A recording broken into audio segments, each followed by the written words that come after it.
In today's episode, I'm going to tell you two stories. The first story you're going to hear is about this village in Africa where people keep turning up dead and nobody knows why until they do a stakeout. And the second and final story you'll hear is about this remote island in the Arctic region of northern Canada where these indigenous hunters make a truly disturbing discovery. But before we get into today's stories, if you're a fan of the strange, dark, and mysterious delivered in story format, then you've come to the right place because that's all we do and we upload once a week. So if that's of interest to you, please offer to do the like button's grocery shopping, but don't tell them you've squirted an entire bottle of lime juice into their fresh milk. Also, please subscribe to our channel and turn on all notifications so you don't miss any of our weekly uploads.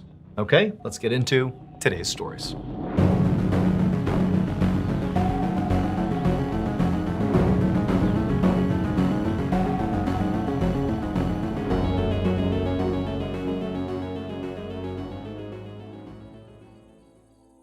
In the middle of the night on March 7th, 2005, a 64-year-old man named John Mangine crouched in the bushes in his little village in Uganda. Several of John's friends and neighbors were also crouching in bushes nearby, and everyone was being totally silent, constantly scanning the area, looking for movement. But so far, nothing had happened, and everyone was totally exhausted and terrified. So John had been around for a long time. He had 9 kids, 31 grandkids, and he remembered a time that was not even that long ago when this village was a happy, bustling place where, families and kids could play in harmony and everyone felt safe. But that all changed 14 years earlier in 1991. Because starting in that year, people in this village started dying. Or more specifically, people in this village started getting killed by someone. They didn't know. It was like randomly people would just go missing and then turn up horribly mutilated and deceased, or people just vanished and were never seen again. Over the course of these 14 years, 83 people from this village had been killed and nobody knew why. And 83 people, to put this in perspective, represented 10% of this entire village's population. This was so widespread that everybody in John's village personally knew someone who had been killed by whatever was plaguing this village. And at some point, the people in this village began to think that clearly a demon is responsible for this. I mean, this is so pervasive that this can't be an animal or a person. This is like, God's will or something, or this is, the devil's will. We don't know, but it's supernatural. Like, we can't control this. It just is a part of living here. And so literally this village, the people here, had just grown to accept that, sometimes people just turn up mutilated and dead. There's nothing we can do about it. We just got to live with it. But John, he personally knew several people who had been killed, and he never took the stance of, well, it's supernatural and we can't do anything about it. John's like, no, we need to look into this. There's gotta be an actual explanation for what's happening here. And so finally, in 2005, the tipping point was a little boy went missing in the village one morning. And for John, he has all these grandkids, including a bunch of little boys, and he saw this little boy go missing and, he was never found again.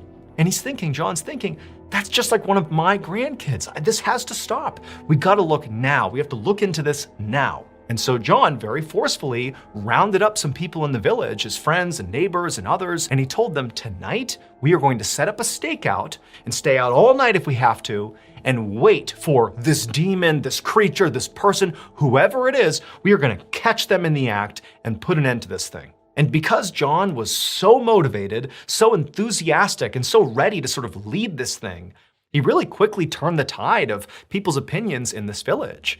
It's like they went from being, oh, we can't do anything about it, to, you know what, yeah, let's put an end to this thing. And so sure enough, that night, John and all these people he had got together for this stakeout, they headed to this area in their village called the butchery. They had named it that because the majority of the 83 people who had been killed and mutilated and, turned up dead, they were either found roughly in that area, or that's where they were last seen before they vanished. And the butchery was actually basically right next to this lake, this placid lake that sort of sat right next to the village. So everybody's scared of this lake and this area, but tonight's the night. They're gonna figure out what's happening in this village. And so John and the other volunteers, they make their way over to the butchery, and they each climb into these tall bushes, these reeds that are right next to the lake, and And they all crouched down, kind of keeping their eyes on the land, the butchery, and also the lake. And there they sat. All of them constantly looking at each other, maintaining eye contact, to stay safe. And they're looking at each other, they're looking at the water, the black water that's totally still, and there's nothing on land, it's still, it's silent. And for hours, they just sat there nervously watching, waiting for something to happen. They didn't know what it was gonna be. They didn't know if, one of the volunteers in the stakeout was suddenly gonna be ripped away by this demon or whatever it was. But all night, on this first night of the stakeout, they're waiting and watching on edge, and nothing happens. And so John the next morning says, we've got to do it again. We got to go back out there and do another stakeout because we know there's something out there. And so sure enough, night 2 rolls around and now they have even more volunteers. They're motivated. They're out there in the bushes, waiting, watching the lake, watching the land, but nothing happens again. And this cycle continues for 4 more days where nothing happens. John is rallying people every night to keep going back out there, but the group is getting more and more tired. They're staying out all night. It's also sort of deflating to realize that, it looks like we don't have control over whatever's happening here. Like, we can't catch this thing. We don't even know what it is. And so after 6 days of this, where they have seen nothing, no one's been taken, no one's been killed, it's been totally quiet in the village, John rallies the people one more time. He goes, one more night, give me one more, I know we're gonna catch something. And so he got the village to kind of agree to go out for one more night. And this night, unlike the others, John decided to do something different to try to sort of entice, whatever this creature or person or whoever it was, whatever it was, to entice them out of hiding. He and the villagers strung up all this organ meat in the trees right near the butchery, believing that, whoever was killing these people was seeking their meat. And so they put meat up in the trees. And so that night, the 7th night, John and the others, after putting their organ meat in the trees, they crouch down in the bushes, waiting and watching, and it's silent and it's dark. And at first, nothing happens. And as the night goes on and on, people are starting to think, it's just another night where nothing's gonna happen. And people are starting to get restless. And John's telling them, be quiet, stay still. We gotta wait, we gotta watch, see what happens. Hours and hours go by, nothing. But then, between 4 or 5 in the morning, it's still dark out, the water's black, it's still and silent, and people are really starting to get restless at this point. They begin to hear something. It's like this low grumbling sound that appears to be coming from the lake, but it's hard to tell. The lake was pretty big and it was still dark out. They're looking out at the water and it's just dark. And they're right near the water. And so they're hearing this rumbling sound and everyone's kind of looking out like this is the first time anything has happened during one of these stakeouts. And John, he's telling them, stay down, stay quiet. And they're looking out at the water and it's still. But this rumbling, growling sound, it starts getting louder and louder and louder. It's so loud at a certain point that John, he can feel his body literally trembling from the sound. And as that begins to happen, even with the minimal light, they're looking out at the black water and they notice ripples on the surface of the water. Something's moving in the lake. And so everybody's looking and waiting, everyone's scared. John looks over at the other people who are in the other set of bushes right near him, and he can see their eyes are wide, they're terrified, but everyone's looking out at the water. And then eventually this massive, dark silhouette emerges from the lake, and this loud growl fills the air and everyone's frozen, and then whatever it is charges towards John. But it doesn't go after John. This huge creature runs past John and bites down on the meat dangling from the trees. But the meat, they had placed hooks in the meat like a trap. And as soon as this thing bit onto the meat, it got snared in one of the traps and it couldn't move. And John, who had been waiting for this moment, even though he has no idea what's happened here, he knew he needed backup. And so he got up and sprinted into the village and began screaming for everyone to come out here and help us. And so 50 villagers came pouring out of their homes and they all descended on the tree with all the organ meat and this huge creature dangling and thrashing from the trap. And they suddenly realized that what had been plaguing their village was not a demon. It was instead the largest saltwater crocodile ever found in Uganda. This crocodile was 16 feet long, over 2,000 pounds. This thing is massive. And for 14 years, this crocodile had been sneaking into the village, grabbing people and dragging them back to the lake. And nobody had seen it. Or more specifically, anyone who had seen this crocodile, this beast, did not live to tell the tale. Authorities were quickly called to the village, and they wouldn't allow the villagers to kill this crocodile as much as they wanted to. Instead, the crocodile was relocated. Last year, we launched a brand new podcast here at Ballen Studios called Redacted: Declassified Mysteries with Luke LaManna. And so far, you guys have loved it. And in case you haven't heard, we also launched a YouTube channel for Redacted, where you can not only listen to these episodes, but also watch the beautiful animations we've done for each of these episodes. That channel already has 150,000 subscribers, and it's growing really quickly, and there are hours of content available right now for you to binge. New uploads to this YouTube channel will be every single Tuesday. All you have to do is look up @Redacted Mysteries on YouTube, and I'll also be putting a link in the description below. Wondery Plus subscribers can also watch Redacted on the Wondery app. Okay, back to the stories.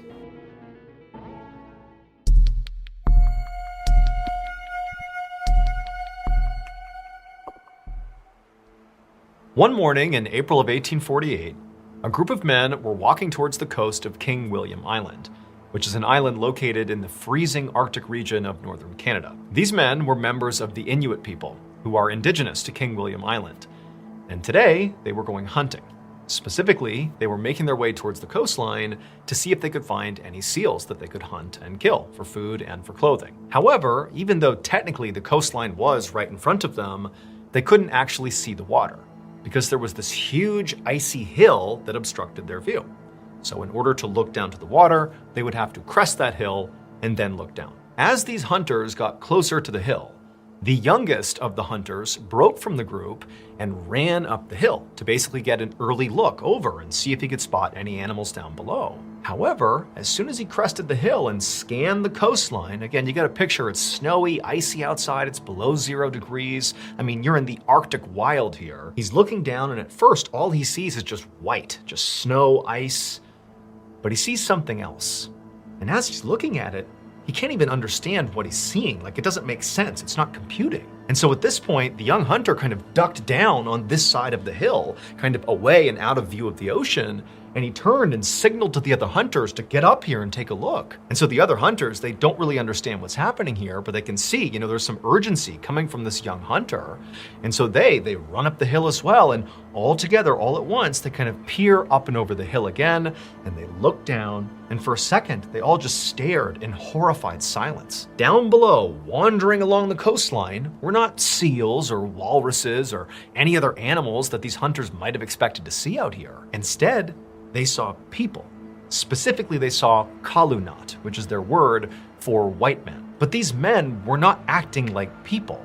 They were lumbering, almost like they weren't in control of their bodies. They had these strange, jerky movements, and they were all just kind of staring straight ahead with these vacant expressions. And their skin, it was like black and blue, and their clothes were tattered, and they were just kind of lumbering along, about 40 of these Kalunat, these white men. Now, for these hunters, they really didn't have much exposure or experience around Kalunat, around white men. All they really knew at the time and in this part of the world is that white men were pretty dangerous to the indigenous people. But they did know there was a group of Kalunat who were staying on a ship that was off the coast of King William Island, and they had been living there for the better part of a year, and it seemed like their ship might have frozen off the coast, and they were just kind of trapped until the warmer months came around and they could sail away. But to this point, the Inuit people really had not seen or interacted with any of those white people. They had just kind of kept to themselves, and that was it. So just to see the Kalunat, the white people, on land, that alone was really shocking. Like, what happened? Why did they leave their ship? Why are they here?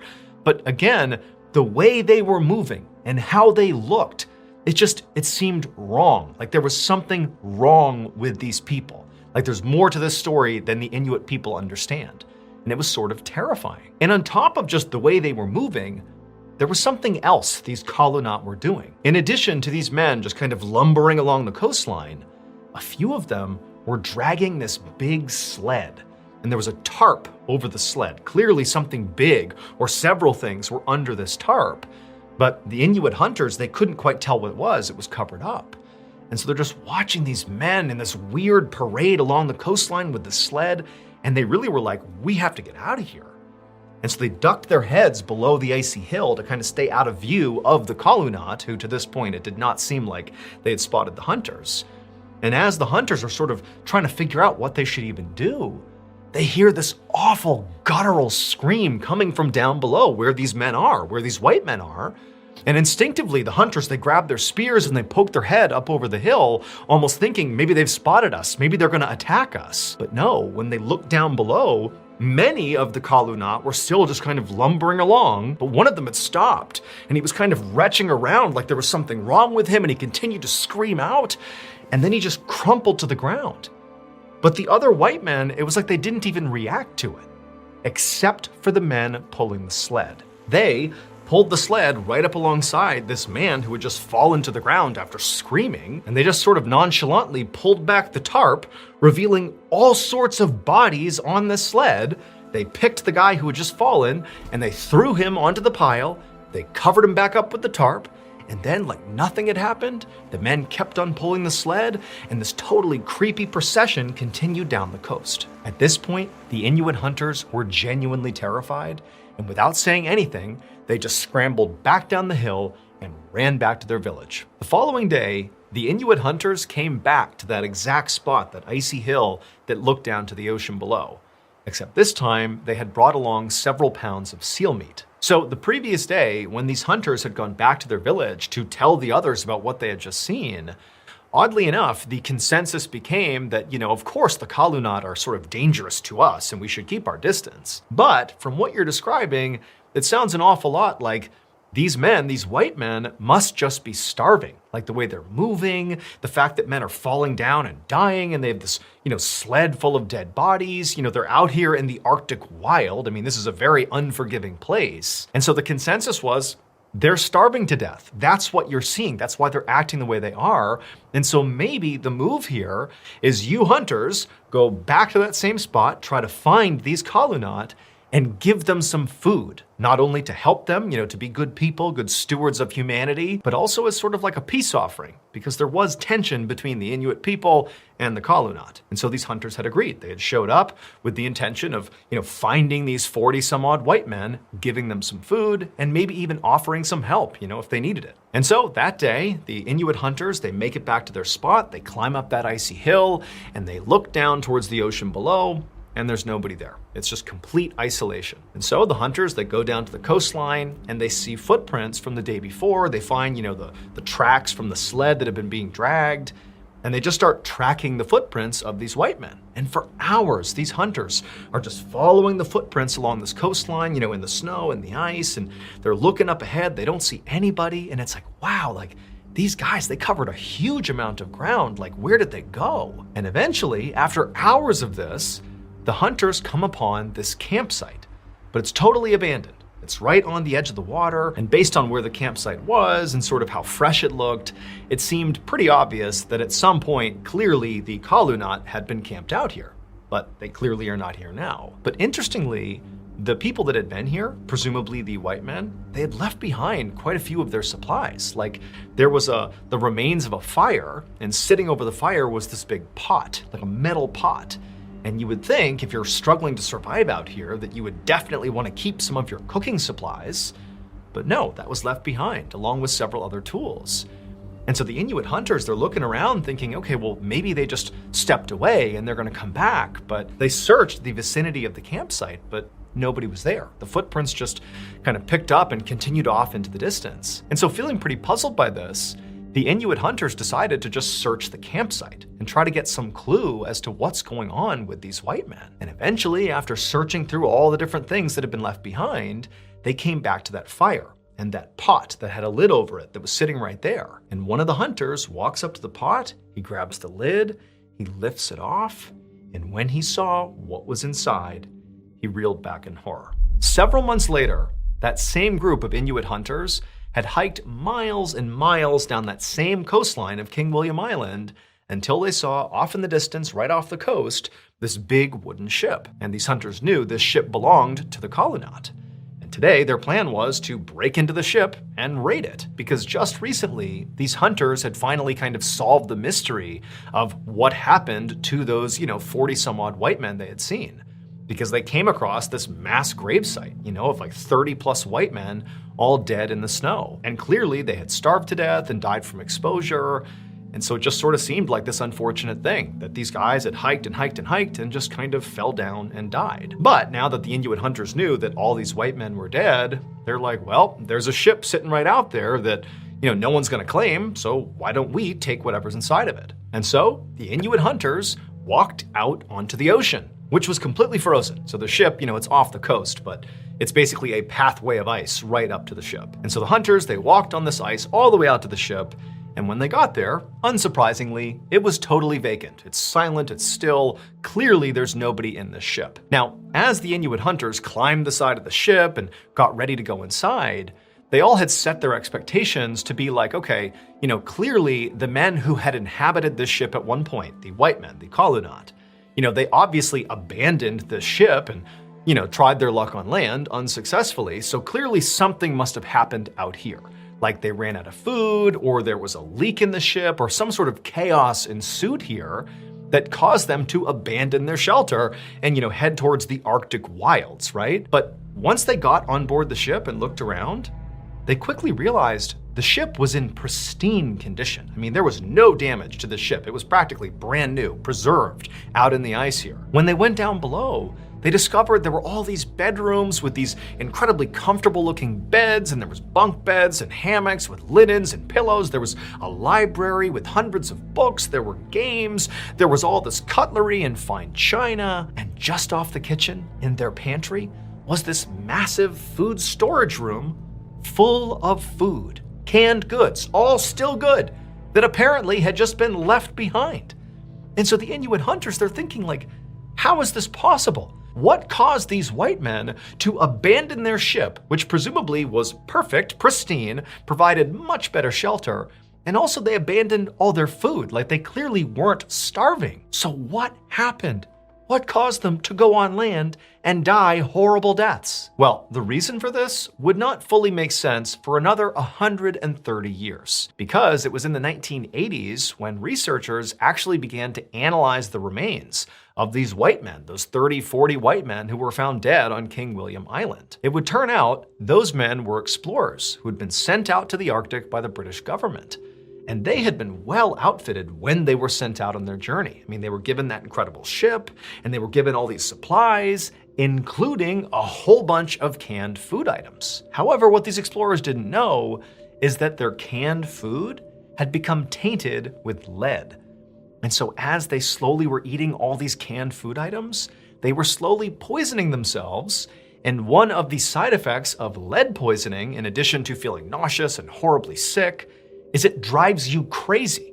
It basically gives you these wild mood swings. And so like the whole ship, all these men are undergoing these totally insane mood swings and basically falling into actual mental hysteria out on this ship. And so in their hysterics, all these men decide to abandon their ship and head into the Arctic wild to forage for food and who knows what. I mean, they literally were out of their minds. And when they got to land into the wilderness, they didn't find food, they didn't find shelter, they found death and misery. And as they devolved into insanity and men began falling down and dying, because they were starving to death, they began eating their brothers. They began eating the dead men. That sled they were dragging along was not to preserve the bodies to give them a proper burial down the road.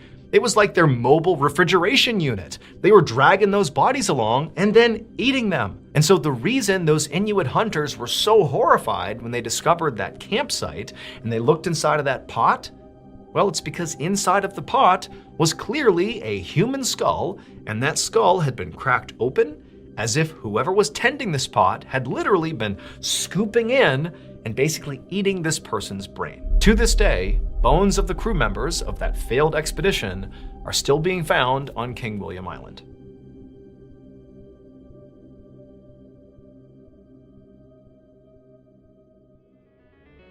Thank you so much for watching. Let me know what you thought of today's episode in the comments. And remember, we have hundreds of videos for you to binge right now. But if you're looking for a recommendation from me of that one video that's worth your time, well, it's this one right here. So give it a watch. All right, until next time, see ya. At a certain point in today's story, you're gonna hear what sounds like the end of the story, like the final reveal, except it's not. There's a whole nother layer to this story if you just stick around, and it is completely insane. But before we get into today's story, if you're a fan of the strange, dark, and mysterious delivered in story format, then you've come to the right place, because that's all we do, and we upload 2, 3, even 4 times every week. So if that's of interest to you, please offer to take the like button on an amazing vacation to this gorgeous private island with this beautiful beach. But as soon as you pilot the boat in and drop them off, you just turn around and drive away and don't come back. Also, please subscribe to our channel and turn on all notifications so you don't miss any of our weekly uploads. Okay, let's get into today's story.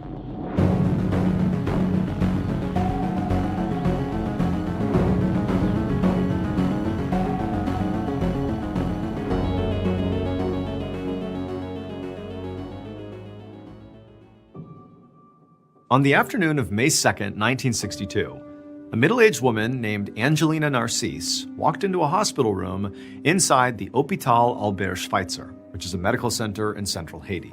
Inside, Angelina saw one of her brothers, 40-year-old Clervius, propped up in the hospital bed. He had an IV sticking out of one arm, and he had an oxygen mask strapped over his face. His eyes were closed, and when Angelina touched his hand and said hello, he didn't react. So Angelina had just been briefed by Clervius's doctors about what was going on here. She knew that 2 days earlier, her brother had come to the hospital coughing up blood and also running a dangerously high fever. Doctors had managed to get his fever down, but they determined that his blood pressure was really high and he also had fluid accumulating in his lungs. But they didn't know why any of that was happening or how to control it or stop it. So now, less than 48 hours after Clervius' symptoms began, he was barely conscious. And so for Angelina, it was obviously, very scary to see her brother so sick like this, but it was also confusing because she knew that one of her other brothers had seen Clervius just a few hours before he had shown up at the hospital with these horrible symptoms. And Clervius, at the time, had seemed completely fine. So really, this illness seemed to have come out of nowhere. But as Angelina looked around the hospital room, she also found herself feeling pretty annoyed because she had 4 other siblings, 2 more brothers and 2 sisters, and none of them were here. Now, Angelina knew she shouldn't be surprised. Ever since their parents had died, there had been basically nonstop drama between all the siblings, and most of the drama centered around Clervius himself. So when their parents had passed away, Clervius was the one who had ultimately inherited their money and land. And so these days, he was sort of living like a king. He lived in one of the nicest places in their village and was constantly flaunting his wealth. Meanwhile, Angelina and her other siblings really struggled financially. And anytime they asked Clervius for help, he refused, which had caused a huge rift in the family. So, Angelina was now the only one who'd even shown up to visit him in the hospital, despite his condition being so dire. But, nonetheless, she sat down on a plastic chair inside the room, and for a few minutes, she just watched Clervius breathing. And for a while, his breathing seemed normal. It was rhythmic, slow, but normal. But then suddenly, Clervius's breath seemed to almost catch in his chest. And then he began making a sort of wheezing, gurgling sound, but he's like half conscious. So it was like his body was reacting to not being able to breathe. Angelina instinctively just stood up and grabbed her brother's hand and began to squeeze it. And as she did, she saw her brother's eyelids flutter open for a second, but then his eyelids closed. And she watched as underneath his eyelids, she could see his eyes kind of darting around all over the place. And then at the same time, this sort of wheezing sound that was coming out of her brother turned into a choking noise. And so Angelina at this point let go of her brother's hand, she ran into the hallway and she found a doctor. But unfortunately, by the time she explained what was going on and she and this doctor returned to the hospital room, they found Clervius no longer making any noise. He was totally still. And so the doctor rushed over to him and he checked for a pulse, but he couldn't find one. And he turned to Angelina and he said, "I'm sorry, but your brother is dead." The following morning, May 3rd, Angelina arrived at the small cemetery near their village for her brother's funeral. And she was glad to see that at least this time her 4 remaining siblings had decided to show up. But at the same time, Angelina, she was in shock. She couldn't believe what had happened. The doctors had told her that ultimately Clervius had died from something called malignant hypertension, which is basically blood pressure that's so high it causes organ damage. And also it causes pulmonary edema, which is fluid in the lungs that can ultimately make it impossible to breathe, which very likely was what that sound was her brother was making before he died, that choking sound. But the doctors told Angelina that despite knowing sort of what actually happened to Clervius, they didn't know why it happened. It was totally unclear how he got these symptoms in the first place. And unfortunately for Angelina and their family, it seemed pretty unlikely that they would ever figure it out. It would just be this mystery. Now, as Angelina walked up to Clervius's gravesite, she looked down and she saw her brother lying dead inside of his open casket. She reached out and touched his hand one last time, and it was so cold that Angelina pulled it away right away, and then she began to cry. The ceremony was kind of a blur for Angelina. I mean, the whole thing just felt surreal. But eventually it wrapped up, and Angelina and her other siblings were walking up to the casket to say their final goodbyes to their brother. And then after they did, they stepped back and they watched as cemetery employees closed Clervius's casket and lowered it into the ground. However, after Angelina and her family had all returned to their homes and were, beginning to grieve the loss of their brother, something else began to happen at that cemetery. BetterHelp is the paid partner of today's video. Sometimes I think about being a kid, riding in the back seat at night, street lights flashing across the window, no responsibilities, no real fear of the future. Well, if I could say something to that little kid version of me, I'd probably say, you're gonna be okay, but don't rush it. Don't wish this away. Because when things get hard, it's easy to start looking backwards. Nostalgia is basically a highlight reel. And then you look at your present and it doesn't stand a chance. Here's the thing though, the life you are living right now, you're going to feel nostalgic for this someday. And so if you spend it longing for something that's already gone, you'll miss it twice. If reaching for the past is getting in the way of living now, therapy may help you figure out what you're actually looking for. And it might also help you to start finding more of that in the present. BetterHelp makes starting therapy easier. Take the quiz and get matched with a credentialed therapist quickly. And switch anytime at no extra cost if it's not the right fit.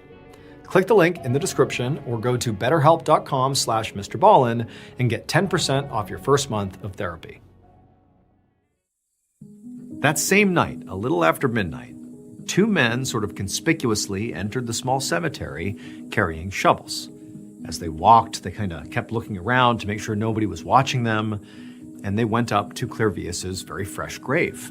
And with their shovels, they dug and dug until finally they revealed his casket, and they pulled his casket out of the ground, they pried the nails off the top, they flipped it open, and there was Clervius's body.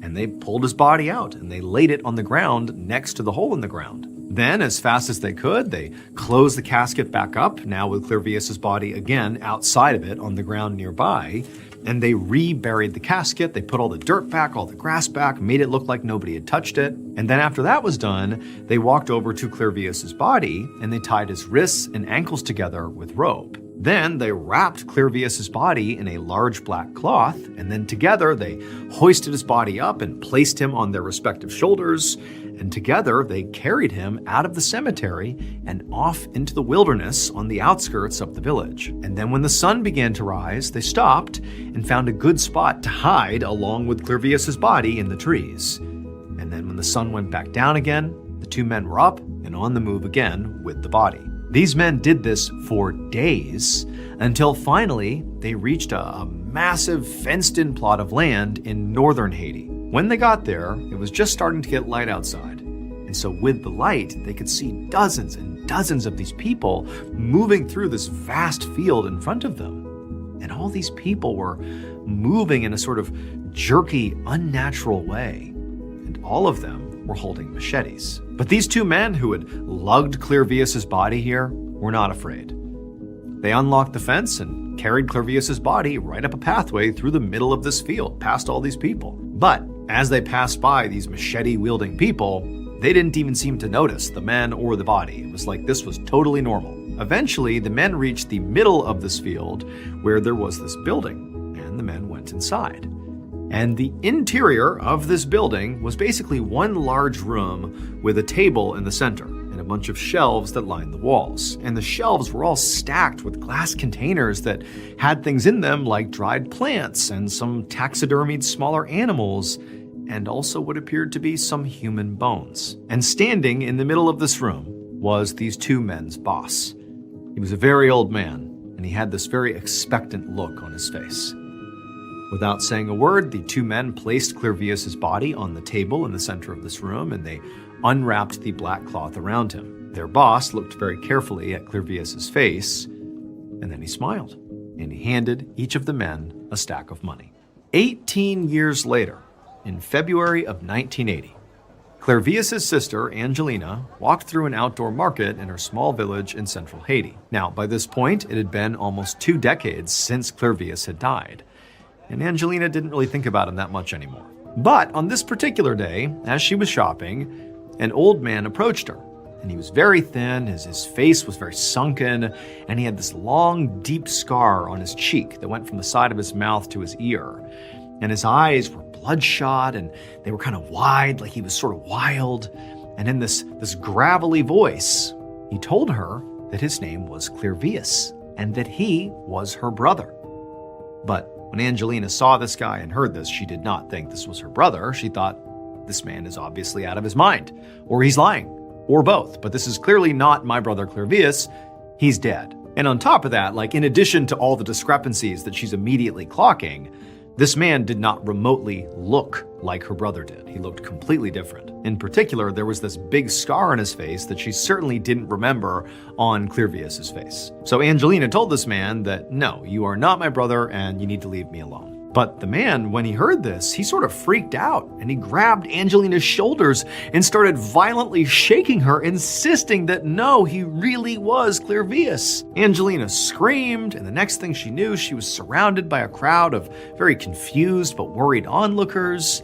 And then a police officer walked over and grabbed the man and dragged him away. Later that same day, a police officer sat in an interview room at the police station across from this older man who kept insisting he was Clervius. And the story that this man told the officer about how he could be a man who had died 18 years earlier really was absolutely insane. Because this man claimed that 18 years earlier, when he died, he remembered that moment because he heard the doctor literally pronounce him dead, and he heard his siblings start to cry. And then he remembered the cold when the hospital staff moved him to the refrigerated morgue. And then he remembered the sound of them nailing his coffin shut, and he remembered what it felt like when one of those nails punctured through and cut his cheek. That's how he got that big scar on his face. It was a nail in his coffin going through his face. Basically, he wasn't dead. He was totally mentally conscious of everything happening to him. He just physically couldn't move or react in any way, and he didn't know why. But everybody thought he was dead, and he wasn't. And then he said later that same night, as he's literally in a coffin underground, basically waiting to suffocate to death, he became aware of 2 men suddenly unearthing him and removing him from his coffin, and then they tied him up, wrapped him in cloth, and then carried him into the wilderness for days. And then finally, they entered this building in the middle of this field, and they set him down on this table. And then he heard this third man thank the man that had carried him, and then this third man poured something into Clervius's mouth, and then this guy just started chanting over and over again. And then a few minutes later, he found his body sort of was beginning to work again. He could open his eyes, he could sort of move his limbs, but things just felt different. Suddenly his vision was very strange and hazy, and his body movements were jerky and uncoordinated. It almost felt like his mind was moving slower than it really was supposed to, like it was just dumbed down or something. And it was at that point that Clervius said he realized what was actually going on here. Clervius said this old man that had poured whatever in his mouth and was now chanting, he was a Bokor, which is a voodoo priest in Haiti.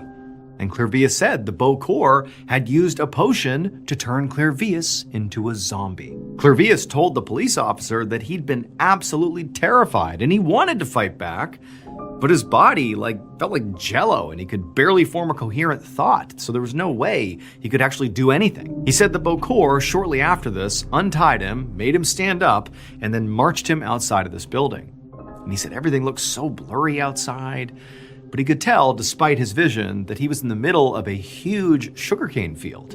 and he saw at least a dozen other people moving in the same sort of awkward, jerky way that he knew he was, harvesting the sugarcane with machetes. The Bokor at this point handed Clervius a machete and told him to get out there and join them and get to work. Now, something deep in Clervius's mind told him to use the machete to attack the Bokor so he could escape, but he said he didn't.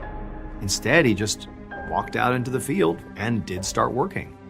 And he kept working day in and day out in this bizarre zombie-like state for 2 full years. Then one day, another one of these zombies finally did attack and kill the Bokor.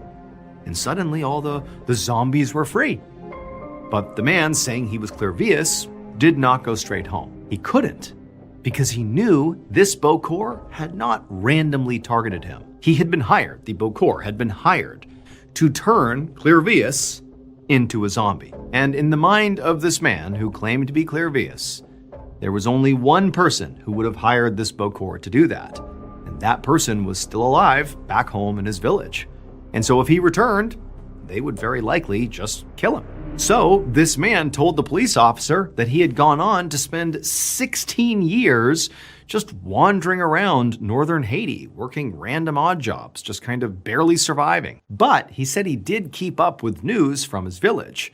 And when he saw that the person who he believed had ultimately hired the Bokor to do this to him, when he saw that person had died, he said he felt safe enough to finally go back home. Now, after hearing the story, the police officer did not immediately think, boy, this is legitimate, this must have happened. Instead, he thought this sounded completely insane. But just in case, he went to Clervius's siblings and he asked them to give him a list of questions that only the real Clervius could answer, like super specific information from their childhood and things like that. And when the officer came back with this list and began asking this man the questions, the man claiming to be Clervius answered all of them correctly. This really was Clervius. The news of Clervius's return from the dead quickly spread all across the globe. But for the most part, when people outside of Haiti read or heard about it, they assumed the story was just folklore or some kind of hoax. But in 1982, so 20 years after Clervius supposedly died, and 2 years after he supposedly came back to life, a Harvard University researcher named Wade Davis actually traveled to Haiti to investigate the story. And what he found was that Clervius was definitely telling the truth. Here's what many scientists and Clervius's family believe really happened to him on the morning of April 30th, 1962, when he first got really sick.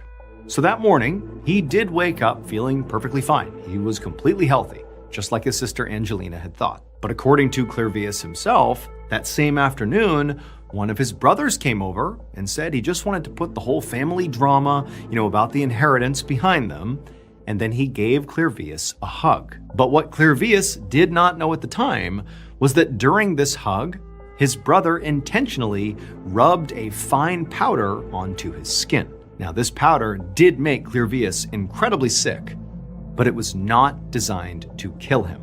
Instead, it completely paralyzed him. He couldn't move his arms, his legs, his eyes, nothing, and it lowered his heart rate so low that doctors thought Clervius was dead, which is exactly what Clervius's brother and the Bokor he conspired with had planned for. They knew he would be determined to be dead, he would be buried really quickly, and then right after he was buried, the Bokor sent those 2 men to dig Clervius up while he was still paralyzed. They carried him off to that sugarcane plantation where he became a slave. Basically, he was given drugs every day and forced to work nonstop.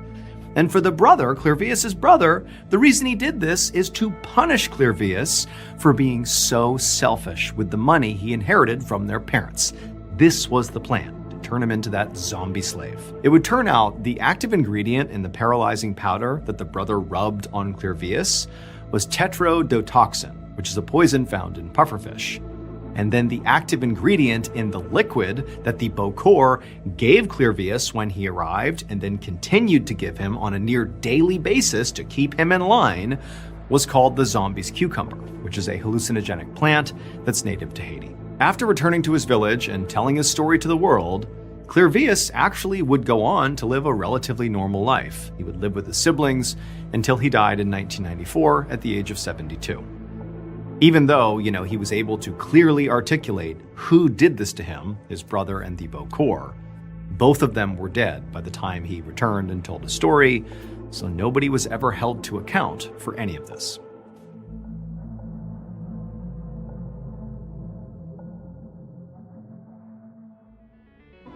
Hey everyone, just a reminder, I'm going on tour this year, which means if you go, you can experience never-before-heard stories from me live and in person. We did this in 2024 and people loved it. So get your tickets today at tour.ballenstudios.com right now before they sell out. That's tour.ballenstudios.com. I can't wait to see you all at the shows. Thank you so much for watching. Let me know what you thought of today's episode in the comments. And remember, we have hundreds of videos for you to binge right now. But if you're looking for a recommendation from me of that one video that's worth your time, well, it's this one right here.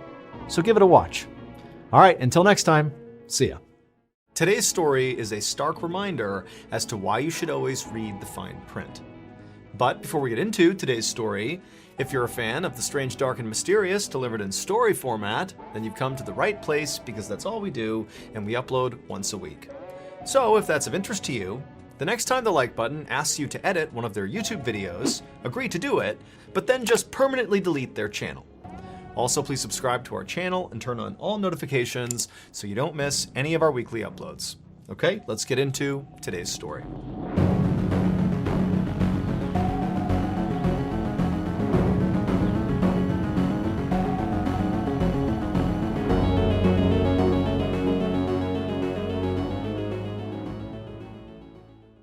On the morning of August 7th, 1981, a 34-year-old wildlife photographer named Carl McCunn stood on the edge of a lake in the Alaskan wilderness and chucked a box of ammunition into the water. The splash it made was surprisingly loud in the total silence that surrounded him. Carl was on the last day of a 5-month-long solo camping trip in a very remote area of northern Alaska that was actually inside the Arctic Circle. A plane had dropped him off here in early spring, and he had set up his tent by this lake, which was surrounded on all sides by forest and huge snowy mountains. And during this 5-month trip, Carl had not seen or spoken to another person the entire time. There were no phones, no roads, no rangers, no people around for at least 100 miles. I mean, this is true isolation. Carl looked up into the sky and listened carefully for the low roar of the plane that was supposed to pick him up today. But as he listened, he couldn't hear anything. But this didn't worry Carl, because he actually had only arranged for his pickup date, not the pickup time. So it was just at some point on this day he was going to get picked up. He didn't know exactly when. And so as he anxiously waited, he just kind of puttered around his campsite and continued to pack up his things. And as Carl did this, he remembered that the type of plane that was going to be picking him up today, it was his buddy Rory's plane, it was really small. And there was a chance that he couldn't actually fit all of his belongings on the plane. And so in anticipation of this, he had identified that he didn't need all of his ammo. And so that's why he was chucking his ammo into the lake, basically in preparation for pickup. Just then, a breeze kicked up, and so Carl zipped his parka up to his chin. This was actually the so-called warm season in the Arctic Circle, but warm in the Arctic Circle meant still near freezing temperatures at night. And as much as Carl loved being out in the wilderness, doing these solo camping trips out in the middle of nowhere, he really was excited to get back to his home in Anchorage, Alaska, and see his friends and call his dad and, be in a nice warm house for once. Carl was about to chuck his 6th and final box of ammunition into the lake when he heard the loud sound of a wolf howling on the other side of the lake. And it made him stop for a second, and he decided that, you know what, maybe until the plane gets here, I'll hold on to at least 1 box of ammunition. So he stuck this final box into his bag, he picked it up, and then he walked along the shoreline up to where he had rigged a net to catch some fish. And when he got to the net, he saw he had caught 2 trout. And so he scooped the fish out, he went back to his campsite, he made a fire, cooked the fish, and as he sat down to eat them, he just kept looking up to the sky and listening, hoping for this plane to arrive soon. When he was done eating, Carl made a quick entry into his diary, kind of detailing the last day at camp, and then he finished packing up all his stuff, and he brought it all down to the waterline, ready to be picked up, and then he sat on his trunk, again, just kind of waiting for his friend to show up. And by this time, it was about mid-afternoon, and still no sign of the plane. But nonetheless, Carl sat there kind of taking in the scene, this beautiful lake and nature. I mean, this is the last time he's going to be here, and so he's trying to appreciate it. After all, this had been a really successful photography trip. He had shot 500 rolls of film that he knew he could sell, and that would make enough money that he'd be able to do this again the following year. And so as Carl sat there taking in the scene and daydreaming about next year's trip, he noticed the sun was beginning to set. And when he noticed this was kind of like the first time that Carl actually became worried. This far north, the sun stayed out for nearly 20 hours a day in the summer. And so if the sun was setting right now, that meant it had to be near midnight. And so his friend Rory, who was supposed to pick him up today, at some point today, well, now that we've hit midnight, Carl knew his friend had officially missed the date. And Carl had no way of contacting him to see what had happened or when he would be here. And so as dusk fell, and still there was no sign of Rory, Carl continued to get more and more anxious. And finally, he had to reset up his tent, and he crawled inside, got in a sleeping bag, and went to sleep praying that his friend would be there the next day. The next day, Carl got up early and packed up his stuff and waited by the shoreline for his friend, but all day he waited, and the plane still never came. Carl tried to convince himself that, maybe his friend got mixed up on the dates, or, maybe something came up that's delayed him a couple of days, but he'll be here. But then another day came and went, and then another, and still no plane. And it was around this time that Carl remembered something that made him feel sick to his stomach. On the night 6 months earlier, when he and Rory had discussed pickup plans, Carl remembered that night had been filled with drinking. I mean, these guys were just laughing and having a good time. And at some point, as the beers were flowing, Carl had asked Rory, "Hey, can you pick me up on August 7th at the end of my trip?" And Rory had said, "Yeah, I can probably do that." But Rory had also said that he would have to check his schedule first before he could 100% commit to this. And Carl, in his excitement about going on this trip and getting ready for it and all that, had just forgotten to follow up with Rory and make absolutely sure he could pick him up. And so now Carl was realizing that Rory wasn't delayed or mixed up about the dates. Rory wasn't coming. And Carl knew there was zero chance of another plane just happening to fly over the area and that plane picking him up. I mean, for the entire summer Carl had been out here, he had literally not seen any planes. His best hope was that his dad or maybe one of his friends would report him missing. But he knew that was unlikely, and it actually was his own doing. Carl traveled constantly and almost never told people where he was going or when he'd be back. And on one trip recently, Carl had gone out and missed his return date, and his dad had been concerned about him and so called the police. And when Carl had come back and realized what his dad did, he told his dad to never do that again. "Never contact authorities if I'm late. I'm fine." And all of this meant now Carl was going to face a brutal Alaskan winter all by himself with limited supplies and only a single box of ammunition.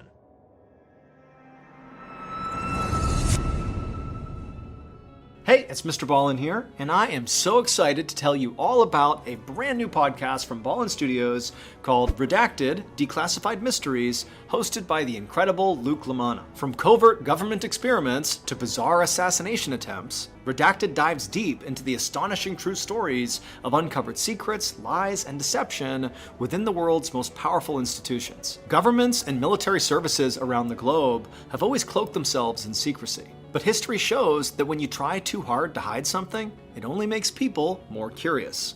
Luke and his team have spent months researching these totally true and thoroughly twisted tales, guaranteed to keep you on the edge of your seat. Stories like the mind-bending truth behind Operation Paperclip, where former Nazi scientists were smuggled into America to advance US technology and intelligence during the Cold War. Or the shocking story of Charles Manson and the CIA, revealing how a notorious cult leader might have been entangled in a web of covert operations. Trust me when I tell you, the stories are real and the secrets are shocking. Follow Redacted: Declassified Mysteries with Luke LaManna on the Wondery app, or wherever else you get your podcasts. You can listen ad-free right now by joining Wondery Plus in the Wondery app or on Spotify.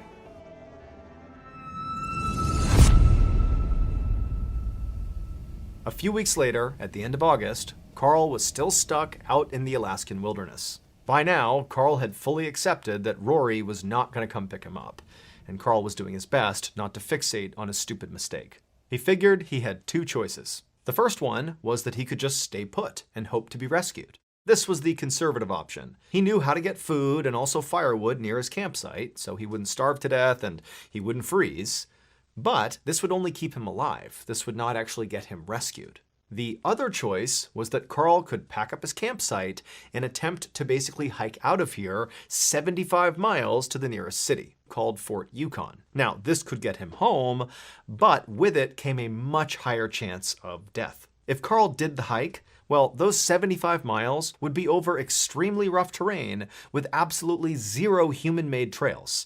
And so one little slip-up and he could fall and get hurt or get lost. And also, finding food was sort of a toss-up, and the weather at best would be brutal and at worst would be fatal.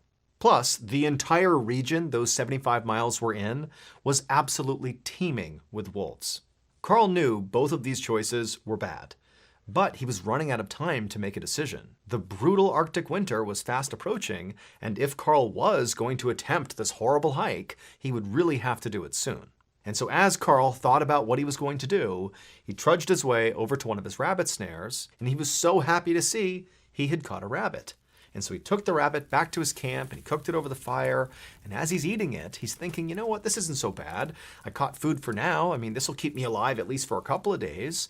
You know, maybe I should just stay here. But deep down, he knew the staying put option was not a real option. I mean, even though, yes, by staying here, he could keep himself from starving. You know, he knew how to get food and all that.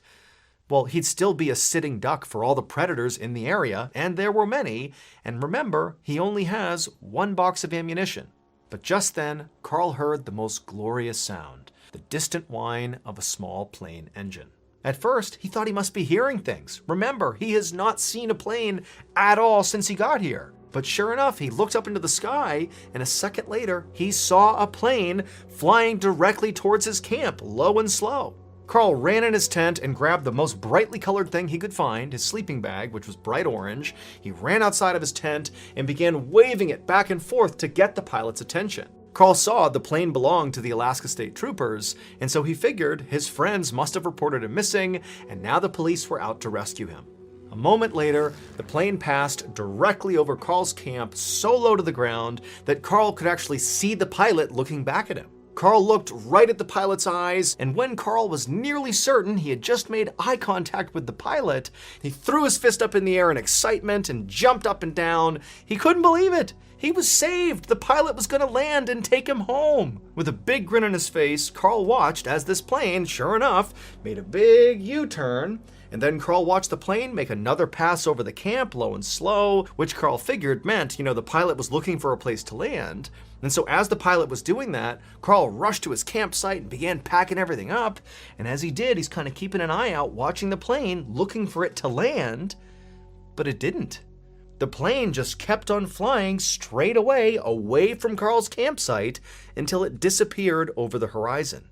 For the rest of the day, Carl just stared off into the distance, hoping for this plane to come back. But it didn't. Lying inside his tent that night, Carl couldn't sleep. He was so shaken up by what had happened that day. He didn't understand, he saw the pilot. The pilot seemed like they were looking back at him. Why didn't they land? Why didn't they stop?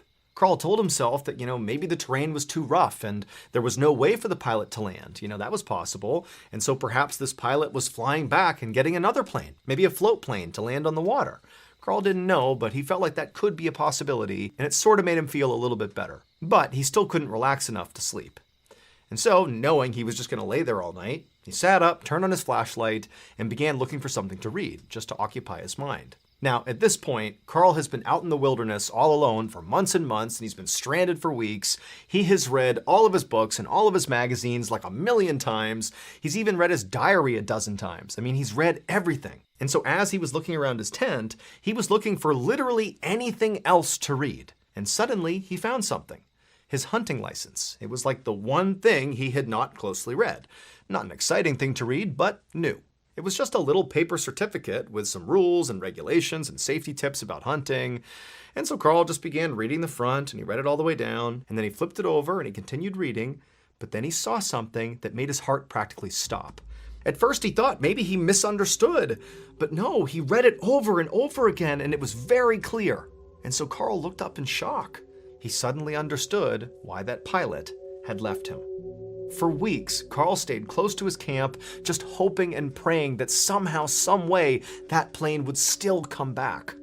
But it never did.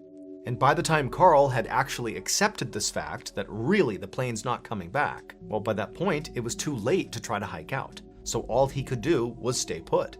However, the lake had frozen over, so he couldn't fish. His snares all sat empty because all the wolves and foxes got to his catches before he could. By October, Carl was getting really skinny.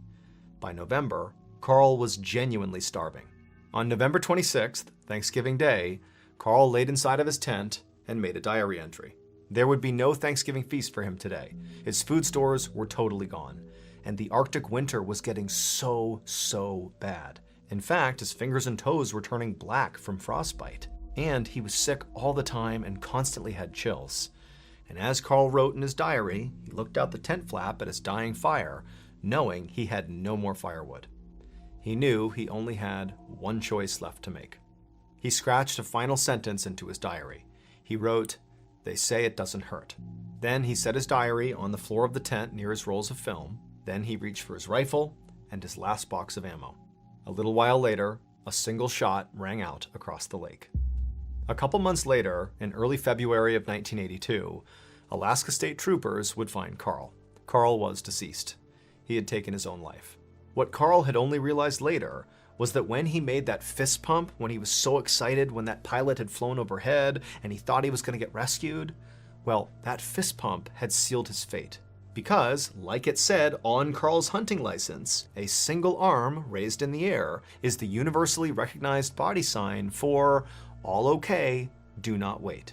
And so when that Alaska State Trooper pilot flew over Carl's camp, he did make eye contact with Carl. He saw him, but he also saw Carl raising his fist in the air and thought he was okay, and so he turned around and he left. If Carl had only read that hunting license a little bit sooner, he would have known to have raised two hands in the air as the pilot flew over for the universal sign that means, pick me up.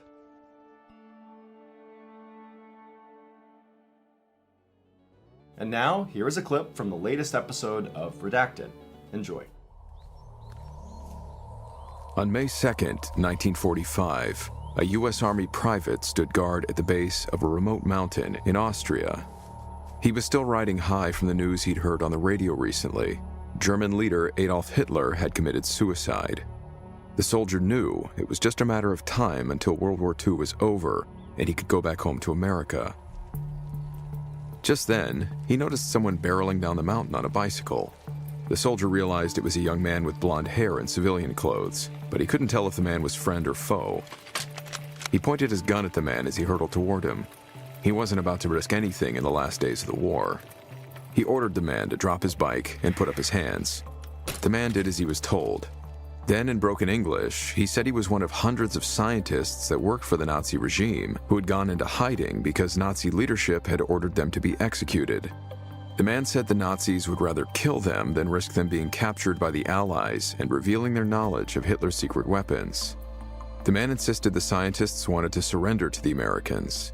And not only that, they wanted to help the Americans by sharing with them the secrets of the Nazis' deadly new missile, the V-2 rocket. The soldier looked the man up and down, taking in his fancy gray leather overcoat. He was making a very bold claim, and the soldier couldn't tell if he was lying. He was a Nazi, after all. But if what the man said was true, it could potentially change the future of the world.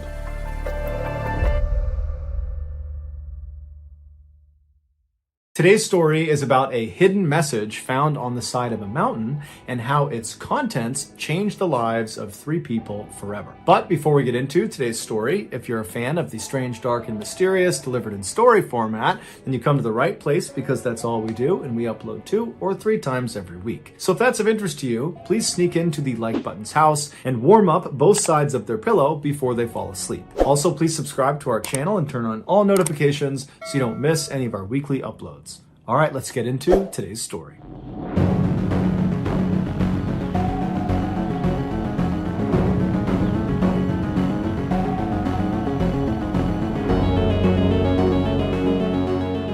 24-year-old Gina Allen and her brand new boyfriend, 28-year-old Brandon Day, could not believe their luck. For the past 48 hours, they had been stranded in the rugged wilderness of the San Jacinto mountain range in California when they looked down into this ravine and they saw a campsite. There was a tarp that had been strung up between two trees. And so they ran over to it hoping that the owner of this campsite would be in there and they could help them get out of these mountains.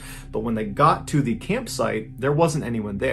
But from the looks of it, it looked like someone had been living in this site fairly recently. Underneath this makeshift roof from this tarp was a sleeping pad, there was a warm sweater, there was shoes, there was a disposable razor, some kitchen utensils, and there was a yellow backpack. Without any hesitation, Brandon and Gina, who were totally famished and they're exhausted and they're desperate, they just start rifling through the different things in camp, hoping to find some things that will help save their life, like a cell phone or a radio, or even just a lighter or some matches or some food. And so Brandon focused on all the items that are just kind of laying out under the tarp, and Gina focused on the contents of the yellow backpack. And so Gina, she opens up this backpack and she starts pulling out all these maps that are inside. And she notices on the margins of these maps in the white space, there is handwriting, and it's done in pen, and it looks like it's been written fairly recently. Now, at first, she didn't read any of the notes that were on these margins. She was just kind of pulling them out and stacking them on the ground next to her and continuing to rummage through this bag. But at some point, out of the corner of her eye, she noticed on the top map that was sitting on the ground next to her, there was a particular note at the top of the page that as soon as she saw it, she stopped what she was doing, she turned and looked at it. She couldn't believe what she was seeing, and in fact, she didn't want to get her hopes up, but she slowly reached over, she picked the map up, and she put it right in front of her face, and as soon as she was reading it, she just started laughing. She was so happy, she was so relieved, she yelled to Brandon to come over and look at this. And so Brandon stopped what he was doing, he turned around, and he bent down, and he looked exactly where she was looking, and when he read what she had read, he started laughing too. They were saved. There at the top of this map, there was a note that was dated the same date as the day they were there, May 8th. And so they knew whoever had written this had written it at least in the last couple of hours because it was May 8th.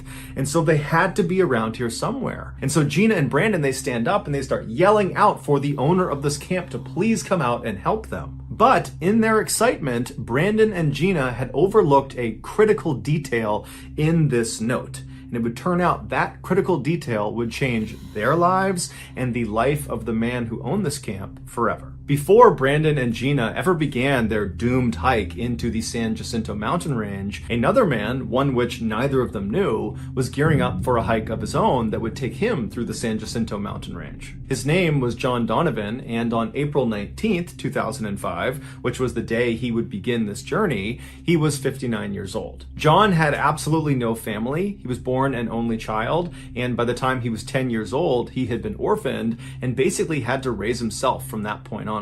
By the time John was in his 20s, he had moved to Virginia, where he had taken a job as a social worker. And despite making a fairly decent salary, he refused to spend any more money than he absolutely had to. It was a habit he had developed as an orphan child, trying to make ends meet with virtually no money whatsoever. And as an adult, that habit just never left him. So as a result, for his entire life, all the way up until he left for that hike in 2005, he never had anything nice. He basically wore the exact same outfit virtually every single day. He never owned a car, he never owned a phone, he never owned a computer, and when it came to where he chose to live, he would always live in the most absurdly cheap dwellings possible, which included at one point living in a partially burned down, abandoned savings bank with no heat. John was a proud Irish Catholic, he drank lots of whiskey, he swore like a sailor, and he had no problem speaking his mind no matter who he was talking to. While he was a lovely person once you got to meet him, his unorthodox lifestyle and his at times gruff exterior made it pretty difficult for him to make friends for most of his life. But when he was in his 40s, he wanted to lose some weight, and so he decided to join a hiking club. And to his surprise, the other members of this hiking club adored him. They thought he was hysterical, and he made being out on the trail so much more fun and enjoyable. And before long, all these members of this club became John's family that he never had. And so John would go on every single trip this hiking club went on, no matter what. That was the most important thing to him in his life. When it came to hiking, though, John was a bit of an anomaly. Even though he would hike sometimes over 4,000 miles in any given year, he would still routinely get lost on trails he had been on dozens and dozens of times. But despite being totally self-aware of this fatal flaw in his hiking abilities, John rarely did anything to compensate for it. For example, he didn't bring with him on most hikes a compass, which would be the first thing you would think to bring with you to stay oriented. Also, because he refused to buy a phone, he didn't have that to aid him either if he ever got lost. In fact, John rarely brought much of anything on any hike he went on, because John is what you would call a ultralight backpacker, which basically meant you would only pack the absolute bare essentials, and in John's case, sometimes less than the absolute bare essentials. And despite his friends trying repeatedly to get him to pack more equipment so he was more prepared, he would always say no, he knows what he's doing and everything is good. And the truth is, John always did manage to get from point A to point B on all of his hikes, some of which included extremely difficult hikes, like the time he hiked the 500-mile-long Colorado Trail, or the time he hiked the 2,175-mile-long Appalachian Trail. Now, John would tell you that was all skill, but his friends would say John was extremely lucky. He would get lost, and then at the last second he would find the trail again, or he would lose some piece of critical equipment, and then just someone on the trail would happen to walk by that had an extra set of whatever it was that John needed. And then one time when John was in Poland on a hike, he slipped on this icy embankment where earlier that day, 2 other hikers had slipped and fallen to their deaths. And John has now slipped on this same embankment. He's careening down the sides. He's flailing. He can't stop himself. And then the drawstring on his pants gets caught up in a tree, and that arrests his fall and it saves his life. And so from that point on, John would only wear those pants when he went hiking, and he called them his lucky pants. In the spring of 2005, John and one of his very close hiking friends named Ken Baker, who was roughly his age, decided they were going to hike the 2,650-mile-long Pacific Crest Trail. This trail spanned the entire west coast of the United States. It starts in Southern California, right on the border of Mexico, and it goes all the way up to the very northern end of Washington State, right on the border of Canada. It takes the average hiker, if they're going to do this entire trail in one go, about 5 months, unless there's bad weather conditions that impede them along the way. John had been excitedly planning this epically long hike for the better part of the last year. He'd actually typed out 6 pages on his typewriter of this itinerary that planned out every single detail of this hike, down to how many ounces of coffee he would need at every stop along the way. John was especially excited about this particular hike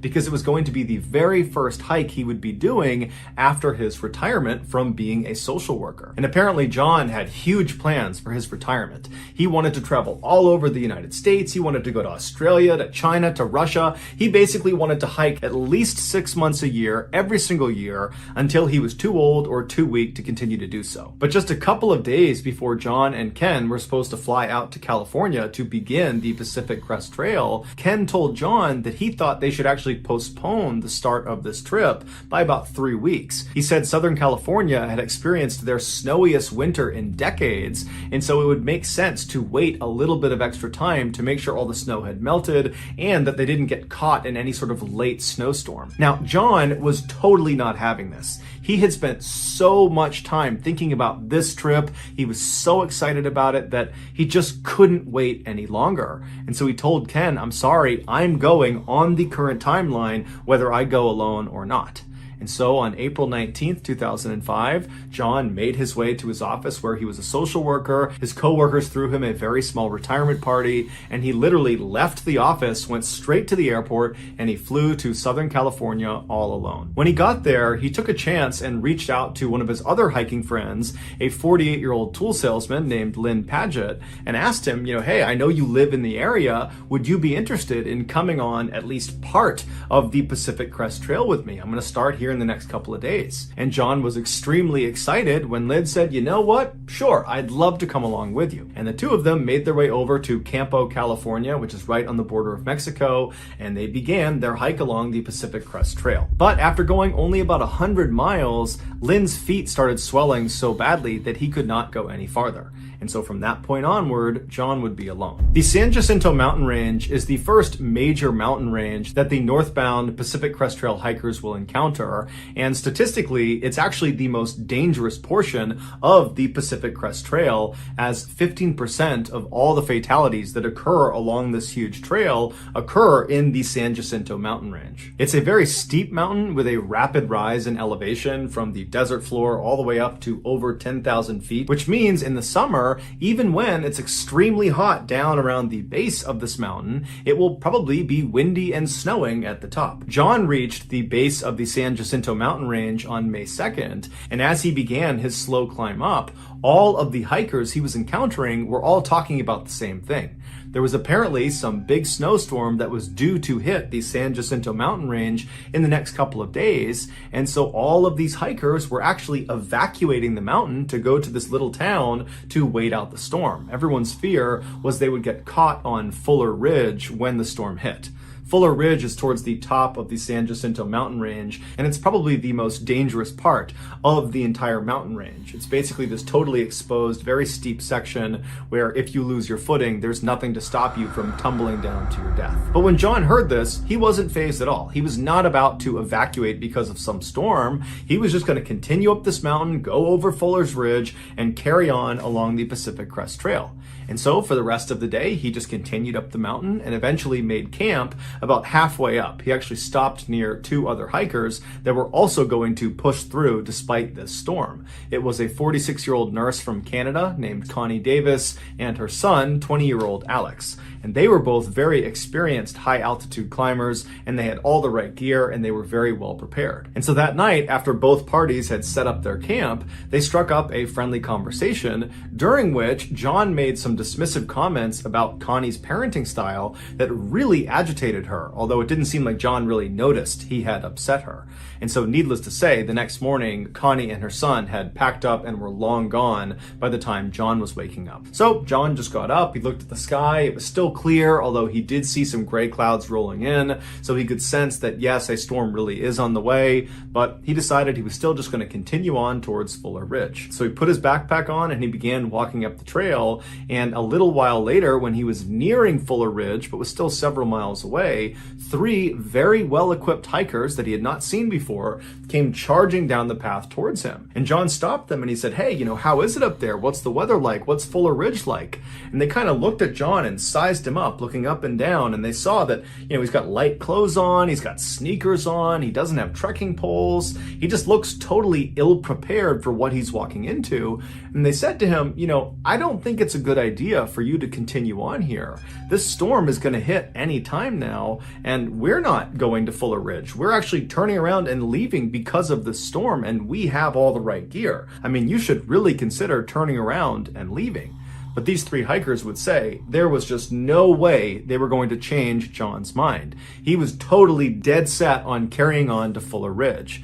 And so the three men that had told him not to go eventually just said, okay, good luck. And they carried on down the trail, and John continued up. But despite John's earlier confidence in his plan to go to Fuller Ridge and continue through San Jacinto Mountains, when the snow actually started to fall sometime in the mid-afternoon, John started to have doubts about his plans. There was already a lot of snow on the ground where he was from previous snowstorms, and that was making it hard to see the trail as it was. And now with all this additional additional snow starting to dump down, he was worried it was going to totally cover up the trail and he would lose it. And since he knew he kind of had a penchant for getting lost on trails, this was a real concern. But he was still very stubborn, and so despite these second thoughts, he just continued on along. And so after a while, he got to within maybe 1 or 2 miles of Fuller Ridge when he spotted up ahead of him 2 other hikers that seemed to be going in that direction. And so he ran up to them and he yelled for them to stop. And at this point, the snow is really starting to come down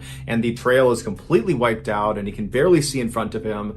And these 2 hikers, they stop. And so he runs up to them, and when he gets up close, he can see it's actually Connie Davis and her son Alex from the night before. And so Connie is obviously not thrilled to see John again, but when he explained that he was having a really hard time staying on the trail and, could he just tag along with them, Connie said, you know what, that's just fine, we're happy to have you. But she explained to him she was not going up to Fuller Ridge. Instead, she was taking a more circuitous route that would bypass the ridge. It would take a lot longer, but it would be safer given the weather conditions. John assured her that that was totally fine. He would just trail along with them, and then at some point he would break off on his own and he would go up to Fuller Ridge and they could go their separate way. And so Connie, her son, and John begin walking along together. Now, Connie and Alex, they had crampons on their shoes, which are basically like metal cleats and allow you to very easily grip the snow and ice. They had trekking poles, they had all the right warm gear, and so they're easily moving along through these weather conditions. Meanwhile, John didn't have trekking poles or any high-speed equipment. He did have crampons that he tried to put onto his shoes, but because he had sneakers that were not lined up to this type of crampon, they didn't really fit right, and so it caused him to constantly stumble and fall on the ground. And so that's how it went for a while until Connie and Alex reached this critical point. It was at this creek where they needed to go down and around, which would take them away from Fuller Ridge, and if John was going to continue like he said he would up to Fuller Ridge, that would be the point where he would break off from them and go up the mountain towards this ridge. And so Connie and Alex wait at the stream. They're turned around and they're looking back down the trail at John, who's fallen way behind at this point. And as they're looking at him, they're thinking, this is going to take a long time for him to finally catch up to us. And so Connie, who really wasn't all that keen in hanging around John that much longer anyways, she figured, you know what, John has made his intentions completely clear. He said he is going up to Fuller Ridge. He is an adult. He is healthy. He can do whatever he wants.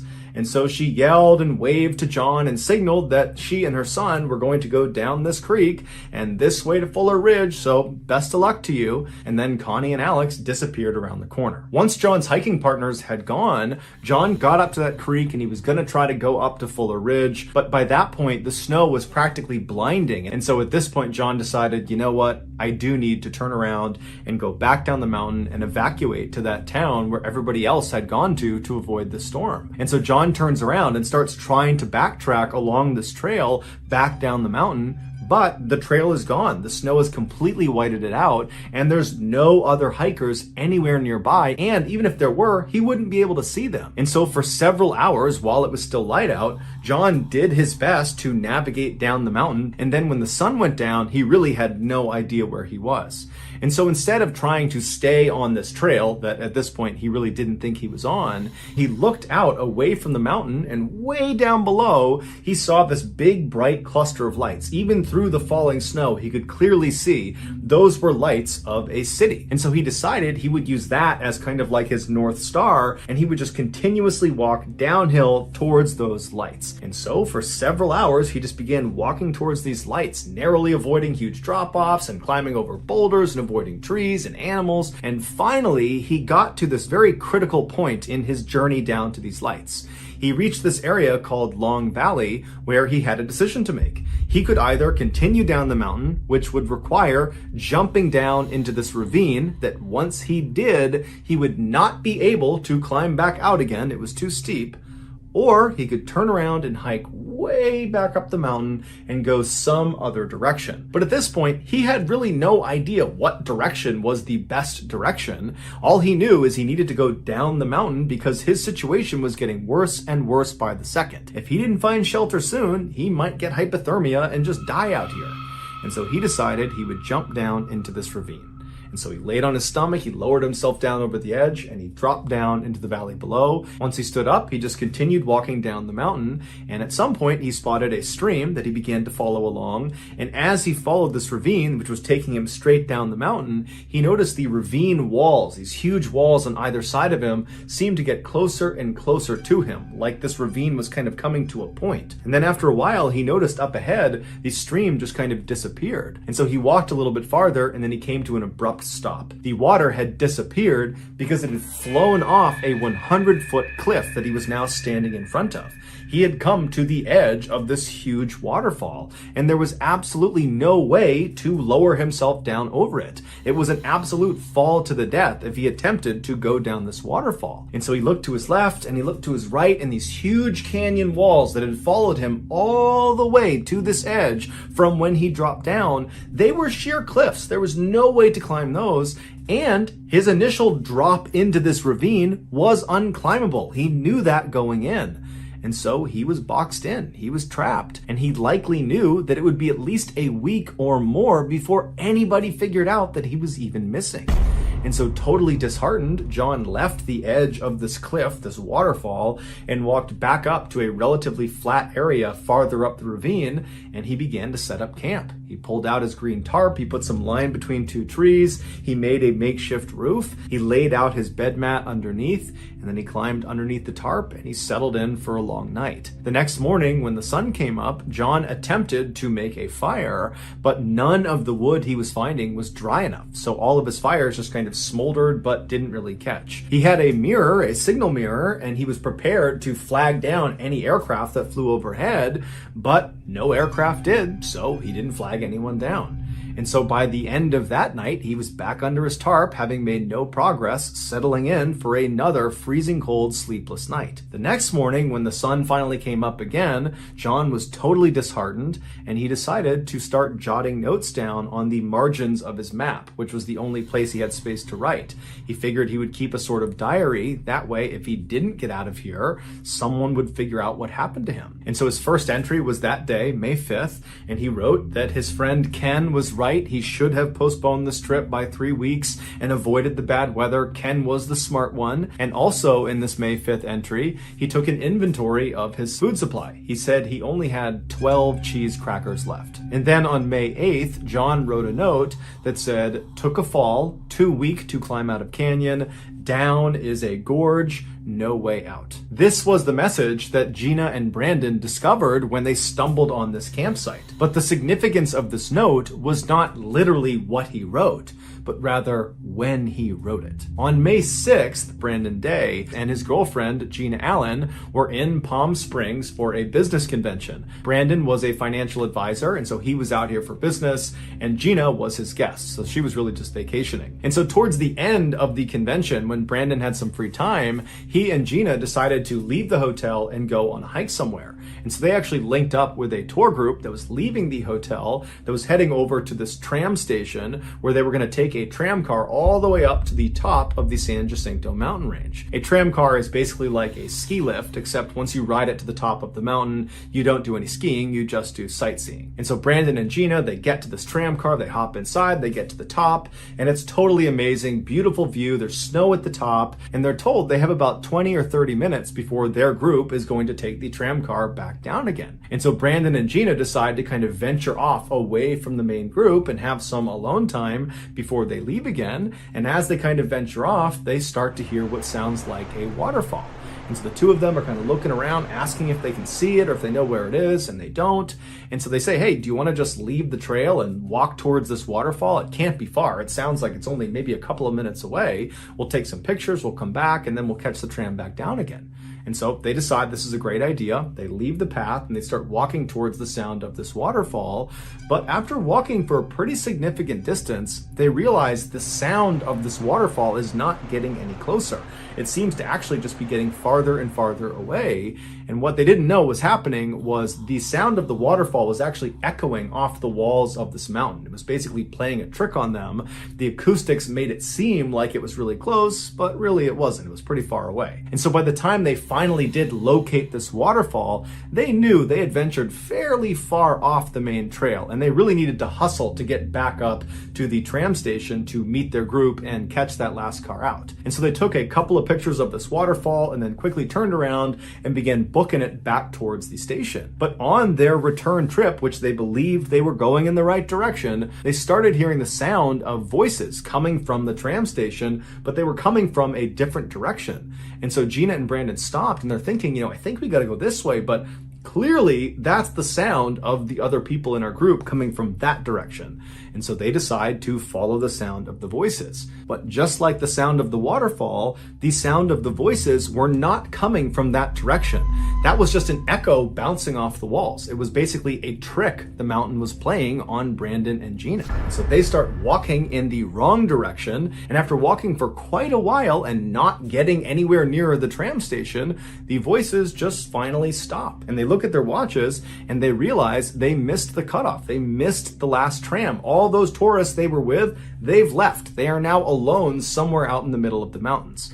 But they did not panic. They figured, you know what, we'll just make our way to the tram station and we'll either catch the next tram or, maybe there's a payphone or something up there we can use and, we'll figure it out. Now, it's important to mention that Brandon and Gina did not expect to spend very much time out in the elements. They expected to get on a tram, stay at the top of this tram station with a bunch of other tourists where there was a restaurant and a bar, and then they were going to ride that tram car back down and be back at their hotel before dinner time. As such, they didn't bring any supplies. They didn't even have their cell phones. They had left those in the hotel room because they wanted to make sure they were focused on each other. And so all they had were the clothes on their back, which were very light. They had tank tops and some sweatpants on. They each had a very light jacket as well. And they had a wallet and some chapstick. They had no water. They had no food. And so Brandon and Gina, they begin walking around in search of this tram station. And for several hours, despite their best efforts, they don't find it. And then before long, the sun is going down and the temperature is dropping rapidly. And so eventually, after it becomes too dark to continue to move around, the couple winds up going into a cave where they huddle up all night, barely avoiding becoming hypothermic. The next day, when the sun comes up, they haven't slept at all, they climb out of their cave and they continue walking around the mountain in hopes they find this tram station. But eventually they get to one of the higher points of the area they were in, and they have a pretty good vantage point around them. And when they start looking out, they don't see the tram station. They don't see anything but wilderness in all directions. And so they decided their best bet was just to walk straight down the mountain and try to just walk off the mountain. And they figured as they began walking down the mountain that the tour guide had probably recognized they were short 2 people the day before. And so certainly a search had been launched and there were people looking for them, and probably they would be found long before they ever had to actually walk off this mountain. But little did they know, their tour guide that had brought them onto the tram and then brought that group down, they had recognized they were short 2 people, but they assumed those 2 people must have just taken an earlier tram, and so nothing was reported. Nobody was looking for them. And so all day, Brandon and Gina made their way down this very steep mountain, falling half the time, smashing into rocks and trees, and getting cut up on manzanita bushes. It was just this awful experience. And by the time the sun was going down, they had no sense of how close they were to the bottom. They didn't have a good viewpoint. They were just kind of trapped inside of the wilderness. And so once again, they huddled up for the entire night. This time they didn't have a cave to protect them from the wind. And so it was just another absolutely miserable night. And so finally the sun comes up on the 3rd day, and Brandon and Gina, they're up and they are moving straight down this hill. They want to get out of there as soon as they can. And after smashing into more boulders and more trees and getting more banged up, they finally arrive at the same drop off down into a ravine in Long Valley that John had gotten to. And so they're standing over this ravine, debating whether they should make the leap and jump down into this ravine, even though it means they can't climb out again. And so they're looking around, they're figuring, you know what, we don't really have a better choice. We don't really have the energy to climb all the way up and try to go a different way. And we don't even know if those ways are more advantageous.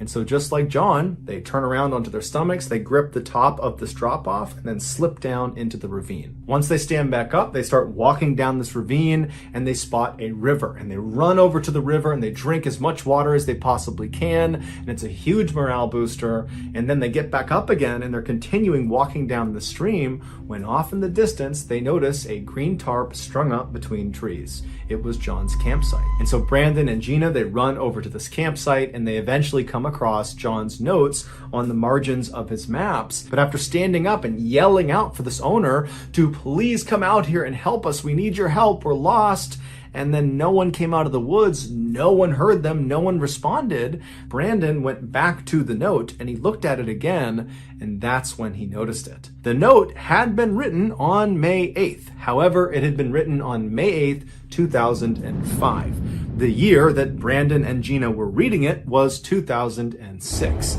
So this note was 1 year old. John had just happened to get lost and write a note on the exact same calendar day that Gina and Brandon arrived at his campsite and discovered the note. In their initial excitement and joy that they might get saved, they did not pick up on that year discrepancy. The couple began looking more closely at all of the gear underneath the tarp, and they noticed all of the metal objects like the forks and spoons and the pots and the pans, they were all starting to rust, and some of the other objects like the shoes looked like they had been sitting in the same spot for a really long time. They both started to get a really bad feeling about this campsite, like something terrible had happened there. Gina emptied the yellow backpack's contents onto the ground, and that's when they found a wallet. They opened it up and they pulled out an ID card, and it was John Donovan's ID card. So now they knew who had written the note and who owned this camp. Afterwards, Gina and Brandon laid out all of the maps to see if there were other messages that they had not read yet.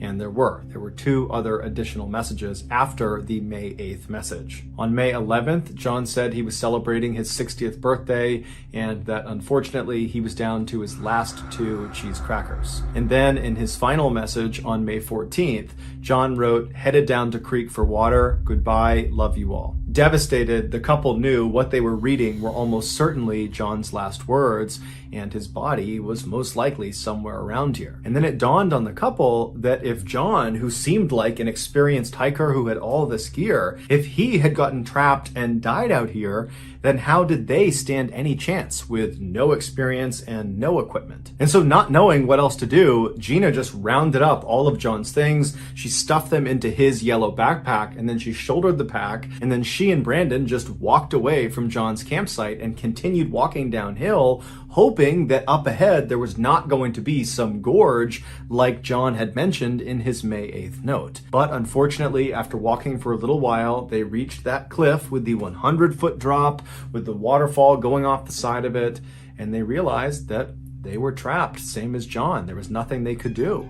And so totally speechless and shocked, they just both sat down, they didn't look at each other, and they just sat there wondering what was going to happen next. And they both were thinking, this could be the place where I die. At some point, Gina kind of snapped out of her trance, and she took John's backpack, and she began rifling through it, pulling everything out all over again. And Brandon asked her, what are you doing? And she said, well, maybe there's something in here that we missed. Maybe there's a secret pocket or something in here that could help us. And so she rifles through this bag, and sure enough, she finds inside of a small pocket in the bottom of the bag was another bag, a little plastic bag, and inside of it were matches, and they were still dry.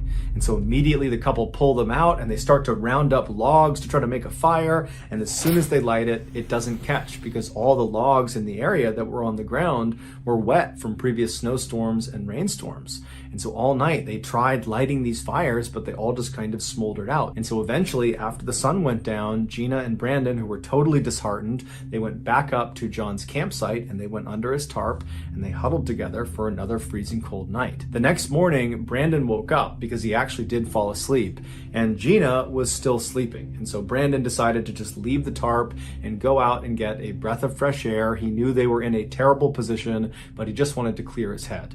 So he stood up and he could barely stand. He was so achy and tired and he was so hungry, and he decided he would just walk down to the edge of this cliff and look out into the valley to see if maybe there was a way down. And so he walked along the river, stopping periodically to get a sip of water until he got to the very edge. edge, and when he got there, he looked down and he saw something that he had not seen the day before. There, in a pool of water all the way down, 100 feet down, was a body lying face down in a pool of water, and that body belonged to John Donovan. Brandon was too far away to actually confirm if that really was John, but he instantly knew. But instead of being scared or saddened or depressed by the sight, it kind of invigorated Brandon and reminded him that if he doesn't act, he and Gina were going to die too. And so Brandon decided he wasn't going to set some small campfire to try to signal someone. He was going to try to light the entire forest on fire. And so he walked back up to the campsite and he got the matches out from the backpack,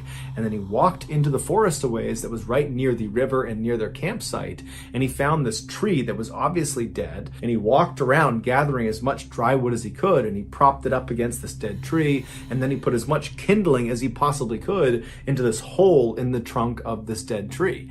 And after doing all this prep work, he got his matches out and he lit some of the kindling, and to his surprise, the tree caught on fire almost immediately. In fact, it burned so quickly and so big that Brandon had to run away so that he didn't catch on fire.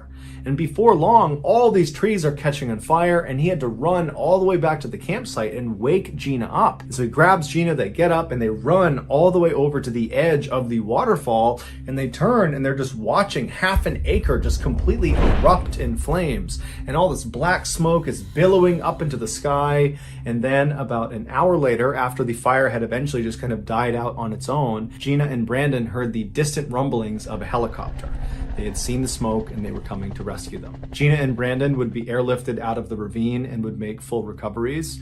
John Donovan's body would be recovered 3 weeks later. His cause of death could not be determined. Some say that final note he left on May 14th, where he said he was going down to the creek to get water and then said goodbye, I love you all, that was sort of a suicide note, that he actually threw himself off that cliff to end his suffering. Others say he just walked down to the edge of this waterfall and was trying to get a drink of water from the creek when he slipped and then fell over the edge to his death. But we'll never know for sure. What we do know for sure is that in 2005, when John Donovan was still alive and missing, had he been rescued, he would have left the valley with all of his supplies, including those matches, which would have meant in 2006, when Brandon and Gina found themselves in that ravine, there wouldn't have been a way to start that fire, and so they would have died. In fact, the helicopter pilot that did come up and rescue Brandon and Gina, he would say there was nobody planning to search that area. This was not an area they believed Brandon and Gina would be. And so it really was only because of that fire that those two lived. As such, the couple said they owe their lives entirely to John Donovan and his unbelievable sacrifice. On July 11th, 2006, a funeral was held for John in Virginia. 80 people showed up for it. Most of them were his hiking friends from his club. After the service was over, they all kind of poured out onto the cemetery lawn around John's gravesite. And as the bagpipes played Amazing Grace, Lynn Paget, the man who had done the first 100 miles of the Pacific Crest Trail with John before his feet swelled up and he had to leave, he walked around the crowd handing out red Solo cups filled with a tiny bit of John's favorite whiskey. And then after making sure all of the adults had their drinks, Lynn went to the head of his very good friend's grave and he delivered a beautiful eulogy. In it, he tells the crowd that he thinks of John all the time, he misses him terribly, and at night he has the same dream. He's walking down this trail next to a stream, and then the stream bends off to the side, and as soon as he walks around the bend, he sees this green tarp. And he knows it's going to be John, and so he yells, "Hey comrade, hey comrade." And as he's walking over to the tarp, he realizes John isn't there.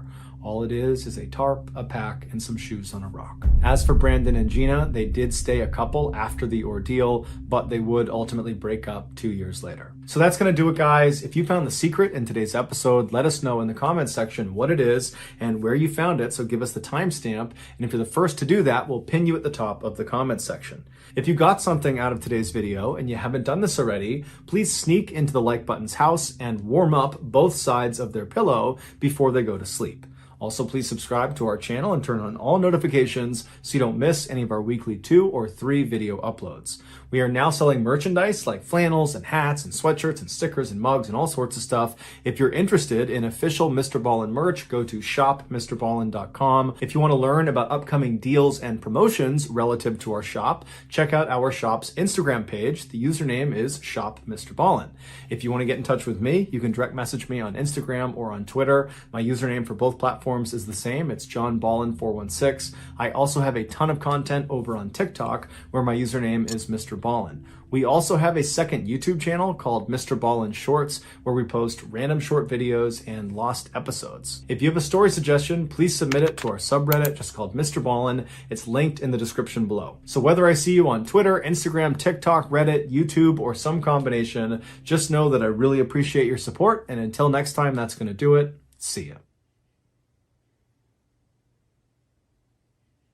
Today, we have a really cool video for you guys. It'll be a collection of 4 stories that are all fan favorites, and they all share a theme: camping horror stories. These stories have all been totally re-edited, so even if you've seen them before, it's gonna feel new and improved. That was the whole point of doing this. We wanted this to feel like a brand new viewing experience.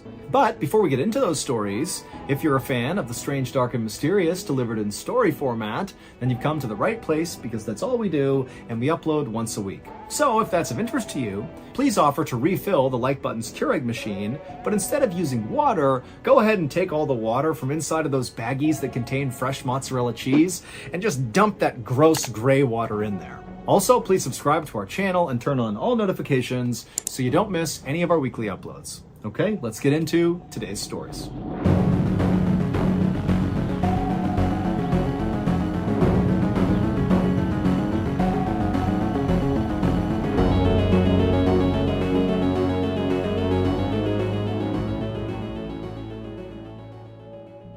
In April of 2020, a 17-year-old named Sam, who was an avid outdoorsman, decided to go on a one-night hike in the Superstition Mountains in Arizona. The mountain's name has a bunch of supposed origins, but the one that's generally accepted is people are afraid of the Superstition Mountains because of all the mysterious deaths that have occurred there. And so because people would avoid these mountains in fear of mysterious death, it became these Superstitious Mountains. But Sam was not superstitious and regularly came out here to go hiking, in particular on this 8-mile loop that went through a canyon. And so this one night overnight he planned on doing was going to be on that 8-mile loop where he'd do 4 miles in, camp out, and then 4 miles back. And he planned to do it with a friend, but his friend at the last minute canceled, and so Sam teetered on not even doing it, but ultimately decided, okay, I'll just do it by myself because I'm very familiar with this area. On the day he was supposed to go do this hike, he had planned on getting there early in the day to have maximum lighting, but due to some unforeseen circumstances and traffic and bad road conditions, he didn't get to the trailhead until 5:45 p.m. that night. Sam knew it was a bad idea to start this hike so late because he was going to run out of daylight. He probably was not going to make it 4 miles to the point where he planned on camping out, but he figured with his good health and fitness, he could probably quickly make his way to the 2 or even 3 mile mark, and there were some suitable campsites there. And so he decided he would kind of risk it and just try to go as fast as he could and use the daylight he had to reach a suitable campsite. But he wasn't able to move as fast as he thought he could, and soon the sun was down and it's totally dark, and he's got his flashlight, but that only is able to shine like 10 feet in front of him. And then at one point he nearly falls off of this rock, and he knows had he fallen, he would have gotten really badly hurt, and he's 15 miles away from the nearest help, and he's in a bad cell phone service area, and the roads getting out here are treacherous. No one knows exactly where he is, and it dawns on him that you've made a pretty bad choice, and you should stop right now and make camp here and not try to risk it any further. And so as it happened, where he was, there was this forest right nearby, and he could see there was a clearing about 30 feet off the path when he shined his light. And so he walked into that clearing, and he found it was a great spot to make camp. And in fact, on the edge of this clearing was the remnants of a fire pit. It was very old, but it at least showed someone had camped out right here, and they seemed to have made it just fine. So suddenly he was feeling pretty smart, and he felt pretty good about where he was staying for the night. Now, Sam intentionally did not bring a tent. He He liked to sleep on a sleeping pad with a sleeping bag over that, and then he would string up a tarp over the top of him in case it rained. And since this clearing was surrounded by a bunch of pine trees, he was able to string up his tarp over the top, and it was perfect. And pretty soon he had a fire going, and then he cracked open a can of beans and he began eating his dinner. And as he was eating, he started to get a sense that something was off, something was not right. He began scanning the tree line as if he was going to find something out of the ordinary, but his visibility was incredibly limited because he was sitting right up against a fire. And if you've ever sat next to a fire in a dark forest, your visibility is like 5 feet in a circle around the fire. You really cannot see beyond that. And his vision was also limited by all the pine trees that encircled his clearing.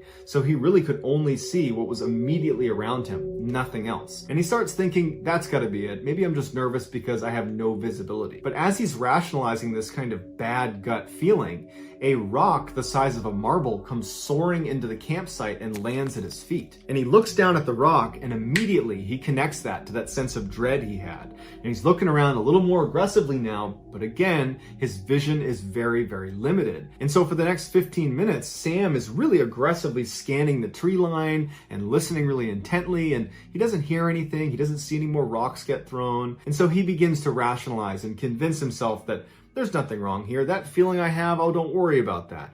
He starts telling himself, I must have kicked a rock. That's what it is. Or maybe a rock fell off a tree.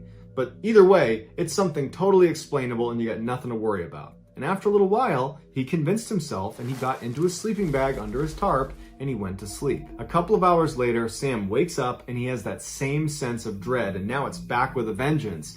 And he can't hear anything, he can't see anything, but he's definitely feeling like something is wrong. And at that moment, as he's listening really intently and looking really carefully, he hears the sound of rustling leaves. It sounds like someone walking through leaves about 30 or 40 meters away from his campsite. And initially, he can't tell if this person or animal is walking towards his campsite or away, but over the next 30 seconds or so, the sounds start to fade, and he convinces himself that, okay, they've left and everything's fine. But just in case, he wanted to grab his flashlight and shine it in that direction, and so he reaches next to him where he had left it when he had gone to bed a couple hours earlier, and he can't find his flashlight. And he's looking around for it, and he can't find it, and he's like, man, that's weird. I had it right here, right next to my body, and it's not here anymore. And that's when the alarm bells start going off in his head, because the only way this flashlight moves is if he moved it. And if it's not here, how did it move? And so he jumps out of his sleeping bag, he ducks out from under the tarp, and he's looking around on the ground in the immediate vicinity of where he was sleeping to find this flashlight. And as he's looking, out of the corner of his eye, he sees some light. And he turns his head, and in the same direction that he had heard those footsteps, those rustling leaves, when he was still laying down, he sees his flashlight laying on the ground about 10 meters away, which means someone or something had been less than a foot away from him to get this flashlight that was right next to him while he was fast asleep and totally helpless, and had moved it all the way over there. And immediately, Sam thinks to himself, that's a trap. They are trying to lure me away from my campsite. Suddenly, he felt so scared he wanted to vomit, but he knew in order to survive this situation, he needed to keep his wits about him. So he puts his boots on and he grabs his knife, and he knows he's not leaving this campsite. In fact, he's going to build the biggest fire he can. He's going to stoke that fire as big as he can get it, and he's not going to go anywhere near that flashlight. For the next several hours, Sam just stood in the middle of his campsite holding his knife, preparing to confront whatever the heck is out in the woods. And over those several hours, he would hear footsteps approach his campsite, turn around, and leave. Every time the fire got lower, he noticed they would come closer and closer and closer, and when he would stoke the fire, they wouldn't come as close. But at about 3 a.m., he ran out of firewood, so unless he went into the woods to get more, he'd be out, and he's certainly not going into the woods. That's the whole point, is to avoid the woods where this thing is. And so as the fire died down, Sam prepared himself mentally for whatever happened next, because he knew that with that fire gone, this thing was comfortable coming all the way in, coming all the way up right next to him to get the flashlight. And so finally, he hears the footsteps approaching, and before this, the closest they had come was maybe about 15 meters away. They were far enough away it didn't feel intimate. It was terrifying, but he had some distance. This time, they walk right up to about 3 meters away, but they intentionally come behind the thickest group of trees, so he can't see them. And it's still dark outside, and he's in that bubble of light near the fire, so he's blind to whatever's on the other side of those trees. But he knows they're there, and they've stopped. And for 2 hours, this poor kid is standing in the middle of this campsite, facing in the direction of whatever is behind the trees. Probably his imagination is going crazy at this point with what could be behind those trees, just waiting for whatever happened next. But ultimately, the only thing that would happen is the sun would eventually come up, and right before it actually popped over the horizon, this thing on the other side finally moved, it turned around and ran away, and it did not come back. And so when the sun finally did come up, Sam didn't just charge out of there because he's still thinking there could be a trap. He waited until it was totally full sunlight, and then he packed up everything he had, and he practically sprinted back to the parking lot, back into his car, and he drove nonstop for 20 miles until he got to a gas station where he could park and collect himself. And when he got there, he got out of his car and he went in and he got a drink. And when he came out, he noticed someone had written something on the dust on the back window of his car. And he walks over and it just says, "Sleep well?" ? Sam is confident whoever was stalking him at his campsite is the same person or group of people that wrote this message on his car. And now Sam just wonders, what would have happened if I retrieved that flashlight?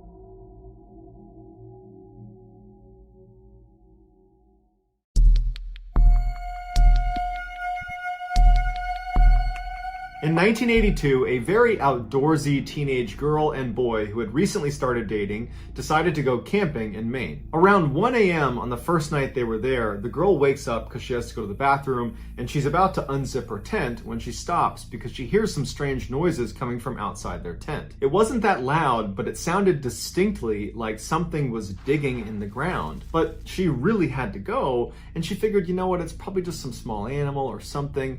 And so she begins to unzip the tent, and there's a little bit of moonlight that night, and there was a clearing outside of their tent. So the moonlight's pouring through, so she has plenty of illumination. And so she looks through this tiny hole, and she can't believe what she sees. It is a grown woman squatting down about 2 or 3 feet away from their tent. Her back is to them, so she can't see that she's looking through the tent, and she's feverishly digging into the ground in front of her. The girl literally falls backwards into her tent. She's so startled by what she sees, and she lands on her boyfriend, who immediately gets up, and he's like, "What's going on?" And she goes, "Shh," and she points at the little hole where she had unzipped the tent, and she goes, "Look." The boy is confused, but he can tell his girlfriend is very serious, so he sits up quietly and he looks through the little opening in the door and he sees the digging woman. The boy recoils and looks at his girlfriend and he's like, "What is going on out there?" He takes a flashlight and she's telling him, "Don't do it." And he opens up the tent a little bit more and he aims his flashlight directly on this woman. And this gets her attention and she stops digging and she stands up slowly and she turns around and faces them, and she's got no expression. She's not giving them any indication why she's there. She's not acting aggressive. She's not acting scared. She's just completely neutral. And she stands there staring at them for quite a while before turning around and just walking away from their campsite. And after a little while, when they were pretty certain she was gone, they open their tent all the way, they go outside, they kind of scan around with their flashlights and she's nowhere to be found, and they go to where she was digging, and it's just this weird 4-inch deep hole in the ground. There's no rhyme or reason to why she was doing that. And so after sitting there wondering what they should do, they settled on, well, tomorrow we'll tell the park rangers that she was here and maybe they'll do something about it. And so feeling pretty confident that this woman's not going to come back, they both go back into the tent, they zip it shut, they get in their sleeping bags, and they're about to go to sleep when they hear someone running towards their campsite. And they know it's this woman. They immediately unzip the tent and they look out, and now the woman's not digging anymore. She's rummaging through some of their stuff that's outside of their tent. And the way she's doing it, they described as monkey-like. She'd pick something up, look at it, and throw it over her head. She'd pick the next thing up, throw it over her head, back and forth, just throwing things behind her. And so the boy gets out and he shines a light on her and goes, "You need to leave." And she doesn't react. She just keeps flipping through all their stuff until he gets pretty forceful and says, "You need to leave right now." And at that point, she kind of stops and looks at him like, "Huh, what are you doing here?" And then she gets up, turns around, and walks away. Now the couple really doesn't know what to do because she's clearly willing to come back after being confronted. But they stayed outside their tent for about 15 more minutes, shining their light and making lots of noise and treating her like she's an animal, and they're just trying to scare her away from the campsite. And after a little bit of time, they thought, okay, there's no way she comes back now because, we were pretty aggressive with her this time and she seemed to really get it. They both do go back in the tent, and as soon as they zip it shut, they hear her come running straight back to the site, like she was literally waiting in the wings for when they went back in the tent. And this time she runs back to the hole in the ground and she's just feverishly digging into the ground as fast as she can. And this time they come out of their tent and they're mad and they are screaming at this woman to get the F out of here. What are you doing? And this seems to kind of frighten the woman, who gets up and she looks at them like, why are you yelling at me? And she runs away, and it looked almost animalistic the way she was running away, like she was feral. The boy and the girl are totally shaken up at this point. It's about 1:30 in the morning and this woman just keeps coming back to their site and they don't know what to do about it. So they turn on some lanterns and they turn on their flashlights and they decide, we're just gonna stay outside until the morning. That way we know she doesn't come back and doesn't steal anything from us. But by about 3:30 in the morning, they've been outside for 2 hours. They're getting cold, they're super tired. The woman's nowhere to be found. And so they finally say, you want to go back in and get some sleep? I think this time she's really gone. They get back in their sleeping bags and they go to sleep. They don't hear her again. The next morning when they get up and they unzip their tent, they look outside and all of their stuff has been thrown all over the campsite. And the hole in the ground that the woman had dug, that was previously about 4 or 6 inches deep, is now well over a foot deep. And they realize this woman must have been lurking in the shadows in the woods, watching them from 1:30 to 3:30 in the morning. That whole time they were out there kind of warding her off. She was just waiting, just watching them the whole time in the shadows. And as soon as they went into their tent, she must have given it a little bit of time, but then she ran right back over and she ransacked their site. But the strangest thing was, after they looked through all of the stuff she had chucked around, nothing was missing, and there was some pretty expensive stuff that was laying out that she could have taken but didn't. After they picked up their site, they went to the park ranger and they told them about what had happened, but the ranger has no idea what to make of it. He's never heard of such a thing. And so the couple just leaves that day because they're not about to spend another night here. And to this day, they have no idea why this woman was running onto their site and digging into the ground and rummaging through their stuff. It was like she was just a wild animal.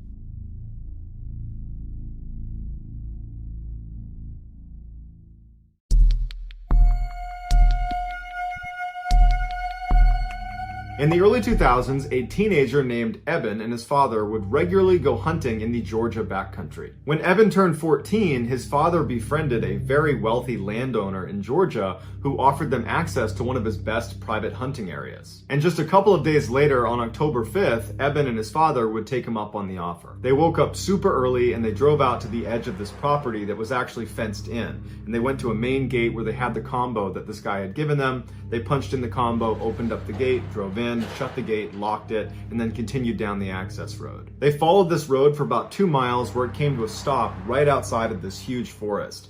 They parked their truck, they got out, they put on their gear, and in the pre-morning darkness began hiking into the woods. Even though they were there primarily to hunt, Eben and his father secretly enjoyed just hiking around the woods and camping out, and any chance they got to extend their hunting trips, they would, even if the hunting wasn't good. And so since they spent a ton of time in the woods together, they noticed almost immediately when they walked into this particular forest that something was off. There's no birds, there's no animals, silence. It's just totally silent. The only sounds they heard that were not them was a single plane that passed overhead. Although they found this very odd, they figured, you know what, this is private property, not a lot of people are out here. I'm sure as soon as we showed up, the animals were aware of us and they've scattered. They finally make it out to the hunting stand that the owner had told them about. They get all settled in, they're getting ready to see some animals. And all day long, they don't see a single animal. They don't hear a single animal. In fact, again, it is just completely silent. Frustrated, they began packing up their stuff, making their way down off the stand, and they started looking for a place to make camp for the night. And Eben's father suggested, well, hey, there's obviously nothing over here. It's been quiet all day. Why don't we walk deeper into the woods a little ways, set up camp there, so tomorrow we have a better chance of seeing some animals. So they hiked for about an hour farther away from where they parked their truck, and they reached this clearing, which is perfect for setting up their camp. And so they set up their tent, and Eben's father says, hey, we still got some daylight. Do you want to go try our luck and see if we can see some animals out here now? Eben's like, yeah, why not? So they hike a little ways away from their campsite, and they set up their blind, and once again, they don't see any animals. It's totally quiet. And so they turn around and they start heading back. As soon as they could see their campsite, which really was just their tent, they noticed that their tent was now collapsed. And Eben's father turns to him and says, "Oh, it must have been the wind." And Eben says, "No, it couldn't have been the wind, because all day today we have been commenting on how quiet it is and how the fact that there's no weather, no wind, no anything is heightening the fact that it's completely silent. So it could not have been wind." So Eben's father is like, "Well, when you set the tent up, did you not put the posts into the eyelets? Did you not build it correctly?" And Eben's like, "No, I've made that tent like 1,000 times. I know it was set up correctly." They walk into their campsite and they look down at their tent, and they're really confused at what they see. The 2 rods that go in an X over the top of the tent that thread through nylon loops and then anchor at 4 different points on the base of the tent, well, they had been removed from the 4 corners. And if you know how a tent works, it works on tension. And once you have a rod anchored in 2 points, it doesn't just pop out. It's anchored at 2 sides. It's actually difficult to remove each anchor. Once one is out, the other comes out easily. But basically, the rod would need to break in order for it to come out of those anchor points, or someone would have to come over and remove it. And they didn't remove them, and none of the rods were broken. Which leaves them with either they failed to set up their tent, even though they had distinct and clear memories of setting it up and double checking it was set up because they put gear inside of it, or someone came over to their campsite while they were gone and undid the 4 corners. They decide, you know what, it can't be some stranger coming over here because we're the only ones with the gate combo. This is private property and no one could have been here. And why would they do that if they came to our campsite? Why would they randomly collapse our tent and then vanish? So it had to be us. We must have not made the tent. And while they didn't really believe that they had not made their tent, they convinced themselves that that's what happened because the alternative was just too bizarre and frankly terrifying to consider. So they build their tent and they make a little fire and they stay up for a little while chatting before being tired and saying, okay, let's just go to bed. They extinguish the fire, they get in the tent, and they both fall asleep. A couple hours later, Eben wakes up suddenly and he's not sure if he's dreaming or not, but he thinks he hears someone laughing a couple hundred meters behind their tent off in the woods. Eben instinctively turns to make sure his dad is still in the tent with him, and he is. And then Eben starts listening really intently to what's happening outside. And all he can hear is silence, like it's been since they got in the woods. He doesn't hear any more laughter, and so he says, okay, I must have just been dreaming, and there wasn't any laughter out there, and eventually Eben goes back to sleep. A little while later, Eben wakes up suddenly again, except this time his dad is already awake and looking around anxiously. And Eben sits up and goes, what's going on? And his dad goes, shh, and he goes, can you hear that? And Eben listens, and to his horror, he hears laughing.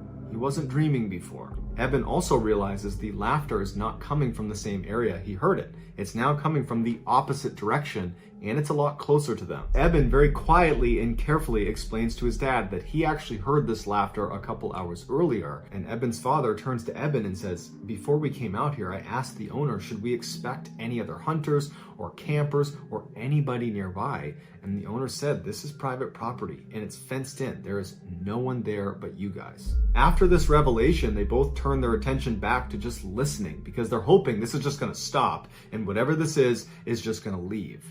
But it doesn't leave. They hear footsteps running towards them from way off in the forest. And it's so quiet, it's really easy to hear these footsteps. And whatever this is charging towards them. And then it comes to a complete stop right at the edge of their clearing. At this point, Eben is now grabbing onto his father. Eben's father is holding onto his rifle and he's getting ready to open the tent to confront whatever is out there. And right before he grabs the zipper, this person, whatever it is, starts laughing again. And it's practically right on top of them. It's so loud. They can hear it clear as day right there, right outside their tent. And Eben's father takes a deep breath. He grabs the zipper, and as soon as he begins moving it, the sound the zipper made causes the laughter to stop. They don't hear footsteps, so they know probably something's still out there. But the laughter stops like it's recognized that they're making noise. They're right there. There they are. They're in the tent. Eben's father freezes with his hand on the zipper, and he's debating whether he should go outside or not.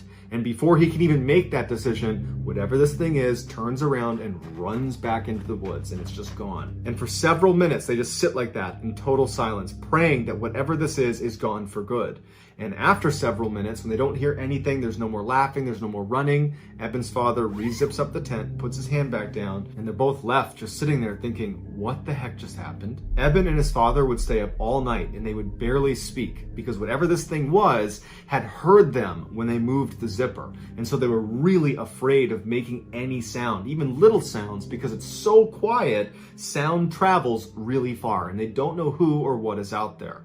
And so in silence, holding their guns, they're just waiting for the sun to come up. And as soon as it did, they were up and out of there, literally running out of the forest, checking over their shoulder the whole time, all the way back to their truck. And so to this day, they have no idea who or what the heck was running around out there.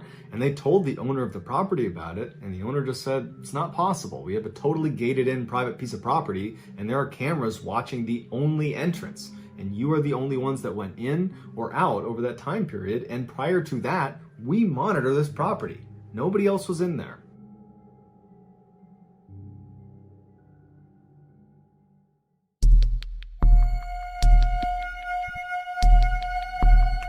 In 2016, a 25-year-old Wall Street banker named Matt was camping near Mount Rainier in Washington state. His job was so hectic that in the rare times he got a chance to, he would disappear into the wilderness for a few days to clear his head. Despite living in one of the biggest cities in the world, Matt was actually a very competent outdoorsman. And so for this trip, he decided he would stay way off any trail, deep in the backcountry in random locations. On the first night, he found a nice clearing in the trees, and so he set up his campsite there. He ate some food over his fire, he pitched his tent, climbed inside, and within a few minutes, he was fast asleep. Several hours later, Matt woke up to some strange sounds coming from outside of his tent.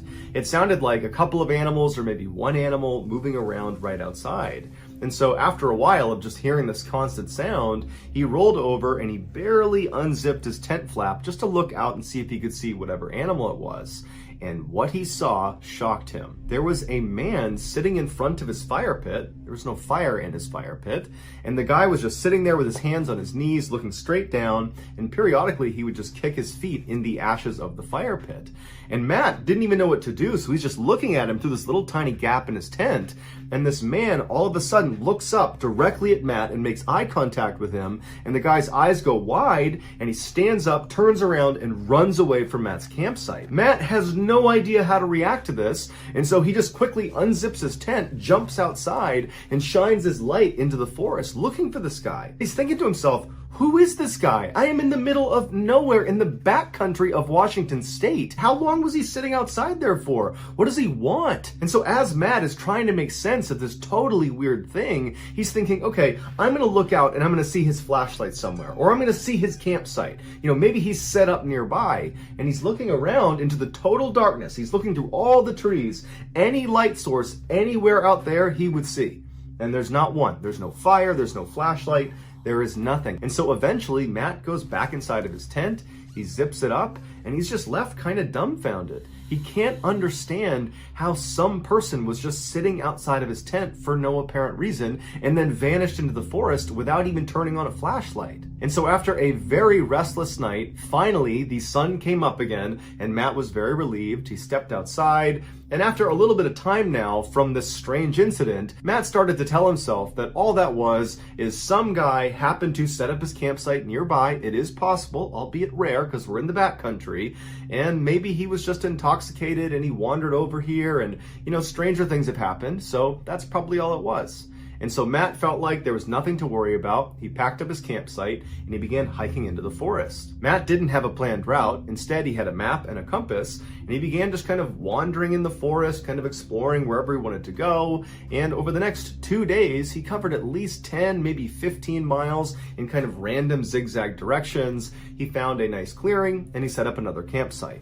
That night, he set up a fire and he was eating some food near his fire. And then as he's sitting there, he hears rustling coming from behind him. And he's pretty sure it's an animal, so he turns around and he doesn't see anything. And he goes back to eating his food. And then a little while later, he hears some more rustling behind him. And this time, he can't really just write it off. Clearly, there is something behind him that's moving around. And so he stood up, turned around, and remained motionless and just listened, expecting to see maybe a deer come out of the woods. But instead, he hears a man's voice come out of the darkness that says, "Do you know how to get to Bell's Canyon?" And Matt's heart starts racing. He knows that even though he can't see him, it has to be the same guy he saw 2 days ago, because they are in the middle of nowhere. He hasn't seen any other hikers or campers or anyone, and clearly this guy has the ability to sneak up on him, and so he's thinking, what does this guy want? I just spent the past 2 days hiking in random directions for 15 miles, and he must have followed me. And so Matt, not knowing what else to do, just says, I don't know where Bell's Canyon is. And then there's silence. And Matt, one part of him is thinking, I hope this guy does not come into the light. I hope he just goes away. The other part of him is thinking, well, maybe this is a different person that is lost and they're looking for this place called Bell's Canyon and they'll come into the light. It'll be a big relief. I'll send them on their merry way and everything will be fine. But as Matt is having this wishful thinking, the voice from the shadows does not come any closer, but instead asks the same question a bit more forcefully this time. Do you know how to get to Bell's Canyon? This time Matt did not respond. Now he was scared. This is not some friendly hiker looking for directions. There's something wrong. And so Matt, knowing he's all alone out here, he knew he had to do something to try to take control of this situation. And so he took a deep breath, he reached down and grabbed his flashlight, and in one swift motion, he lifted his light up and shined it in the direction of this guy's voice. And what he saw was this guy from 2 days ago looking out from behind a tree right in Matt's direction. He was hiding from him. And when the light hit him, the man barked at Matt to aim it away. And Matt kind of instinctively lowered his light, but now he was too scared to raise it again, and now he knows it's the same guy. This guy has been following me for 2 days. And so for several minutes, Matt just stood there absolutely terrified, and this guy, he just stayed out there. Matt didn't hear him move. It was just a complete standstill. And then the silence was broken yet again by this voice, except somehow he had moved even closer to Matt. And when he came through asking the same question, Do you know how to get to Bell's Canyon? His voice was so close to Matt that Matt got scared and raised his light up, and the man was standing just a few feet away from him. And this time, the man's eyes got wide like they did the first time they saw Matt, and he turned around and he ran into the forest again. Matt, not knowing any better, just began running after him, but he only ran for about 30 seconds before he realized the terrain out here is so rough. He's gonna fall, get hurt, he's gonna get lost, and this guy's already long gone. He somehow managed to run immediately so far away, and so Matt just goes back to his campsite, and he's thinking to himself, what do I do? I have no cell phone service. I'm at least 3 days away from my car, and I'm in the middle of nowhere. No one even knows where I am because I didn't chart a course. I didn't tell anyone where I was gonna be. And so Matt just grabbed his knife and stood in the middle of the campsite, and for hours and hours, he just kept looking around, expecting this guy to just show up again or start speaking to him from somewhere out in the darkness. It was absolutely horrifying. Finally, by about 3 in the morning, Matt was so tired that he had to go to sleep. He hadn't heard this guy again, he didn't see him again, and he figured, I need a little bit of sleep because tomorrow he's gonna pack up his campsite and begin this epic journey back to his car. And so he climbed in his tent and he had a very restless next couple of hours. And then the sun came up, Matt jumped out of his tent, packed up his stuff, and began practically running in the direction of his car. All day as he was hiking, Matt kept looking over his shoulder, expecting to see this guy, because clearly he had followed him for multiple days over 15 miles, and so the likelihood that he's still following him was really high. And so all day, Matt just felt like he was being watched, he was totally terrified, and then the sun started to go down, and Matt knew he would have to camp out again. And so he found a clearing in the trees, he set up his campsite, and he was so tired from running basically all day and being so mentally exhausted from this experience that he just got in his tent and fell asleep very quickly. But several hours later, he woke up to the sound of somebody walking around his tent, and he knew it had to be this guy. He's still in the middle of nowhere. He's not even close to the parking lot yet. And so this guy is still following him. And so Matt sat up in his tent, he clutched his knife, and for hours and hours and hours, all night, this guy just walked around his campsite. And then around 4 or 5 in the morning, he scampered off. When the sun finally came up, Matt leapt out of his tent, packed up his stuff, and literally just began running in the direction of his car, hoping that maybe he could get there before needing to camp out one more night. And so all day as he moved, he's looking over his shoulder, knowing this guy is following him. At this point, it's not even a question. He's somewhere in the forest, but he could never see him. And unfortunately, as the sun was setting, he knew he was not going to be able to make it to his car. He was just too far away. And so at some point when it got too dark to keep moving, he had to find a clearing and set up his tent again. And so Matt climbed inside of his tent, he zipped it up behind him, he grabbed his knife, and he sat there expecting to hear this guy come walking around. But after several hours, he didn't hear him. And Matt started to wonder, maybe this guy has left me alone, finally. Maybe he's not following me anymore. And so Matt, who was totally exhausted, laid down to go to sleep.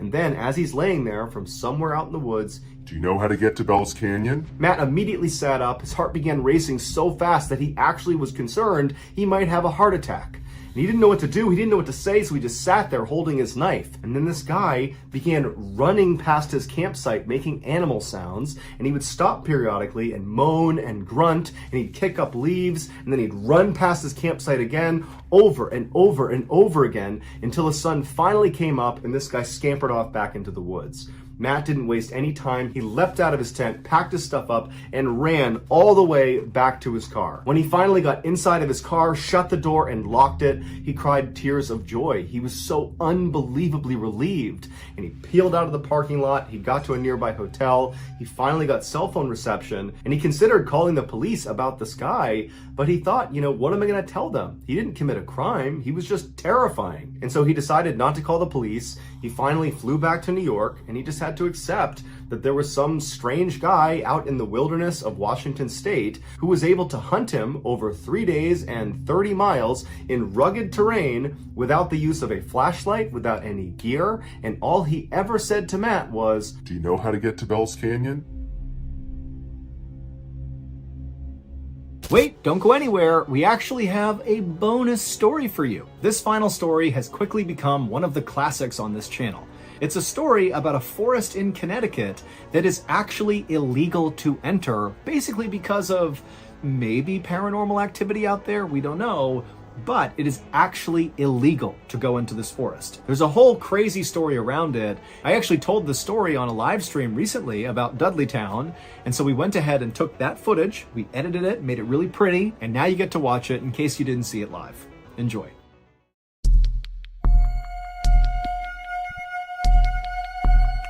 In the summer of 1906, there was this couple, Dr. William Clark and his wife Harriet, and they were up in northwestern Connecticut, and they're driving along this winding country road in a place called Litchfield County. And as they're driving along, it's so scenic and beautiful with rolling hills and green everywhere. And what they were doing is they were looking for a location in this area that could serve as a location for their second home. So Dr. Clark was an oncologist, and they lived back in New York City, where he and his wife lived kind of a fabulous life. He was super successful. He was not only an oncologist, he was a big-time professor as well. And so they lived this amazing life in New York. But, their lives were really hectic. New York City is a hectic place. Add in the fact that they were very social people, always going out and going to functions and this and that. And so they had some extra money, and they wanted to, buy or build a second home that would kind of serve as their retreat away from the city. And after, looking all around the country, they found Litchfield County was kind of like the opposite of New York City. Very few people were living there at the time. And again, it's this beautiful scenic place. And so it just seemed kind of like the perfect spot. So again, Dr. Clark and Harriet, they're just driving along, beautiful day. And they eventually, in Litchfield County, reach this beautiful red wood-covered bridge.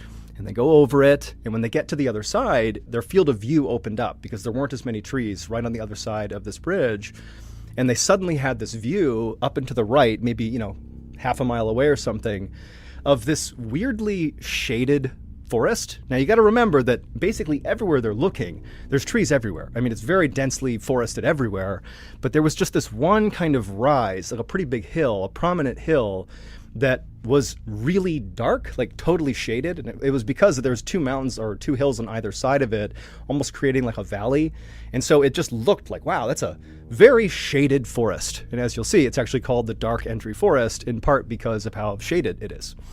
And so they've just come out of this bridge, and they're seeing this area up on this hill. There's no buildings, nothing. It's just trees. And there was just something immediately about it that really stood out to Dr. Clark and his wife. And they noticed that the road they were on, there appeared to be like an access road that kind of splintered off the road they were on that appeared to go up into that forest, the Dark Entry Forest. And so they look at each other and they're like, hey, let's go up there. Maybe that's the place where we can find our spot for our second home. And so Dr. Clark pulls off the main road, goes on the access road, and he begins making his way up towards this kind of darkened forest area. And really quickly, the road itself was very overgrown. At first it seemed like it was relatively well maintained, but the farther up they went towards this dark forest, the rougher it got, to the point where Dr. Clark couldn't even drive on it. There was too many potholes and everything. So they end up pulling the car over and parking. And at this point, they're actually in a bit of a clearing, and they can actually see up ahead of them where they parked. It looks almost like an entry point to the forest. The tree line is right in front of them, and there's kind of like a gap in the trees where this rugged road kind of continues into the forest, and they continue walking on foot towards the entry of this forest. Again, it's beautiful, scenic, very sunny, beautiful day. They're super excited, and they walk into the shade of the forest. And right away, it's like all the sunlight basically vanishes, but not in a spooky way, kind of like they lowered the brightness slightly, and it's very quiet. And, the canopy in dark entry forest is known for being really, really thick. And so not much light was pushing through, but it created almost like, it was like they were walking into a bubble. It's just pure, unadulterated silence and peace. And as they're walking on this road, which quickly becomes mostly like a little path. It doesn't even look like a road at some point. It's just kind of like grass that's been pushed down. Clearly, not many people or anything is coming into this forest, at least not from this direction. And as they're walking along, they're looking around and they're like, this place is so beautiful. I mean, it was already beautiful, but this is especially beautiful. Like, they walked maybe a couple hundred feet into the forest, and off to their right is this apple orchard, untouched. No one's taking these apples. It's just like a wild apple orchard, and there's deer that are just eating the apples off the tree, and they're looking over at Dr. Clark and his wife, and they're completely unafraid. They don't see people, so this is not terrifying for them. Deer just eating their apples. And then, on the other side of the road, there's these huge, fields full of flowers that are, again, trees are everywhere, but there's all these flowers at the bases of the trees, lilies and roses and yellow bitter tansies, or I think that's what they're called. So all these beautiful flowers. And then at some point, as they walked a little bit farther into this dark entry forest, the sunlight that was poking through, it was hitting the ground in such a way that it was actually sparkling, because this forest was actually on a hillside, and there was this mineral called mica. If you're familiar, it's like this little translucent, it almost looks like kind of clouded glass. That's actually a mineral that comes from the ground. And when the sunlight hits it, it kind of looks like it sparkles. And so they're looking around at these wild animals that are unafraid of them, and flowers, and there's, babbling brooks and streams. I mean, it's like out of a Disney movie. This is like a perfect place. And so by the time the couple came out of dark entry forest, this is only, like they walked around for maybe an hour or so. By the time they were coming out, they were completely sold that was going to be where they went ahead and bought their land to build a second home. And so they go back to New York City, and they put in the paperwork to buy the land, and they buy 1,000 acres in this forest, which it's ridiculous to imagine just casually buying 1,000 acres anywhere. But they did. They bought their 1,000 acres. And as soon as they had it, as soon as it was finalized, Dr. Clark began calling around to all these builders, local builders in Connecticut, that could help him build his home. And he had no intention of building some humongous home. They bought a huge amount of land, but they only wanted to build a small cabin. But despite the job being relatively simple, and despite Dr. Clark offering quite a bit of money to anybody who was willing to go out there and build this for him, none of the builders would do it. They never really gave a straight answer to Dr. Clark about why they would not go into dark entry forest, but universally, no one would do it. And so, Dr. Clark, he definitely was discouraged by that, but he just kind of chalked it up to, okay, so obviously it's kind of an isolated place. It's relatively hard to get into dark entry forest, and where they had bought this land, it was pretty far into the forest. And so he just decided, okay, it just might not be worth it for them. It's logistically kind of a nightmare. They don't want to do it. And so Dr. Clark is undeterred, and he decides he will just build the house himself. Dr. Clark, he grew up on a farm in New Jersey. He was a very handy guy. He had built buildings before, so this was something he could do.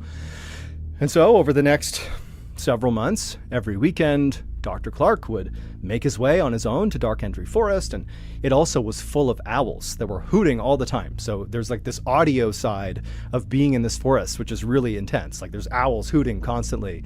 And actually, Dr. Clark and Harriet thought it was really cute that these owls, it seemed like they were almost personally greeting them as they came into the forest. And so Dr. Clark, every weekend for several months, he would go into Dark Entry Forest and be greeted by the owls, and he would go to the land where the 1,000-acre land. And actually, he had identified this one kind of flat spot in the 1,000 acres that was good for building a home. And so the first thing he did over these several weekends he was out there is he just cut down this massive swath of hemlock trees, just kind of clearing out that flat area. And then he chopped up the trees he cut down into lumber, and he used that to build a rustic, simple 2-story cabin.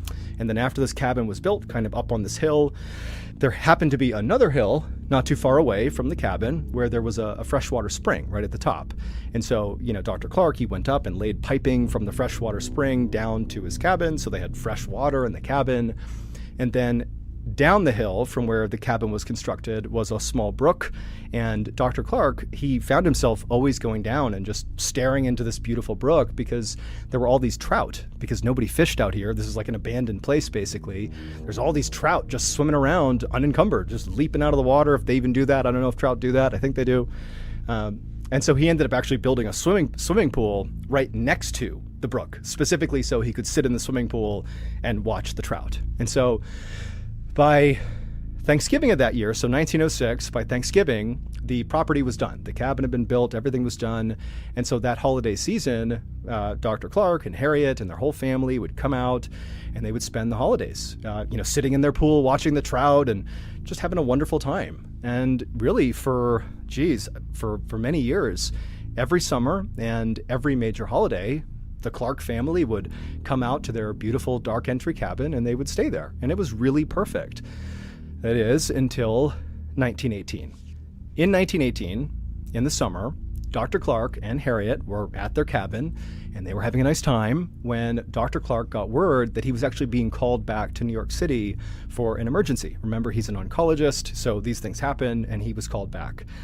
And for whatever reason, Harriet, who normally likely would have joined him and just gone back to New York with him, she decided to stay. I mean, they've been coming here for years by this point, so she probably felt somewhat comfortable, although admittedly she was very unhappy about this. She didn't want to be there alone, but again, she decides to stay. But she tells Dr. Clark, because she didn't know how long he would actually be in New York, and he didn't really know either, but she said, "You got to promise me you'll be back here as soon as you possibly can." And Dr. Clark would tell her that, I'll do my best. I should be back here in maybe, a couple of days from now. And I promise you I will come home as soon as I possibly can. And so Dr. Clark packs up his things, and he and his wife, they leave their cabin. They, walk their way down the trail, listening to the owls and looking at the mica sparkling on the ground. And they leave the forest and they make their way to a nearby train station, which actually was not that far away from the entry to the forest. And Harriet dropped off her husband, and she watched, as he, boarded, and it began taking off, and he disappeared to go to New York. And Dr. Clark, as he's vanishing, traveling on this train, he's thinking to himself that, okay, I'll be in New York just for a couple of days. I'll be home. I'll be back in no time. Little did he know, over the course of time he was going to be in New York, his wife would endure something that is just truly horrifying. So, before I explain to you what happened after Dr. Clark left, you need to understand some history about this forest. History that Dr. Clark and Harriet did not look into before deciding to purchase these 1,000 acres. Because had they done the research into this area, they likely would not have bought the land. So there actually used to be a town that was settled in the Dark Entry Forest. It was called Dudleytown. And it was settled in the 1740s. And at first it was just a couple of families just getting by, but pretty quickly it grew to about 30 families and several structures and houses and the whole 9 yards. Like, it's a small community inside of this beautiful forest, and things were great. For a small town in the 1700s, things were stable.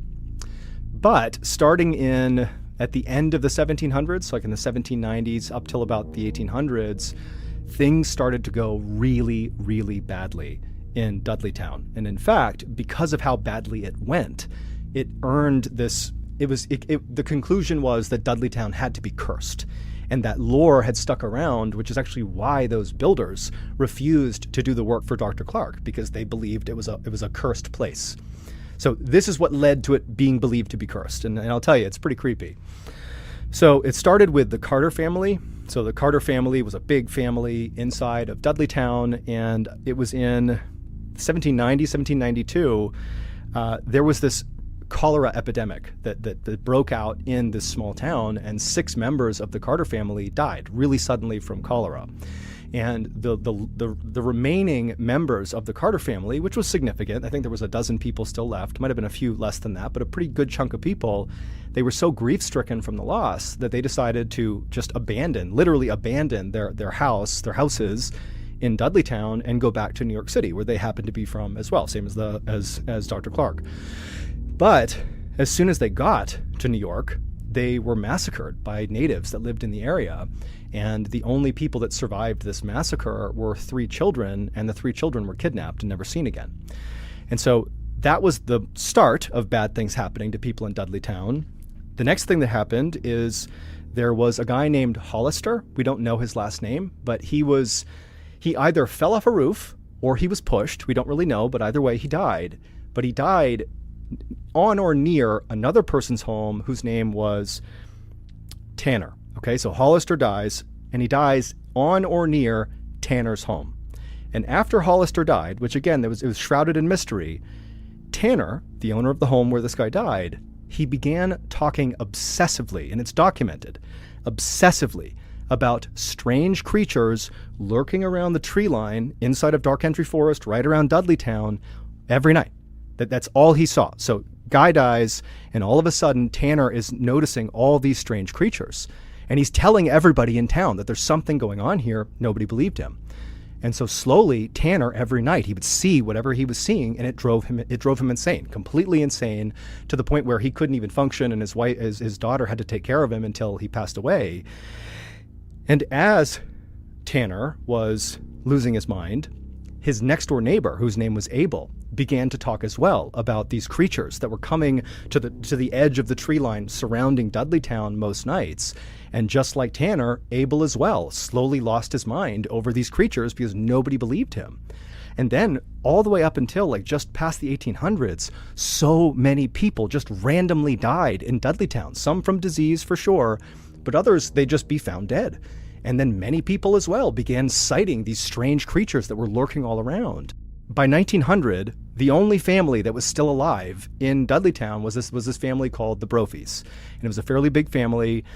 And the mother, she suddenly died of cholera. The 2 sons, they were accused of theft in another town and then fled and vanished. And so literally it's down to John Brophy, the actual last person who's living in Dudleytown. And one night, he didn't know why, but his cabin burned to the ground. And after his cabin, or while his cabin was burning, people were called out. They saw the smoke. They came out to put out this fire. And the last anyone saw of John, who's lost his whole family, he's lost everything, is he just turned and walked deeper into the forest and was never seen again. And no one could find him. That was it. And that was the last person who lived in Dudleytown. And that marked the moment that Dudleytown went from, still being occupied to being a literal ghost town. And you can actually look up the newspaper article that documented the moment when Dudleytown became a ghost town. No one lives there. A few years later is when Dr. Clark and Harriet were taking their stroll through Litchfield County and up into Dark Entry Forest and saying, wow, this is the place for us. And they saw the ruins of Dudleytown. They walked past the crumbling foundations of these old homes, and there was all these remnants of this town that was still there, but much the way they viewed the owls as being kind of charming, they also viewed this rundown old town that was gone as kind of cute, and it made them want to stay there more. So they were aware of the town, but didn't do the research. Apparently Dudleytown was cursed, and that is where they bought their land. So, fast forward to 1918. So Dr. Clark, he's left for this emergency trip to New York, and it would turn out he was only needed in New York for 36 hours. It was, as short as he could have expected it to be. So less than 2 days later, keeping his word to his wife, he's back on a train, and he's heading back to that stop where Harriet had dropped him off near the Dark Entry Forest. And although this was rare that, Dr. Clark would leave his wife in the cabin, he expected her to be waiting for him at the train station. They didn't have an exact time that he was going to be there because it wasn't not entirely planned. But he had said, I'll be here in like 1 or 2 days max. And so he just kind of expected his wife to check the schedule and be at the train platform. But as he's pulling into the station, he sees his wife is not there. Now, this was not some huge cause for concern, but it was enough of a red flag that as, he's pulling into the station, Dr. Clark is thinking something feels off. And so he ends up going from the train station, and he actually walked the rest of the way. He didn't take a car or anything. He walked to that access road and made his way up to the entry of Dark Entry Forest.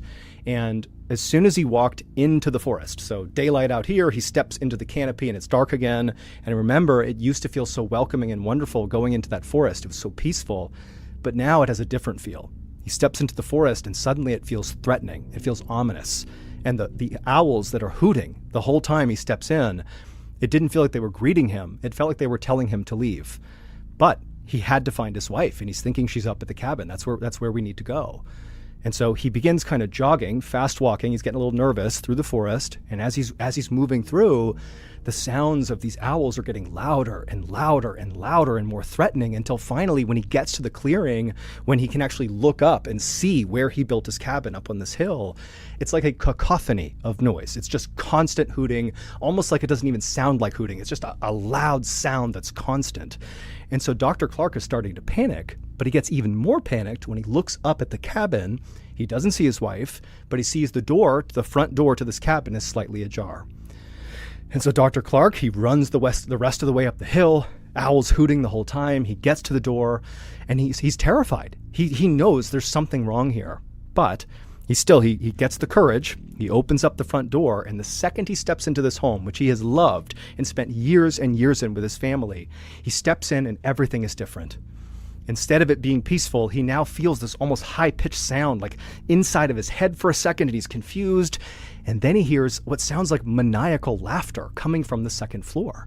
He doesn't see anybody on the first floor. He thinks it's his wife, and so he charges upstairs. He gets to the landing, and he sees the door to his bedroom, where he would expect his wife to be, is slightly open, and he can hear this laughter coming from inside of this room, this maniacal, crazy, loud, high-pitched laughter. And he's totally panicked. He goes to the door, and he opens it up, and there, in the back corner of the bedroom, is his wife. And she's in the fetal position, and her mouth has been opened as wide as it can go. And the laughter that he's hearing is coming out of her body, but her jaw isn't moving. Her chest is heaving, and this maniacal laughter is just coming out of her as she stares him dead in the eyes. And so Dr. Clark, he was so terrified at what he was seeing and all the hooting and all this craziness going on that he just turned and ran away. We don't know what happened to Harriet Clark over those 36 hours that her husband was gone, but something happened to her. And when she was taken away from this cabin, the only thing she would say is the strange creatures kept coming back. I kept seeing strange creatures. The same thing that all the people in Dudleytown had said that caused them to flee the town. And so we don't know exactly what became of Harriet. There is one account that says she was forever, she went to a mental hospital and stayed there until she passed. Another account says she went back to New York with Dr. Clark, where she took her life. But either way, the final thing was she claimed to have seen the strange creatures and lost her mind as well.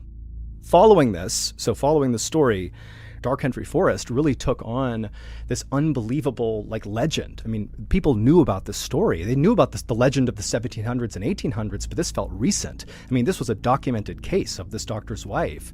And so it spawned a lot of people going into Dark Entry Forest to see what's out there.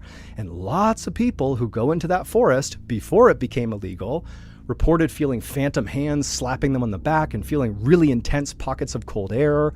And actually, the very famous paranormal couple, Ed and Lorraine Warren, in the 1970s, they went out and ran this special series about what happened in the Dark Entry Forest. And they came out and said, absolutely, that forest is demonically possessed. So that's going to do it. If you enjoyed today's collection of strange, dark, and mysterious stories, and you're looking for more content like that, remember, we have a whole slew of podcasts under the Ballen Studios umbrella.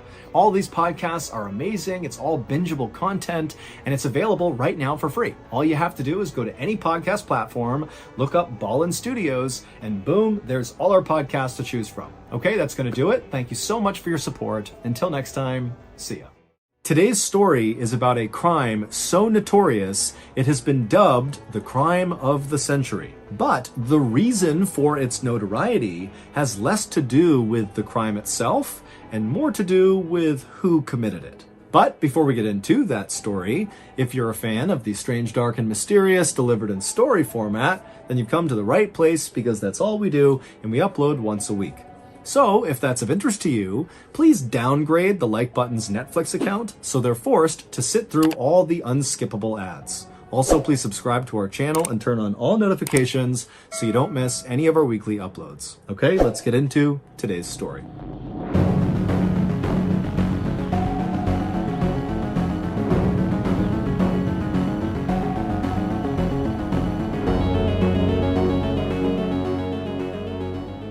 On the evening of Wednesday, May 21st, 1924, a man named Jacob Franks walked up the steps to his mansion, and right as he went to open his door, his butler opened it up, welcomed him inside, and Jacob smiled at the butler and stepped in. Jacob had just spent a long day at his office in Chicago, Illinois, doing a big real estate deal, and now he was just happy to be home with his wife and his 3 kids. Jacob was an incredibly successful business person who had made a name for himself first in the early 1900s when he ran a bank that specialized in giving out these enormous loans to gamblers. But it wasn't until he was named the president of the Rockford Watch Company and he expanded into real estate that he became outrageously wealthy. His fortune in today's dollars would have been around $70 million. But now that Jacob was so well established in the business world in Chicago, he was trying to make a more conscious effort to spend more time at home with his wife and kids. And so as soon as he walked past his butler into his mansion, he hung up his hat and his jacket, and he went to find his wife, Flora, to tell her about an idea he had for a trip for that upcoming weekend. But when Jacob found Flora, she was not remotely interested in talking about their weekend plans, because Flora was very worked up about their youngest son, Bobby. Bobby, who was 14 years old, was supposed to come home right after school, but it was now 6 p.m. and he still hadn't shown up, and she had no idea where he was. And Jacob's reaction to this news was just to feel kind of aggravated. Bobby was generally a really good kid. He was a student at a prestigious boys' school right down the road, and his teacher was convinced that Bobby was the smartest kid in his entire grade. Bobby was a member of the school's debate team and regularly beat the older kids. And Bobby was just a natural leader and very hardworking and kind. But Bobby could also be fairly irresponsible sometimes, specifically in terms of coming home on time. This was not the first time that Bobby had not come home by curfew. So Jacob told Flora, don't worry about it. This is something Bobby does. He likely lost track of time. And as Jacob and Flora are having this discussion, Bobby's older brother came into the room and suggested to his dad, Jacob, that perhaps Bobby was across the street at Richard's house. Richard was Bobby's cousin, playing tennis on their private court. Richard and Bobby were quite close, even though they were 4 years apart. Richard was 18, Bobby was 14, but they really bonded over tennis, and so that was something they did all the time. And so Jacob said he would go across the street and see if Bobby was there, and he also told his wife, Flora, to just continue to call around town and see if anybody knew where Bobby might be. And so Jacob left his mansion and began walking across the street towards Richard's family's mansion to see if his son was there. Now, this neighborhood that Jacob lived in was one of the most exclusive neighborhoods really in the entire country, but definitely within Chicago's city limits. It was called South Kenwood, and basically imagine a street where every house is a huge mansion, and every mansion is home to some business tycoon or famous person, and all the families who lived in this neighborhood had a full staff of maids and butlers and drivers and fleets of private cars. I mean, these people who lived in South Kenwood were literally the richest of the rich. And so Jacob, he gets across the street, he's standing in front of Richard's family's mansion, and he looks around the side and he can see the private tennis court where his son and Richard would always play, but it's totally vacant, and in fact, the house is just totally quiet. No one's home. When Jacob got back to his own home, he found his wife pacing around in the parlor looking really concerned, and so Jacob immediately asked her, what'd you learn? What's going on? And she would tell Jacob that she had spoken to one of Bobby's friends who told her that Bobby had umpired a baseball game after school and had left to walk back home at around 5 p.m. The school and the baseball field where Bobby would have been was only about 3 blocks away from their home. And now it was 6:30 p.m. So it's been an hour and a half since Bobby had supposedly began his walk home. And so by now he certainly should be here, but of course he wasn't. At this point, Jacob went from feeling aggravated with his son to being concerned for his son's safety, despite the fact that he's thinking, okay, well, my son is likely somewhere in this neighborhood in South Kenwood, one of the safest, richest, best places in the country. He's got to be okay, but I really want to find him. And so Jacob would call one of his very close friends who lived in this neighborhood, who also happened to be a former state senator, and he asked him to come over and basically look around the neighborhood for Bobby. When the state senator friend arrived at Jacob's house, the two men left and began walking down the street lined with mansions, making their way towards the school where Bobby supposedly had been umpiring. And when they got there, they saw there was no baseball game happening, and the school was dark and closed for the night. But Jacob and his friend decided that, maybe it was possible that after umpiring this game, when Bobby had begun his walk home, maybe he had taken a detour into the school to get something, and then perhaps the doors got shut and locked on him. And so Jacob and his friend went to the school and looked for a way to basically break into the school. And sure enough, they would find an open window, they'd open it up, they would climb inside, and they would search the entire school, but Bobby was not in there. At this point, Jacob was really starting to panic. His friend was trying to calm him down, but Jacob is now thinking, something is terribly wrong with my son. And so the two men actually ran from the school back to Jacob's house, and when they went inside, Jacob immediately called out to his wife to see if maybe she had located Bobby, but when he called Flora's name, there was no response. And so Jacob and his friend, they run inside and they make their way towards the parlor, which is where they had last seen Flora before they left.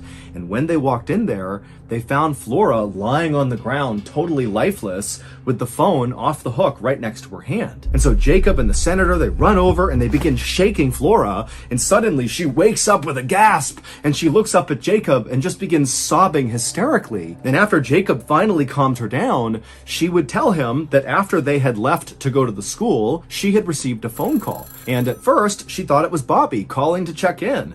But when she answered it, it wasn't Bobby. It was a man's voice she didn't recognize, who told her that Bobby had been kidnapped. He was safe for now, but if they went to police, something terrible would happen to him. This mystery man also told Flora that they would be in touch soon with more information, and then they hung up.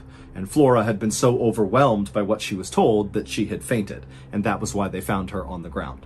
That night, Jacob, Flora, and the state senator friend stayed up late going over, what they should do. Of course, they wanted to go to police, but this felt like a credible threat that Bobby could be harmed if they did that. And so they just went back and forth over how to handle this horrible situation. But by 2 a.m., they had made a decision. The state senator had some close friends and connections in the police department, and so they decided that they would go talk to the police, but they would swear them to secrecy so the kidnapper or kidnappers wouldn't know the police were investigating. And so, a few hours later, when the police department opened up, Jacob and the state senator friend went to the police. They spoke to the highest ranking officer who was sworn to secrecy, and then that morning, the police would begin a quiet investigation into Bobby's kidnapping. At the same time this investigation was beginning, on the morning of May 22nd, 1924, a man named Morton D. Ballard drove through downtown Chicago in a luxury car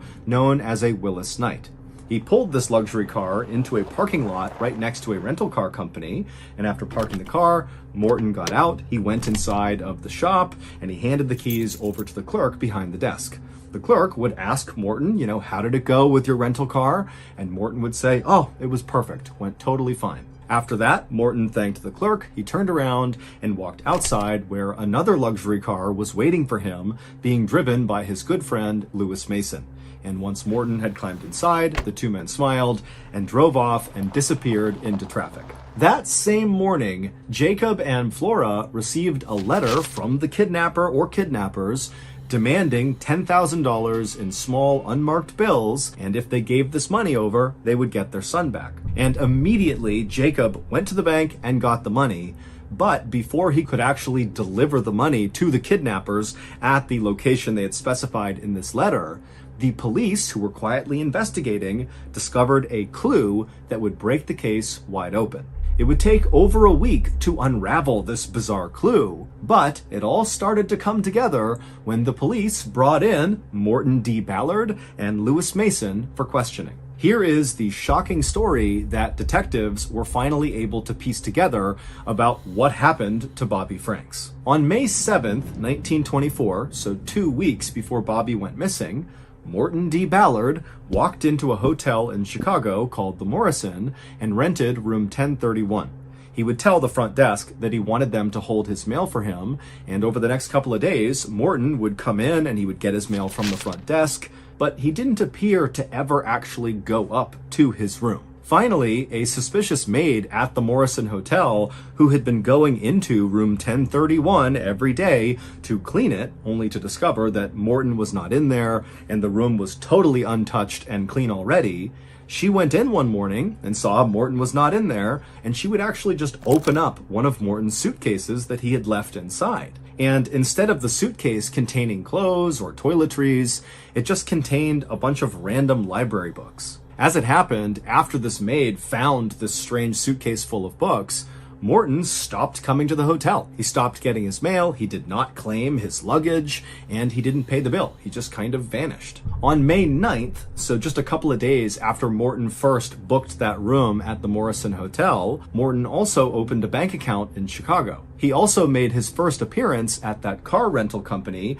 where he asked for the Willis Knight car. The rental company would not just let anybody take a Willis Knight car. You needed a reference to show that you were someone who could pay for this type of vehicle. And so Morton's friend, Lewis Mason, would give him that reference and allow him to rent the Willis Knight car. About a week and a half later, on May 21st, so the day Bobby went missing, Morton and Lewis were driving around South Kenwood in their Willis Knight car when they spotted Bobby by himself walking down the road. Now, Lewis recognized Bobby, and he knew that Bobby was an incredible tennis player, and Lewis had a question for Bobby about a particular tennis racket. And so Lewis, who was in the front seat of the car, told Morton, who was driving, to pull over so Lewis could talk to Bobby. And so Morton pulled over, Lewis rolled his window down, he called over to Bobby, Bobby came over, and before long, Lewis and Bobby were talking about this tennis racket.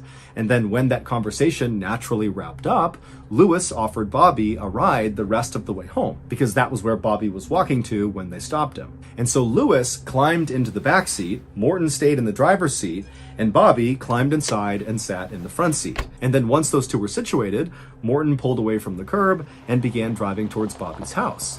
And as they were driving to Bobby's house, Bobby just kind of continued talking about this tennis racket because that was the thing they were talking about. And as he was mid-sentence, Lewis from the back seat reached into his pocket, pulled out a chisel, and then lunged forward and began smashing Bobby in the back of the head over and over again with this chisel. And as Bobby is screaming in pain and trying to protect himself, Lewis lunges forward, grabs Bobby, drags him into the back seat, and then holds him down, pulls a rag out of his pocket, and jams it into Bobby's throat. And then he closes Bobby's mouth and holds it shut until Bobby goes still. After that, Lewis kind of grimaced at all of Bobby's blood all over him, and he kind of pushed Bobby down onto the floorboards below, and then Lewis calmly climbed back into the front seat and sat down, and meanwhile, Morton has not remotely reacted to what's just happened. This is just business as usual. Morton and Lewis did not go to Bobby's house, but instead drove towards Indiana. And on their drive to Indiana, they would stop at a roadside restaurant and eat hot dogs and root beers with their car parked right near this restaurant with Bobby's body just totally exposed laying out on the floorboards of the back seat. Morton and Lewis would eventually get into Indiana, and they would head to this particular forest that Morton was familiar with because he was a bird watcher and often came out here. And when they got to this forest, they parked in this clearing, they got out, they checked on Bobby and confirmed that he was dead. So they pulled him out, they stripped all of his clothes off of him, they rolled him up in a rug, and then they dragged him over to this drainage pipe that sat underneath some railroad tracks in this swampy area, and they jammed him inside of it. And then they got back in their car They drove back to Chicago, at which point Morton called Bobby's mother, Flora, and informed her that her son was kidnapped but alive, even though he wasn't, and don't call the police, we'll be in touch soon. That night, Morton and Lewis would burn all of the clothes they had stripped off of Bobby. They would also clean the interior of their Willis Knight rental car, and then they would play a game of cards together before going to bed. The next day, May 22nd, so the same day that police began their quiet investigation into Bobby's kidnapping, Morton and Lewis would send that letter to Jacob and Flora demanding $10,000 for the safe return of Bobby.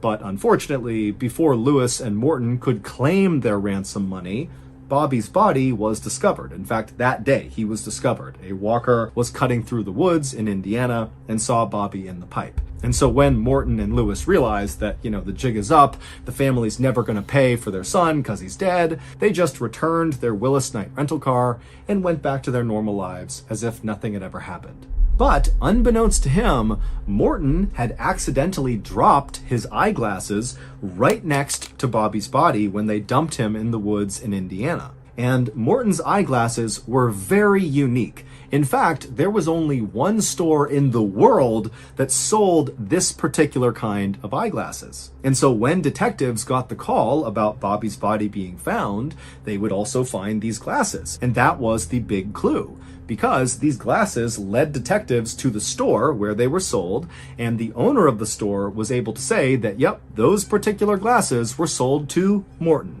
And when detectives went to Morton, Morton immediately pointed the finger at Lewis, saying that Morton didn't do anything to Bobby, Lewis did. But about a week later, on May 31st, both Morton and Lewis would confess to police that they murdered Bobby. But far more shocking than what Morton and Lewis had done was who they were, because Morton and Lewis were not their real names. The two men who killed Bobby Franks were rich kids just like Bobby who lived in South Kenwood. They created two fake names, Morton D. Ballard and Lewis Mason, and then they booked room 1031 at the Morrison Hotel. Now, they had no intention of actually staying at this hotel, and so they just left that suitcase full of books inside of the room to make it appear like they were staying there. But in reality, the only reason they booked that room is they needed a physical mailing address that was connected to their fake personas. And so after booking this room, they began sending mail to Morton D. Ballard and Lewis Mason at the Morrison Hotel, room 1031. And then after collecting that mail, which served as a sort of proof of legal name and address, they were able to open a bank account in Chicago. They dumped some money into that, and then again, they used their proof of legal name and address to rent that Willis Knight car, and then used money from their phony bank account to pay for it. And then once they had their luxury car, it was time to go kill. In reality, Morton was actually a 19-year-old prodigy named Nathan Leopold. He spoke 5 languages, he had already graduated from college, and he was a nationally respected ornithologist, which is someone who studies birds. Nathan's IQ was so high, it literally couldn't be measured. His father was the president of a very successful steamship company, and Nathan was planning to attend Harvard University in the fall to get yet another college degree. And Lewis was actually 18-year-old Richard Loeb, who was Bobby's cousin and one of his best friends.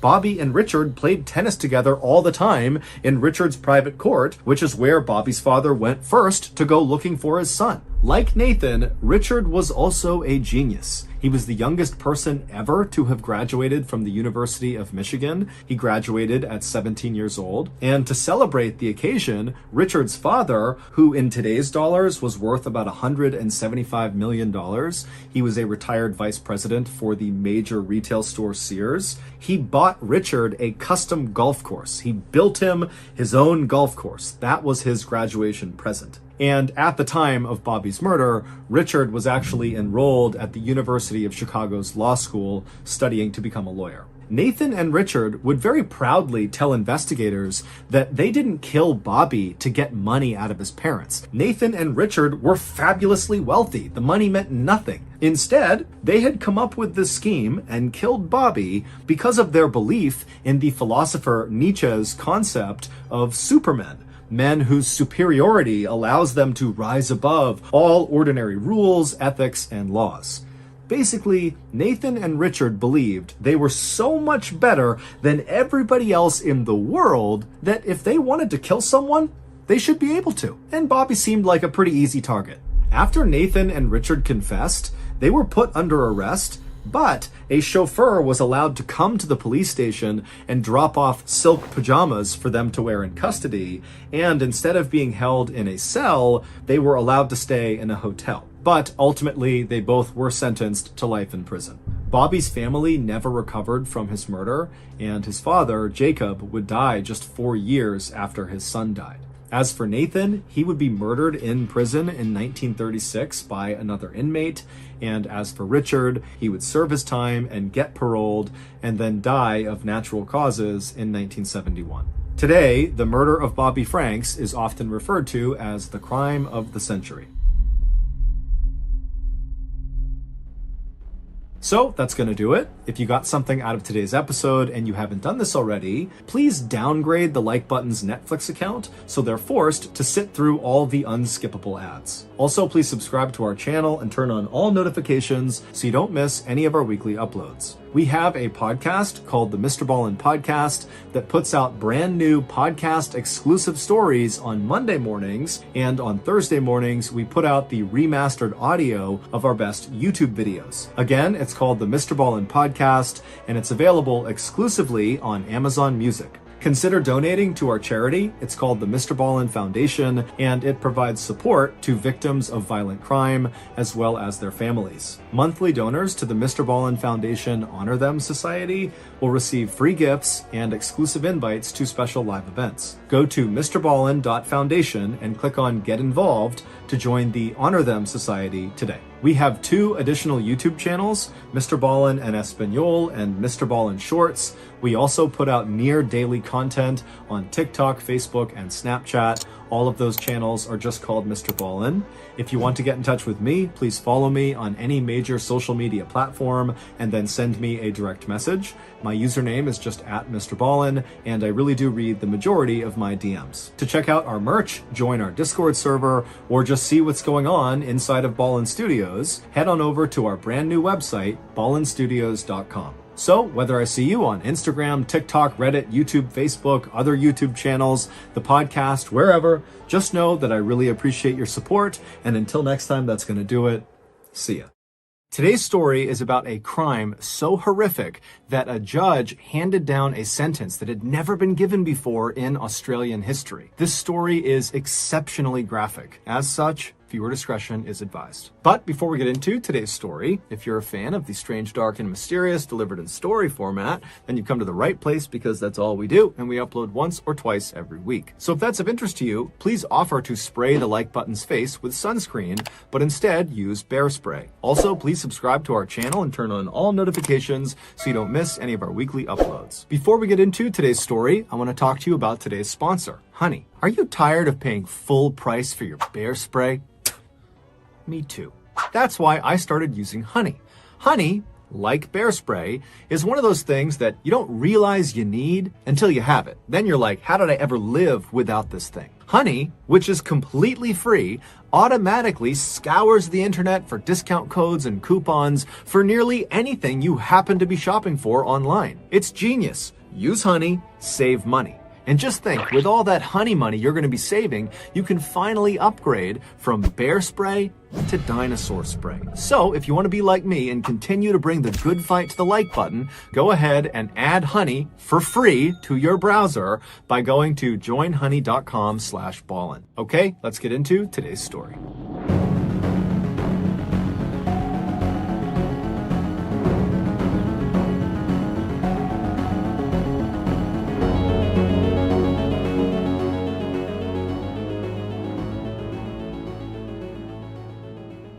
In 1955, Catherine Knight had the misfortune of being born into a highly dysfunctional and abusive household. Not only was she badly mistreated by her alcoholic parents and cruel older siblings, she was also scorned by the people who lived in the town with her simply because they didn't like her family. Catherine lived in a very small town in New South Wales, Australia, where basically everybody knew each other's business. But despite the abuse, Catherine always tried to focus on the future. She would tell herself that as much as my life is miserable right now, in the future I will have a family of my own and I will take care of them the way I wish my family had taken care of me. But when Catherine became a young woman and began dating men, all of her relationships would always crash and burn because inevitably she and her partner would become toxic and abusive and it would end the relationship. It was like Catherine both didn't know how to be a quality partner and didn't know how to identify a quality partner, likely because she didn't know what that looked like. She had been raised in this horrible household. But in 1995, when Catherine was 40 and really starting to feel desperate for someone to actually love and to love her back, she would meet a man named John Price, who was also 40, and he just seemed fundamentally different than every other man she had ever dated. He was empathetic to her troubled past, and he seemed to really care for her and really wanted to kind of take her under his wing and love her. And so immediately Catherine just fell head over heels in love with John, and in return it seemed very much like John had fallen head over heels in love with Catherine. That year, Catherine moved in to John's house where he lived with his 3 young daughters, who right away took a liking to her. And so for the first time, Catherine felt like her life was really going the way she wanted it to go. But unfortunately, this would not last. Despite the seemingly perfect start to Catherine and John's relationship, it eventually began to sour when Catherine began to ask John if they were ever going to get married. Catherine really wanted to get married. She wanted to kind of officially have a family of her own that she could take care of, but John was weary of marriage because he had just left a failed marriage, and he told Catherine that realistically he might never want to get married again. And so over time, this issue really drove the two apart, and it all came to a head in early February of 2000 when John and Catherine were at his house. They were in the kitchen and they got into a heated fight over marriage, and then before long they were both getting physical with each other. And during this altercation, Catherine kind of scrambled and grabbed a knife on the counter and actually slashed John across the chest. And as soon as she did this, the fight came to an end. John screamed at her to leave the apartment and never come back, but Catherine was already storming out of the apartment. They both understood that a line had been crossed, and almost certainly their relationship was now over. But over the following days and weeks, Catherine, who had moved into a different apartment at this time, kind of near where John was living, she felt very lonely, and even though she knew her relationship with John was not a healthy one, she longed to patch things up with him. She didn't like being alone. She wanted to have that family. And so she decided she would do what she had previously done in other relationships to kind of patch up the relationship after a fight. And so the way she would do this is she would kind of make sure they had the house to themselves, and then she would show up in lingerie and they would have kind of an intimate makeup moment, and then everything would go back to normal. So on February 29th, Catherine waited until she knew John had left for work, and she went over to his place, and she had a key to it still, and she went inside and his 3 daughters were there. And so Catherine said hello and she chatted with the kids for a minute, and then she made arrangements for the 3 kids to go get picked up by a babysitter and spend the night outside of the house. And so then when the babysitter came by the house and picked up the 3 girls, Catherine said goodbye to them, and then Catherine left John's place and she went out to get her lingerie. Later in the evening, when John came back to his house, he went inside and he found his kids weren't there, but there was a note from Catherine that explained where his kids were and how she wanted to make up with him and she would be back in a little while. Now, John was not happy about this. He was angry that she had decided to just come into his house without asking him. That felt very violating. And then also she made a decision about his kids without talking to him. That just felt so offensive and wrong of her to do. And so John grabs a beer out of the fridge, he sits down in the living room, and he begins to wait for Catherine to show up. The next morning at 6 a.m., John was supposed to be at work already,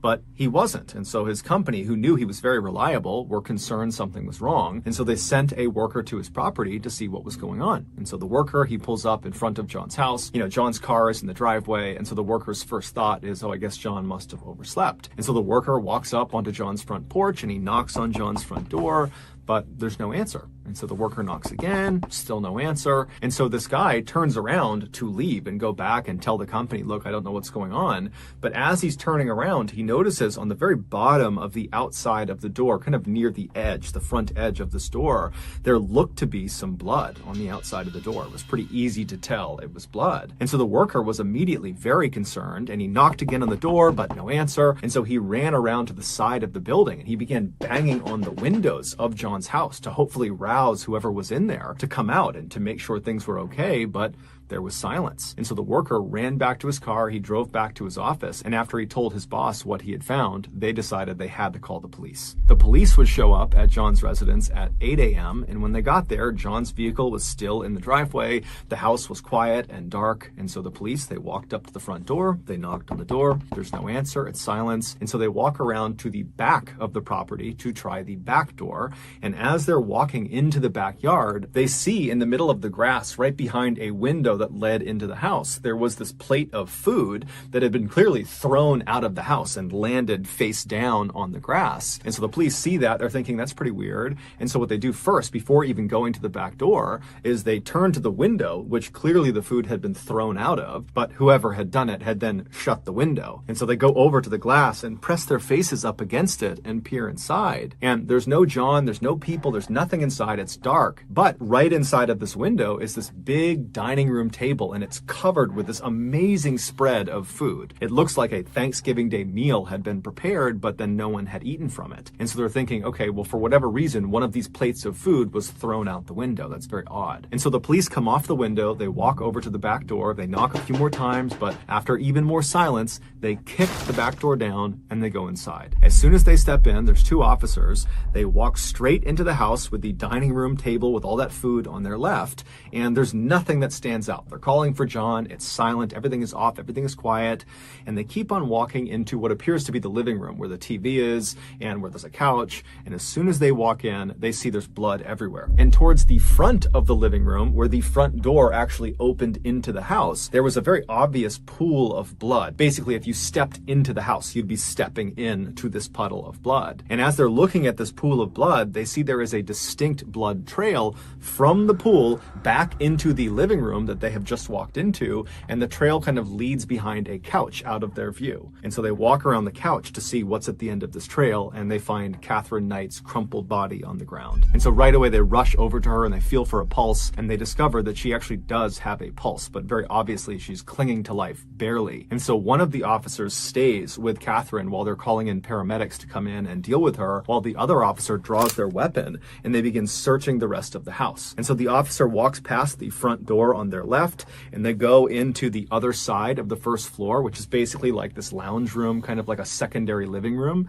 And as they're looking out across this room, they see there's no one in it, but there appears to be this curtain blocking the entrance to some other side room. And this officer, as they're looking at it, they look down and they notice there's another blood trail that starts from the front of the house. It snakes all the way across this lounge room and kind of disappears into this covered up room. And so this officer yells out for John, but there's no answer. And so he ends up going all the way across, checking as he's going, looking around, but there's no one there. And he gets to this towel, and with his non-shooting hand, he kind of pushes it out of the way, and he looks inside of this space. And it turns out to just be a small closet. There was nothing of note inside. It didn't really make sense that the blood trail had led to this closet. But then, as the officer is kind of wondering why the blood trail ended here, he started to feel something cold on his non-shooting arm. And so he looked down at his arm, and he saw there was this huge streak of blood on his arm. And he knew he had not been wounded in some way. This was not his blood. So how did he get blood all over him? And then he stepped back in horror, because he realized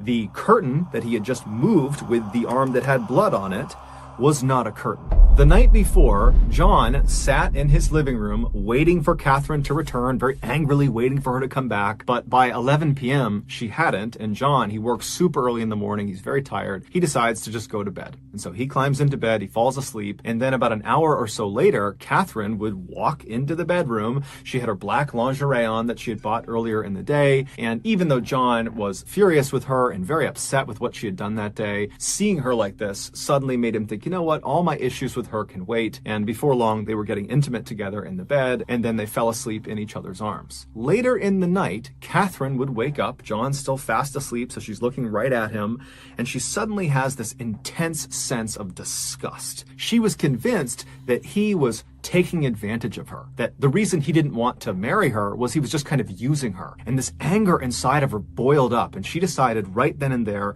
that I need to teach this man a lesson he will never forget. And so Catherine very quietly slipped out of the bed. John's still sleeping. She snuck out of the bedroom. She made her way out of the house, and she got into her car, and she drove across town to the apartment she had been staying in for the past couple of weeks, and she grabbed her work tools. Catherine, where she worked full-time, was a meat processing factory, and she worked on the kill floor with the animals that are being turned into meat. And so her skill set was butchering, and her tools were butcher's knives. And so she grabs her kit of butcher's knives, and she drives back to John's place. She goes into the house, she makes her way into the kitchen, and she unrolls this kit full of different sized butcher knives, and she picks the one she wants, she pulls it out, she makes sure it's nice and sharp, and then she made her way into John's bedroom. When she got into his bedroom, John was still asleep. He was lying on his back, covers up over him, fast asleep, and she climbed onto the bed, being very careful not to wake him. And then when she was straddling him kind of on her knees right over his midsection, she raised the knife up between her two hands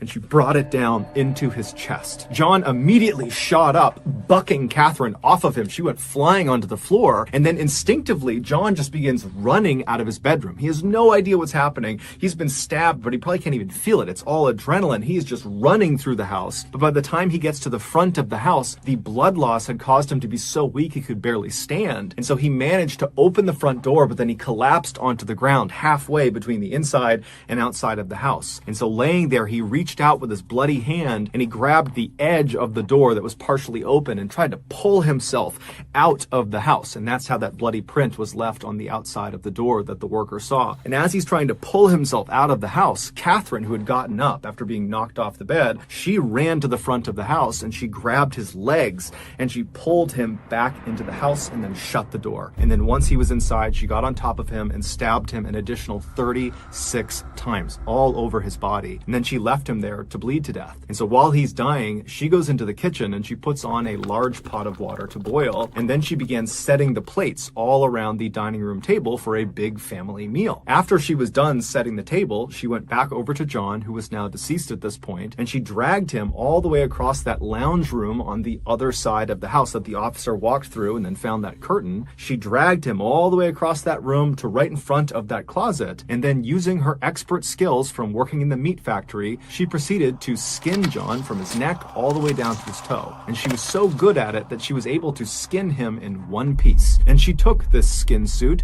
and she draped it over the entrance to this closet. And then she removed John's head from the now skinned torso and she placed it in the water that she had put on to boil earlier. She was going to use his head to turn it into some sort of broth or gravy. And then she grabbed his skinned torso and dragged it into the kitchen and began butchering it and then making different dishes with his meat, different pies and casseroles.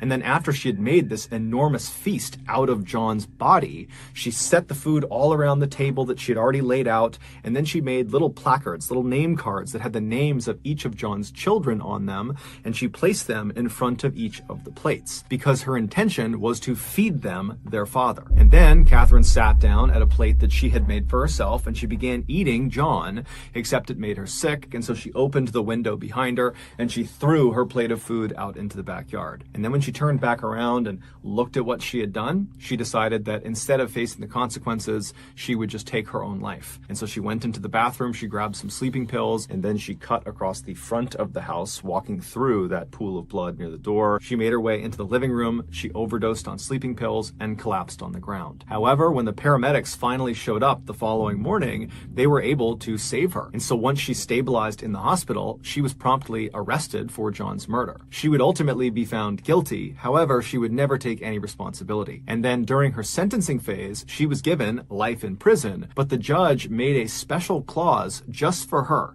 He told them that her file needed to be stamped, literally stamped, never to be released. Basically, there was no hope ever of her getting out of prison. And so after she was taken away, she would become the first woman in Australian history to be sentenced to life in prison without the possibility of parole.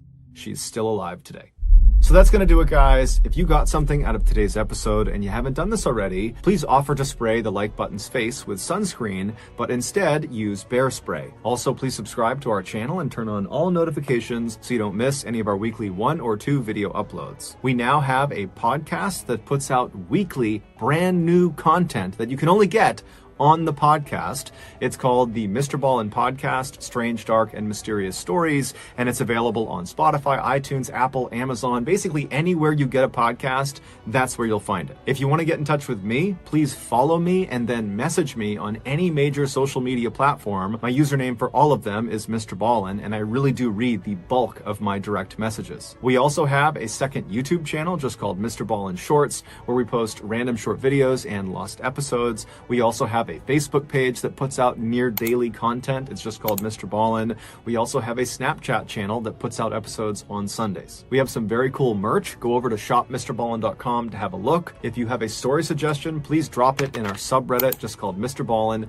It's linked in the description below. So whether I see you on Instagram, Twitter, TikTok, Reddit, YouTube, Facebook, Snapchat, podcasts, wherever, just know that I really appreciate your support. And until next time, that's going to do it. See ya. Today, we're going to look at 2 spooky stories about people's run-ins with terrifying creatures. But before we get into those stories, if you're a fan of the strange, dark, and mysterious delivered in story format, then you've come to the right place because that's all we do, and we upload once a week. So, if that's of interest to you, please take the like button out to pet some furry, cute animals at the zoo, but instead of taking them to the zoo, take them to pet a pack of wild, hungry hyenas and stack their pockets full of hot dogs. Also, please subscribe to our channel and turn on all notifications so you don't miss any of our weekly uploads. And also, I am on tour right now, so be sure you follow me on Instagram. My Instagram handle is just MrBallen, where you will see all the behind-the-scenes magic of us being on tour. It's really good. Again, Instagram, MrBallen is my handle. Check it out. Okay, let's get into today's stories.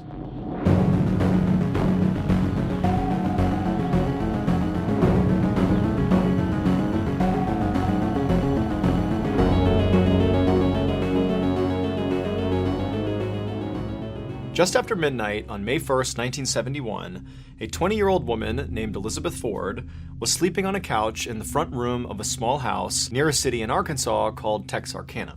Elizabeth and her husband Bobby were staying at the house with Bobby's brother and his wife, who owned the house. Bobby and his brother were still both awake, and Elizabeth could hear them talking in the kitchen quietly. The house was surrounded by woods and swampland, and Elizabeth had opened up a window above the couch, so a breeze was blowing in. Now, usually, she slept really well with the sound of the woods in the background, but tonight she was tossing and turning. And this was because, as she lay there trying to sleep, she became very aware of a unique sound coming from outside that was not the sound of, the trees blowing in the wind or the insects buzzing.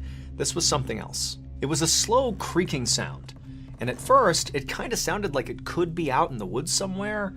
But eventually, Elizabeth realized this creaking sound was sort of moving back and forth, right outside on the porch, below the open window. Suddenly, Elizabeth's eyes flew open and she looked at the window because this creaking sound had just intensified and then came to a stop on the immediate other side of this window, like there was something heavy right outside. Elizabeth sat up to face the window, but she didn't see anything outside through the screen. And so right away, she felt totally relieved. She didn't know what that sound was, but clearly there was nothing there. However, just to be certain, she decided she would go a little bit closer to the screen and actually look right up close to make sure there was nothing down below on the porch. And so Elizabeth leaned forward and pressed her face to the screen and began to look. And as she did, this dark figure down below suddenly rose up and completely blocked out the window. And Elizabeth's looking at it, having no idea what it is. And before she could do anything, this huge thing slashed at the screen, and this big reddish furry brown paw with razor-sharp claws cut through the screen and nearly cut Elizabeth's face. Elizabeth screamed and practically fell over, and this dark creature outside turned and bolted and disappeared. And then a moment later, Elizabeth's husband Bobby and his brother came running into the room asking what was going on. Elizabeth was so shocked at what she had just experienced that all she could say to her husband was, "It's a bear! It's a bear!" Bobby helped Elizabeth off the couch and then told her and his brother's wife to stay in the house and away from the windows. And then Bobby and his brother got shotguns and flashlights and went outside. Once outside, Bobby and his brother began scanning all around the porch area where Elizabeth had apparently seen this bear to see where it was. They held their flashlights out and they scanned the tree lines. They looked all over the place, all around the front of the property, but there was no sign of this animal. And so the brothers looked at each other and nodded, and then they both left the porch and went different directions, kind of looping around the back of the house. They were going to scan the entire property and meet up at the back. And when they met up at the back, they still hadn't found this bear, and so they walked away from the house towards the tree line and did another big sweep together of the entire perimeter, again, looking for any sign of this animal. But there was nothing. And so after a while of circling the property, the brothers decided that, this bear must have just run off. And so Bobby and his brother returned to the porch to figure out their next move. Both Bobby and his brother were hunters, and they knew that usually the best thing to do with the bears that roamed this area was to leave them alone. I mean, these bears could grow to be 500 pounds, and if they were provoked, they could run at 35 miles an hour. And so generally, you just stayed away from these things, and they'd leave you alone too. However, as the brothers were sitting there talking through what had happened that night, they both said, it definitely seemed like this bear was different. I mean, apparently it was aggressive enough to come right up to the house, unprovoked, and reach in and swipe at Elizabeth, which obviously was not normal bear behavior. And so, to Bobby and his brother, this meant that they really couldn't just leave this bear alone. They had to go out there and find it and kill it to protect themselves. And so Bobby lit a cigarette to calm his nerves, and then the two brothers came up with a plan for how they were going to go find this bear. Bobby's brother would man the front of the house, and Bobby would man the back of the house. And they would stay in their respective positions monitoring the property until either they saw the bear and dealt with it, or until the sun came up, at which point they could go get help. And so after agreeing to this plan, Bobby took one final drag on his cigarette, chucked it to the ground, and then with his shotgun in one hand and his flashlight in the other, he stepped off the porch and walked around to the back of the house and stared off into the darkness. Bobby had only been in the back of the house for a couple of minutes manning his post when he began to smell this horrible smell. Now, at first he thought it was just some sort of wet, musky smell that came over from the swampland nearby, but as he continued to smell it, it got heavier and more pungent. It smelled like a wet, decaying animal. Bobby tensed up and aimed his flashlight up at the tree line and began looking back and forth, trying to figure out where this horrible smell was coming from. And as he was doing this, he suddenly heard the sound of tree branches snapping off to his left. And so he whipped his flashlight over and shined it, and he saw this big, dark figure charging across the property away from him into the forest. Bobby instinctively raised his shotgun and fired, and then after shooting, a loud yelp echoed in the air, and then Bobby just took off running in the direction he had just fired, and as he's running across the yard, he's screaming for his brother, who had already heard the shotgun blast, so he was coming around the house, and the two men linked up, and as they're running in the direction of this bear, Bobby's telling his brother, "I think I got it, I shot the bear." But they get over to where Bobby had last seen it and where he heard this yelp come from, and there was nothing. There was no bear. Still, the brothers did feel a little relieved. They figured even if they couldn't find this thing, clearly Bobby had hit it. He had heard the sound of it yelping out, and so maybe by at least wounding it, it would stay away and leave them alone. But just then, the men heard the sound of their wives screaming from inside the house. The men immediately ran back to the house, and as they got closer, Bobby again began to smell that horrible smell. And right as Bobby's foot hit that first porch step, his brother from behind him screamed out, "Stop!" But it was too late. The bear was on the porch. That's why the women were screaming. They had seen it, and Bobby's brother had seen it, but Bobby hadn't. And now he was too close to it to get away. And before Bobby could raise his gun to protect himself, this thing attacked. And Bobby felt this horrible burning, tearing sensation in his arm. He fell to the ground, twisting wildly back and forth, trying to protect himself. He was pinned underneath this enormous bear, level with its chest, with its arms and legs on either side of him. And that horrible smell he was smelling was clearly coming from this animal. That's all he could smell from underneath. But just then, it was like a miracle, because to his side, Bobby could see there was an opening, and so he rolled and somehow got out from underneath this enormous creature. Bobby scrambled up to his feet, and he darted past the bear and rammed into the closed front door of the house. It popped open, he fell inside, and his wife ran forward and shut the door behind him, leaving Bobby's brother outside on the porch alone with the bear. But before any of them could do anything about that, they heard the sound of his brother's shotgun going off. Then there was a long moment of silence. Inside the house, everybody was frozen. A few seconds later, the door slowly opened and Bobby's brother walked inside. Everyone was too shocked to say anything, so for a second they all just stared at each other, and then finally Bobby asked him, "Is the bear dead?" And Bobby's brother, with a trembling voice, said no. And that wasn't a bear. As soon as dawn broke and it was not dark outside anymore, Bobby's wife drove him to the hospital where they would treat him for shock and for the wound to his shoulder.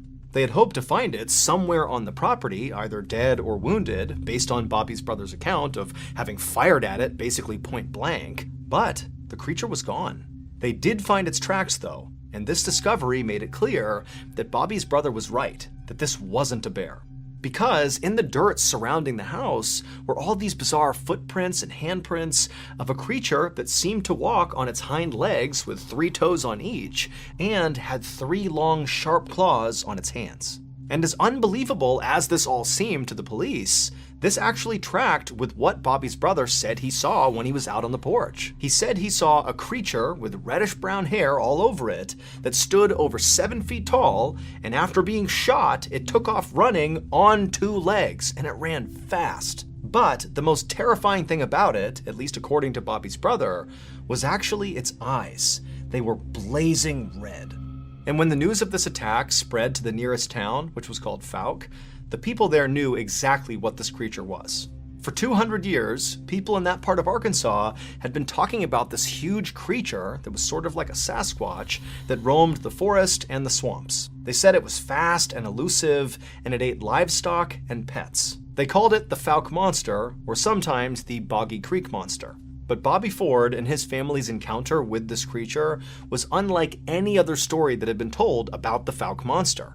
While some people claimed in the past that this creature had attacked people, nobody had ever heard of it actually coming up to somebody's house, trying to break in and terrorize a family. Bobby's ordeal would inspire the 1972 horror movie, The Legend of Boggy Creek. Over the years, police officers and some scientists have suggested that maybe what Bobby and his brother encountered that night was actually a feral pig. However, authorities have never actually been able to pinpoint what this thing was. Nobody knows. And to this day, hikers and hunters near the swamps of southwest Arkansas and also across the border into East Texas still report run-ins with the legendary Fouke Monster. Me and the whole team at Ballen Studios have created a special thank you to all you amazing fans for all your support. Now, you may have already heard about this, but if you haven't, my very first book, MrBallen Presents Strange, Dark, and Mysterious, The Graphic Stories, finally comes out this year on October 1st.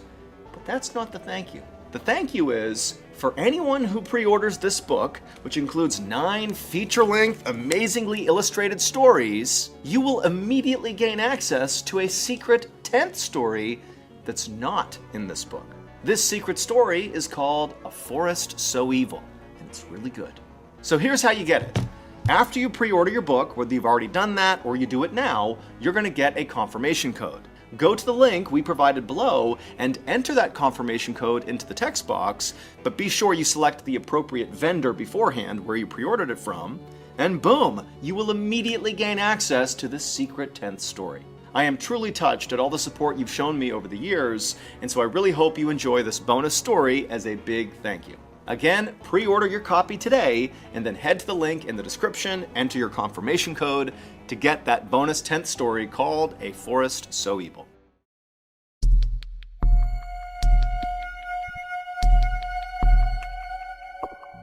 On the evening of August 1st, 2015, a 20-year-old man named Fraser Baloyi walked alone down a main road toward his village in the South African province of Limpopo. Fraser was on his way home from work, and he was pretty desperate to get there. It was only about 7:30 p.m., and usually around this time, Fraser was used to seeing other people out and about on this road, just kind of walking around in the dusk or, chatting or doing various errands, but tonight there was nobody out there. And in fact, in recent days, this area of Limpopo had basically become a ghost town. Nobody went out unless they absolutely had to, because over the last 10 days, over 20 people in this area had been brutally mauled. The victims had all insisted that the creature that had mauled them was some kind of 4-legged demon, and they had begun calling it the beast. Now, Fraser considered himself a pretty level-headed person who did not necessarily buy into the hype around this beast. He figured it was very likely just a dog. But still, he didn't want to get attacked. And so as he walked down this vacant road, he periodically looked over his shoulder just to make sure no dog was following him. As Fraser continued to walk along, he looked up and saw the huge forest fire that was raging on a mountain miles and miles off in the distance. A few days ago, the fire had started, and from Fraser's perspective, it still seemed to be going strong. In fact, in the darkness, it almost looked like the mountain was glowing red. Just then, Fraser noticed the turnoff for the shortcut that would take him through some forest back to his home, and when he got there, he stopped and looked over his shoulder one more time to make sure he was still all alone, and he was, and then he stepped off the main road, into the woods, and into the darkness. Under the tree canopy, the night suddenly seemed a lot darker. Fraser did his best to think about the chores he needed to do for his mother once he got home, instead of thinking about the beast. But he'd only been on this path for about 300 feet when he suddenly heard a rustling from behind him. And so right away, Fraser stopped and turned around and looked where the noise was coming from. But all he saw was darkness. There was nothing there. And so Fraser, for a whole minute, just stood there staring out into the tree line, waiting for something to move. But nothing did. And so Fraser told himself he was just being paranoid. Everything was fine. And then he turned back around and kept on walking. But pretty quickly, his walk turned into a jog. And he was almost to the end of this path, almost out of the forest. He could see his village. It was right there when he heard noises behind him again. Except now, in addition to the rustling sounds, he heard a new sound. It was like a wheezing sound, like a sick animal that was breathing heavily. Now, Fraser knew he was not just being paranoid. Something was out there, and it seemed like it might be following him. Without slowing down, Fraser looked over his shoulder again to see what was out there, but again, he just saw nothing. It was just shadows. However, when he turned back around and kept on going towards his village, he heard this loud crashing sound behind him, like a massive animal had leapt out of the brush and landed on the path behind him. And so Fraser was immediately so scared he couldn't even turn around. He just started sprinting toward the village, and all he could hear behind him were these loud, pounding footsteps as whatever this was gaining on him. And so Fraser was so instantly terrified that instinctively he just started sprinting off without even looking behind him. And so as he's running, this thing's gaining on him, and again he can hear this awful wheezing sound coming from whatever this is, as if there was something wrong with its lungs. And in Fraser's panic, as he's sprinting through the forest, Fraser's telling himself it's just gotta be a rabid dog, that's why it's making those sounds. But he knew that didn't track. This thing is huge. This can't just be a rabid dog. And so Fraser just kept on running, and finally he got out of the trees, back into his village, and at the exact same moment, the pounding footsteps behind him came to a stop. But again, Fraser, he didn't turn around. He's too scared. He just ran for his door. His house was right there in front of him, and he gets to his door. He's about to open it up, and right as he does, he feels this searing pain in his neck. This creature, whatever it was, had leapt and grabbed onto him and bit down on the back of his neck. And so Fraser crumpled to the ground and threw his arms up over his head to protect himself, and with one eye, he can see it's this massive black creature on top of him, chewing on the lower half of his face. And so Fraser, he couldn't even feel any pain. He just began screaming for help, and he tried to push it off of him, but he couldn't. And then a second later, a flash of metal came across his eye as his mother and other villagers who had seen this happening and heard him screaming came out and began smashing whatever this was with shovels. And so a second later, Fraser's pulled away and dragged towards his house, and this huge black creature, it marched over to the edge of the tree line and just stopped, turned, and looked back at Fraser and his mother and the neighbors. And Fraser, as he's sitting there in total shock, he can tell that whatever this thing is, this enormous dog-like creature, this had to be the beast. That's what just attacked him. And in this moment, Fraser realized, this creature may have the shape of a dog, but it was not a dog. South Africa has its share of wild dogs, jackals, and hyenas, and typically they're multicolored and fairly small.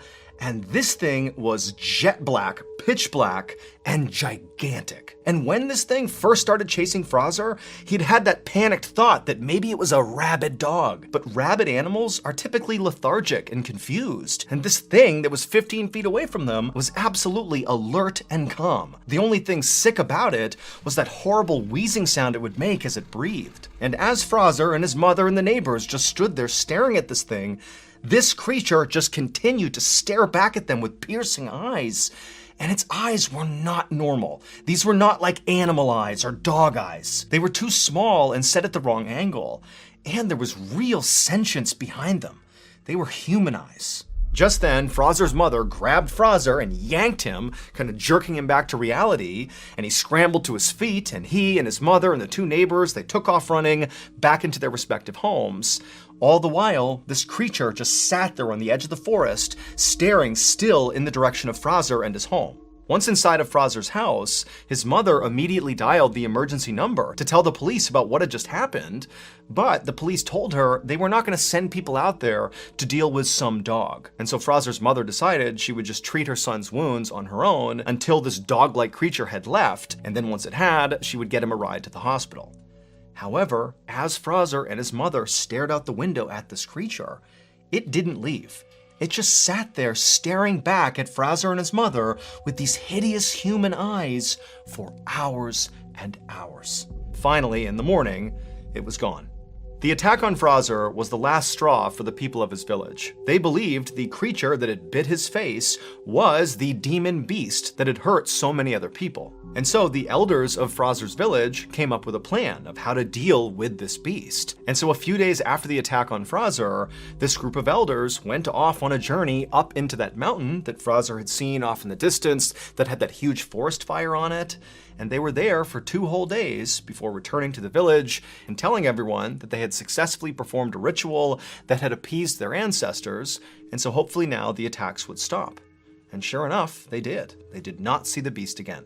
At least 40 people in Limpopo had encountered the beast at some point, either because they were attacked or they helped fend it off, like the neighbors did with Fraser. But because this beast was never caught, and it did stop attacking the village and just kind of disappeared, nobody ever actually figured out what it was. To this day, people in Fraser's village maintain that this creature was a demon and that it came down from the burning mountain, because every person, including Fraser, who had encountered this beast, noted its wheezing, heavy breathing, as if its lungs had been damaged by smoke.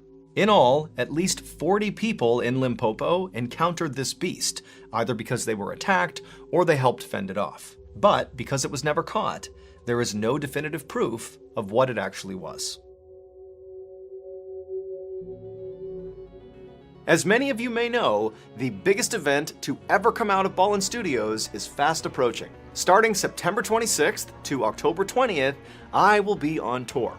I'll be visiting 15 different cities across the country, delivering the strange, dark, and mysterious to you all, live and in person.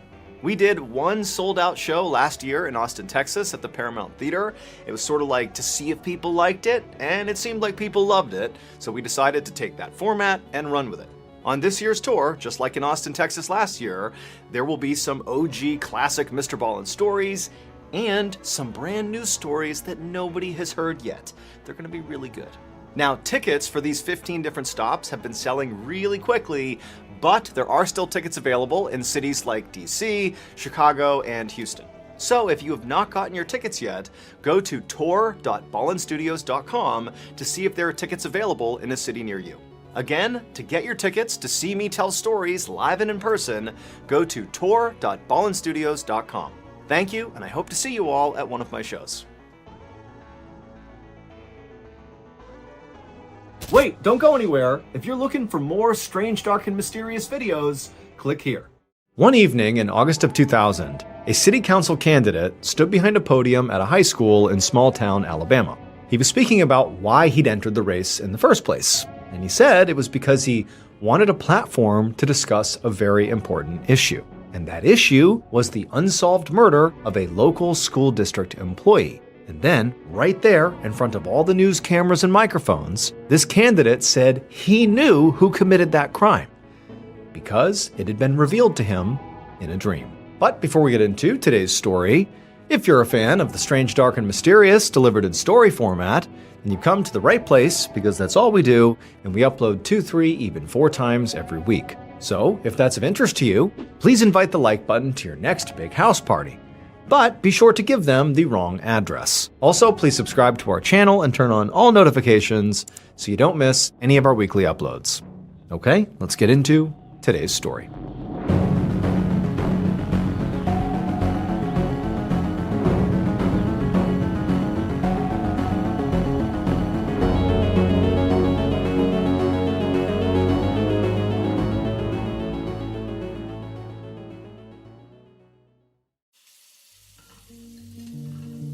On the morning of August 4th, 1998, a 49-year-old woman named Charlotte Waits rushed around her kitchen in Lynette, Alabama. She reached past her husband Barry, who was washing the dishes at the sink, and she grabbed a coffee mug from the cupboard. It was a Tuesday morning, and they were both getting ready for busy days at work. Charlotte was a school administrator, and Barry was the acting mayor of the small town of Lynette, a very tight-knit community of about 9,000 residents. And as Barry left the sink to go grab his briefcase from the dining room, Charlotte, who was pouring herself some coffee, reminded him that she had a hair appointment later that morning, and also that she'd be home later than usual because she had a meeting with her attorneys that afternoon. So Charlotte was unfortunately in the middle of a legal battle with her cousin Wayne over the inheritance from her late uncle's will. The uncle had left a lot of valuable land to Charlotte, but Wayne thought that he deserved some of that land too. So basically, he was contesting the will, and today was the day that Charlotte, Wayne, and their attorneys were going to meet and attempt to hash it out. Barry asked Charlotte if she had decided what she was going to say at this meeting. And Charlotte shook her head and said no, and said she was still kind of thinking it over. Now, she knew she didn't want to just give up the land, but she also knew that she didn't necessarily want to risk tearing her whole family apart over money. Barry walked over to her and put a hand on her shoulder and reassured her that whatever happened, the family would get through it. Then he gave her a kiss on the cheek, and he left for work. Once he was out the door, Charlotte left the kitchen and went upstairs and knocked on the bedroom door of her 17-year-old daughter, Kara. And as soon as she did this, Charlotte heard a groan from inside the room. So Charlotte opened the door up, and she found Kara curled up in bed. And Kara was looking very tired and very pale. But, Charlotte knew this was not just a teenager who didn't want to, go to school or something. The reason that Kara looked the way she did and was sounding the way she did is because Kara was pregnant, and she was dealing with pretty obvious morning sickness. Now, Charlotte was not thrilled about her 17-year-old daughter being pregnant. But more than that, she was especially not thrilled because she absolutely hated Kara's boyfriend, Dave Reed. Dave drank and got into trouble with the law, and he just was not the kind of guy Charlotte wanted her daughter around. At one point, before Kara was pregnant, Charlotte and Barry had forbid her from seeing Dave. They said, "You cannot date him." But in secret, the two had continued to see each other, and now Kara was pregnant. And so Charlotte really couldn't help but feel deeply disappointed in her daughter. But she also knew her daughter was going to need a lot of support from her, not just to finish high school, but also to be a teen mom. And so for right now, Charlotte was just trying to keep the peace. So with that in mind, Charlotte stepped into the bedroom and asked Kara how she was feeling. And Kara just kind of shrugged and said she was okay, just a little nauseous. Charlotte was sympathetic and nodded along and kind of helped straighten up her room for a second. And then she reminded Kara that her older sister Heather was coming home from college that night, and so it would be nice if they all had dinner together as a family. And Kara said, she did have a babysitting gig for basically the whole day, but she promised she would make it home for dinner. Charlotte was pleased and told Kara she would see her later that night, and then she said she had to get to work. So Charlotte left the bedroom, went downstairs, grabbed her purse, and then out the door she headed to the garage to go to her car. Later that same morning, around 11:30 a.m., Charlotte drove back down her quiet residential street toward her house. She lived in a respectable upper-middle-class neighborhood where basically all the neighbors seemed to know each other, and historically crime had been very low. Although recently there had been a string of robberies in the area, which had some people on edge, but, for the most part, Charlotte and her family felt safe in their home. Charlotte was having a pretty hectic day. She'd had a very busy morning at work, and then she'd gone to the salon for a haircut, and pretty soon she had to get back to the office for a few more hours before her afternoon meeting with her cousin Wayne and all the lawyers. However, Charlotte never really liked how her hair looked right after leaving the salon. So first, she wanted to stop by her house and restyle it herself before heading back to work and finishing up her day. So she pulled into her garage and ran inside the house and went straight upstairs right to the bathroom.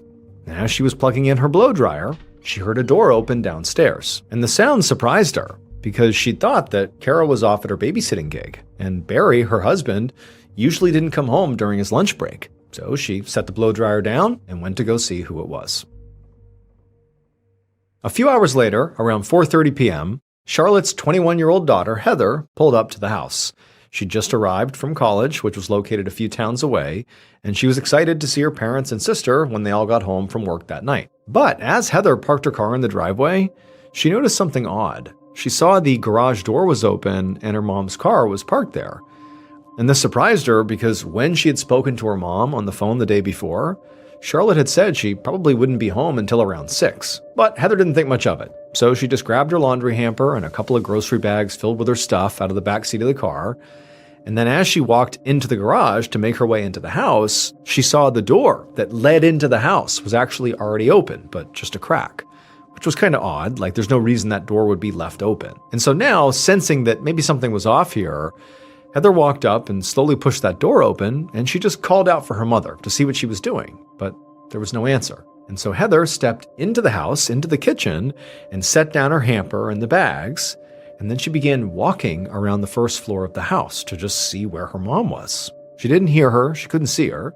She's just walking around, and as she rounded the corner into the foyer, she saw her mom. But her mom was laying at the foot of the stairs, totally motionless. Heather immediately ran to her mom and just grabbed her to see if she was okay, but when she touched her mom's leg, it was ice cold. And so she ran into the other room, picked up the phone, and called 911.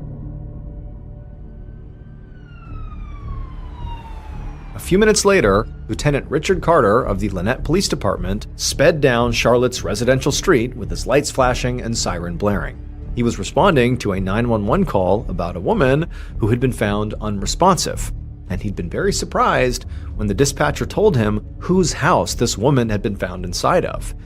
It was the home of the town's mayor, Barry Waits. Now, as he pulled up in front of the home, he saw this young woman come running out the front door, crying hysterically. And so Lieutenant Carter, he stopped his car, he got out, and he intercepted the young woman, who begged him to come in and help her mom. And so Carter and this young woman rushed over to the house, and then he told her to stay outside while he went in and investigated. And so she did. She stayed out front and just quietly wept to herself, while Lieutenant Carter stepped through the front door, and right away, right inside, he saw what appeared to be a middle-aged woman lying on her back at the bottom of a staircase, and she was totally motionless. Nearby, the contents of a purse were strewn all across the floor.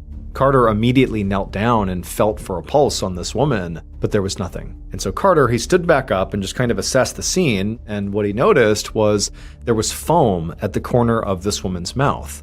So he wondered if maybe she had had a seizure or some sort of allergic reaction at the top of the stairs and sort of had lost her balance and maybe fell down the stairs and the fall had killed her. But then he also noticed there were definitely a few drops of blood on the front of her blouse. And when he looked closer at her face, he noticed there were pretty obvious scratch marks on her chin and also a red mark around her neck. And he realized this woman likely had not just fallen down the stairs. She'd been attacked, beaten, and potentially strangled.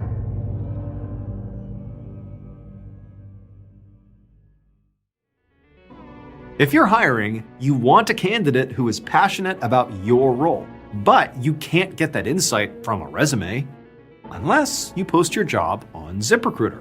And now you can try it for free at ziprecruiter.com/Ballen. I remember hiring someone who checked all the boxes, but what really sold it was just how interested they were. You could tell they had already bought into the role and wanted to grow with it, and that really made a huge difference. And that was thanks to ZipRecruiter's powerful matching technology that finds qualified candidates quickly. And ZipRecruiter has a new feature that shows you the most interested qualified candidates first, so you meet the right people faster. Candidates can tell you in their own words why they're interested in your job. Find candidates who really want your job on ZipRecruiter. 4 out of 5 employers who post on ZipRecruiter get a quality candidate within the first day. Try it for free at ziprecruiter.com/Ballen. Again, that's ziprecruiter.com/Ballen. Meet your match on ZipRecruiter. Later that day, around 5 p.m., Lieutenant Richard Carter sorted through a pile of dirty laundry on the floor of Charlotte Waits' laundry room.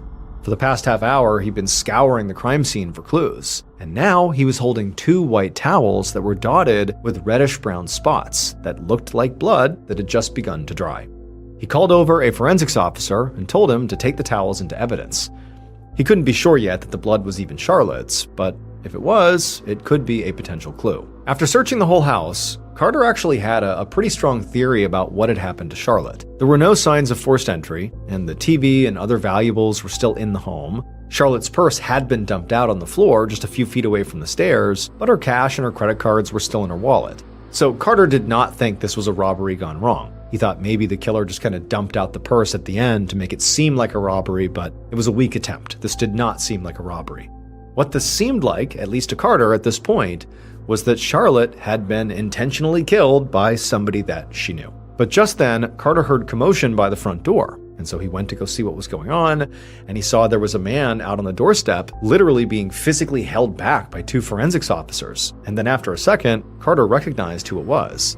It was the town's mayor, Barry Waits, the victim's husband. The officers were trying to keep him outside, but Barry pushed past them, and right away, he saw what they were kind of keeping him from, which was his wife's body laying there on the floor, obviously dead. And when Barry saw that, he just froze and began to hyperventilate. At this point, Carter didn't try to force Barry back outside. Instead, he gently grabbed Barry's arm and led him into the next room and sat him down on the couch and just tried to get him to calm down, but it was like he couldn't. Barry was gasping and really was struggling to breathe.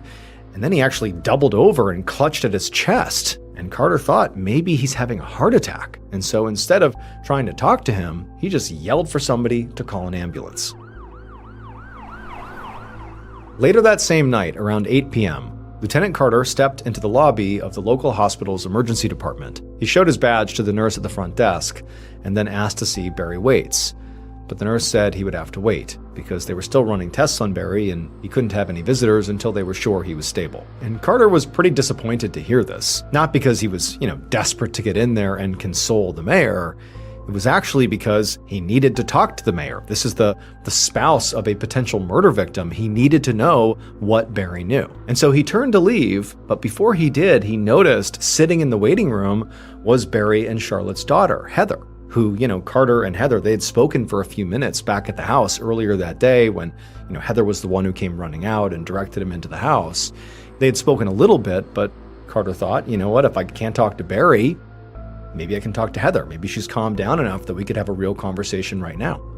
And so he walked over to her. As Carter approached, Heather looked up and definitely recognized who he was and sort of gave off body language that it was okay for him to come and sit down. And so Carter, he walked over, he sat down next to her, and he saw there was actually another girl, a teenager, who was sitting next to Heather, and Heather quickly turned and pointed to her and said this was her younger sister, Kara. Lieutenant Carter nodded and introduced himself to Kara, and then he asked both women, how was their dad doing? And Heather said that the doctors so far believed he was not having a heart attack, that it was likely a panic attack, but they were going to monitor him overnight just to be sure.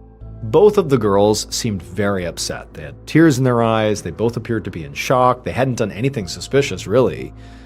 But Carter knew he couldn't just rule them out as suspects yet. He had to really ask them some pointed questions. So he took out his notebook, and as delicately as he could, he began asking them some questions. So by this point, Carter's officers had already learned that Charlotte had left her work around 11 a.m. that morning. And it was not until about 1 p.m. that her coworkers called her house because she had not come back to work, and they said there was no answer. And so that meant the murder had likely taken place sometime between 11 a.m. and 1 p.m. So with that in mind, Carter asked Heather and Kara where they'd been that morning and afternoon, with a focus on 11 to 1. Kara told him she'd been babysitting all day, and Heather said she'd been at her school, her college, which was 30 miles away, until around 4 p.m. that afternoon when she had left to drive to her parents' house. At some point, Carter asked both of them if they had any idea if there was someone out there who might have had a grudge against their mother, or who might have wanted to hurt their mom, or who might have, been happy if something happened to her. And the girls immediately shook their head and said, absolutely not. There was no one. Their mom was awesome. Everybody seemed to like her, and they were a happy, normal family. There was no issues they knew of. Carter jotted all this down in his notebook, and his plan was to check out the daughters' alibis as soon as he got back to the station. The next day, Lieutenant Carter was at the precinct debriefing with the other investigators on Charlotte's case. He'd listened to the local news on the radio while driving to work that morning, and since Charlotte was the acting mayor's wife, her murder was all anybody in town could talk about. So Carter was really feeling a lot of pressure to solve this case quickly. Now, by this point, he had already followed up on Heather and Kara's alibis, and they had both checked out. Neither of the daughters could have been home between 11 and 1. So Carter had officially ruled them out as suspects. And so now the other officers were going around the room basically updating Carter on what they had done the night before. And Carter was admittedly a little frustrated to hear that after they had questioned Charlotte's neighbors and coworkers right after they had gotten to the scene, that had not led to any new suspects. And also, another point of frustration was the one person who likely would be able to help them the most, at least at this point in the investigation, was the acting mayor, Barry, Charlotte's husband. But he was still in the hospital and so was not being allowed to speak to them. But just as Carter and the others were sort of scratching their heads wondering what they were going to do next, the front door of the precinct opened, and who walked in but Barry Waits. A few minutes later, Lieutenant Carter and Barry were sitting in Carter's office. Barry said he had just been released from the hospital, and they had determined that his heart was fine, and he really had just had a panic attack. So as soon as he was out of the hospital, he'd come right over here to see what he could do to help with the investigation. And so Carter asked Barry to walk him through what he had done the previous day, the day Charlotte was killed. Barry said that on top of being the acting mayor, he was also the head of the local National Guard armory, and he had been attending to business at the armory all day. He did say he left at some point to get a haircut, maybe mid-morning, but the barbershop was closed, so he went right back to work, and he had stayed there until around 4:30 when he got a panicked phone call from his daughter Heather telling him their mom was unresponsive in the house. As Barry spoke, Carter actually primarily was just looking at Barry's hands and arms to see if there were any scratches or cuts or bruises, because the running theory, based on what they saw at the crime scene, is that Charlotte put up a fight against her attacker before she was killed. And so, presumably, there should be wounds of some kind on the attacker, and probably on their hands and arms. But as Carter stared at Barry, there were no visible injuries at all. And also, Barry's story seemed very linear, very simple, and he seemed very earnest about it and eager to help. And so, Carter couldn't just jump to conclusions and assume that Barry was, telling the truth and that he was not a suspect here. But Carter's first impression was that Barry was telling the truth. At some point, Carter kind of shifted the conversation and asked Barry if he had any idea about who might have wanted to hurt his wife. And Barry said, yes, he did. There were actually two people who would definitely benefit from Charlotte being dead. He said the first person was this guy named Dave Reed, who was actually their daughter Kara's boyfriend. He said that he and Charlotte had tried to stop Kara from seeing this guy because he was kind of a bad guy, but the teens had kept sneaking around, and eventually Dave had gotten Kara pregnant. And so Barry wondered if maybe Dave had gone over to sort of confront Charlotte, to maybe demand to be able to see Kara, and things got out of hand. Carter grabbed a pen and he wrote down Dave's full name. Then he asked about the second person who had been a problem with Charlotte. He explained that his wife and her cousin were in the middle of this contentious dispute over an inheritance. In fact, he said Charlotte had been scheduled to meet with Wayne and their attorneys the same day that she was killed. And when he heard this, Carter sat up in his chair because he thought to himself that the timing here could not be a coincidence. The cousin was suddenly his top suspect. The following day, Carter walked into an interrogation room at the Lynette police station, and he sat down across the table from two people, Wayne Rice and his attorney. When Carter had called Wayne to set up this meeting, Wayne had responded by saying he would not say a word without his lawyer present. And this made Carter pretty suspicious because during this very brief phone call, Carter had never even suggested to Wayne that he was a suspect in his cousin's murder. So when Carter sat down with Wayne and his lawyer, he pretty much leaned right in and grilled Wayne. He wanted to know what was going on with this inheritance. Wayne said he knew that his contesting their uncle's will had caused a lot of problems within the family. But he said that he hadn't wished any harm on Charlotte. And in fact, she'd been his best ally at the time of her death. Carter asked him to explain what he meant by that. And Wayne said that the last time he spoke to Charlotte, she seemed to be in favor of giving him some of the land that their uncle had left to her. According to Wayne, Charlotte had said she was really upset about the family being torn apart over money, and she felt like keeping all the land for herself was just not worth it. And when Carter heard this, he was pretty surprised, because Barry had made it sound like Charlotte had no intention of giving up the land to Wayne, like that wasn't even an option. So Carter wondered if anything Wayne was saying here was even true. He asked Wayne for his alibi, and Wayne said he'd literally been at work all day at an aluminum processing plant just outside of town. He said he hadn't even left for lunch, something he typically did, like he was at work truly all day. And then he also gave Carter the names of several coworkers who could confirm his whereabouts. Before Carter let Wayne go, he asked him if he could take his fingerprints.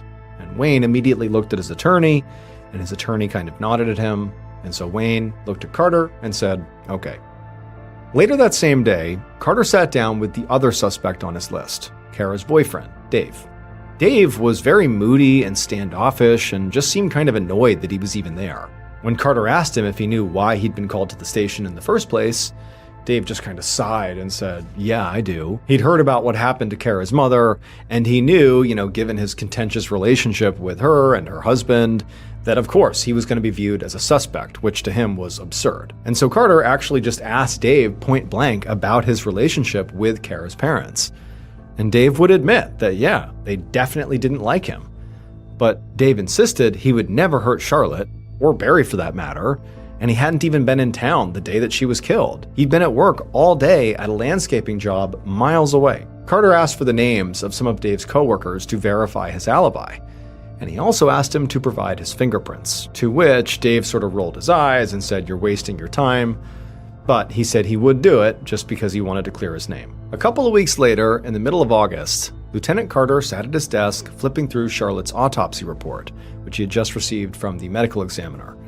And he realized that Charlotte's murder had been even more brutal than he had thought. It turned out the murder weapon had been Charlotte's own blouse. Her killer had grabbed the strings dangling from her neckline and then used them to strangle her to death. She'd also received a pretty serious head injury that could have been fatal on its own, and she also had a broken wrist.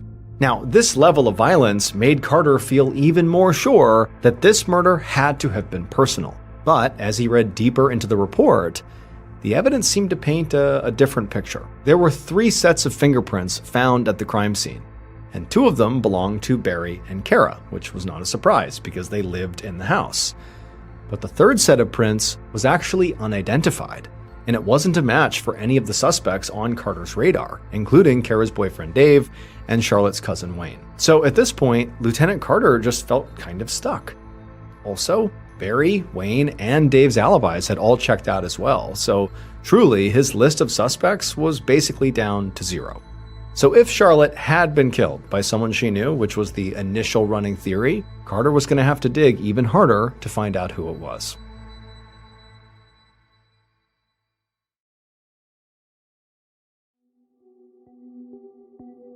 In October of 1998, so a couple of months after Charlotte Waits was killed, Lieutenant Carter walked into the Lynette Police Precinct right as the desk sergeant was hanging up the phone. The sergeant stopped Carter and told him they had just gotten yet another call on the Charlotte Waits tip line. And before the sergeant even explained what the caller had said, Carter felt dread building in the pit of his stomach. Ever since the police had set up this tip line for information on Charlotte's murder, it had been flooded with calls basically every day.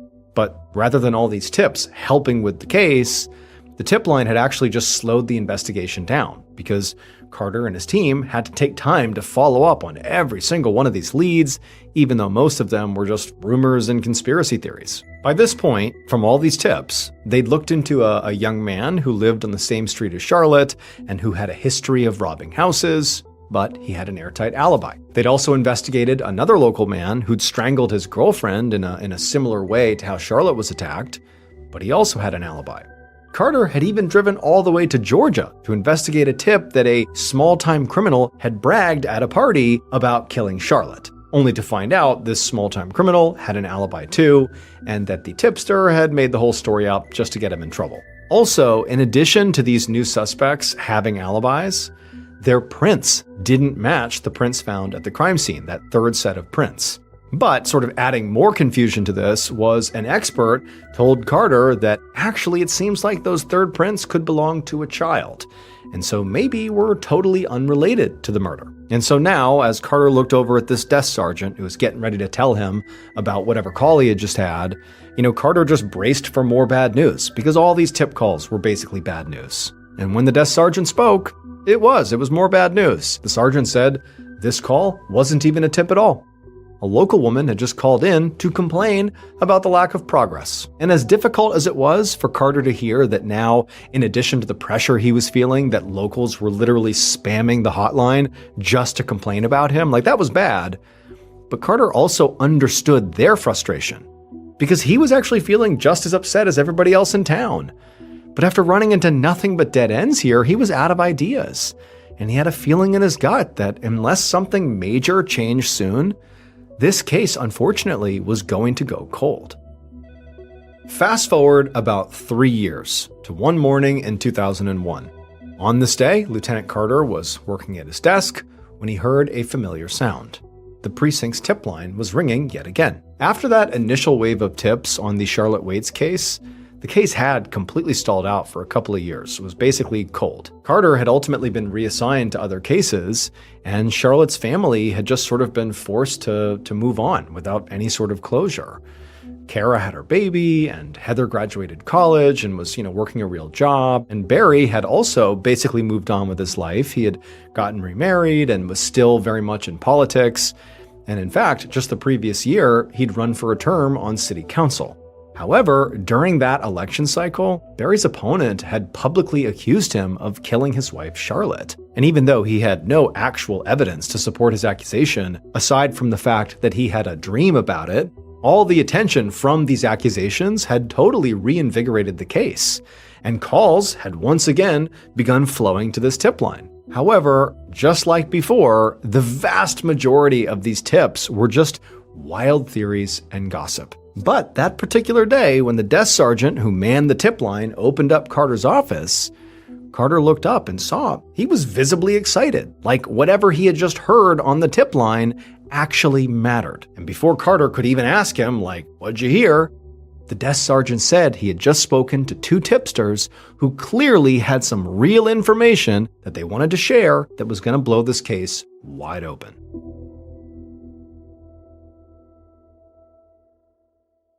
Based on that crucial tip, forensic evidence, and witness testimony, this is what police believe happened to Charlotte Waits on August 4th, 1998.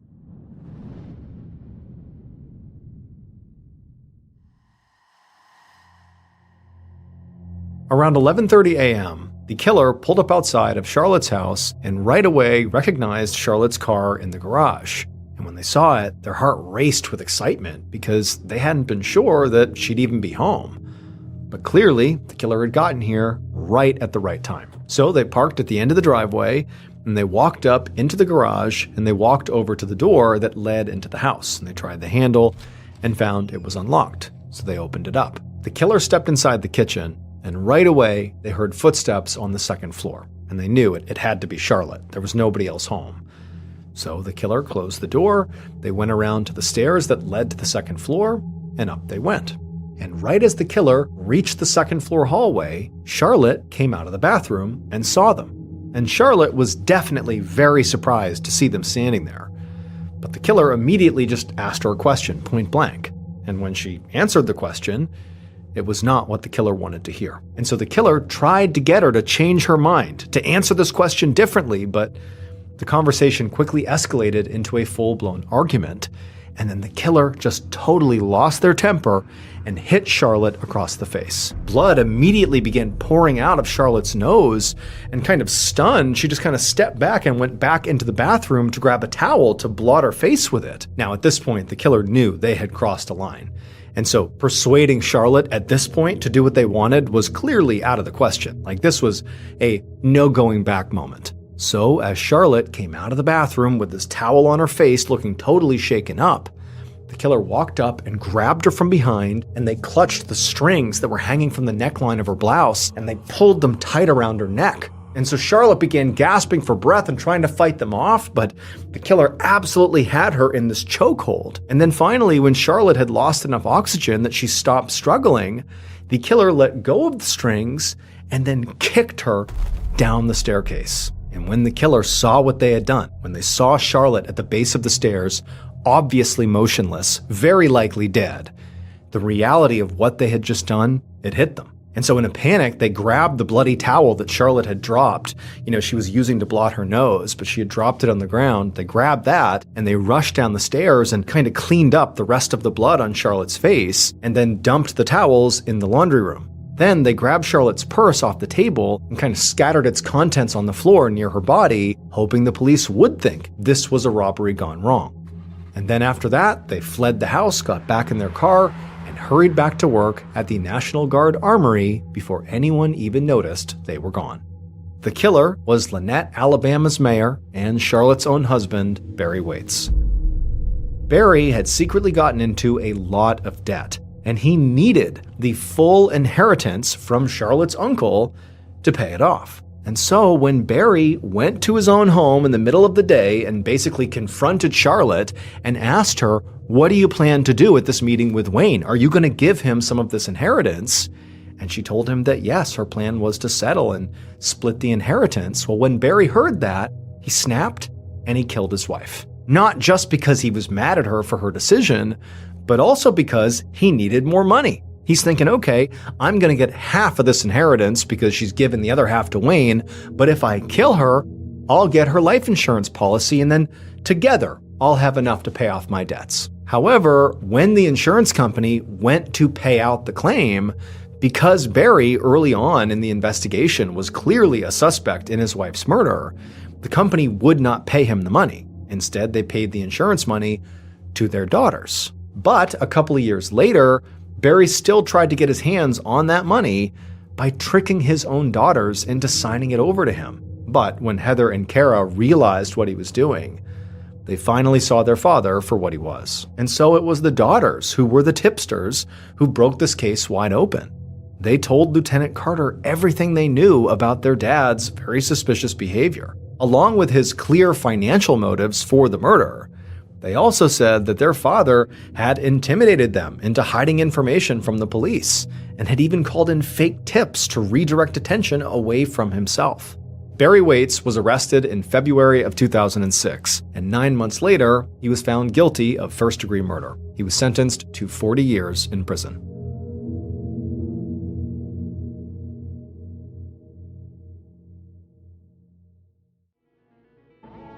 Thank you so much for watching. Let me know what you thought of today's episode in the comments. And remember, we have a whole playlist of true crime episodes ready for you to binge right now. So click here and give them a watch. All right, until next time, see ya.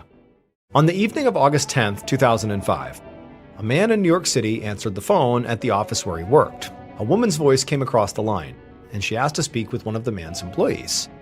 And the man thought for a second, and then he ultimately replied that actually, that employee had not shown up for their shift that afternoon, and they didn't know why, but they weren't here. And when he said this, he heard a distinct shift in this woman's tone.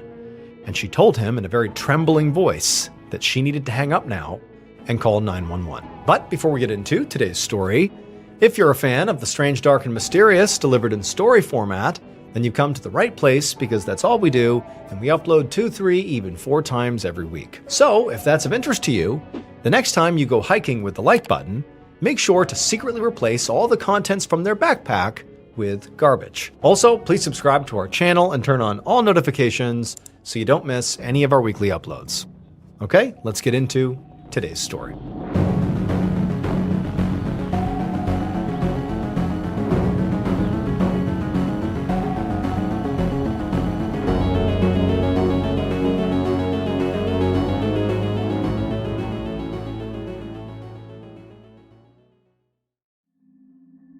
In the early afternoon of Wednesday, August 10th, 2005, 18-year-old Eliza Parsi sat on her bed in her home in Staten Island, New York, flipping through a fashion magazine. The house was quiet because Eliza's mother, Seema, was at work, so Eliza had the whole house to herself, at least for a little while, until she herself went to work. Eliza had graduated high school just a few months ago, and now she was working as a clerk at a moving company to try to save up some money for college, and also to eventually move into Manhattan to pursue her dream of working in the fashion industry. However, Eliza did feel a bit guilty about moving away, because it would mean leaving her mom all alone in this big house. And there wasn't really any other family nearby because both of her parents were from Israel. Seema had divorced Eliza's father about 1.5 years ago, and her father had left New York and moved back to Israel. Eliza also had 2 half-brothers who were Seema's sons from her first marriage, and one of them was back in Israel as well, and the other, Eliza's 27-year-old half-brother Raviv, lived just a short drive away in another part of the city. But Eliza and Seema rarely saw him because he was married with a new baby and lived with his in-laws, and so he basically had a whole new family. And also, Raviv had been put in charge of the Parsi family's kosher cookie business, which was really struggling.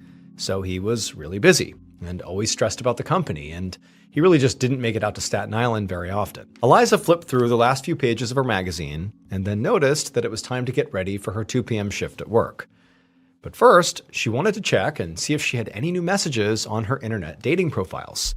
So she put her magazine down, went over to her desk, and logged into her computer. So in 2005, internet dating was just starting to take off, and Eliza had made profiles on a few different dating and meetup websites just to see what would happen.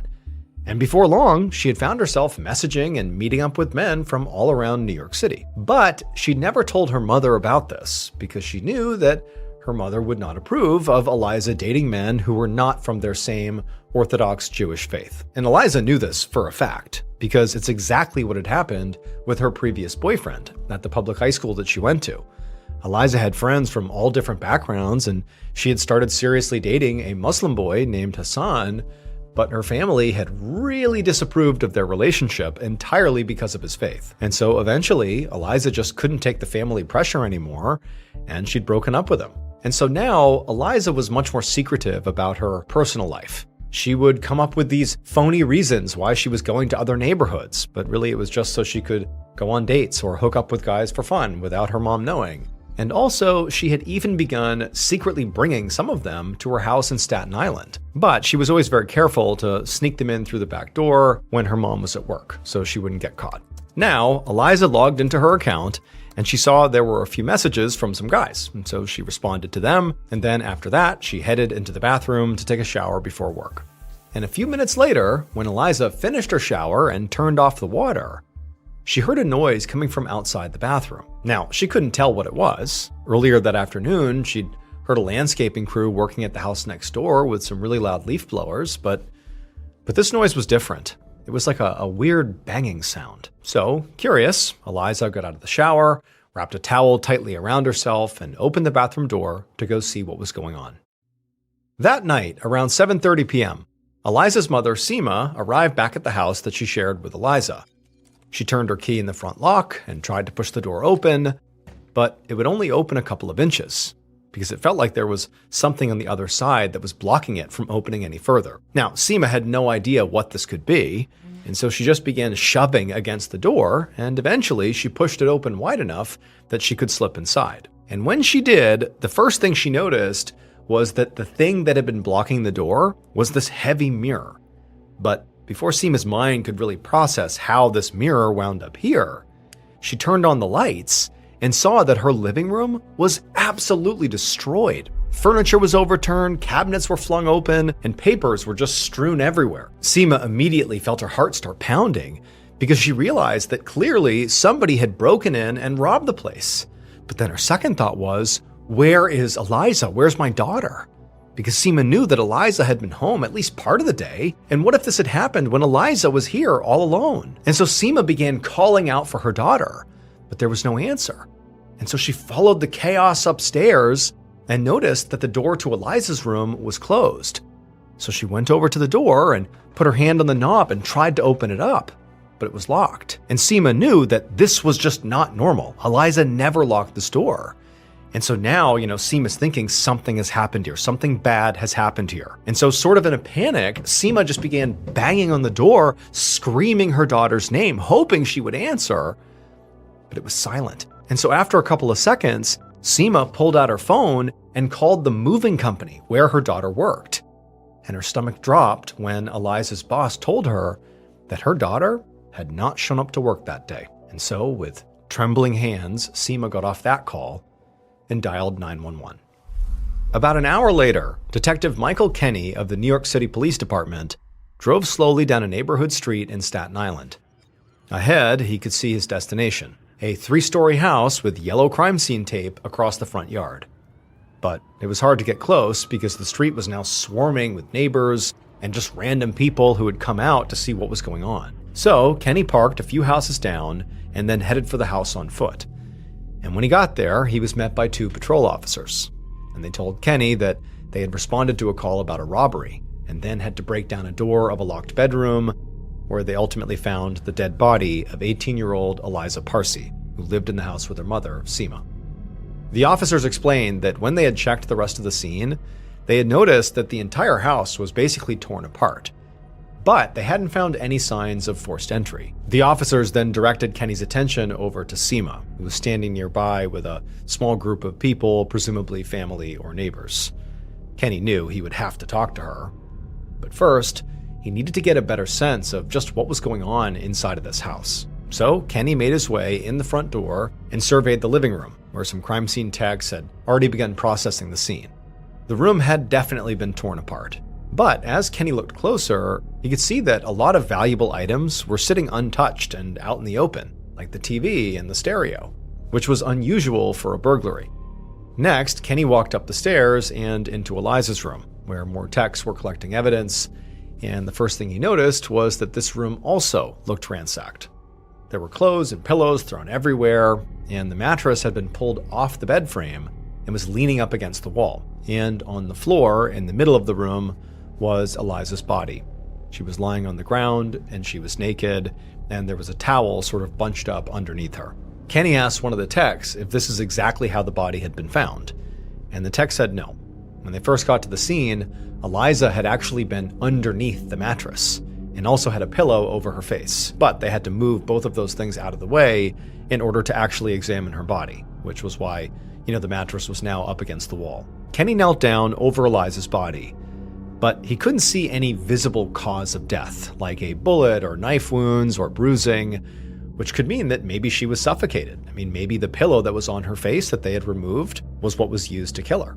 Kenny turned and asked the tech if they had found any evidence of physical injury, and the tech pointed to just a few tiny drops of blood that were on the towel underneath Eliza.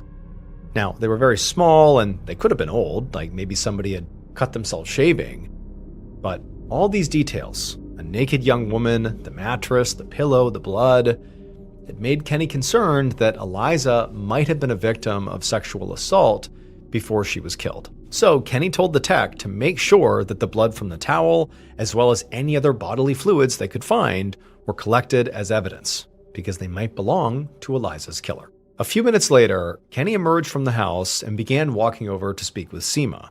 And Seema, she was crying onto the shoulder of a young man, and the minute this young man saw Kenny, he stepped forward and started demanding to know why the police were keeping them away from Eliza's body, and also why the cops weren't out there arresting his sister's killer. So Kenny just took a deep breath, because this man was obviously Eliza's brother, and it was understandable why he was so upset. Kenny knew that a lot of times grief turned into anger in these situations. So Kenny calmly explained that in order to find Eliza's killer, he first needed information, starting with where he and Seema had been that day. And this got both Raviv and Seema to calm down right away, because they seemed to realize that Kenny might actually be suspicious of them. So the man lowered his voice, and he introduced himself as Raviv, and then he and Seema began answering Kenny's questions. Seema said she'd been at work all day and that there were plenty of coworkers who could say as much, and Raviv explained that he too had been working all day, delivering baked goods all around Long Island. Kenny made notes so he could double-check all their information later. And then he asked if either of them knew anybody who might have had a reason to want to harm Eliza, and Kenny saw them share a very knowing glance. Then Raviv turned to Kenny and said he should look into Eliza's ex-boyfriend, Hassan, who none of them liked or trusted. And as Kenny started jotting these details down, Seema chimed in and added that her daughter had told her about something really bizarre that Hassan had done recently. Early one morning a few weeks ago, Eliza had woken up to find Hassan sitting at the end of her bed, just staring at her, like he'd been watching her sleep. And the whole thing had absolutely terrified Eliza because she had no idea how he'd even gotten into the house. She certainly hadn't invited him over, and their house was always locked overnight. And then before Detective Kenny could even ask a follow-up question, Raviv, the brother, just suddenly started yelling, "Get out! Get out! We don't want you here!" at somebody across the yard. And so Kenny turned to see who Raviv was yelling at, and he saw this teenage boy standing there, looking completely shocked and scared. And at this point, Raviv went from yelling at Hassan to yelling at Kenny to arrest Hassan, because that was the man who killed Eliza.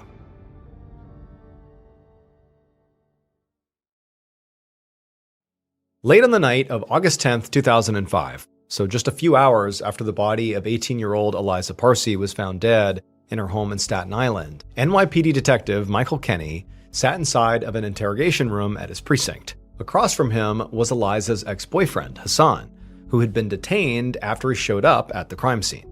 So far, Hassan had been very cooperative and had shared a very detailed timeline of his whereabouts that day. However, he did not have a solid alibi for that afternoon and the early evening, which was likely when Eliza was killed. Kenny had taken a DNA sample from Hassan, and he also had gotten samples from Eliza's mother and brother at the scene to compare against the blood that had been found on that towel and any other DNA that was found on Eliza's body. But in 2005, DNA and blood evidence took weeks to process. So Kenny was really hoping to just get Hassan to confess right now. So once all his basic questions were out of the way, Kenny decided to test Hassan's truthfulness. And he asked Hassan if he had ever snuck into Eliza's house. But Hassan, he didn't deny it. He immediately came clean and admitted to everything. He said that yes, he had previously snuck into her house, and he did sit on Eliza's bed, and he had waited there until she woke up. That was all true. But Hassan insisted that he had not been trying to scare Eliza. He just desperately wanted to talk to her so they could hopefully get back together again. And Hassan had said that when he did that, Eliza hadn't been scared. She was just kind of annoyed, and she had told him that they were broken up for real. And after that, he said he had left without incident. Kenny noticed that in Hassan's version of the story, the way that Eliza reacted to Hassan sitting on her bed, just being kind of annoyed and exasperated about it, was very different than the way Eliza's mother, Seema, had described the same event. She had said that her daughter had basically been scared for her life. So he asked Hassan, "Why does Eliza's family dislike you so much? Why were they so quick to say you killed Eliza?" And Hassan just kind of hung his head and said he didn't think it was about him personally. It was about religion. Hassan was Muslim, and the Parsis were Orthodox Jewish. As Kenny took this in, he wasn't sure which version of the story to believe. Were Hassan and Eliza star-crossed lovers kept apart by her family? Or was Hassan an obsessive ex-boyfriend who couldn't take no for an answer? But regardless, Kenny could not ignore the fact that Hassan had a strong motive and a history of sneaking into Eliza's house uninvited. But Kenny still didn't have a confession from Hassan, nor did he have really any hard evidence at all that would allow him to even hold Hassan. So ultimately, after the interview was over, he told Hassan he was free to go.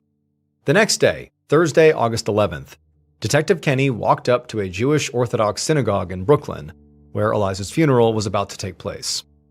The reason it was happening so quickly was because of the Jewish Orthodox custom that a body must be buried within 24 hours of death. And because of that timeline, it meant that Eliza's autopsy had already been completed. And Kenny had just received the report from the medical examiner, which confirmed that Eliza had died from asphyxiation, likely from being smothered by that pillow.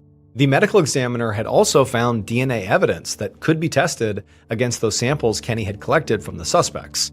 There were some skin cells under Eliza's fingernails, as well as semen that showed Eliza had sex before she died, probably within 24 hours. And so this evidence made Kenny think that Eliza had been sexually assaulted and had fought back against the person assaulting her, which would explain the skin under her nails. But when Kenny called the medical examiner to voice this theory that he now thought was pretty likely, the medical examiner had actually disagreed, because they didn't find any bruising or bleeding or anything else that indicated sexual violence. And so the autopsy actually concluded that the sex Eliza had before she was killed must have been consensual. But regardless, in Kenny's opinion, the facts of the case so far pointed towards a romantic partner being the killer, which obviously cleared Raviv and Seema and any other family members. And it also did not seem to be some random burglar or home intruder, because Seema had confirmed that nothing in the house was missing. Now, a few of the neighbors had mentioned that there had been some landscapers who had been working at the house next door at the time of her death, and Kenny had managed to track down the crew and question them.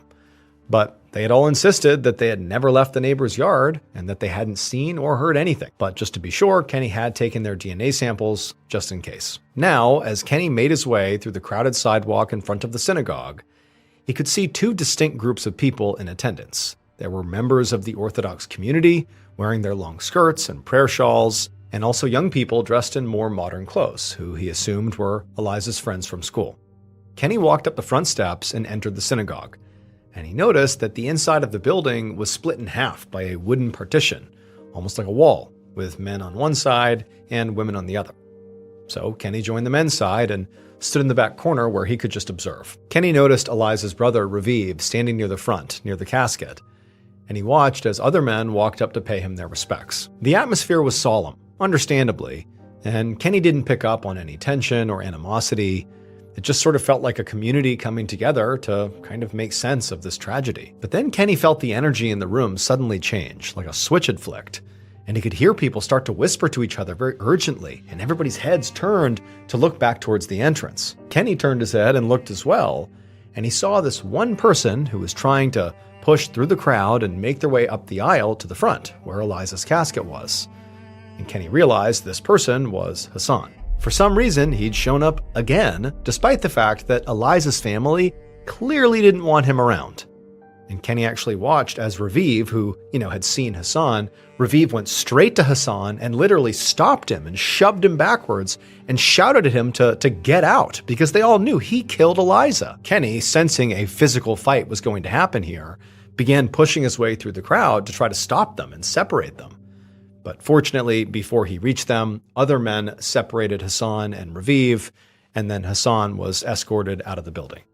About 2 weeks later, on August 24, 2005, Detective Kenny was in the office of the NYPD Computer Crime Unit, where the department's IT specialists had begun digging into Eliza's online life. After her funeral, Kenny had spoken to Eliza's school friends, who had told him that Eliza had been trying to move on from her relationship with Hassan, and that she had actually opened accounts on a whole bunch of dating sites that she used to meet guys or sometimes just hook up. And when Kenny had pressed them for more information, the friends had told him that none of those online men were from her tight-knit Orthodox community, which was part of the appeal to Eliza.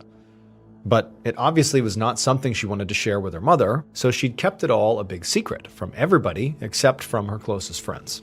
Kenny had been able to actually get Eliza's computer with her mother's permission and had brought some IT specialists on board who were able to dig into Eliza's email and browser history. Now, Kenny watched as the IT specialists directed his attention to one of Eliza's dating site message threads. In this thread, Eliza and a man named Jonathan were making plans for when and where they were going to meet up to have sex. They'd gone back and forth on a few different options until finally, Eliza just said that he should just come over to her house when her mother was at work, and that she would leave the back door unlocked so he could sneak in without the neighbors seeing. Kenny saw that this particular hookup was planned for Tuesday, August 9th, 2005, just one day before Eliza was killed. Now, naturally, this made Kenny and the rest of the investigators raise an eyebrow, because this plan of Eliza and Jonathan's, of having him enter secretly through the back door while Seema was at work, matched up exactly with what they had found at the crime scene.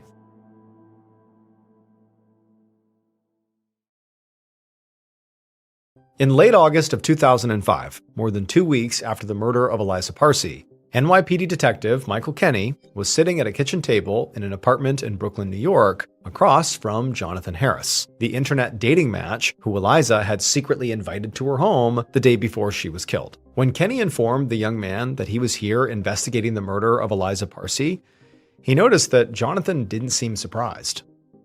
But Eliza's murder had been all over local news, and a lot of stories were really exploiting her romantic past and her sex life, so he had probably already heard about what had happened. Kenny asked Jonathan if he had known Eliza, and Jonathan said yes. Then he detailed basically everything that had been planned in that chat message. He said that he had gone to her house, he had snuck in through the back door that was unlocked, and they had had consensual sex. At least Jonathan swore it had been consensual. Jonathan insisted that after that, he had not seen Eliza again, and had never even gone back to Staten Island after that. He then gave Kenny a detailed timeline of where he had been on the day Eliza was killed, and overall, he was a lot more cooperative than Kenny had expected.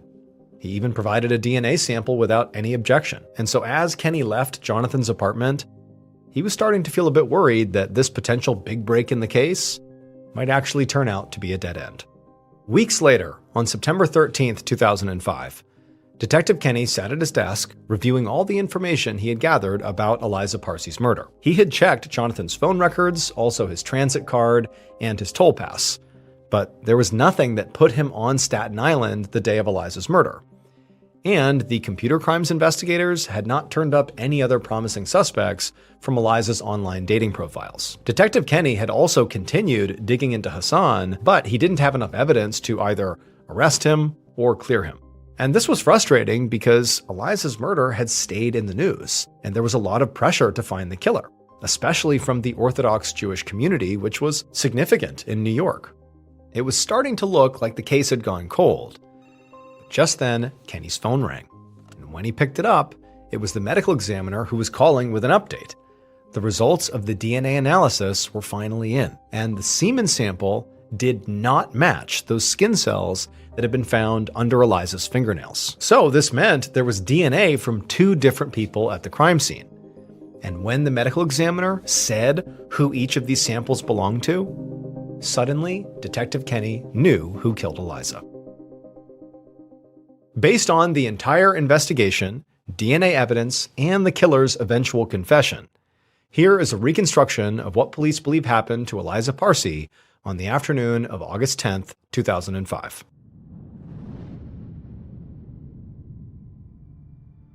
Shortly before 2 p.m., the killer approached the back door of the Parse home where they knew they wouldn't be seen by neighbors. And once they were there, they slowly opened up the door.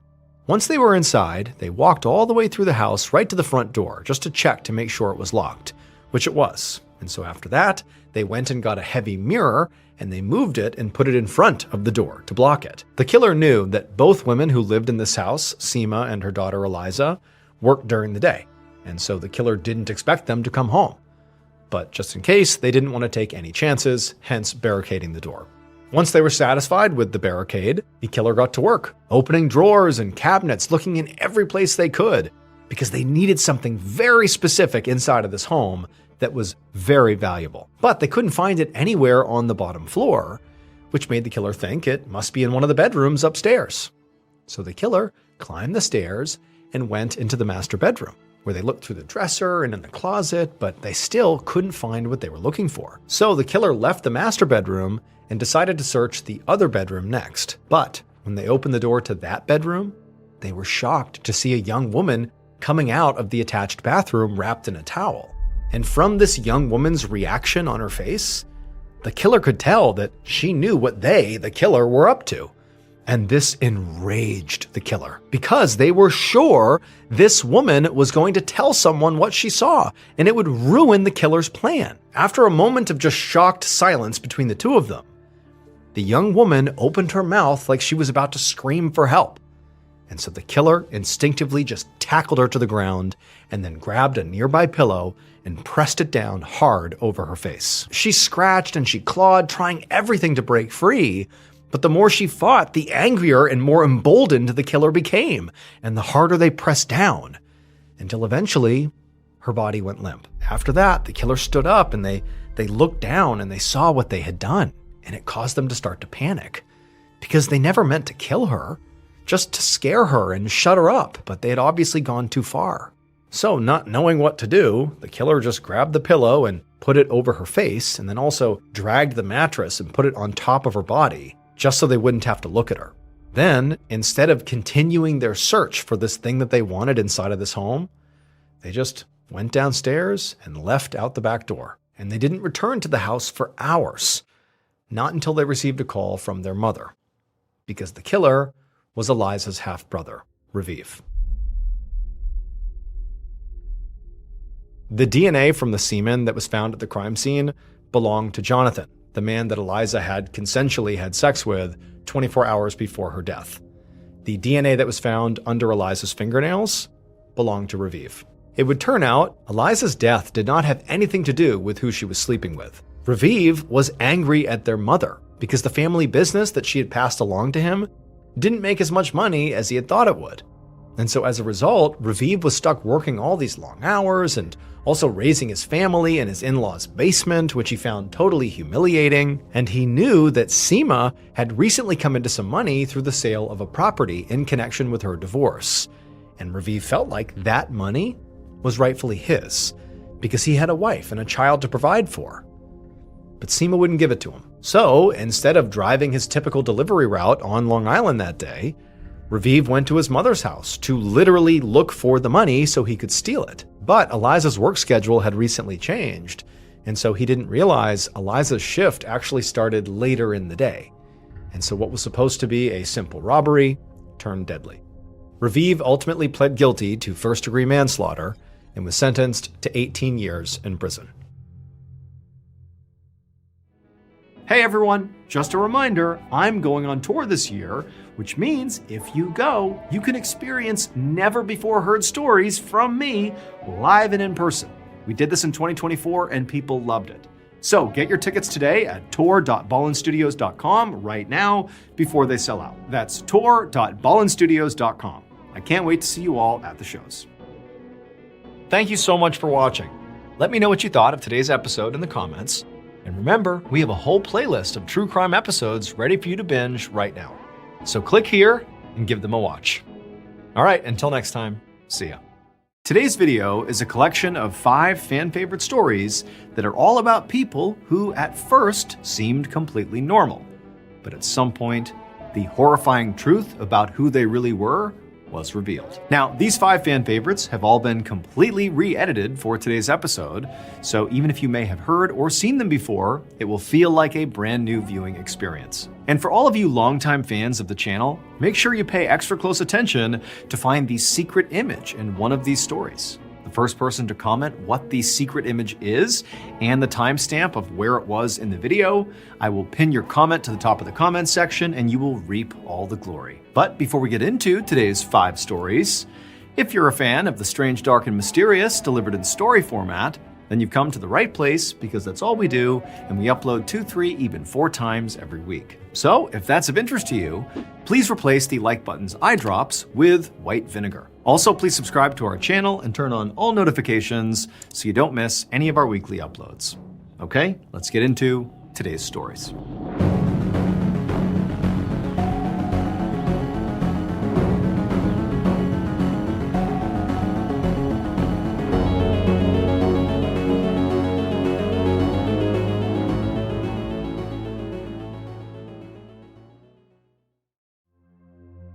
In March of 2015, 68-year-old Tamara Samsonova was having renovations done to her home in St. Petersburg, Russia. A friend of hers, 79-year-old Valentina Ulanova, had heard about Tamara's renovations, and she approached her and said, "Do you want to stay with me while that's getting done?" Tamara was very thankful, immediately said yes, and as soon as she moved in, she immediately started picking up the slack by cleaning up the house and doing the dishes, and made sure she always cooked food for her friend because she wasn't able to pay rent. After a couple of weeks, the renovations on Tamara's home were complete, but Tamara didn't want to leave. She was really enjoying living with Valentina, and so she asked Valentina would it be okay if she stayed a little bit longer.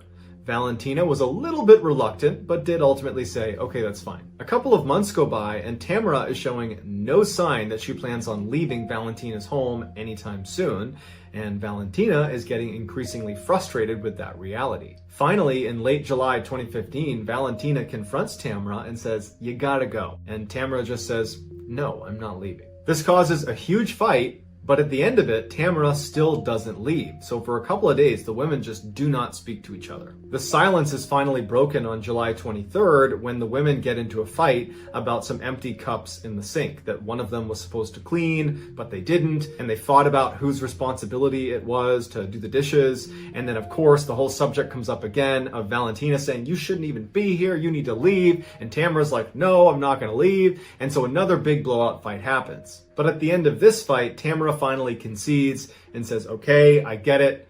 I need to leave. Just give me a couple of days and I'll be out of your hair. Immediately, the tension is gone in the room. They're no longer fighting, and Valentina is happy that she's finally going to get her apartment back. And Tamara says, look, I'll make us dinner tonight. I'll go out and get some food. Tamara leaves the apartment and goes to a pharmacy and gets a whole bunch of sleeping pills. And then she gets the ingredients to a particular salad that she knows Valentina really likes. She goes back, she starts making dinner. And as she's making this salad, she crushes up the sleeping pills and mixes the powder with the salad dressing and gives that to Valentina. And Valentina, who's very hungry, eats the whole salad and doesn't notice anything is wrong. As soon as Tamara was sure Valentina had eaten the entire salad, Tamara just goes up to her room and goes to bed. A couple hours later, at about 2 a.m, she goes back down to the kitchen and she sees Valentina is passed out on the ground. Tamara goes up to her and sees that she's still breathing, which was a disappointment because she wanted her to die from taking all these sleeping pills. But it doesn't matter. She takes out her hacksaw that she had borrowed from the neighbor earlier in the day and proceeds to butcher Valentina. And she makes special care as she's cutting her into pieces to remove her lungs and not damage them, because Tamara had a taste for human lungs. It was actually her favorite food. She took Valentina's head and she put it into a big pot of water and began boiling that to eat it. The rest of her was cut up into as small of pieces as she could get them and then wrapped in a shower curtain and placed in various bags. As Valentina's head and lungs are being cooked on the stovetop, Tamara begins making dozens of trips from the apartment down the stairs, out the front door, all the way down to the lake that was near their property, where she would dispose of the body parts before coming back and getting more. Valentina's hips and legs were apparently too heavy to haul all the way down to the lake, so she took them to a nearby forest. Tamara's final trip sees her carrying a big silver pot, inside of which is Valentina's head, or at least whatever is left of it after Tamara was done eating most of it. 4 days later, on July 27th, a young couple that was living in the same apartment complex as Tamara and Valentina were out for a walk with their dog out near that lake. And as they're walking, their dog takes off running and stops in front of this huge bag that it's sniffing and pawing and trying to open. And the owners of the dog try to call it back, but they can't get it to get away from this bag. And so the owners walk over and they kind of poke the bag. They can see it's pretty heavy, and they open it up and they find a human torso, and it's Valentina's. When the police show up, the first thing they do is they go to Valentina's apartment, and they're surprised to find Tamara living there. And they're kind of sensitive with her, and they say, your friend, your relative was just found deceased and we need to look around the apartment. Tamara was completely indifferent. She did not care. They had just discovered her body and she didn't care that they were searching the apartment. It was like she knew someday this was going to happen. During the search, the police officers quickly find blood all over the bathroom and in the kitchen. They even find the hacksaw she used that's got blood on it. And they find Tamara's diary that's sitting next to this book about black magic. And the police are horrified when they see that the diary contains meticulous notes that Tamara had kept of all of the ritualistic killings she had perpetrated over the past 20 years. And there was 14 of them. And almost all of them were motivated by Tamara's desire to cast spells that she apparently was reading about in these black magic books she had. And virtually all of these spells required human flesh or other human components. And so she would kill these people, she would use their bodies to cast these spells, and then afterwards she would consume them. Not because that had anything to do with the spell, but because she liked the way people tasted, in particular human lungs. The police arrest Tamara, who doesn't put up a fight. She says, yep, you got the right person. I did all this. While Tamara was on trial, she seemed like she was in a great mood. She told the judge, I hope you give me a really severe punishment. I expect to die in prison. She was seen blowing kisses to reporters. It was like she was just totally out of touch. Or maybe she literally knew this was going to happen and just didn't care anymore. Tamara, who would be nicknamed the Granny Ripper by newspapers over the course of this trial, was given a life sentence, and to this day, she is still sitting in jail. Here is the surveillance footage of Tamara disposing of Valentina's body, as well as some shots of Tamara during her trial.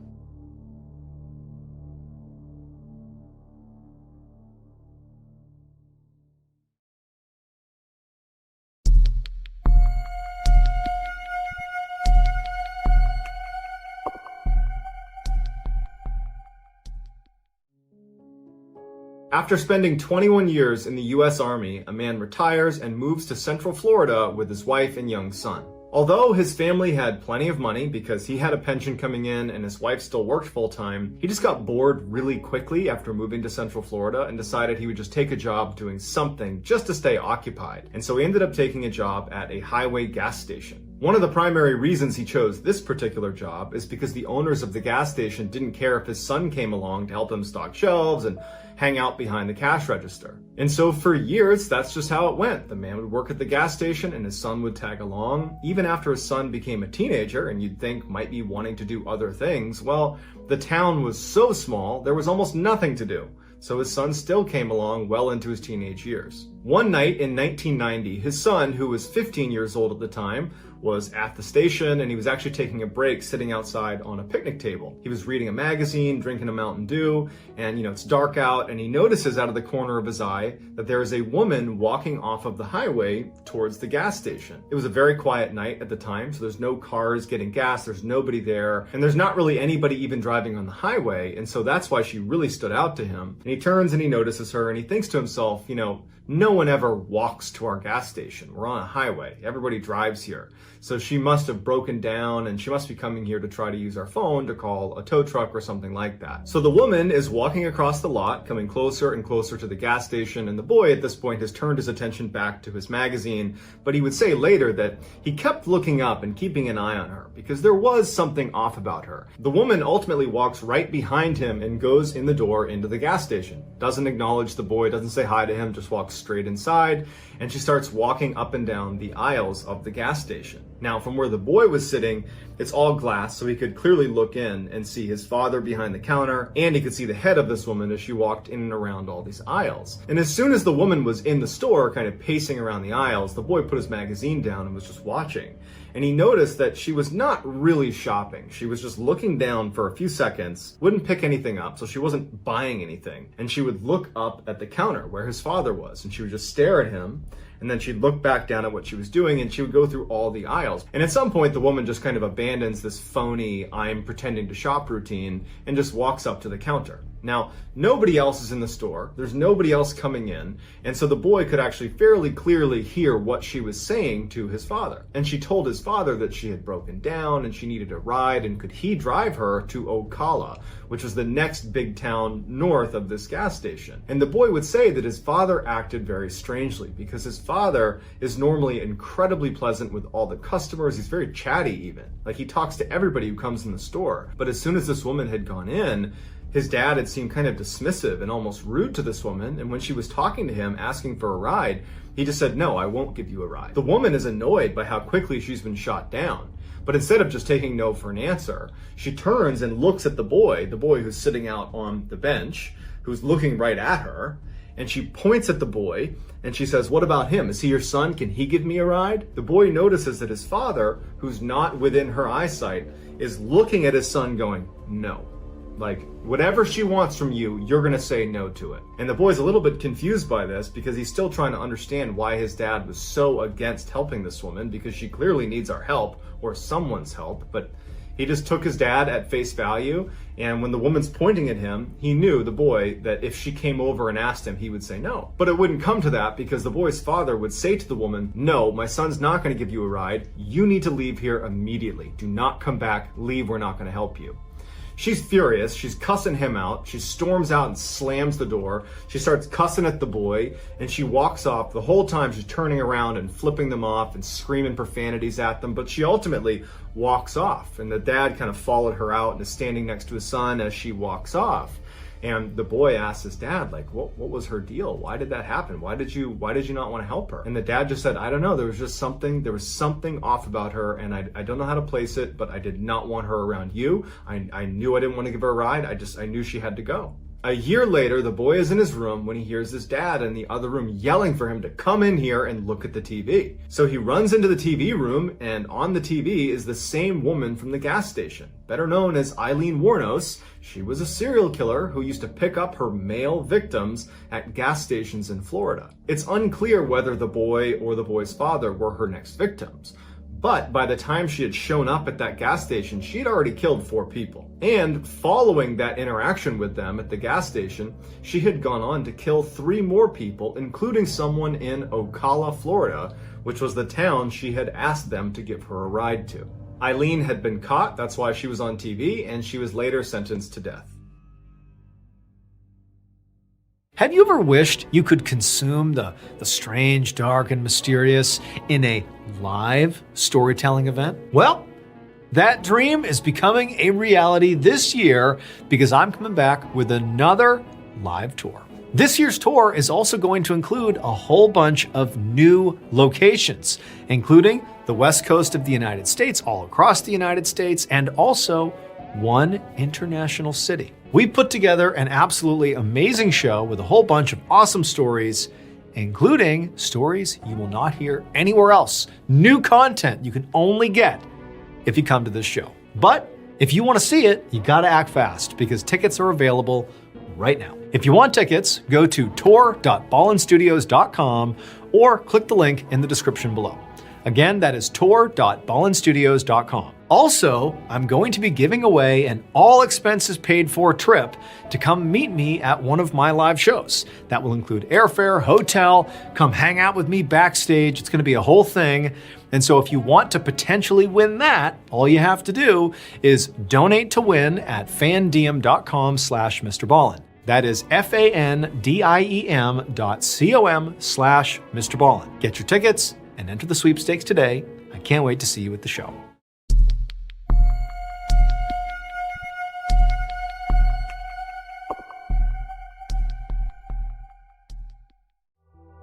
In the early evening of May 7th, 2008, a 65-year-old woman named Zivana Temolkoska walked around her kitchen inside of her apartment in the little southeastern European city of Kisevo. Kisevo is a quiet place at the base of this huge mountain in northern Macedonia, and while it's totally beautiful, it's utterly remote, and basically nothing really of note happens here. Zivana cleaned houses for a living, but on this particular day, she was on a day off, and so she was just kind of hanging out at her apartment, waiting for her adult son, named Zoran, to come home. It was a beautiful, warm evening that night, and so Zivana had the windows in the kitchen open as she walked around making herself something to eat, and at some point as she was doing this, she heard her phone ring. And so she grabbed it and answered, and she heard the sound of her friend on the other line. But her friend's voice sounded strange. It was strained and very uncomfortable, and she was asking Zivana if she was paying attention to the news right now. Did she have the radio on or the TV? And Zivana was like, no, why? And the friend would tell her that all over the news right now, there was this huge, terrible traffic accident that had happened in their town. And unfortunately, Zivana's son, Zoran, who she was waiting for to come home, was apparently involved in this accident. Zivana let out a strangled cry when she heard this, and then just dropped what she was using to make food and turned and ran out the door.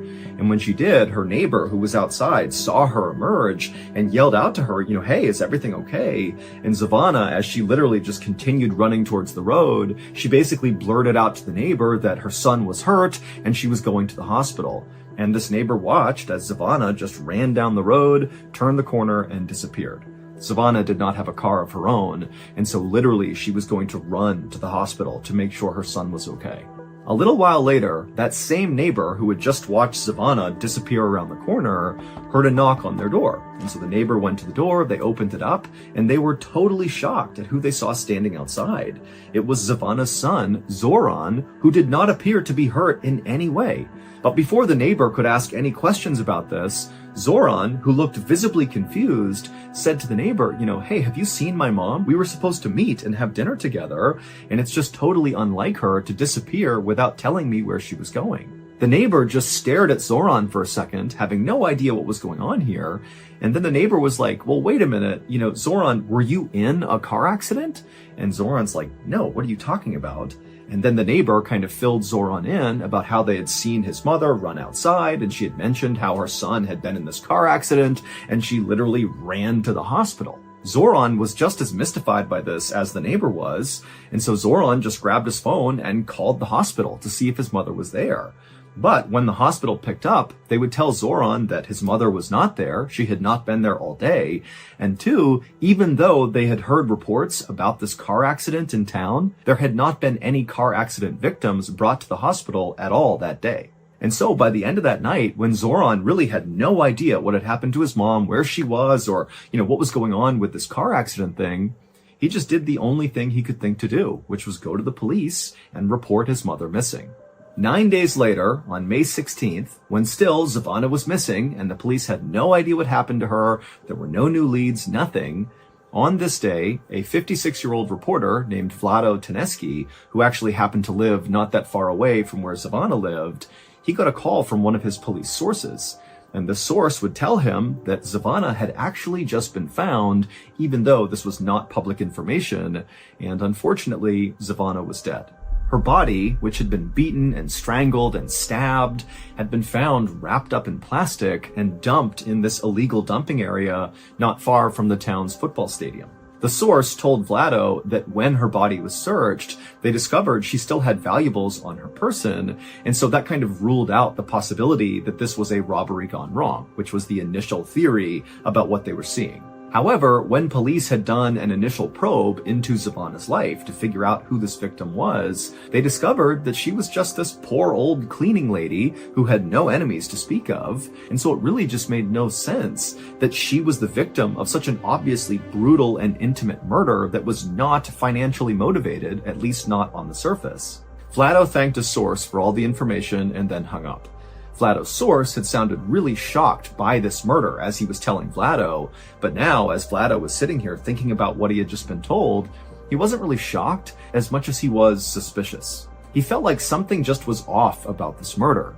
Maybe Zivana appeared to be this poor old cleaning lady with no enemies, but in reality, maybe that wasn't who she was. Maybe she was leading a secret life that got her killed. Or maybe she had stumbled upon something she was not supposed to see and that got her killed. Vlado had no idea, but he just felt like, there's something off about this and it needs to be investigated. Now, Vlado had a reputation in town for being this very aggressive and kind of fearless journalist who had no problem diving headfirst into some of these really murky stories that could involve corruption or misuse of power, and he would get to the bottom of it, and he would publish these articles where he spoke really critically about the government, about police, about anybody really who was in a position of power. But as a result of conducting himself this way, over his 30-year career, Vlado had been threatened with violence many, many times for things he had written or things he was about to write. But even though Vlado knew this Zivana murder case had the potential to once again put him in hot water with the powers that be, he still felt like it was his responsibility to dive into this thing and get to the truth. So, feeling determined, Vlado grabbed his notebook and pen and he walked out the front door of his house and he made the several-minute-long walk over to Zivana's house.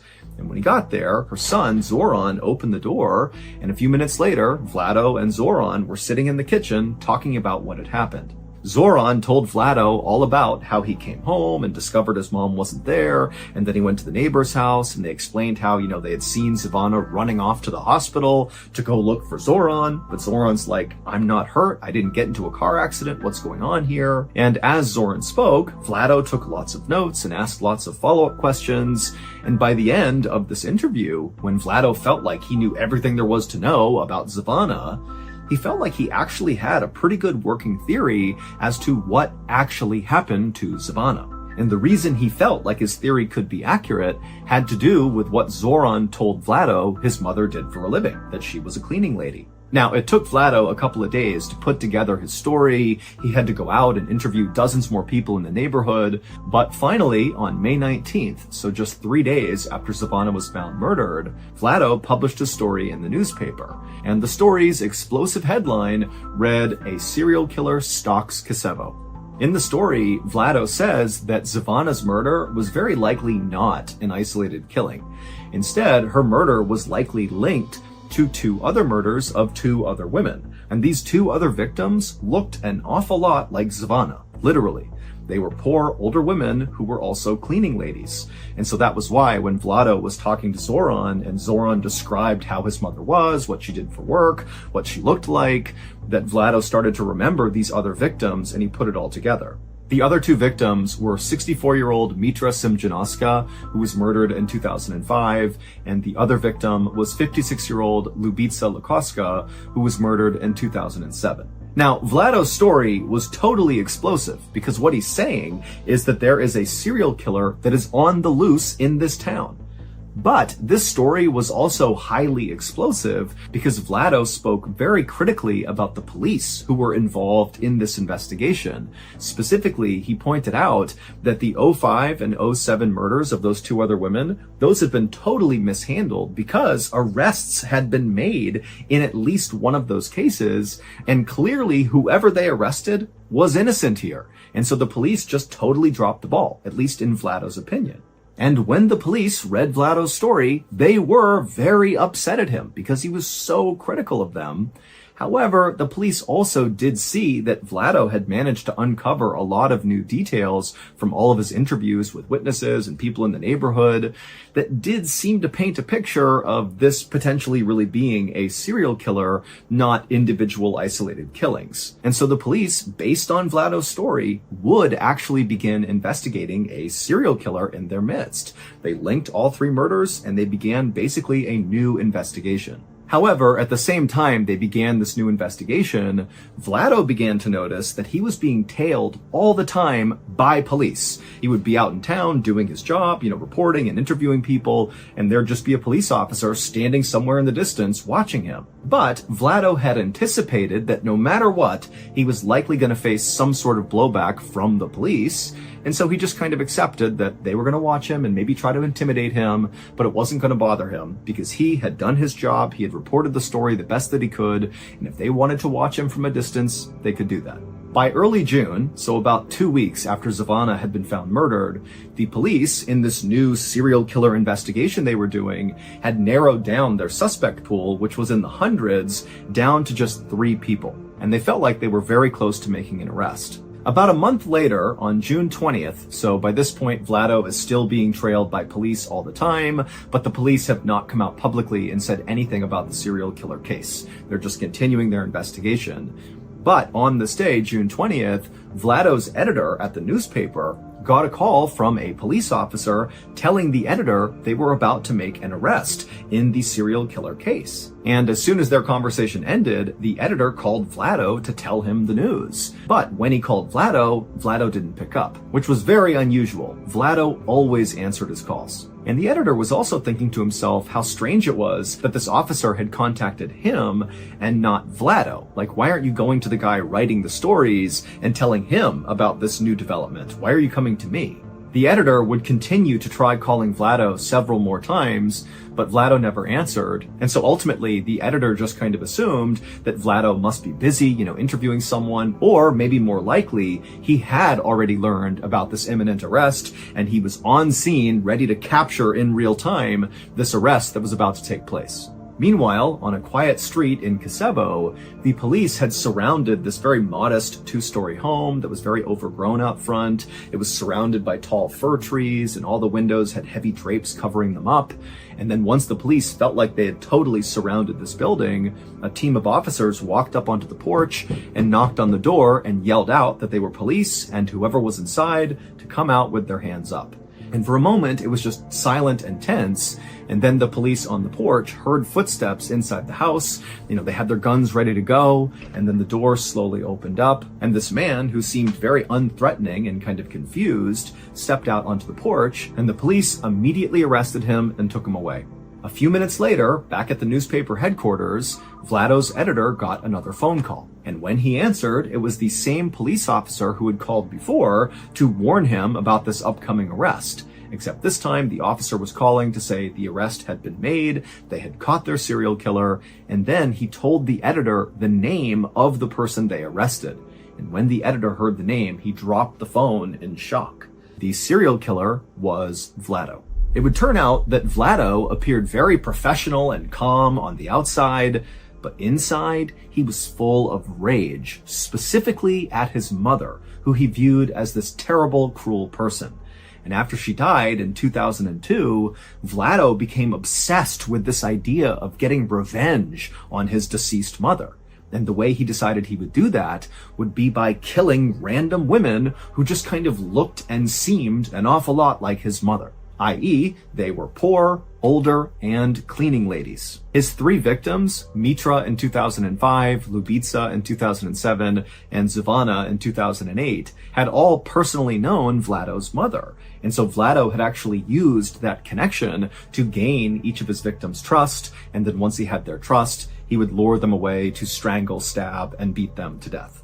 In Vlado's explosive newspaper story, he lied about a whole bunch of things just to throw the police off. Like, for example, he made up that he spoke to a witness who claimed to have seen Zivana get into a car with 2 men right before she vanished. Vlado did not see that. That was just a total lie designed to confuse the police. Vlado had also been the one to plant that story on the radio about Zivana's son, Zoran, being in this terrible accident. That had caused Zivana to run out of her house and be vulnerable to be scooped up and killed, which is exactly what Vlado wanted.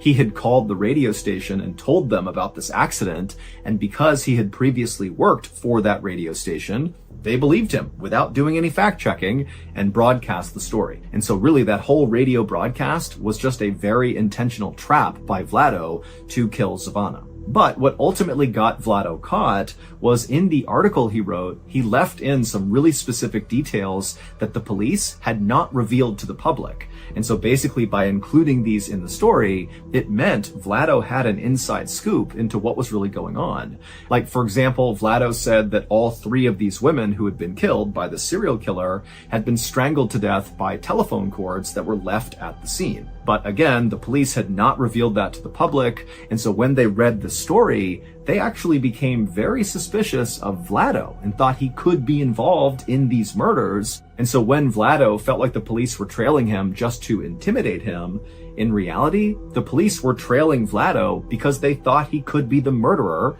and eventually, when they got a DNA sample from Vlado, it was confirmed that their suspicions were right. He was the killer. After Vlado's arrest, he was immediately charged with 2 of the 3 murders, and the police were getting ready to charge him with the 3rd, and they were even looking at a 4th victim, potentially, that maybe Vlado had killed as well, but they weren't entirely sure yet. But on June 23rd, so just 3 days after Vlado's arrest, he died in jail in a way that really didn't make any sense. Vlado had drowned in a small bucket of water inside of his jail cell while there were 3 other people inside of that jail cell with him who all said they didn't notice it happening. Officially, Vlado's death was ruled a suicide, and after his death, all of the murder investigations were closed.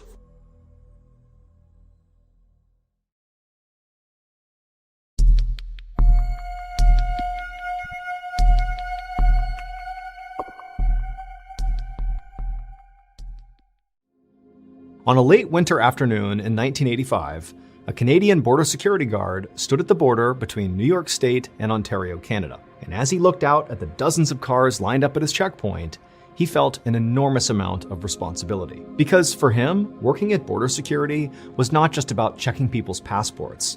It was also about making sure dangerous criminals from the United States did not flee their country and enter Canada. And today, there was one particular dangerous criminal from the United States that this guard was on high alert for. A 30-year-old man named Alex Mangle. A few days earlier, Alex Mangle had been stopped by a police officer near New York City. And during this traffic stop, Alex had somehow taken the police officer's gun and shot the officer in the head, killing them, and then Alex had fled, and he was still on the run.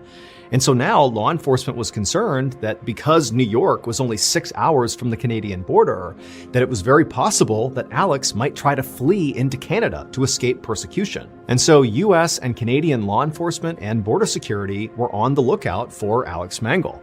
And he was this 30-year-old white man with thinning brown hair and a wispy mustache. And so all day long, that Canadian border security guard looked very closely at every person who came through his checkpoint to see if they were Alex Mangle. He would see a family on their way to visit relatives in Canada. He would see a couple on their honeymoon. He would see a man with a car full of camping supplies and a middle-aged woman traveling alone and all these different people from all walks of life, but none of them looked anything like Alex Mangle. And so by the end of his shift, after checking dozens and dozens of cars and looking at every person, he felt certain that Alex Mangle had not slipped through his checkpoint. And so he clocked out and he went home. A few days later, on March 2nd, A police officer was patrolling this parking lot right outside of a shopping mall in Ontario, Canada, which was located about an hour and a half away from the border. And during his patrol, at some point, he noticed there was this one car, a white Toyota, that had been loitering in the area for quite a while. And so he decided to drive over and see what was going on. And when he got there, he looked inside the vehicle and he saw someone sitting on the passenger seat. And he was a white man, probably in his 30s, with thinning brown hair and a wispy mustache. And this officer immediately recognized this guy as being the wanted criminal, Alex Mangle. And so the officer immediately called for backup. And then he parked his car, got out, and approached the white Toyota where this guy was sitting with his gun drawn. And as the officer approached the passenger side door, the man inside turned, noticed the officer, jumped into the driver's seat, fired up the car, and the Toyota sped out of the parking lot. And so the officer, he jumps back in his cruiser and he takes off after him. And before long, it was like the entirety of the police force in Toronto was a part of this high-speed chase to catch this guy. And eventually they funneled the car into a dead-end street, and the white Toyota crashed into a stop sign, and then the man inside with the mustache and the thinning brown hair pops out, and immediately everybody sees, yep, that's Alex Mangle. He didn't put up a fight at that point. He was taken into custody. However, despite how relieved law enforcement was to have this cop killer in custody, they realized they didn't understand something. How was it that Alex Mangle got past border security and got into Canada? Everybody was on high alert looking for him. What happened? And so police were baffled until they searched that white Toyota Alex had been driving. On the night that Alex shot and killed that police officer near New York City, he immediately fled to this wooded area and hid out overnight. And then the next day when he got up, he was walking around and he happened to pass by this commercial building. And as he was looking at it, he saw this middle-aged woman, whose name was Beverly Capone, come out of the building and make her way towards her car. And she was all alone. And so Alex walked up to her and abducted her at gunpoint, and then he drove her to this cabin out in the woods that he knew would be totally isolated, no one was there.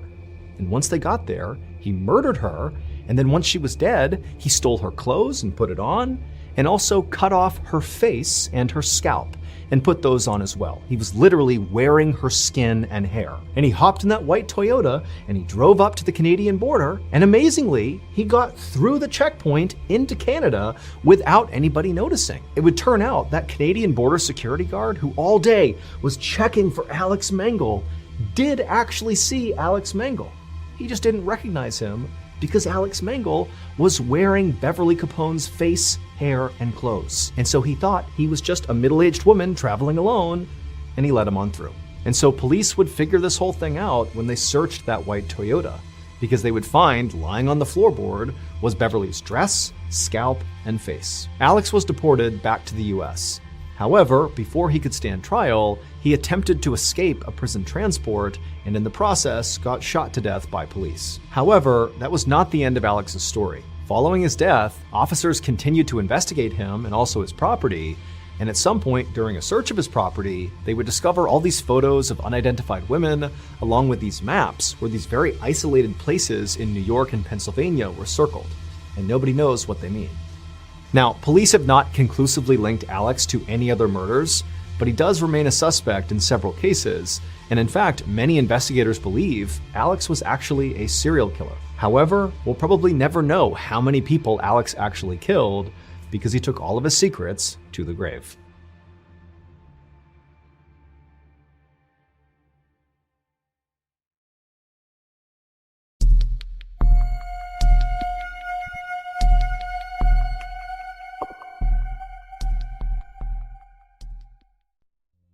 On the morning of February 2nd, 2012, a young man pulled off a 4-lane highway in Anchorage, Alaska, into a large, snowy parking lot. He passed by dozens of parked cars until he arrived in front of this small shack that was brightly teal colored. It was a popular coffee shop called the Common Grounds, and this young man worked as a barista there. After he parked his car, he walked up to the white door employee entrance to this little building, and he got his key out and he went to unlock the door, but when he turned the key, he saw the door was already unlocked. He knew the girl who had worked the previous night and would have been responsible for locking the shop up. She was 18-year-old Samantha Koenig, and although she had only been on the job for about a month, she seemed very responsible and had never had any issues closing up before. The young man shrugged it off though. He figured people make mistakes and he went inside. Right away, he noticed that a couple of things just seemed out of place. It was like Samantha must have just left in the middle of her shift without even attempting to clean up. There were napkins on the ground, there were towels out, there were cups still out. And so as this young man is walking over to the cash register to unlock it, he's running through scenarios in his head about how Samantha could have been so sloppy. And then he reached down with his register key, and just like the door, the cash register was already unlocked. When he pulled the tray out, all the money was gone. And that's when he knew they had been robbed. And so he called his boss. The night before, Samantha had asked her boyfriend, Dwayne, to pick her up after her shift at the common grounds. Dwayne arrived in front of the kiosk at about 8:30 p.m., which was 30 minutes after her shift should have been over. Dwayne had gotten held up at his job, which is why he was late. And so when he gets there, Dwayne looks around the parking lot and he doesn't see Samantha anywhere. He sees the coffee shop itself is totally dark and looks like it's been closed up for the night. And so Dwayne gets out of his truck into the freezing cold night air, and he walked up to the window of this coffee shop and he pressed his face up to the glass to look inside, but there was nobody in there. Dwayne automatically went back to the fight he had gotten into with Samantha earlier in the night via text message. She had accused him of cheating on her. He had been kind of nonchalant, like he didn't care about it, and what ensued was a really ugly fight. And so as Dwayne is walking back to his truck, he's thinking to himself, maybe Samantha just didn't want to see him because of the fight, and so at the end of her shift, she got a ride home from her father or maybe from a friend, and that's why she's not here. And so Dwayne gets back inside of his truck and he sends a text message to Samantha asking if she's okay, if she's gotten home. But after several minutes of no response from her, Dwayne, even though they were fighting, he still cares an awful lot about his girlfriend. He decides, I gotta go by her house and make sure she's there and that she's okay. And so a couple minutes later, he gets to her house, he goes up to the door, and her single father, James, answers the door. Dwayne explains that he didn't see Samantha after her shift and just wanted to make sure she was here, but James says, she's not here. I have no idea where she is. I haven't spoken to her.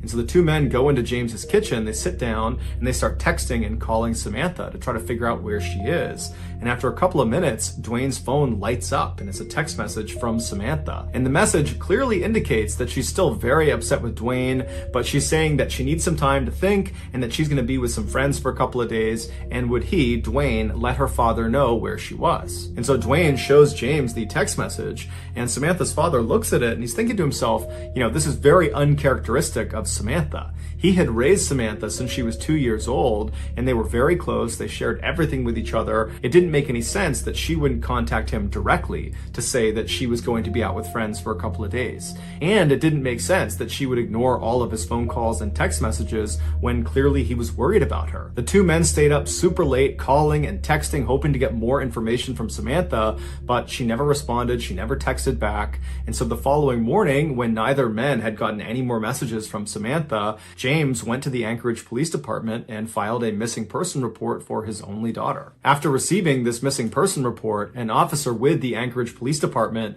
called the owner of the Common Grounds coffee shop to ask about Samantha. And the owner actually said they just got a call from their barista that was working at the kiosk that morning, and they had informed them that apparently there had been a robbery and no one can get in touch with Samantha. No one knows where she is. The owner told the police officer that as soon as she got her hands on the security footage from the night before, she would send it over to the police department. While the police waited for this footage, some officers began calling Samantha's friends and other family members to see if they knew where she was, but no one had heard from her and no one knew where she was. No one had any information. Some other police officers headed over to the Common Grounds coffee kiosk to get a look at it for themselves. And when they got there, there was no sign of a struggle outside or inside the kiosk, and inside, underneath the counter, was a panic button that had not been pressed. And so even though Samantha's father thought there was something odd about her final text message, the police began operating under the theory that Samantha had robbed the kiosk and then left of her own accord. But what confounded police was how Samantha actually physically got away from the coffee shop. She didn't have a car that night, and she couldn't have just walked away because the weather was way too miserable and cold outside, and Anchorage is just not really a walkable city. And so if Samantha was telling the truth, that she was just taking a couple of days to be by herself with some friends at their place, then why didn't any of her friends know where she was? This question was answered later that day when the owner of the coffee shop made the security footage available. The footage, which has no audio, picks up around 8 p.m. on February 1st, 2012, which was the night Samantha went missing. It shows Samantha inside of the kiosk. She's working alone, she's cheerful, and she's busy. And then at some point, someone that we can't see, they're outside of the camera's range, comes up to the window and orders a drink. Samantha clearly turns to them, acknowledges their drink order, and turns and begins making this drink. And then after she's done making it, she turns to give it to this person, and immediately Samantha steps back and puts her arms up. And then seconds later, she reaches over and turns off the lights inside of the kiosk, and then she gets down on her knees with her back to the window. She stays in that position, not talking, not moving, for about a minute before she slowly stands up and walks down the kiosk towards the cash register. She opens it up, she scoops some money out of it, then she walks back to the window and appears to hand it to a shadowy figure on the other side of the window, and then Samantha turns, kneels again with her back to the window. 2 more minutes go by before this person outside the window leans their entire upper body inside of the coffee shop. They reach down and they appear to tie Samantha's hands. Now, because it was dark inside of the kiosk, the footage winds up being extremely grainy, and there's no way to identify who this figure is. Although it's fairly obvious that it's a male. He's wearing a big sweatshirt and he's got a hat pulled down low over his face. After this mystery man is done tying Samantha's hands, he leaps through the window and then shuts the window behind him. And then he stands Samantha up, he puts a gun into her back, and then he marches her out the employee door and then out across the lot, all the way to a white pickup truck where he puts her inside and they drive off. Over the next couple of days, the police and also the FBI, who had been called in to be a part of this investigation, they just kept hitting dead end after dead end because there was no evidence. All they had was this surveillance footage that was too grainy to tell who this guy was that took Samantha. Meanwhile, Samantha's father, James, had rallied the support of nearly all 300,000 people that lived in Anchorage to go out and look for his daughter. His efforts were so profound, it had attracted major news outlets across the country, and suddenly his daughter's story had grabbed national headlines everywhere. This led to strangers donating thousands of dollars to fund a reward for anybody that had information about Samantha's whereabouts. But despite this reward growing in size every single day and the national news media becoming increasingly more interested in this case, no one came forward with useful information that led to developments in this case, and Samantha never got in touch with Dwayne or her father. Then on February 24th, so 3 weeks after Samantha's gone missing and no one's heard from her, Dwayne got a text message from Samantha's phone, and it was directing him to a particular sign inside of a nearby public park. And so Dwayne and James read this text, they shared it with the police department, and then they raced to this park and actually beat the police there by about 15 minutes. And so Dwayne and James, they walk through the gates and they start walking down this main trail, and they stop in front of this sign. It was actually a bulletin board, and tacked on the bulletin board was a Ziploc bag, inside of which was a typed ransom note, and on the ransom note, literally Xeroxed onto it, was a black and white photo of Samantha. And in this photo, Samantha looks kind of dazed, like she's got a blank expression, and she's not really looking at the camera, she's looking just to the side of the camera. And then in this picture, a man is holding a copy of the Anchorage Daily News newspaper that's dated February 13th, 2012. This was a proof of life photo where Samantha's captor was holding up that newspaper to indicate that Samantha was alive as of February 13th. And so to everybody involved in this case, including Samantha's father, even though this is still not a good situation at all, it was kind of a relief to know that at least as of last week, Samantha was alive. As for the demands of this ransom note, James was told to deposit $30,000 into his daughter's account immediately, and if he did that, she would be released 6 months later. As advised by the FBI, James deposited a portion of the ransom money into his daughter's account, and then the FBI just waited and watched, because they knew if anyone tried to withdraw money from that account, they could track where the card was. A few days later, 3 separate withdrawals were made within Anchorage, but each time the FBI got a notification about one of these withdrawals, they would rush to the scene, and whoever it was that had tried to make this withdrawal was long gone. When they pulled the security footage from these 3 different ATMs, the person that was making these withdrawals was a man wearing a ski mask and big sunglasses, so they had no way to identify him. After these withdrawals, the account went silent for over a week, and in that time, there was no word from Samantha. Then on March 7th, more withdrawals were made, but they were in Arizona and then New Mexico and then in Texas. Again, authorities would rush to these ATMs, but they would get there right after the masked man with sunglasses had just left. But there was a break this time. In one of these surveillance videos from one of the Texas ATMs, they spotted the car this guy was getting into before he left. And it was a small sedan, it was a white Ford Focus, and they saw him leave going east on a Texas highway. And so authorities in Texas were told to look out for this particular car in this part of Texas. And sure enough, on March 13th, a Texas patrolman spotted the car sitting in a hotel parking lot. He waited nearby until a man in his 30s walked out of one of the hotel rooms, walked down and got inside the car, and then this patrolman just kind of followed him and looked for any reason to pull him over. And as he had his radar gun on this guy, he noticed he was going 2 miles per hour above the speed limit, and so he pulled him over. The patrolman got out, he walked up to the driver's side window,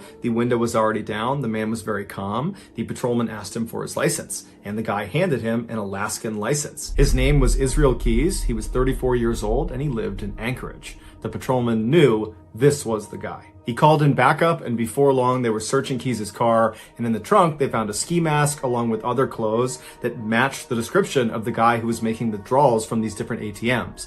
They also found a gun, as well as Samantha's cell phone and debit card. After Keys was arrested and was brought into custody, he denied having any involvement with Samantha's disappearance. But after being presented with the overwhelming evidence that suggested otherwise, he caved and said yes, he would tell them the full story of what happened to Samantha, but they had to get him an Americano coffee, a peanut butter Snickers, and a cigar. Once he had said items, he began to speak.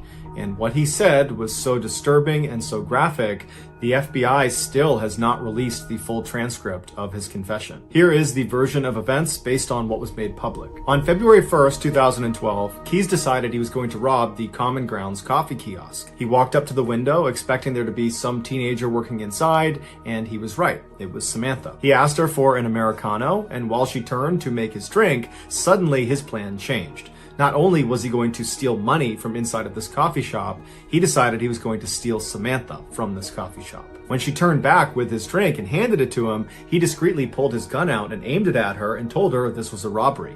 That's when she backed up and put her hands up, and then she turned around, he tied her hands, he jumped back inside, and then he said after he shut the window, he jammed napkins inside of her mouth so she couldn't make any sound, and then he marched her out the door, outside, into his car, and they took off. Once they were in the vehicle, he pulled the napkins out of her mouth, and he told her if she tried to escape or if she tried to flag anybody down that he would just kill her. And so he said she was very obedient, she was obviously very scared, but she was trying to do her best to stay composed. At some point, Keys reached over and took her phone and sent that text message to her boyfriend informing him that she was going to be spending a couple of days with friends and that he should tell her father. And then Keys told Samantha he was going to be holding her hostage and trying to extract some ransom money. Samantha told Keys that her family was very poor and that he wouldn't get much money out of them. To which Keys said, "Don't worry about it, I know they'll raise money and they'll come up with it somehow."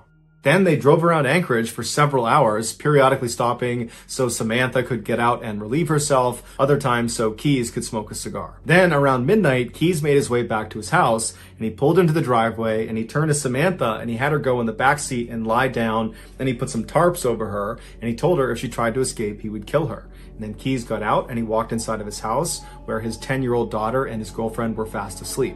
And in just a few hours, Keys and his daughter were scheduled to go to New Orleans for a 2-week-long luxury cruise. Keys left his house and went back to his car. He put a blindfold on Samantha and then led her down the driveway to his shed. Once inside, he sat her down on an upturned bucket in the back of the shed, and then he put a rope around her neck and he anchored each end of the rope to the wall so she was pinned to the wall. Then Keys turned his radio all the way up to make sure it masked any noise she might make, even though he reminded her repeatedly that if she made any noise, he would just kill her, and by and large, she was very obedient.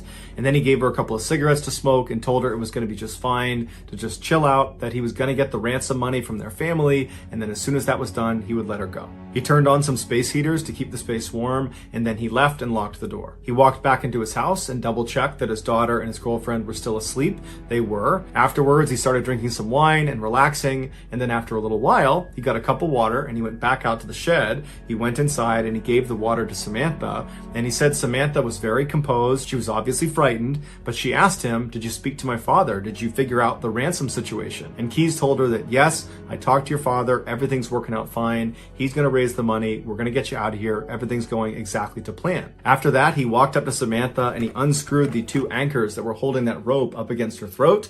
And then he cut the zip ties on her wrist, allowing her to relax and sit forward and just kind of be at ease for a second. And it was very obvious that Samantha was relieved. Her nightmare was about to be over. But then seconds later, Keyes grabbed her really aggressively and tied her up all over again, this time much more thoroughly and much more tightly. It had been a cruel trick. When he cut her handcuffs and undid her necktie, he just wanted to see what she would do if she thought she was being let go. When in reality, he was never going to let her go. There was no ransom. He had not spoken to her father. It was all a big lie. Keyes told investigators that as he was tying her up for that second time, he looked at her face and she had this look of total resignation. He said she knew what was about to happen to her. After Keyes tied her up, he left the shed and locked it behind him. He went inside to check one more time to make sure his 10-year-old daughter and his girlfriend were still asleep. When they were, he went back to the shed, he opened it up, he went inside, and this time when he stepped inside, it smelled like urine and sweat, and he looked down at Samantha and she was terrified. He walked up to her and he began to assault her. And then after he was done, he was standing over her, getting his clothes back on. And Samantha very stoically looks up at him and says, "Are you going to kill me?" And he says, "Yes, I am." As he put on his leather gloves, she tried to talk him out of it, but he said there was no other way. Keyes would tell investigators that he was very impressed with Samantha's bravery. Shortly before 4 a.m., Keyes drove a knife into Samantha's back before choking her until she stopped moving. He told investigators that she never made a sound. After she was dead, Keyes left the shed and locked it behind him. He went into his house, he took a shower. Afterwards, he woke up his daughter and told her to start getting ready because they were leaving soon for the airport. While his daughter was getting ready, Keyes went back out to the shed. He went inside, he rolled Samantha's body up in a tarp and pushed her towards the back. He unplugged the space heaters, turned off the lights, turned off the music, and then double locked the shed and went back inside the house to make his daughter breakfast. At 5 a.m., a cab showed up at the house and Keyes and his daughter hopped inside and they made their way to the airport and then on to New Orleans, where they went on their 2-week-long vacation. After they got back, Keyes went inside of his shed, he unrolled Samantha from her tarp, and by his account, she still looked fairly lively, and so he dressed her in some new clothes, he put lots of makeup on her face, he braided her hair, and then he stitched her eyelids open so it gave the impression she was alive and alert, and then he held up a copy of the Anchorage Daily News next to her, and then took several photos, creating that proof of life photo for the ransom note. If you want to see this photo, you can Google it, but that's up to you. After he took these pictures, he chopped her body up into pieces and then disposed of her in a nearby frozen lake. It would turn out Samantha was not Israel Keyes' first victim.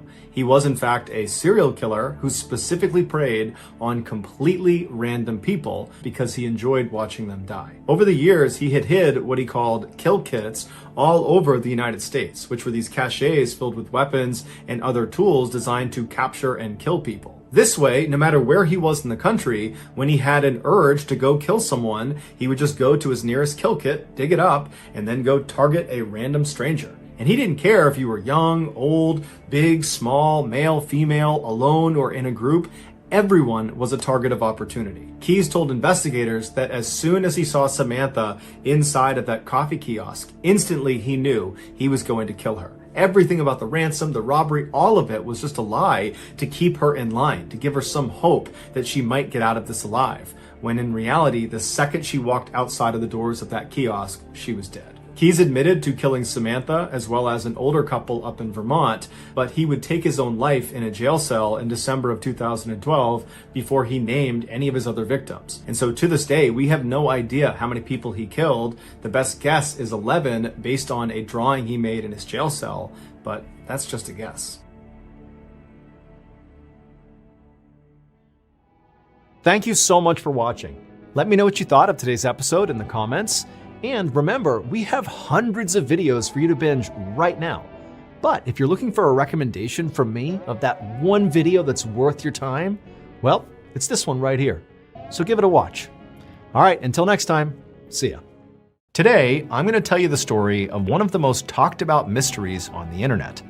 And I think part of the reason this story is so mysterious and so intriguing is because there's this really unsettling audio recording that sort of confounds the whole mystery and really forces you to take a stance about what you think really happened. And so I'm going to tell you the story, and towards the end, I'm going to play you that recording, and you can decide what you think really happened. But before we get into that story, if you're a fan of the strange, dark, and mysterious delivered in story format, then you've come to the right place, because that's all we do, and we upload 2, 3, even 4 times every week. You heard me right. We're going back to the old ways, up to 4 new uploads every week on YouTube, for real. So if that's of interest to you, please offer to clean the dishes for the like button. But instead of cleaning them, just smash all their dishes on the ground. Also, please subscribe to our channel and turn on all notifications so you don't miss any of our weekly uploads. Okay, let's get into today's story.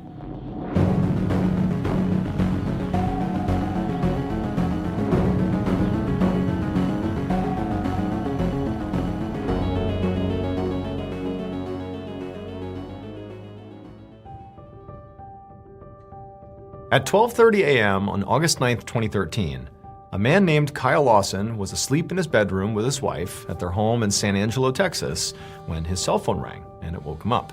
Kyle looked at the caller ID and saw that the call was coming in from his 26-year-old brother, Brandon. And so, Kyle picked it up, but before he could even say hello, his brother said he needed help. And then he launched into this big story that really sounded completely insane. He told Kyle he was currently driving north on Highway 277, which is this totally desolate 2-lane country road that runs through West Texas, and that 3 men were chasing Brandon. And on top of that, Brandon told his brother that, he's trying to get away from these men, but his truck was about to run out of gas. And so what he wanted Kyle to do was to, right now in the middle of the night, come meet him secretly to hand off a gas tank so Brandon could officially escape these 3 men. But as Kyle listened to this, he was not really actually concerned, at least in terms of Brandon being in any sort of real danger with regards to these 3 men that were chasing him. In reality, Kyle's reaction to this was just being so annoyed at Brandon. Because after hearing this story, this frantic story Brandon's telling him in the middle of the night, he was sure that really there were no 3 men, that instead his brother Brandon was just high again. And he was hallucinating. He was basically having an episode that was substance-induced. So Brandon had a history of methamphetamine use. He'd been clean for the last 6 months or so, and he'd been working on, being a better partner to his fiancée, Ladessa, and also a better father to his 4 children. But just 2 days ago, Brandon had also called Kyle, but it had been to ask Kyle if he knew where he could get some drugs. Now, Kyle did not immediately say, "Oh, here's where you go to get drugs." Instead, he tried to tell Brandon, don't do it. You should not get high. You're clean. You're doing good. But he was pretty sure Brandon had not listened, because ever since that phone call, even though Kyle didn't give him any, resources for drugs, Brandon must have gone and gotten drugs anyways, because his behavior had just been completely crazy in general. In fact, right now, Kyle knew from having spoken to his parents earlier that the whole reason Brandon was even driving on Highway 277 right now was because he got into a big fight with his fiancée and was supposed to be going to his parents' house to chill out. He was basically going to time out for bad behavior. That's why he was out right now. Now, Kyle knew Brandon was very likely high, and so this was not going to be a good time to reason with Brandon and tell him to, just come home or just go to your parents' house because, there's no such thing as these 3 men. You're just high. He's not going to listen to that. So instead, Kyle just focused on trying to calm Brandon down because, again, Kyle is not thinking Brandon is actually in danger. He's thinking this is just a hallucination. But as Kyle tried to do that, Brandon did not calm down. He got more and more anxious, and he's continuing to talk about these 3 men that are gaining on him. And finally, Kyle just said, "Dude, Brandon, have you relapsed? Is that what's going on here?" But as Kyle expected, Brandon swore up and down that he was not high, and he just kept on begging Kyle to come help him fast before these men caught up to him, come give me the gas I need so I can escape, come on, man. At this point, Kyle felt like there was no point even talking to Brandon, and in some ways he just wanted to hang up and forget about this whole thing. This was crazy. He has his own life and his own responsibilities, he shouldn't be babysitting his younger brother. But at the same time, Kyle was very close with his brother. Even if, he resented it, he did love his brother very much. And even though he did feel like there is no imminent danger here other than maybe Brandon to himself, Kyle decided, you know what? I'm just gonna go out on Highway 277. I'm gonna find Brandon and just get him back home. So he told Brandon he'd be right there, and then he hung up. About 45 minutes later, Kyle drove north on Highway 277 along with his wife in his passenger seat and their 4-year-old son in the back. Kyle's wife had not wanted him to be out in the middle of the night dealing with his crazy brother all alone, so she'd insisted that she and their son come along. And so as Kyle drove down the road, he kept an eye out for Brandon's truck. Now, to set the scene for you, this really is like a desolate highway. There's no real traffic, and really in either direction, it's just kind of open plains and some shrubs and small trees. Like, this is a big, wide open area. It's pretty easy to see way out in front of you. And so he's got a great view, even though it's nighttime, but he can't see any vehicles. Like, there's no truck, there's nothing. Like, his brother is nowhere to be seen. But Kyle just kept on driving and kept on looking out. He was even just sort of looking out into the fields in case, his brother had veered off the road somewhere, which seemed entirely possible. But eventually, after driving for some time, way up ahead, sort of parked half on the road, half off, was a truck. Its lights were off, it's just sitting there. It's not even idling. It's clearly turned off. But as Kyle got closer, he realized it was Brandon's truck. So he had found Brandon. And so Kyle, he pulls over to the opposite side of the road, and he parks his car, and he tells his wife and his son to stay in the car, and he's gonna go talk to Brandon, who at this point Kyle is assuming is sitting in his truck, waiting for Kyle. And also keep in mind at this point, Kyle's thinking, well, there's nobody else out here. There's no 3 men chasing my brother. He's probably just sitting here, high as can be, and I'm gonna talk to him, and he's just gonna go home, and we're gonna move past this. But when Kyle walked over to the vehicle, there was nobody inside of it. Brandon's gone. And he's thinking to himself, this really doesn't make any sense, because on the ride to the truck, as they were on Highway 277, Brandon kept repeatedly calling Kyle over and over and over again, being like, come on, you gotta hurry up, you gotta get here, they're gaining on me like I'm in trouble, bring that gasoline, you gotta get here. And now that he's here, he's finally reached, clearly, Brandon's truck. It's right here, and Brandon's gone? He's gone from his truck? He didn't tell him that on the phone. Like, where is he? What's going on here? And so Kyle, he's like looking under the vehicle. He's searching the vehicle now for his brother, which is totally crazy. Like, what's his brother doing here? But as he's searching the vehicle for his brother and looking around the area for his brother, Kyle's phone rings, and it's Brandon. And so Kyle, who at this point is feeling really annoyed, he answers the phone and he's like, Brandon, where are you? And Brandon goes, bro, I'm right here. And Kyle's like, no, you're not. Like, I don't see you. There's no one here. Your truck is here. You're not here. But just then, Kyle looked out and there was a car coming towards him. So he saw the headlights and he realized it was a cop car. And so he's on the phone with Brandon. He's looking out at this cop car that's coming up this road towards him and clearly slowing down. Like the police officer is going to stop and talk to Kyle, presumably. And so as this cop car is coming in and slowing down right in front of him, Brandon on the phone says to Kyle, run away from that cop. Now think about this. That meant Brandon had to be somewhere nearby because he can clearly see the cop car approaching Kyle. He's watching the scene. Even though Kyle has not found his brother, Brandon is clearly actually nearby.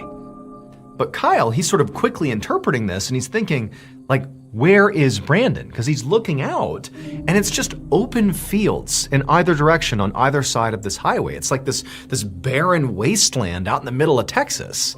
Like, where is he hiding? There's nowhere to hide. There's a couple of shrubs and really small trees sort of off in the distance, but like there's really nowhere to hide. So where is Brandon? And Kyle, he's just feeling furious at this point. Confused, but furious. It's like, what are you doing, Brandon? Like, he knew the reason Brandon wanted Kyle to run also is because Brandon had an active warrant out for his arrest that had to do with a drug charge. And so he's just protecting himself, like, don't get involved with the police, like, keep me out of it. And it's like, Kyle, he's already out here in the middle of the night doing this crap for his brother who's completely off his rocker. Like, he was so annoyed, but again, it's like, what does he even do? He has no idea where Brandon is. And so Kyle, he was about to say something to Brandon to demand, where are you? Come out here. But Brandon hung up.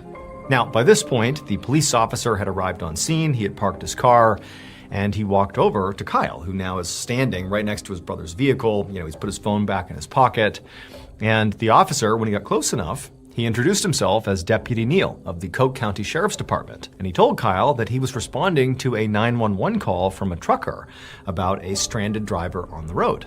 And so he asked Kyle if maybe that was him. Is this your truck? Are you the stranded driver? Pointing to Brandon's truck. But Kyle said no, it was not his. It belonged to his brother.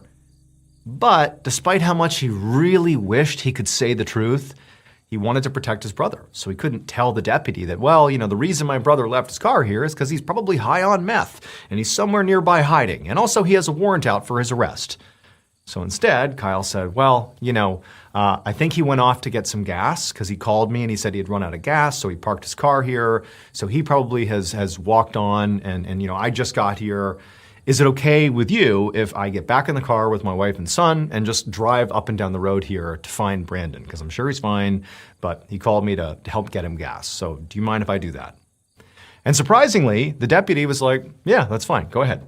And so Kyle, he got right back into his car with his wife and his son, and he did fire up his car and he drove farther down the highway. And as he did, he kept looking over his shoulder to see what the cop was going to do.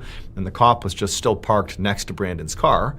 And eventually, when Kyle drove far enough that he knew the cop couldn't see him anymore, he pulled over to the side of the road and he began really angrily calling his brother over and over and over again to get him back on the phone. But Brandon never answered the calls. And so at this point, Kyle has no idea what's going on with Brandon. I mean, he didn't before, but now especially, he's out of contact with his brother. And so Kyle and his family would sit there for a little bit longer, continuing to try to get in touch with Brandon, but to no end. And eventually, Kyle's 4-year-old son began crying and complaining because it's so late and he's tired. And, Kyle's wife is tired. It's 2 a.m. And Kyle, he's just so over it. He's like, you know what? Brandon is an adult. I tried to come out here and get him out of this mess. But if he doesn't want to be in touch with me and he wants to hide off the side of the highway, that's on him. I'm taking my family and I'm going home. And so that's what he did. He turned around, he drove right back the way he came, and he actually passed by his brother's truck that was still there, so Brandon clearly is still in hiding. And standing next to his brother's truck is still Deputy Neal. He presumably was waiting for Brandon to show back up. He drove right past them, he went back to his home, and they went to bed. And he figured, you know what, tomorrow I will likely hear from Brandon, and he'll tell me some crazy story explaining what really happened, but you know what, whatever, that's on him. Not long after Kyle had driven past Deputy Neal on his way back home, Neal decided, you know what, I'm not just gonna sit here all night waiting for Brandon. He had searched Brandon's truck and there was nothing concerning inside of it. There was, no phone, no wallet, no keys, things that people would not leave behind if they ran out of gas and decided to go walk to get gas. So it seemed very much like that is what happened. Brandon had pulled his car over, gotten out, and begun the walk. And then his brother showed up and the whole thing was playing out here. And so Neal figured, okay, well, I have other calls to go to. It doesn't seem like this is a huge emergency. And so he just reached inside the truck, he turned on the hazard lights, then he locked all the doors and shut them. And then he got in his own vehicle and he took off because again, he had other calls to attend to that night.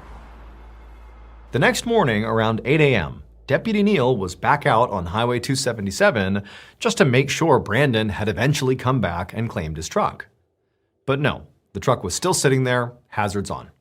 Now, at this point, Deputy Neal was starting to get a bit concerned about Brandon because, he's out on foot, walking to get gas for his truck. And even though it seemed like the risk was sort of low for him, it is possible something could have happened to him. And that's why he had not come back to his truck. Maybe he was hit by a car or, got lost or something. Who knows? Anything could have happened.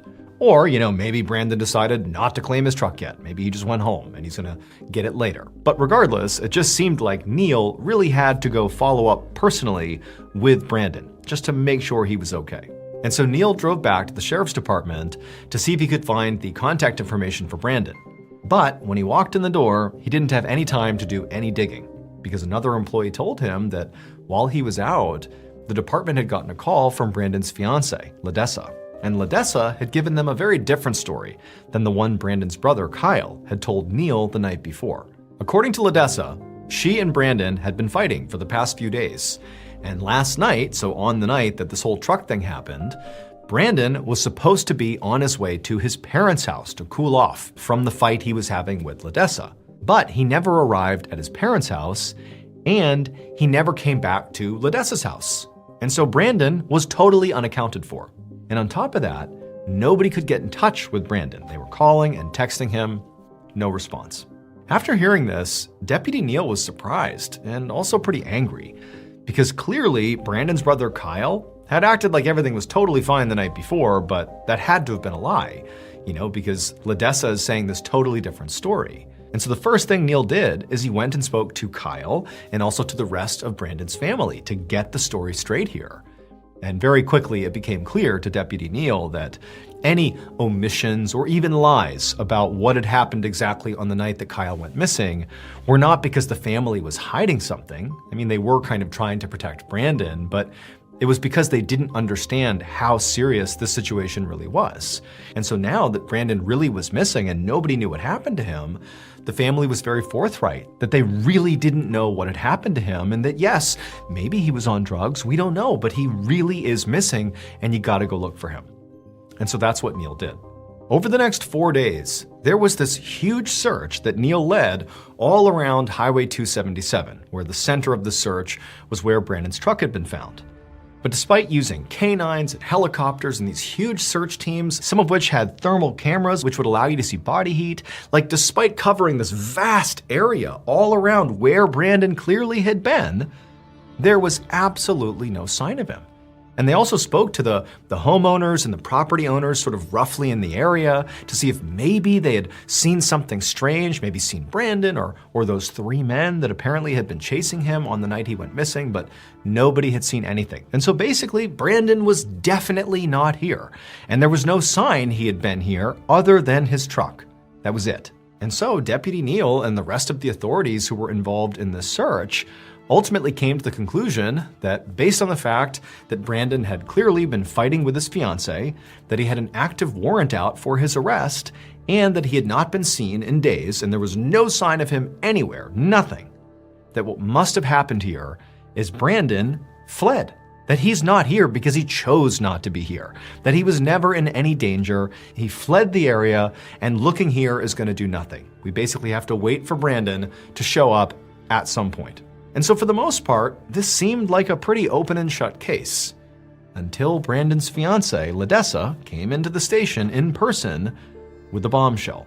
On August 13th, 2013, so 4 days after Brandon went missing, this is right around the time the search has been called off, the officer on duty at the Coke County Sheriff's Department sat across from Ledessa. And Ledessa looked extremely upset. And she said that she'd gotten so worried about Brandon that she'd started searching through their cell phone records. And she had found something really concerning. She pulled out a piece of paper and she handed it to the officer, and she pointed at a specific section.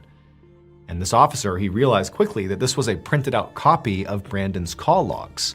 And what Ledessa was pointing to was a call that Brandon had made at 12:50 a.m. on the night he disappeared. In between a flurry of calls to Kyle and also to Kyle's wife, Brandon had also placed a call to 911. Ledessa told the officer that the fact that Brandon himself had called 911 actually terrified her, because Brandon would have done practically anything to avoid the police. He was terrified of the police. In fact, she knew from talking to Kyle that Brandon had even suggested to him that he should run from the police on the night he went missing when he saw the cop approaching him. And so she said, look, he would only ever call the police if he truly had to. But she's like, why then, after calling the police, did he presumably run away? It just doesn't make any sense. And all of this came as a total surprise to this officer and to the sheriff's department. Because until this moment, the belief had been that a trucker had called 911 about a stranded driver, and that was how Deputy Neil got involved, and really this whole thing started. But nobody knew there had also been this other 911 call from Brandon himself. The 911 dispatch in the area was tiny, underfunded, and understaffed. And at some point, someone must have just dropped the ball when it came to informing the sheriff's department about Brandon's 911 call, because they really didn't know about it. But now that they did, they needed to hear that call for themselves. The sheriff's department would contact that 911 dispatch, and they would send them an audio recording of Brandon's call. And when they listened to it, they were shocked, Because one, Brandon 100% sounded like he was in imminent danger. This was not like a low-stakes call from a stranded driver. This was someone who thought they were in real peril here. And then two, if you listen closely, you can hear the sound of somebody else's voice in the background on Brandon's side of the call shortly before it cuts out. 911 emergency. Yes, I'm in the middle of the field. It's like we're just pushing guys over. Right here going towards Ballen on both sides. My truck ran out of gas. There's one car here. Got taken to the woods. Please hurry. Okay, now run that by me. I'm not talking to him. I actually ran into him. Ah, you ran into him. Okay. Got the first guy. Do you need an ambulance? Yeah, no, I need the cops. Okay. Is anybody hurt? Hello? Hello? Hello? And so at this point, authorities are thinking, okay, this doesn't necessarily seem like this is just a disappearance. This might be a murder. I mean, they didn't have a body, but the idea that there's another voice and he's talking about being chased through the woods and there's these men coming after him, I mean, this audio recording gave a lot of legitimacy to that. And so the search, which had just ended, was quickly resumed and expanded dramatically. And for the next year, with all these additional resources being poured in, there was this massive effort to find Brandon Lawson. But they didn't find him. There was no other sign of him. He was just completely gone. They looked everywhere around that highway 277, all over the place near where his truck was. There was no evidence. He was just gone. And so ultimately, Brandon's case went cold. And for the most part, authorities just kind of moved on. But Brandon's family did not move on. His fiancée, Ladessa, would go on to hire 2 private detectives, and they would both conduct these big searches multiple times over around the area where Brandon left his truck and also across the state. But they too also just came up empty. And as the years passed by without answers, Brandon's disappearance captured more people's attention, and it started being featured on TV shows and podcasts. People had all kinds of theories about what had happened.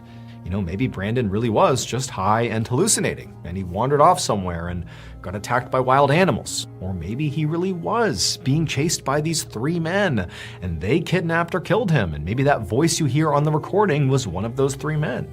Or maybe he really had just fled the area on purpose, like the sheriff's department originally thought. Nobody really knew. And so for 9 years, Brandon's case was full of questions and 0 answers. But then, in January of 2022, a small group of volunteers went out to Highway 277 to the area where Brandon had disappeared, which had been searched so many times over. They, this small group of volunteers, would make the biggest breakthrough in Brandon's case in nearly a decade. While they were combing through this field off the side of the highway, again, a field that had been searched numerous times by hundreds and hundreds of people, these volunteers came across an old pair of shorts and pieces of 2 white shoes. They called the sheriff's department, and very quickly, a team of deputies arrived and cordoned off the area, and they continued the search. And in that same field, not far from the shorts and the shoes, they found a fragment of a human skull. And DNA testing confirmed the skull fragment belonged to Brandon Lawson. Now, you would think that finding some of Brandon's remains would answer at least some of the questions about his disappearance, but actually, it just made the whole thing more baffling, because the area where Brandon's skull was found was right near his truck. It had been searched so many times. There were thermal cameras and canines and helicopters and hundreds of searchers, and nobody found it? Remember, off the side of the highway, this is not some thick forest. It is like this huge, flat field in West Texas with nothing but grass and short cactus plants and scattered trees. Like, this is an easy place to find stuff. Yet this skull fragment was not found, nor were the shorts or the shoes. It just seems so improbable. So where does that leave us? Well, we basically have 2 options here.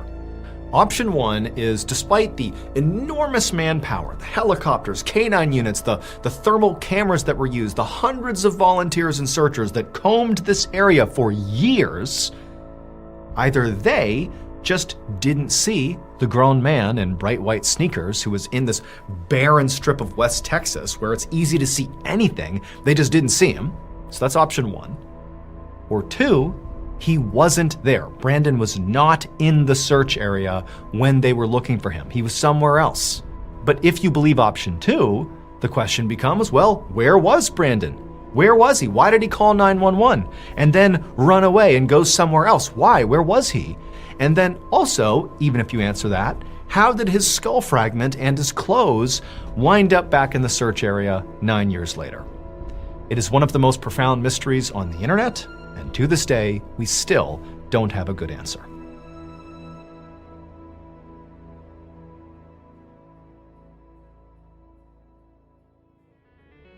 Thank you so much for watching. Let me know what you thought of today's episode in the comments. And remember, we have hundreds of videos for you to binge right now. But if you're looking for a recommendation from me of that one video that's worth your time, well, it's this one right here. So give it a watch. All right, until next time, see ya. In the early morning hours of March 27, 2003, a 4-year-old boy was lying in bed in rural Ohio when he suddenly heard his door open. Now, he assumed it was just his great-grandparents coming in to check on him, and so, he's a kid, he just pretended to be asleep.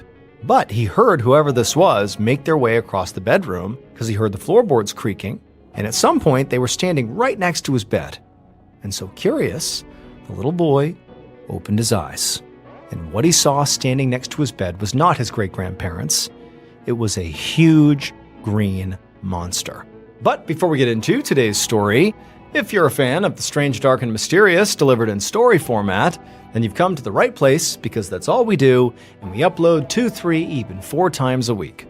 So if that's of interest to you, the next time the like button goes on vacation, do them a favor and paint the entire exterior of their house a blinding neon yellow.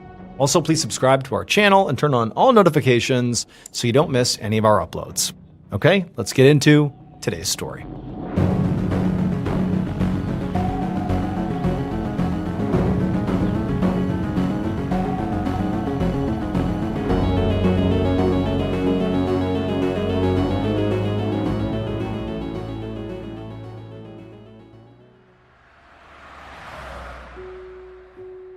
On the evening of Wednesday, March 26, 2003, a 55-year-old woman named Linda Myers drove down a secluded 2-lane road in Darke County, Ohio.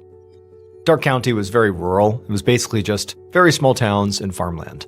And so as Linda drove down the road, kind of in the middle of nowhere, she looked out her window and she saw the sun setting over a field. She was coming home from the pizza shop that she and her husband Jack owned in a town nearby. Linda eventually turned down a gravel road and onto the sprawling 40-acre farm where she and her husband lived. She parked outside their old farmhouse, and then she grabbed a deposit bag with money from the pizza shop out of the back seat, and then she got out of her car. Their farm was so isolated that she couldn't hear any cars on the road or anything from the neighbors' houses, so it was completely quiet except for the sheep that were bleating in the field and the occasional sound of power tools coming from the barn. She walked around to the back of the barn, and she found Jack hunched over the engine of a beat-up old car. The two of them had been married for about 7 years, and even though this was actually Linda's 3rd marriage, she really felt like Jack was her soulmate. In addition to owning the shop with Linda, the pizza shop, Jack also had a full-time job at a manufacturing plant, and he also had a side business restoring cars. And so Linda often found him out here behind the barn working on a car around the time the sun was going down. And sitting in the grass beside the car, playing with a wrench, was Linda's 4-year-old great-grandson, Damien. And the second Damien saw Linda, he smiled and he got up and he rushed over to her to give her a big hug. And Damien's smile made Linda feel sort of bittersweet. Damien was the son of Linda's granddaughter, Amber. But Amber had gotten pregnant at just 14 years old, and so as a result had not been in any position to take care of a baby. So Linda and Jack had offered to take Damien in and raise him for a few years while Amber finished high school and got on her feet. However, this was definitely not a perfect arrangement for many reasons, but one of those reasons was because Damien's father was furious about being cut out of the custody agreement. Even now, 4 years after, Damien's situation had been decided, the father still argued with Linda about how she wouldn't let him see his son. But Linda felt like as much as he was saying he wanted to be in Damien's life, she felt like at some point he was going to abandon this child. And so she really didn't want him to be around Damien at all. She didn't want her great-grandson to be abandoned like that. And besides, Damien would have another father figure in his life soon enough. Because in the past few years, Amber had finished school, she had met a new man, and gotten married. And as soon as Damien finished up this year of preschool in a couple of months, Amber and her new husband were planning to take him in and raise him on their own. Linda was proud of Amber, how she had turned her life around. But she also felt a little sad, bittersweet, because she and Jack were going to miss having Damien around. They loved him. He was basically their son. Linda knew that Jack clearly was busy with this car and kind of didn't want to be interrupted. So she just said a quick hello and then scooped Damien up and carried him over to the farmhouse. She opened up the door and she set him down and told him to go wash up before dinner.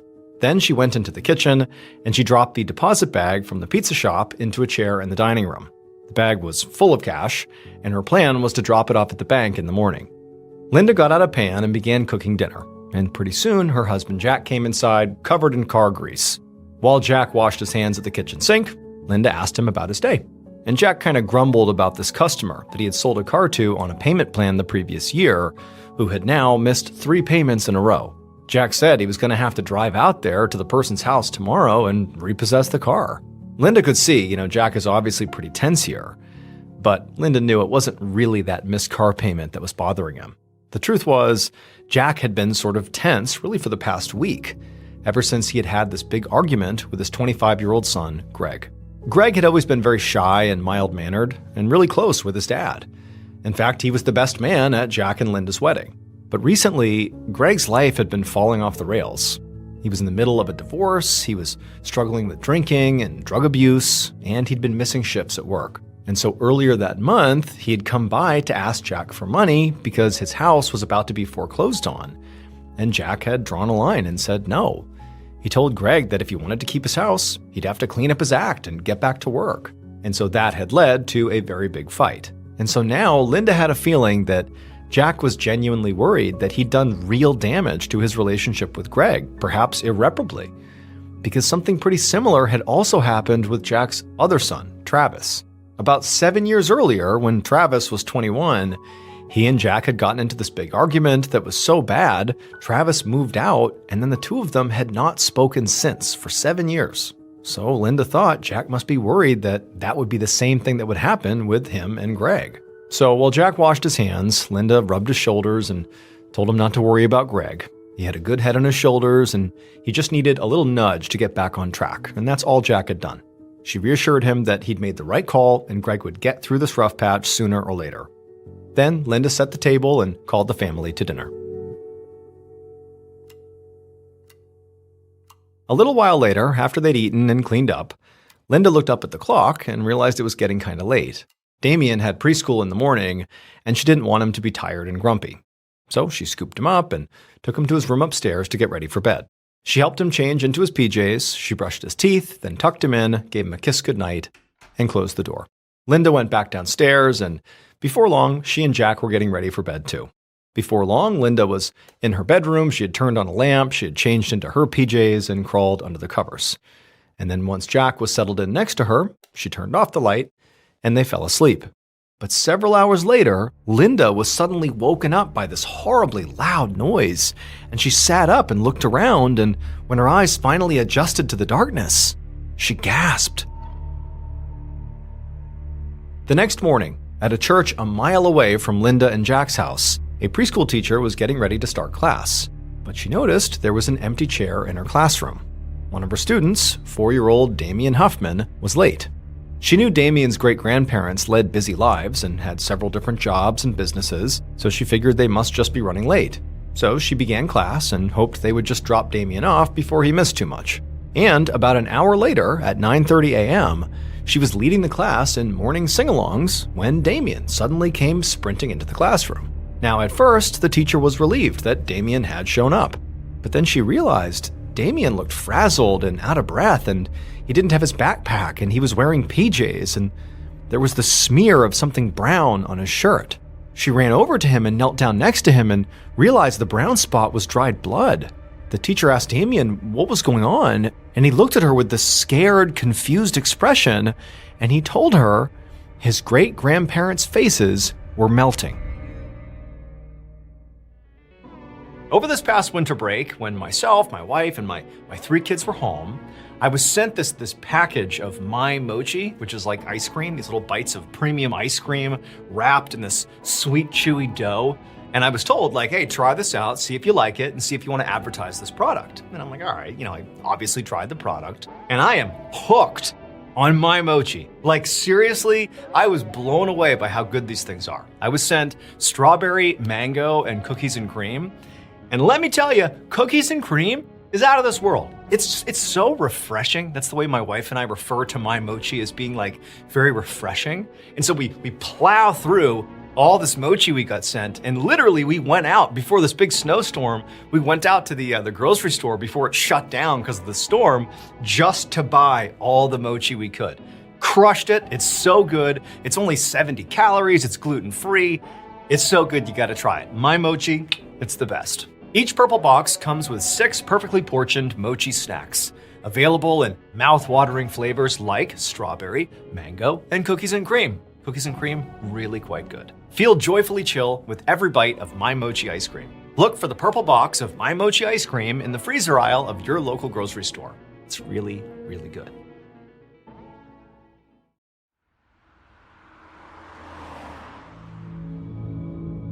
About 15 minutes later, a police sergeant named Mark Whitaker, along with his partner, drove down a secluded road toward a farmhouse in rural Ohio. Sergeant Whitaker had been a detective for the Darke County Sheriff's Department for 5 years, and he was in charge of the investigative unit. So when the department had gotten a very strange 911 call that morning from a local preschool, he was sent out to investigate. According to the preschool teacher, a 4-year-old student named Damian Huffman had come into school covered in blood, out of breath, saying something about his great-grandparents' faces being, melting. The teacher identified the great-grandparents as Linda and Jack Myers. Now, Whitaker had no idea what Damian meant when he had said that their faces were melting, or what kind of situation, Whitaker and his partner would be walking into when they got to the farm. But he had a feeling it would not be good. They pulled up to the farm and parked at the end of the long gravel road. And when Whitaker got out of his car, he immediately noticed how eerily quiet it was. There was another farmhouse just across the road and a few more on the horizon, but otherwise they were surrounded by empty fields in every direction. Whitaker began walking towards the front door when he saw the front door was already wide open, but there was no clear sign of forced entry. But nonetheless, Whitaker and his partner reflexively drew their weapons and they stepped inside the house. Whitaker began calling out to see if anybody was home, but there was no response. From where he was standing, he saw there was another open door in the house that led to a set of stairs that went down presumably to the basement. Whitaker ignored the basement for now and instead continued clearing the first floor. So he went into the kitchen, and once he was sure it was clear, he continued down the hallway until he found a doorway that led into a bedroom. And when he went inside that bedroom, he found Damian's great-grandparents, Jack and Linda Myers. And they were lying in their bed, side by side, and he could tell immediately they were both dead. Now, Jack was actually lying on his stomach, and he could tell right away there was a big bullet wound on the back of Jack's neck. As for Linda, she was on her back, and she had gunshot wounds to her face and her hand, as if she had raised her hand to defend herself before she was shot. And so at this point, Whitaker and his partner did a full search of the house just to make sure nobody else was there, and it was empty. And so the two went back to the bedroom to begin investigating the bodies. Whitaker put on a pair of latex gloves and touched the wound on Linda's face. And the blood was still warm and wet, so he figured likely they'd only been dead for maybe a few hours at most. He looked around the floor, and he didn't see any bullet casings, which meant the killer had gone through the trouble of picking them up afterwards to cover their tracks. Then, Whitaker's partner called his attention to this weird plasticky bundle that was lying on a pillow near Jack's head. Whitaker picked it up, and he saw it was a piece of quilting fabric that was balled up and covered in masking tape.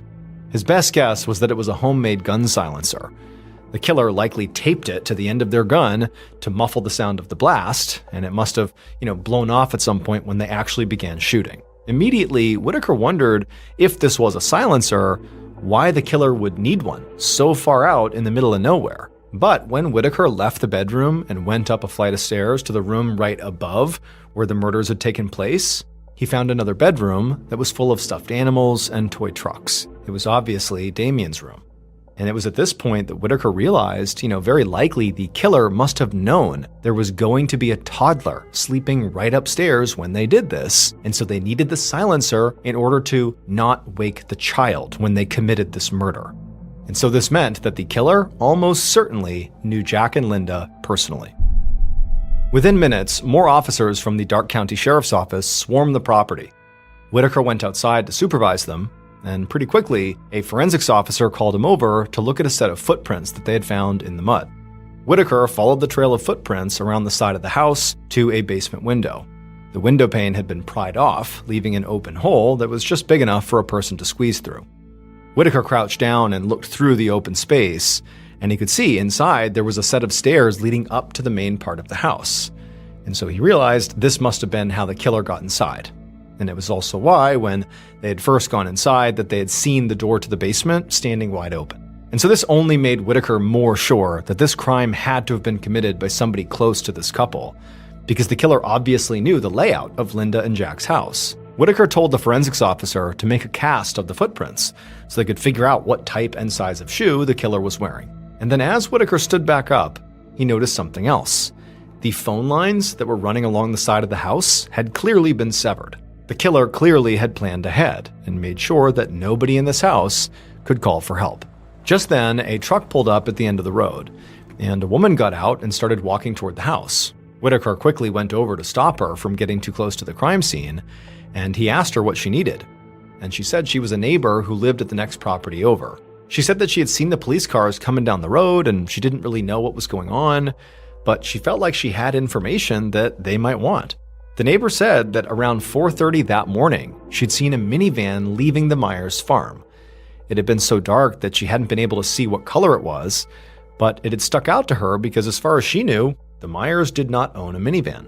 And so hearing this, Whitaker realized, this woman may have seen the killer leaving the property. And if that was true, it meant the murders most likely happened before 4:30 in the morning.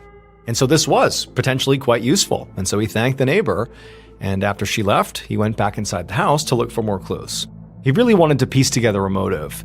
He felt strongly that whoever had done this knew Linda and Jack, but that doesn't mean that the motive is clear. There could be any number of reasons they would attack them. Maybe it was a robbery. Maybe they were just, getting revenge or something. He didn't know, but as he began walking around the house, he found a literal deposit bag full of cash in the living room, which certainly suggested that this was not a robbery, because that would certainly have been taken. And also there were some pretty expensive electronics in the living room that also had not been touched, so robbery seemed to be out the door. But when Whitaker went back upstairs to take a closer look at the toddler's bedroom, he noticed something odd. There was a little red stain on the bedding that looked like dried blood. While forensics teams were still combing over the farmhouse, another investigator assigned to the case, a guy named Detective Mike Burns, went to the local preschool to speak to 4-year-old Damien. Burns was a father himself, and he felt an immediate connection to this little boy, who at this point looked scared and very confused. Now, he knew it was going to be very difficult for Damien to rehash something that was so traumatic, but Damien was the only potential witness in the house when his great-grandparents were killed. So speaking to him was the police's best bet at figuring out what happened. And so Burns sat down on the floor with Damien inside of a private room, and he asked him to explain what had happened that morning.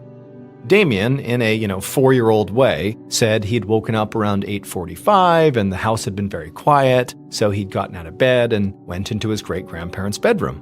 And then he said that both of them had been in bed, and he thought they were sleeping. But when he tried to wake them up, they wouldn't move. And then he realized there was blood on their face, and he said he had tried to wipe the blood off with Kleenex wipes. But there was so much of it that he realized something was very wrong. He thought for a second that their faces were melting. And so, to save his great-grandparents, he had run the full mile down the road to his preschool to get help. Burns was surprised that this 4-year-old could remember and articulate so much about such an awful experience. But he was very grateful because the child's story explained why there was blood on Damien's shirt. However, it did not explain why they'd also found blood on Damien's bed. So he asked Damien if he had gone back into his own room after finding his great-grandparents. But Damien said no. He'd gone straight out the front door and gone to his school. Burns thought there had to be more to the story, though, because otherwise he just couldn't explain how blood wound up in Damien's room. So he brought over a dollhouse and he asked Damien to go ahead and act out everything that had happened the night before, using toys to represent himself and his great-grandparents. Damien put the toy that represented himself into bed in one room, and then he put Jack and Linda into the bed in the other room. And he said everybody went to sleep at their normal bedtimes.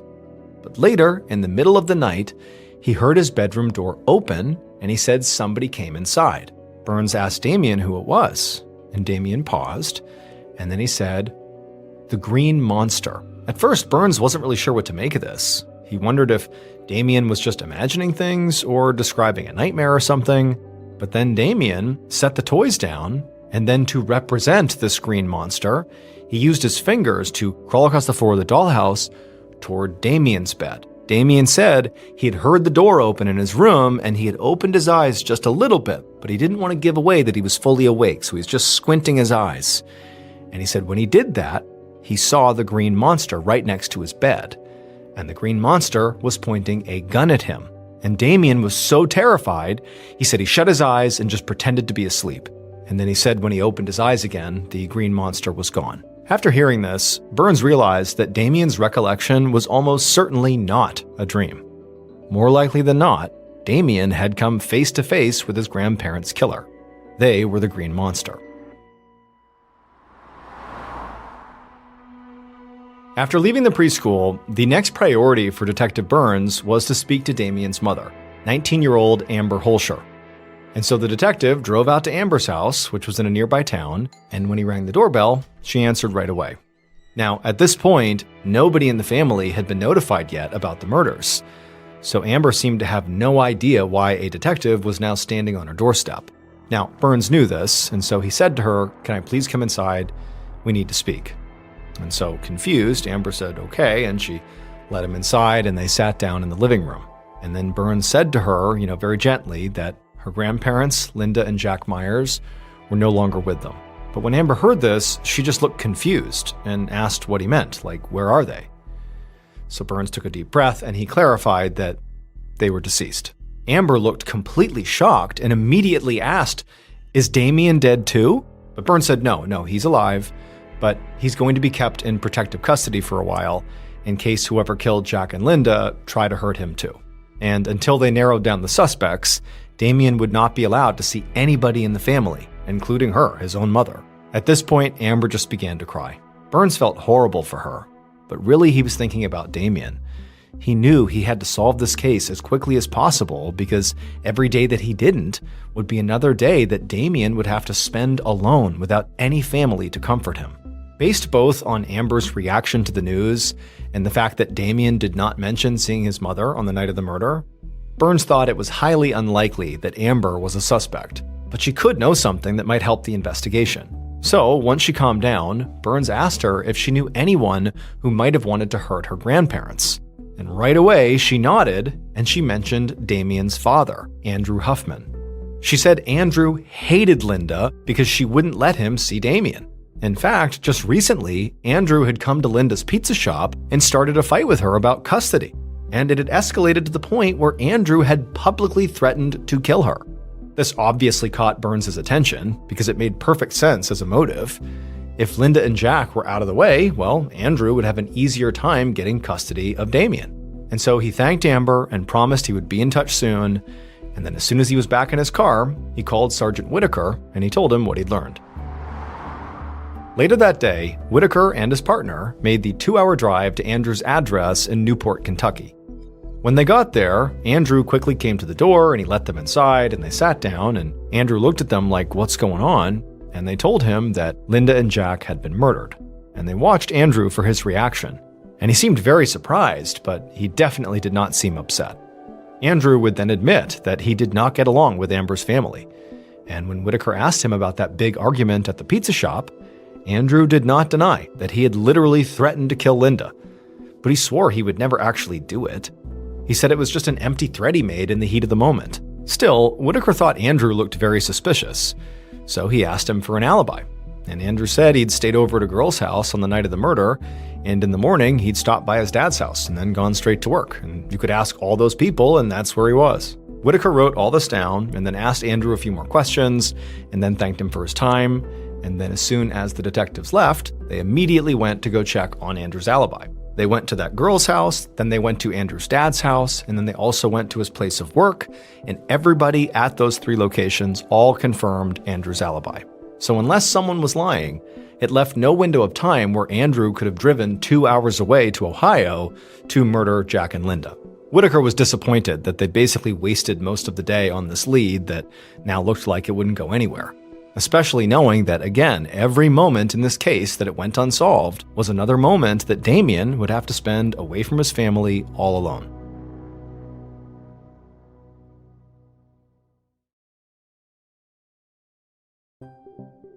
The following morning, Detective Burns, the same officer who had spoken to Damien and also his mother Amber, sat inside of his office feeling very frustrated. He had one goal for the day. He wanted to interview Jack's estranged son, 28-year-old Travis Myers. But it was looking like that was going to be harder than he had anticipated. So the day before, a bunch of sheriff's deputies had interviewed Linda and Jack's family and friends. And family members in particular had mentioned that Travis and Jack had some bad blood. And when Burns had dug through the files on Travis, he found out that Travis also had a criminal record. But there was a problem. It appeared that Travis hadn't even been in Ohio in 7 years. The last anybody in the family had heard, he'd moved to Arizona to live with his mother. But when Burns had called the mother that morning, she said that she actually didn't know where Travis was at all. And there was no other address on record for Travis, so Burns basically had no idea where he was. And so he began to wonder, how was he going to track Travis down? And he decided he should start by visiting Travis's younger brother and Jack's other son, whose name was Greg. Burns knew Greg lived only a few towns over, and even though he really wasn't sure how close the brothers might be, it was the only lead he really had. A little while later, Burns showed up at Greg's house and he knocked on the front door. And a moment later, a young man in a baseball cap answered, and he looked very much like he'd been crying. Burns asked if he was Greg Myers, and the young man nodded and stepped aside to let him in. Greg did not seem remotely surprised by this visit. He said the police had already contacted him the night before to tell him about his father and stepmother's murder, and since then, he said he'd just been waiting for somebody to come by and talk to him, because he'd seen enough TV to know that family members were always the first suspects. But when they got into the living room, Burns stopped in his tracks because there was another young man standing in the doorway, and he looked a lot like Greg. Burns asked who it was, and Greg said, "Oh, that's my brother, Travis." Burns couldn't believe his luck. He'd come here hoping to figure out where Travis might be, but he never imagined he would just find Travis standing in Greg's house. And this was a big development, because really, until now, Burns had no idea if Travis was even in the state at the time of the murders. But Greg would actually tell him that Travis had been in Ohio for the past several weeks, staying in an apartment that he had rented right nearby. Burns did think the timing seemed very suspicious. It just seemed way too convenient that Travis had come back into town for the first time in almost a decade, right before Jack and Linda were killed. It just seemed too perfect. And also at this point, it just seemed really suspicious that these two brothers are just standing here waiting for police to come question them. Something felt off. So Burns, operating on a gut instinct, told them both that in order to question them, they actually had to come with him to the station and do it formally down there.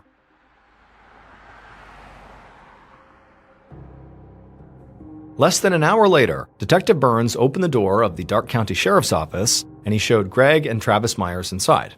Now, neither of the brothers were under arrest yet, but Burns had a feeling that by the end of their interviews, one or both of them could be. Burns took Greg into his office for questioning, while Burns' partner took Travis into a room down the hall. As soon as Greg sat down in front of the desk, Burns noticed that he wasn't making eye contact with him. He was sort of acting shifty.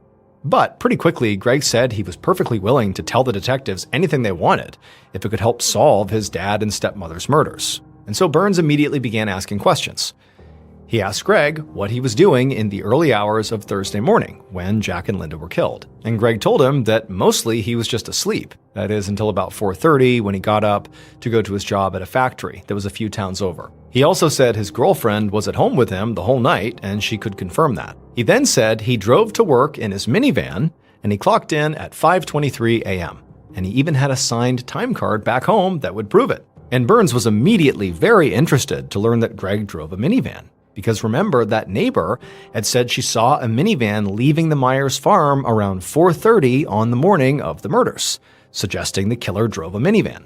However, Burns was starting to realize that even if Greg's alibi were shaky or didn't check out, the timing alone likely ruled him out. It basically was impossible to drive from Greg's house at 4:30 a.m. when he left, go all the way to the farm, commit the murders, then drive to the factory and be able to clock in at 5:23 a.m. when he had his time card stamped.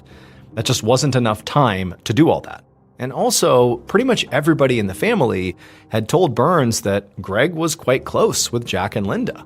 Now, he was having some problems with drugs and alcohol, but he had no history of crime or violence, and none of his family members thought he seemed capable of being a killer. So even though Greg remained a suspect, Burns decided he would shift his focus to Travis. So Burns asked Greg how had Travis reacted when he heard about Jack and Linda's murders. And he said Travis had been upset, but he'd mostly been concerned about how Greg was coping, because Greg was the one who was much closer to Jack and Linda. Travis was estranged. Greg went on to say that it had been at least 7 years since Travis and his father had spoken, and that those two did not get along at all.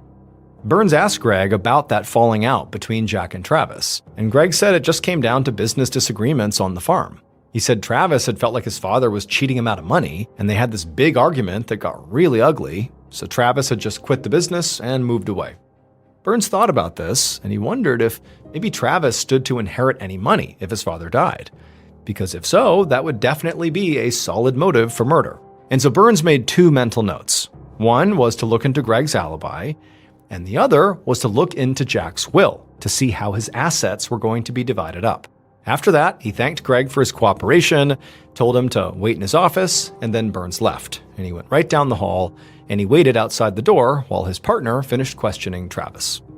Burns' partner would say that Travis had seemed really nervous from the very moment he stepped inside the room. The detective had asked him what he was doing in Ohio, and Travis said he'd just been reevaluating his life recently.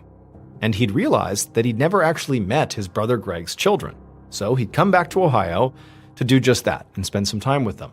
Then the detective asked him what he was doing when Jack and Linda were killed, and Travis stuttered out that he was sleeping in his apartment. The detective asked him if he had anybody who could confirm that, and Travis kind of hesitated and then shook his head and said no. Then the detective asked Travis if he had a car, and Travis said that at the moment he was driving his mother's car, a white minivan. After getting debriefed by his partner about this interview with Travis, Burns went back into his office. By this point, Greg had been moved out and put in a different room, and Burns sat down at his desk and he began going over the evidence they'd collected so far. Now, the investigation to this point had been moving really quickly, and so there actually wasn't a whole lot of evidence yet. In fact, it had only been 24 hours since the forensics were sent to the crime lab, so they were still waiting for results on pretty much everything. Burns knew that at this point, the best thing he could do while he waited for more evidence was go follow up on Travis and Greg's alibis. After all, they are the victims' children, and he already thought that the killer had to be connected personally to the victims, and they both drove minivans. So really, either of them could be the killer. But just then, Burns' phone rang. He picked it up, and it was a local man who said he had seen a news report about Jack and Linda's murders, and he had some information that just might help. The man said that a few days earlier, his friend had called him to see if he knew where they could buy a gun. And when this man who's talking to Burns, asked this friend why they needed the gun, the friend said it was because they, quote, wanted to shoot Jack Myers. The man told Burns the name of his friend who said this, and as soon as Burns heard that name, he knew exactly who his murderer was. Based on this phone call, as well as forensic evidence from the crime scene, this is what police believe happened to Jack and Linda Myers on the morning of March 27, 2003.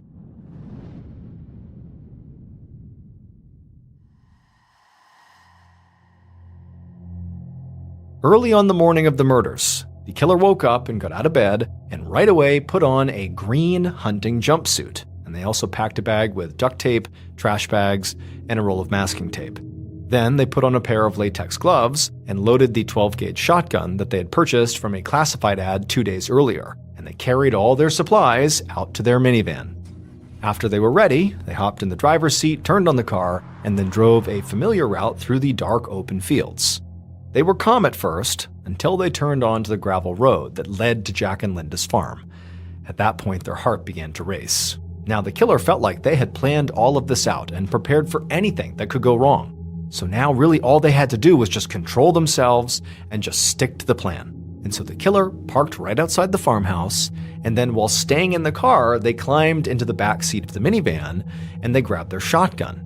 Then they grabbed this thick quilting fabric and they wrapped it around the barrel of the shotgun, and they used masking tape to secure it. That was their DIY silencer. But as they went through this plan, the killer's hands were shaking. They were nervous because as much as they had planned for this, it really was not something they actually wanted to do. But they felt like they had to. So after their gun had its silencer on it, they slung it over their shoulder, then they got out of the van and crept around to the side of the house.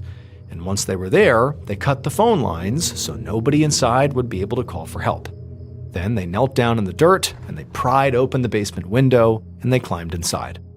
Once inside, the killer walked to the stairs, they went up to the first floor, and they walked straight to the bedroom where they knew Jack and Linda would be asleep. They went inside, and there they were, sleeping in their beds, and the killer took a deep breath and then raised their shotgun, and they fired a single round into the back of Jack's neck. But the force of the gunshot had blasted off the homemade silencer, and so basically it wasn't silent at all. It was extremely loud, and that homemade silencer landed on the pillow right next to Jack's head. And almost immediately, from the chaos, Linda sat up and she looked straight at the killer and she saw what was happening and she just raised a hand to try to defend herself. And in a moment of panic, the killer just turned the shotgun on her and they fired twice. And one blast went through her hand and the other struck her right in the face. At this point, the killer just paused and waited. The silencer had sort of muffled the first shot, but the second two were so loud. They knew that noise easily could have woken up the third person who they knew was in this house, someone they really didn't want to hurt. But if they had to, they would. So, just to make sure they didn't have any loose ends, they left Linda and Jack's bedroom, confident they were dead, and they crept upstairs to little Damien's room. And they went inside, and they carefully walked over right next to the boy's bed, and they raised their shotgun and aimed it at this child, waiting to see if they were awake. But the little boy appeared to be asleep, and so the killer spared him. They lowered their shotgun and they walked out of the room. Once they were out in the hallway, they shut Damien's door and then hurried right out of the house. And from there, they got back in their minivan and they sped off. A few miles away, they stopped on a bridge and tossed their gun, their supplies, and their clothes into a river, and then they changed into their work clothes and they drove to the factory, where they would clock in at precisely 5:23 a.m. The killer was Jack's younger son, Greg Myers. Greg had been having problems with money and drug abuse, and his father, Jack, had refused to help him, and they were fighting about it.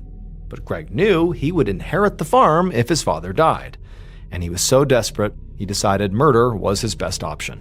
When police timed the drive from Jack and Linda's farm to Greg's workplace, they found that he would have actually had just enough time to commit the horrible double murder and then drive straight to work and clock in by 5:23. Greg was ultimately arrested about 48 hours after the crime, so quickly that police were actually still gathering evidence to use against him. They later found the gun, other supplies, and shoes that matched the prints found outside the house in a river right near the farm. And fingerprints and receipts tied all the items back to Greg. He was convicted of murder and sentenced to life in prison without parole. As for Damien, following the murders, he would go to live with his mother Amber. Despite everything he witnessed at just 4 years old, Amber said in a 2021 documentary that he is now doing very well.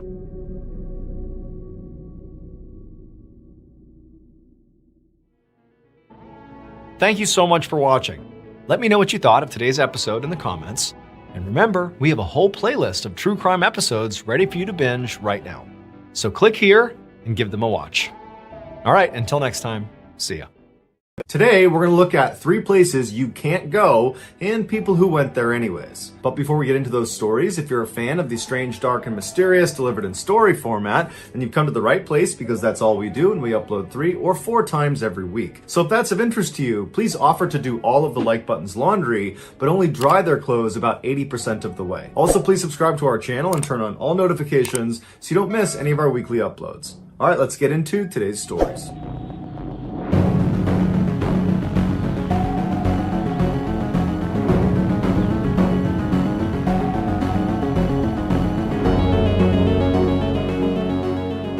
From 1995 to 2000, Terry Grove was the manager at the Animal Research Lab at Regions Hospital in St. Paul, Minnesota. During that time, she noticed there was an issue with a particular piece of large cleaning equipment that she and the other lab technicians used every single day. She voiced her concerns to the hospital and said that they needed to replace it ASAP because it was a disaster waiting to happen. But the hospital decided they didn't want to replace it, they wanted to fix it because they figured it was salvageable and it was more cost effective this way. But after the repairs, Terry and her team reported having the same issue with this piece of machinery. And so again, the hospital decided to fix it instead of replace it, and again, after the repairs, Terry and her team said the issue persisted. For years, Terry complained to the hospital that there were big issues with the design of this piece of equipment, that no matter how many times you try to fix it, it's always going to have this core issue, which is why it needs to be replaced. But the hospital was unwilling to spend the additional money required to replace this piece of machinery,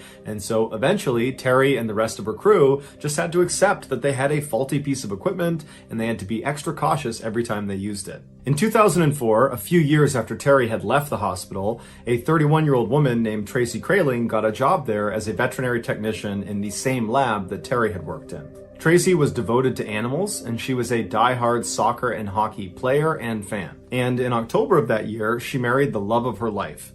Less than a month after her wedding day, she was in the lab finishing up for the day, and she needed to sterilize her equipment.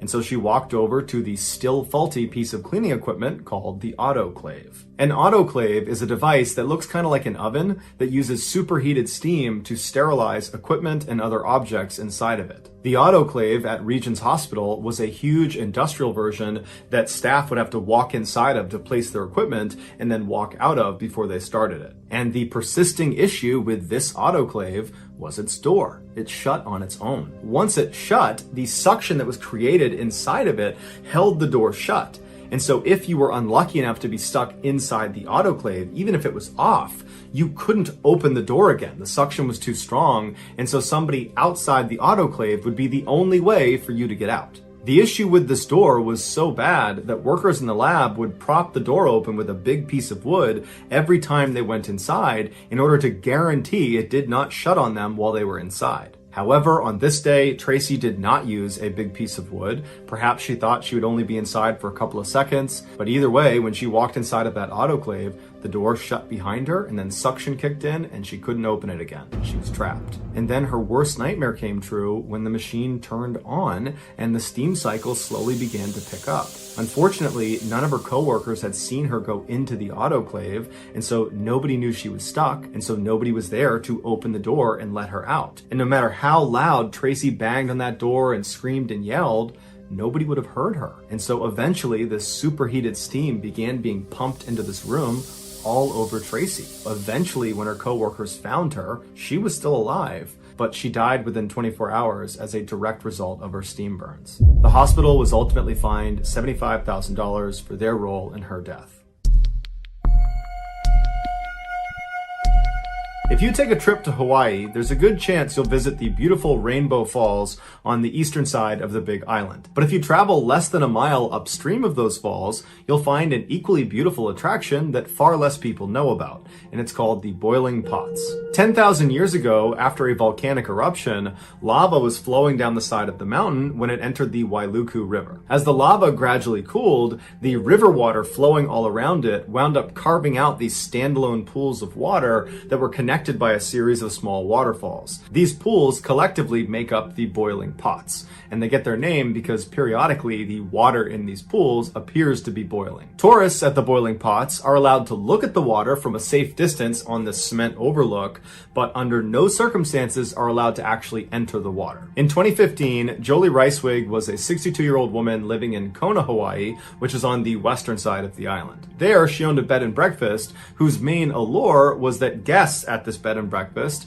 got to go on these fun adventure tours with Jolie all over the island. And they almost always involved paddleboarding or swimming because Jolie was an avid outdoors person and a very talented swimmer and swim instructor, and so felt comfortable leading these types of excursions. On September 14th of that year, Jolie brought one of her male guests from her bed and breakfast out for an adventure tour at the boiling pots. She would have known that it was an off-limits area for swimmers because there were signs up everywhere saying as much, but Jolie wasn't planning to swim in the boiling pots. Instead, she was planning to float on them on inflatable rafts. And so she and this man climbed aboard their respective rafts and began paddling around one of the upper pools, taking in the incredible view of this natural phenomenon. As they were relaxing, suddenly there was this rush of water that came tumbling over the fall that dumped down into the pool they were in. It was a flash flood. And before Jolie and this man could swim outside of the pool and get to safety, the water under them began to churn violently and actually thrust them over the edge down into the next pool. And as soon as they hit the water, they had fallen off of their rafts. Now they're swimming in the water and they're feeling a current pulling them down and pulling them forward towards the next lip into the next pool. And so they both began desperately swimming towards the edge. Jolie actually grabbed the man and helped push him up and out to safety. And as soon as he was on land, he turned around to grab her, but she wasn't there. And so he's looking around and all he can see is her raft floating on the surface being taken down into the rapids. And so he thinks, okay, she must have fallen into the next pool. And so on the side of the waterway, he runs down and he's looking into the next pool, the next pool, the next pool, and she's nowhere to be found. And after a few minutes of looking and not knowing where she was, he called the authorities. They came out and they launched this huge search for her, but despite searching the entirety of the boiling pots and all the way downstream, there was no sign of her. And after looking for an entire week, they never found anything. It was like she just disappeared,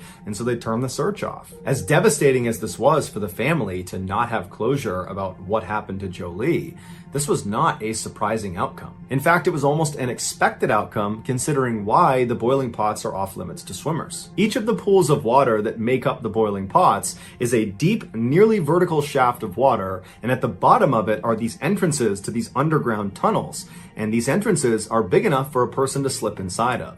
And these tunnels are not short. They go on for a long ways in all different directions. In a flash flood scenario, that increased water that's flowing down the boiling pots creates this unbelievable current that inside of each of these pools is pulling straight down, which gives the water the impression that it's boiling, because basically the water's tumbling over as it's being filtered up and down inside of this vertical shaft. And so if you get grabbed by this current, it's going to pull you down and into one of these tunnels, and you won't get out again unless the current releases you. And so Jolie, after helping her guest get out of the water to safety, she was pulled down and into one of these tunnels, and she was held there for 5 months until finally the current released her and her remains were spotted just below the pots in a tide pool. Lawrence Daquan Davis, who just went by Day, graduated from a military-style high school in 2009. Following his graduation, he enrolled in Job Corps, which offers young people from a low-income background free career education and vocational training. During his time in the Job Corps program, he trained as a medical assistant, and then after successful completion of Job Corps, he applied for numerous jobs all over the place, but no medical facility was ready to hire him. For a couple of years, Day consistently tried to apply to medical facility after medical facility, but after everybody kept denying him, mostly because he lacked experience or he lacked the credentials they were looking for, he eventually realized that, it's probably not going to happen, that he should look into some other career field. And so he decided he would join the military. But when he took the military entrance exam, he failed the math portion, and so was told he can't join the military. And so Day decided he would study and retake the exam, but he knew in the meantime he needed to make money right now. He was the oldest of 4 siblings, and his mother, who had had him when she was only 14 years old, was out of work, and Day's father was not in the picture. And so Day felt like it was his responsibility to step up and help support his family. And so he did what many other people in Jacksonville, Florida did when they were struggling to find work. He went to a temp agency. Temp agencies are staffing firms that contract with employers who are in need of temporary, part-time, or seasonal workers. The temp agency hires someone like Day and then ships them off to one of their client companies when they need work. Conceptually, this employment structure works great for all parties involved. People like Day get to have a paycheck really quickly, and the companies have their short-term employment needs met on the cheap. But there's a loophole. Temp workers are legally employed by the temp agency, not by the physical location they go to do work, known as the direct employer. This is a very important distinction because it means the temp agency is the one that has to pay for insurance for the temp worker, not the direct employer. Therefore, if a temp worker gets hurt on a temporary job, the direct employer's insurance costs will not spike. Instead, the temp agency's insurance costs will spike. Meaning the direct employer knows they can be kind of reckless with their temporary workers because there's not a big penalty if they get hurt on the job. This loophole doesn't mean much if the temporary worker is being asked to be a receptionist where it's totally safe. But this loophole matters a lot when the temp worker is asked to do something dangerous, like work with industrial machinery inside of a factory. On August 16, 2012, Day received a call back from the temp agency he went to, telling him that they had a job for him. It was at the Bacardi Bottling Corporation in Jacksonville, Florida. They told him he needed to be at the warehouse that day at 2:45 p.m. for training, and then at 3 p.m., 15 minutes later, he would start his first shift. After Day agreed to do this job and hung up with the temp agency, he excitedly called his mother to tell her that he had finally landed a real job. In fact, this would be the first job he had ever had, and so he was just very proud of himself. And his mother was very proud of him too. And so Day asked her, would you give me a ride to Walmart so I can pick up some things I need for work? I need a white shirt, I need khaki pants, I need these special industrial boots. And so his mom said, absolutely. She swung home, she picked him up. The pair went to Walmart, they picked out his whole outfit. And then from Walmart, his mother just drove him directly over to the Bacardi factory to begin his first day. Day went inside, and just a couple of minutes later at 2:45 p.m., he was shown a very short safety video. That would be all the training he received. Day was brought into Bacardi to be a warehouse clerk, which basically meant he would do odd jobs around the factory that didn't require a lot of skill. And so after he watched this training video, he was told to head down to the bottling line to watch all of the bottles as they went by to make sure the labels were put on properly. Before he headed down to the floor, Day stopped in the bathroom and took a very proud selfie of himself to commemorate the start of his first shift at his first job ever. He sent the picture to his fiance, put the phone in his pocket, and then headed out the door down to his first workstation. There was a section of the factory that initially Day was not working in, where there were these huge machines called palletizers that took the finished bottles of rum and stacked them into what are called pallets so they could be shipped off to stores. These palletizers are two-story pieces of heavy machinery where the top story is just catwalks where the palletizer operator can manipulate the machines, and then the first floor is where the rum actually comes into the machine and is moved around and stacked on these big metal platforms. Sometimes as the rum comes in on the conveyor belt, they will fall off and smash on the ground. This started to happen about 90 minutes after Day took that selfie in the bathroom. The palletizer operator, after seeing the broken glass, called out over the radio that he needed a temp worker to come into that section of the factory and help him. Day's supervisor at the bottling line told Day to stop what he was doing and go over and help pick up the glass. There is a security camera video of Day running into the section of the factory where all the palletizers are, making himself obviously available to help pick up this glass. And the operator sees him and immediately turns, he's up on the catwalk, and he points down towards the first floor, clearly telling Day, you need to get down there, that's where the glass is, go sweep it up. Day immediately walks around and goes down to the first floor of this machine and begins working. A couple of minutes later, Day comes back up to the catwalk and he looks visibly confused. He's scratching his head and just everything about his body language says something is wrong. Now, we don't know for sure what Day says next because there's no audio in this video, but he's clearly asking a question to the operator and also to a supervisor who's now in frame.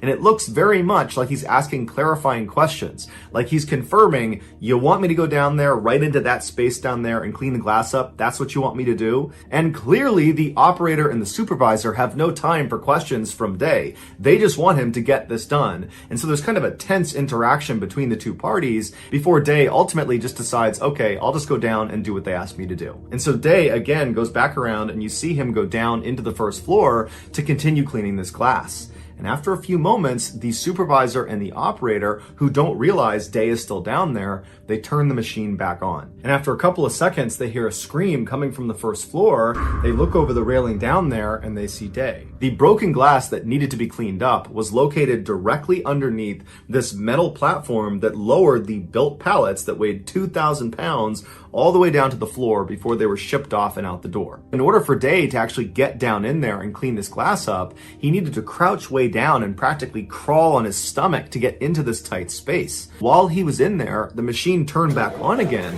and he wasn't able to crawl out fast enough before this platform and 2,000 pounds of rum pressed him into the ground. It would be the equivalent of crawling on your stomach into the bottom of an elevator shaft and then having the elevator car come down and mechanically be lowered flush to the bottom with you in there. The palletizer operator and the other supervisor immediately spring into action and try to reverse this platform up off of Day, but they can't do it. And so they grabbed a metal pry bar and they tried to pry the platform off of him, but that didn't work either. And so finally, when emergency crews did show up and were able to get this platform up off of Day, it was too late. He was already dead. In any factory where a worker needs to go inside of a machine that could maim or kill them if it turned on, they go through what's called a lockout or tagout procedure before stepping foot inside.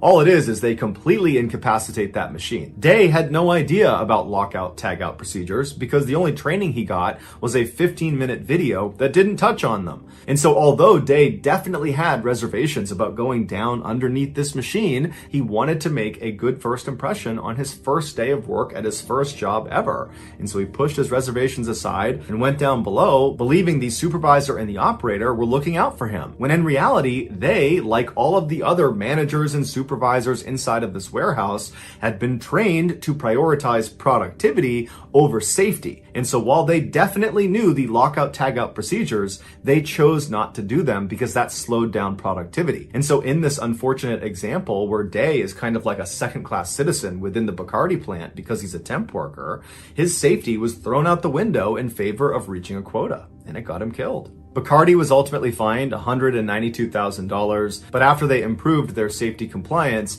their fine was reduced to $110,000. Bacardi also paid Day Davis's family $250,000. The staffing agency that employed Davis was not hit with any fines, and to this day, they are still sending temp workers to the Bacardi bottling factory. So that's going to do it, guys. If you found the secret in today's episode, let us know in the comments what it is and where you found it. So give us the timestamp. And if you're the first to do that, we'll pin you at the top of the comments section.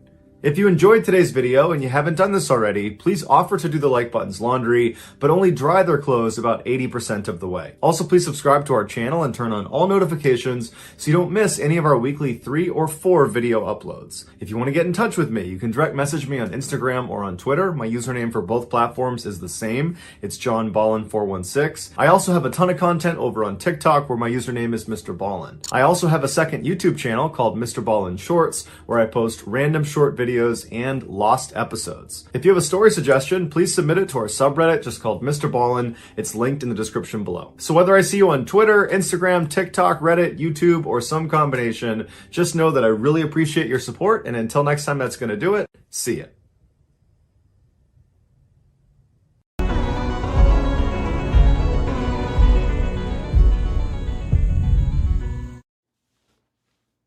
Whoa, what's going on?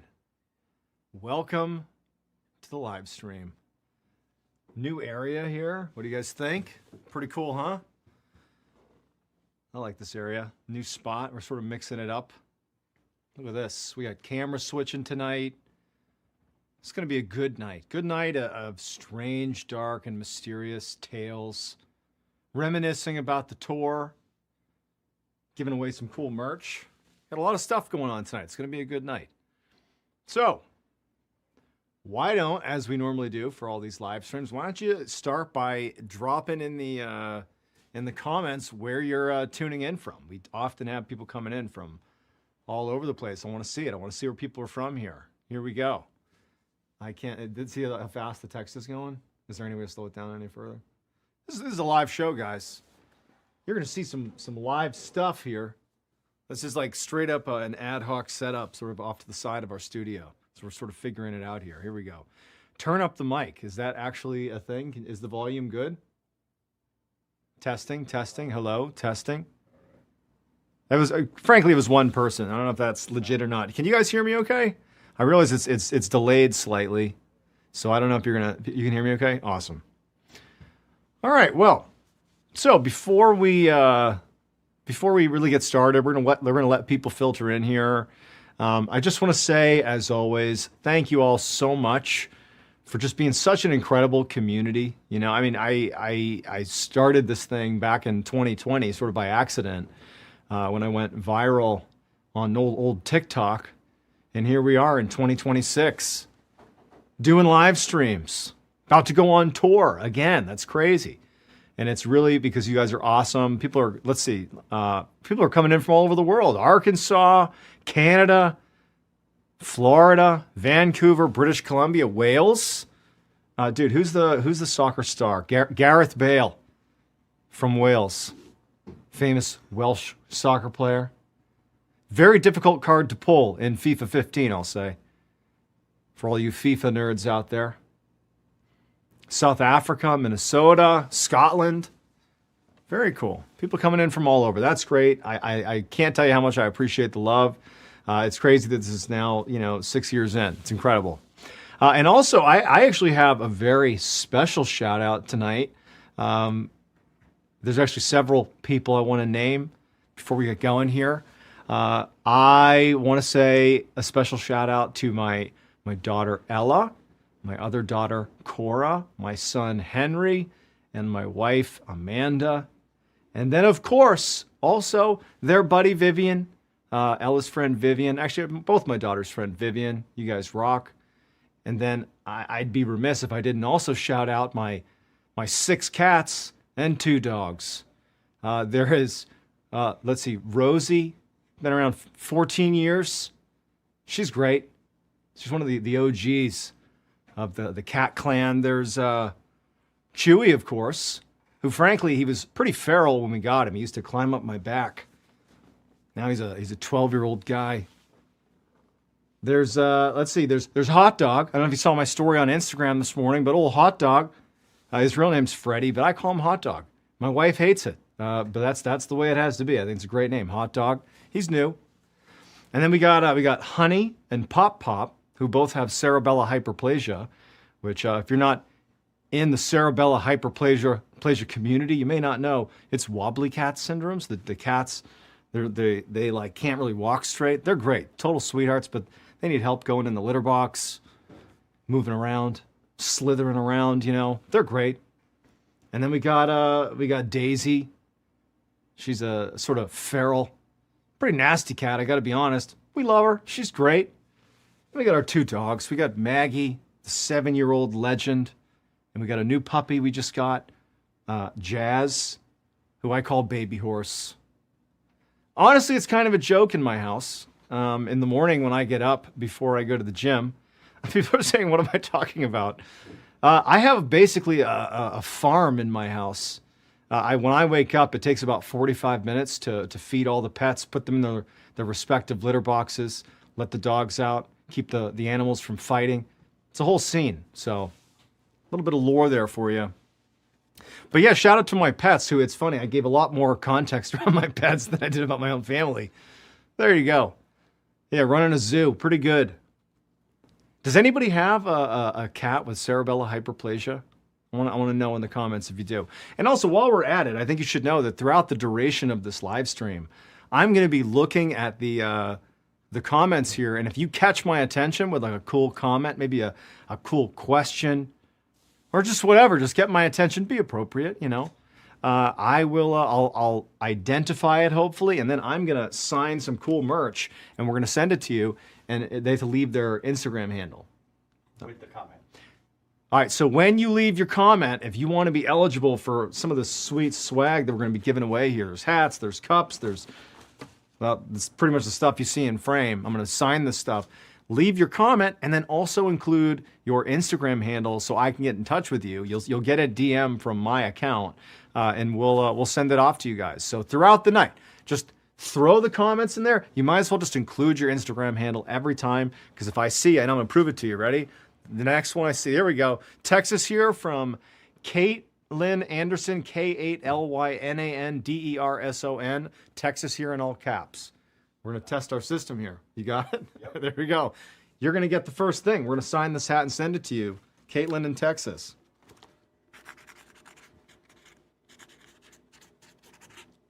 There you go. Caitlin into Texas. You're the first one. That's getting shipped out to you. I don't know how you want to designate that. That's for Caitlin. So all night. There we go. So keep firing off the comments here. And so the way tonight's going to go is I have some really good stories to tell. I was thinking about what I wanted to do for tonight's stories, because I love telling stories. I wanted to throw it back to some of the core stories that I think people really initially got excited about this channel around. And those are like the scary forest stories, this kind of spooky things that happen in the wild, those types of stories. I used to do a whole series around basically like really strange happenings out in the wild all around the world, and people really liked that series. And I got some really creepy stories to tell. So we'll try to fit in as many as we can here. Also, before we even get into the stories, I'm probably totally out of order here. I do want to say that I am going on tour here in June. There's a leg in June. We're doing a West Coast swing. And then in September and early October, I'll be on the East Coast. Tickets are on sale right now at tour.ballenstudios.com. And in addition to firing off your awesome comments with your Instagram handle to try to get my attention, if you also have attended a previous live event, like you were at the tour in 2024 or the single event we did in 2023 in Texas, and you have footage like pictures, videos of you at that event, it doesn't even necessarily have to be of like me on stage or anything, but just you at the event. Go ahead and post it to Instagram on like a story or a post, and tag the MrBallen Instagram account. We'll reshare everything that includes that. Right? Am I saying it correctly? There you go. So we want to share the memories. But yeah, tour.ballenstudios.com. I'm on tour this year. It's going to be awesome, telling some stories live. People seem to really like it in 2024. So that's what we're going to do. I'm going to be at Red Bank in October. That's awesome. All right. So now it's going fast enough that I wouldn't be able to see it. While we, okay, here we go. Let me see if there's anything else I want to do before I want to get into the first story here. Right? Can I do that? How do you get to Bell's Canyon? Very nice. Come to Houston, Texas, or Beaumont, Texas. We aren't in Texas for this. No, we're not. Let's see. I'm looking at the comments. Remember, if you leave your Instagram handle in the comment along with your comment, we will send you some cool stuff.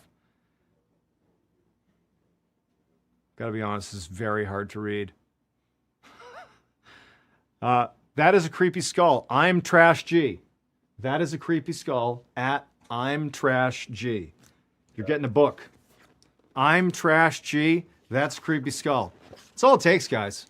That's all it takes here. It's very simple. There's a low threshold to get my attention. I got to be honest. I'm Trash G. I'm Trash G. You're not Trash G. Thank you for the support. Look at that. You're getting something sent to you. There you go. I'm Trash G. It was that easy. There you go. There you go. All right. As slow as they are. That's as slow as it gets. All right. Well, it's gonna that's a testament to how eager you guys are to fire off your questions. So all right. So look, we're gonna get into some stories. Man, this first one. This one's a good one. So again, the theme of the stories I chose tonight is these are sort of like throwbacks to early MrBallen type of story, okay? All right, so this first story is about a guy named Kevin O'Keefe. So in 1985, there was a man named Kevin O'Keefe who lived in California, who was an avid outdoorsman. Single, wanted to have a family someday, but for the most part, he spent his life literally like going out and hiking and just spending time outdoors, just a total outdoorsman.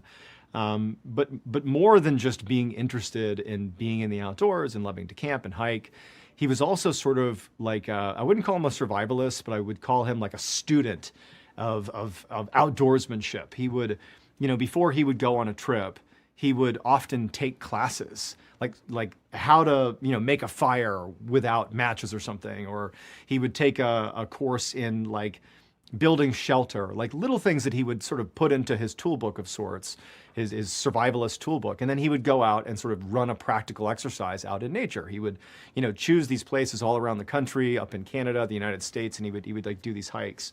And again, he's 36. He's been doing this for much of his adult life. And he had always had this, dream, I suppose, of hiking or doing a solo camping trip in Alaska. I guess it sort of goes without saying, but I'll just say it so that everybody's on the same page. There are parts of Alaska that are so unbelievably rugged, they don't look like they belong on this planet.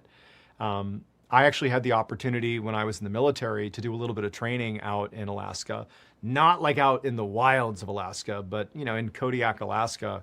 And I remember when I first got to Alaska, we arrived at this little airport and we got in a van and we began driving along these winding roads out to where our base was going to be, where we were training out of. And I remember being just fascinated with the landscape. I mean, these roads are like winding through mountains and everything. But the mountains that were not even named, these are not like well-known mountains. These are like the crappy mountains that no one even talks about. They are so enormous that I had to press my face to the window and look up to see the summit of this mountain. I mean, think about that. A mountain that's so enormous, you cannot see the summit just driving along. You have to press your face to the glass. And even then, I couldn't necessarily see it. I mean, so like Alaska, it's just like one of the last places in the world that in some parts of it, I mean, nature's in control. I mean, just so you know, like in Alaska sometimes, like moose just kill people as they come out of their office building. Like, well, yeah, Bill got killed by a moose. It is what it is. People fall into these ice crevasses that are like so deep that even if you survive the fall, people can't get you out again. So you're just like trapped at the base of these ice crevasses. I mean, it's like a truly rugged place. So in the mind of an outdoorsman who's really passionate about, camping out in the wild and experimenting in the wild, a guy like Kevin, Alaska became sort of like his World Series, his Super Bowl. His like crowning achievement would be to go out into one of the more rugged places in Alaska and do a solo camping trip. And so for many years, he had sort of like, kind of trained for it a little bit. He would take courses about, how to survive in extreme cold weather and that kind of thing. But then finally in, I believe it was September of 1985, he decided that he was just going to do it. He was going to go to Alaska, and he had identified this one area called Glacier Bay National Park, where he was going to do a solo camping trip. And, I've already told you that Alaska, not all of it, but there are many parts of it that are very, very rugged.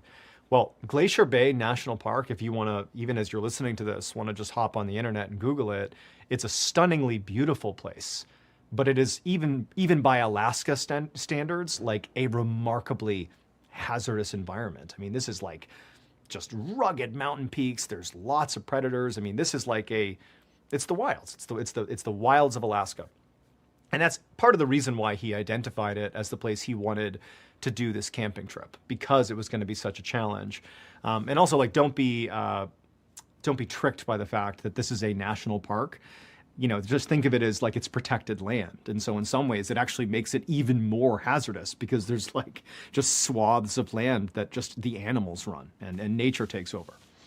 So I believe it was September 20th of 1985. Kevin O'Keefe, he packs up all of his equipment. He spent all this time getting ready for this trip. And he literally took an additional survival class for Alaska right before. He tells his family, I'm going, like, this is going to be great. I'm heading out to do this thing that I've always wanted to do. He flies out to Juneau, Alaska. He lands there, and then he hops on a bus, and he commutes the rest of the way to Glacier Bay National Park.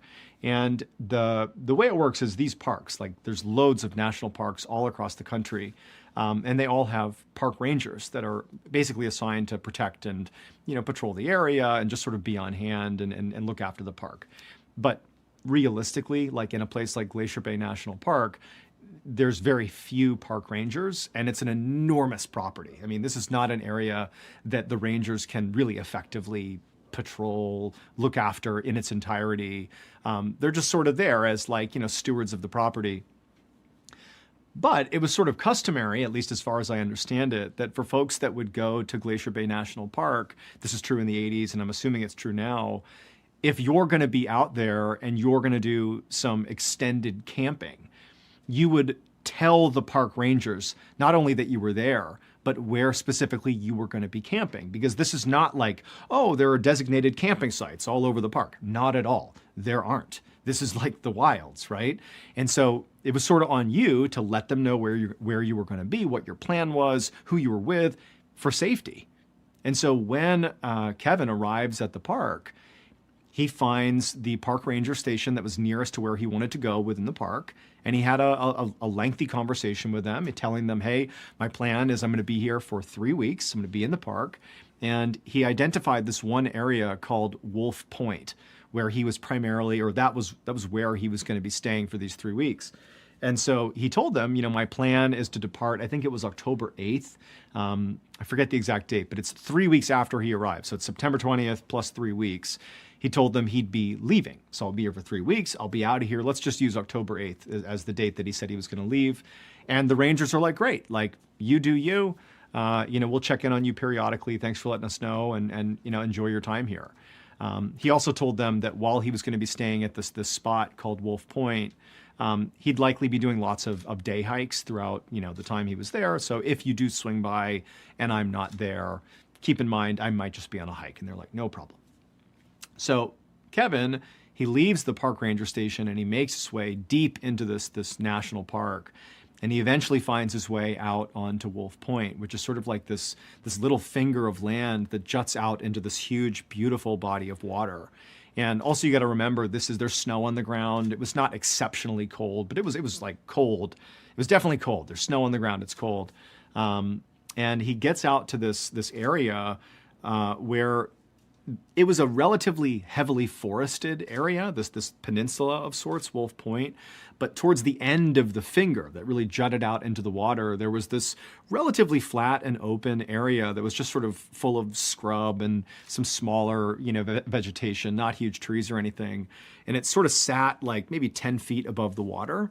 The water sort of lapped up around the sides. There was like sort of a sandy beach about 10 feet down, and like erosion had caused this sort of cliff-like feature, these like 6 to 10 foot tall cliffs of just like dirt and mud that sort of surrounded the entire fingers. There's almost like a plateau that sort of juts out into the water that's relatively flat, and then you could just hop right down if you wanted to onto a small little sandy beach that wrapped around this finger. And people that have historically camped out at Wolf Point would stay, for pretty obvious reasons, up on that plateau. Like there was really no reason to be down on the sand other than to walk around down there. So like if you're going to camp at Wolf Point, you're going to be on that exposed plateau sort of at the end of the finger. And that's what he told park rangers. And we should assume that is exactly what he did. He hiked out to Wolf Point and he set up his campsite, presumably on that plateau. However, no one actually interacted with Kevin after he departed the park ranger station. He checks in, he heads off, presumably to that spot at Wolf Point, and then almost 3 weeks goes by and no one's heard from him. Although keep in mind, no one is really supposed to. Part of the allure of this trip for Kevin is the idea of like disconnecting and sort of just being off on his own. And like his family was used to him doing these trips. They're certainly not expecting some communication with him. But the park rangers at the nearly 3-week mark, remember he said he's leaving at 3 weeks. So we're using October 8th as our 3-week mark designator. I forget the exact date. On October 6th, so this is 2 days before he was set to leave, according to what he told the park rangers, some of the park rangers that had that face-to-face with Kevin were in a boat, and they were putting around in the water that sort of overlooked the finger that was Wolf Point. They were not over there because of Kevin. They were simply out in the water, just sort of putting around, patrolling the area, I suppose. And they knew Kevin was sort of in Wolf Point. And as they made the corner, they're just slow, sort of putting around out there. They look over at Wolf Point and they see a campsite. They see a blue tent. But immediately, something seemed odd about the campsite. They didn't see any people. There was no sign of Kevin, for example. It was literally just like a tent, like a small, 1 or 2 person tent and some equipment on the ground. And they're pretty far away. But again, there's by the way, no one else is camping in this park at the time. It's really just Kevin. Certainly no one else in the Wolf Point area. So really picture nothing but wilderness, this boat, and this campsite.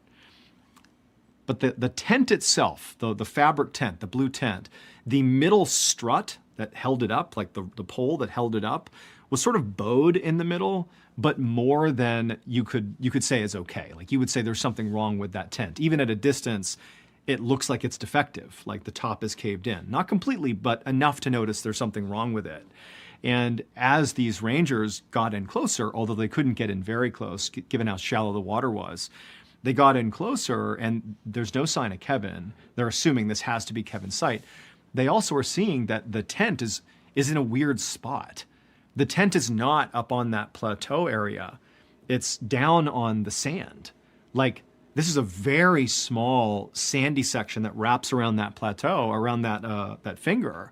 Like you would never, ever put a tent down on that sand. It's so not tactically sound. There's a risk of getting wet. Like it's uneven, and you have this like flat area right above you. It just is very odd.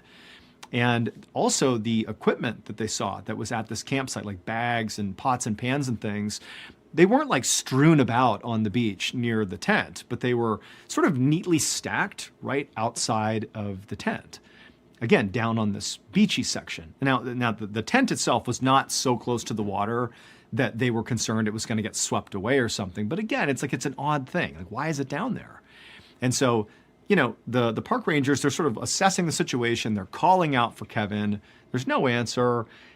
But at some point, one of them says, maybe he's like getting ready to leave. I mean, he told us he was leaving on the 8th. It's the 6th. We're 2 days away. Maybe he's like shifted his tent, just down onto the sand, and he's doing something with the area, he had been staying in up on the plateau for the last several weeks. I don't know. Maybe he's packing his stuff and he's stacking it up. Like they're rationalizing it. I mean, you also need to understand that, like, Kevin presented as a very competent guy who has elected to solo camp for 3 weeks in an incredibly rugged part of Alaska. Like, their impression of him is this guy knows what he's doing. This is such a specific thing he's chosen to do. So they're not seeing this and thinking, oh my goodness, something's horribly wrong. They're thinking, there's got to be an explanation. It's broad daylight. You know what? I bet he's on a day hike or something, and he's just in the middle of packing up and getting ready for his exit. Maybe he's leaving a couple days early. Who knows, right? So they basically write it off. They don't get any confirmation that Kevin is here or that this is even Kevin's stuff. But they're like, he's got to be fine. So the park rangers eventually leave the area, and they just go about their day. And then the next day comes around. So now we're on October 7th. This is a day before he's scheduled to leave. And these same park rangers are at the park, and really just out of an abundance of caution, they're like, hey, you know what? Let's actually intentionally go out to Wolf Point and check on Kevin, because that was pretty weird yesterday. Let's make sure he's really okay. And so they get back in the boat. They make their way out to Wolf Point. It's a clear day, and they turn the corner and they look towards the finger that's jutting out into the water, and nothing had changed. The blue tent with the sagging center strut is still down on the beach. It looks bedraggled now. It looks like maybe even the water had reached it over the course of the night. The equipment is still out. It looks untouched. It's just been sort of stacked nearby. And still, there's no sign of Kevin. And so at this point, now the park rangers know this is enough of a red flag, and this is such a dangerous place for someone if they're in trouble, that we can't assume that he's okay. We have to go look for him. And so they actually ended up putting their boat back and then making their way out to Wolf Point to have a look around. And the scene just gets weirder and weirder. So they get into that plateau area where presumably he would have been camping had he been sort of tactically sound. And right away, one of the things that sort of stood out to the park rangers as they entered that area is there was this weird lull in animal activity in the area. This is a wild part of the world. There's loads of animals, big animals, insects. I mean, there's lots of living things in the area. In fact, as somebody who myself, I've camped out in Alaska, like, you have to be very mindful of the fact that you're not in a place where the animals are no big deal. You need to be very mindful of not leaving food out, not exposing yourself for no good reason. There's just things to keep in mind. And they're going into this area, and it was like everything just sort of went quiet, and there's just no sign of animal activity. And then they get to the campsite, the actual area where this tent was, and they discover that not only is this tent definitely Kevin's, but they find like his day pack that was neatly packed, and there was like all of his equipment that suggested he had set it down and was likely going to go out and do a day hike or something. Like, his boots are still here. Like, there's things that are clearly his, but there's no sign of Kevin. And so pretty quickly at that point, they determined that this is a big enough deal that they can't just do like a sort of amateur search. They need to get authorities involved, and they have a protocol for like very serious search and rescue in these huge national parks. And it includes like, canines, there's planes flying overhead. There are, people on horseback. I mean, it's a pretty serious effort. And so they call in the works to go look for Kevin, and they called his family. His family hadn't heard from him. And over the course of several days, they scoured that area where Kevin had been. They found, a lot of his personal effects that were in that sort of down by the beach area and then up on that plateau. And they also found about half a mile away from his campsite, they found his glove liners, his boot liners, a glove, and I believe a hat, and potentially something else like his glasses. But it was like 3 or 4 personal effects that were about half a mile away with no prints in the snow leading up to them. These items had sort of been balled together and stuffed down into this gully, sort of like pushed into the earth, sort of out of you couldn't see them. It was actually the canines that found them, but then the trail just sort of disappeared. But, and this is the reason why ultimately I think we still know about this story and we still talk about it. The weirdness around the lack of animals in the area just got worse and worse over the course of these few days. I mean, not worse. The animals that were brought in to do the search, the canines, they reacted to being in this area. These are well-trained canines that are out in the wild a lot. They didn't like being near that section of Wolf Point. That sort of bizarre lull in animal activity. It's quiet. There's no insects. It really persisted throughout the time they were out there. And also, critically, all the food that Kevin had, it was just out at his campsite, untouched. Which means for days, there's like open containers of food that are both in his camp, like in the tent, and out. Like he had been eating something when whatever happened to him happened. But all this food is untouched. That's unheard of. That simply doesn't happen.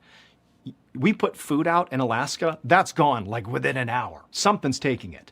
There was food everywhere, completely untouched. So food's here, there's no sign of Kevin. And despite this massive search, they never found Kevin. Never. There was no trace of him. No footprints that suggested that they knew where he was going. Nothing. But they definitely know that campsite was his. But at some point, something happened on that plateau that, caused Kevin or something to shift his campsite down onto the water. He had been packing, he had his food out, something happened, he vanishes, his stuff's found half a mile away, no trace of him. And there was no reasonable explanation for why animals really resisted being in that area. And that continued for quite a while. Eventually animals did return to the area, but there was just this period of time where something odd was going on Wolf Point, and nobody knows what it is. So unfortunately, that is the ending. There's not much of a conclusion, but I think it's a great story. I got a good comment. Oh, really? Oh, you texted me a comment. Very nice. So what do you guys think of that, huh? This is from Tiana Hurt, 9817. Just got engaged camping in Yosemite National Park in the middle of the woods by the fire, listening to you. We love you at Tati Baby. Wow. So straight up, you are in. We're going to send something special to you guys. That's amazing. Congratulations on the engagement out in the woods. That's the way it is. You know, I've never been to Yosemite. I feel like I should do that. That's pretty cool. So we're gonna send you some stuff. So let's start with maybe what should we do? We're sending her a box. We'll get a box. We'll do a box. Uh-oh. All right. Well, yeah, we got a bunch of stuff for you. Congratulations on your engagement. That's amazing. The fact that you're watching this out in Yosemite by the fire is pretty amazing. So I think that now I have some level of peak viewership here. I think that I want to just say that I don't know if you can tell this or not from watching me do this, and I have more stories here, so please stick around. I love telling these stories live. Even now, even though this is, it's a digital live, it's not really the same thing as like having a real live audience. I actually do have people that you guys can't see. They're all around me. I have Alex, Antonio, James, Neil. I think that's everybody, the crew, they're all here. But I love telling stories. It's really the thing I love doing the most is doing it live. Like let's do it live. I love telling stories live. And so if you're thinking about going to one of the tour stops, which I'm gonna play the trailer for in a second here, you're gonna see a version of me and a version of this product, if you will, that's different from what you get on YouTube or whatever. Like the stuff we put online, we're very proud of it. But there's nothing quite like, and I hope people that have been to some of these shows can actually speak about this in the comments. There's nothing quite like the intensity of the theater when I'm in the middle of telling some of these stories, and the stories we have for tour are incredible. We got some new ones, we got some just amazing stuff to share. It's amazing. Like I did a show out in I think it was Chicago, where I remember looking out at, it was like thousands of people, right? And I was at the middle of this story that I knew I had just nailed the delivery. I nailed it, right? I'm in it, and I know that I'm about to deliver like the twist. And I'm staring out at an audience of thousands of people, and I can't see a single person on their phone. Everybody is leaning forward, just waiting to hear what happens. And this is not like I'm flexing here. I'm telling you, it is a special experience. And so to show you how cool this tour is, I have a very short trailer we're going to play right now. This is the trailer for the live tour. Again, it's this June. We have dates in June and dates in September and October. You can go to tour.ballenstudios.com. I want you to watch this trailer, soak in the intensity, and then afterwards, we're going to give away some more stuff. I'm going to tell more stories. We're going to keep the night going. So James, you want to cue the trailer? That would be really cool. Let's see if we can do it quickly. If you're a fan of the strange, dark, and mysterious, then you come to the right place, because that's all we do.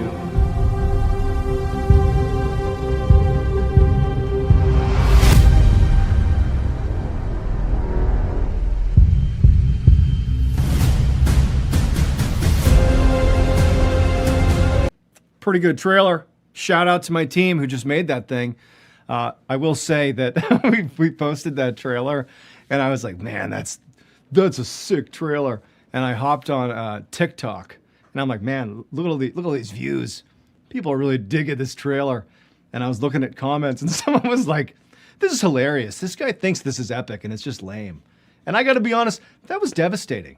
But I got over it because I think this is epic, and I think that this live tour, it's unique. I'm telling you, it's unique. This is not I'm just doing a podcast live.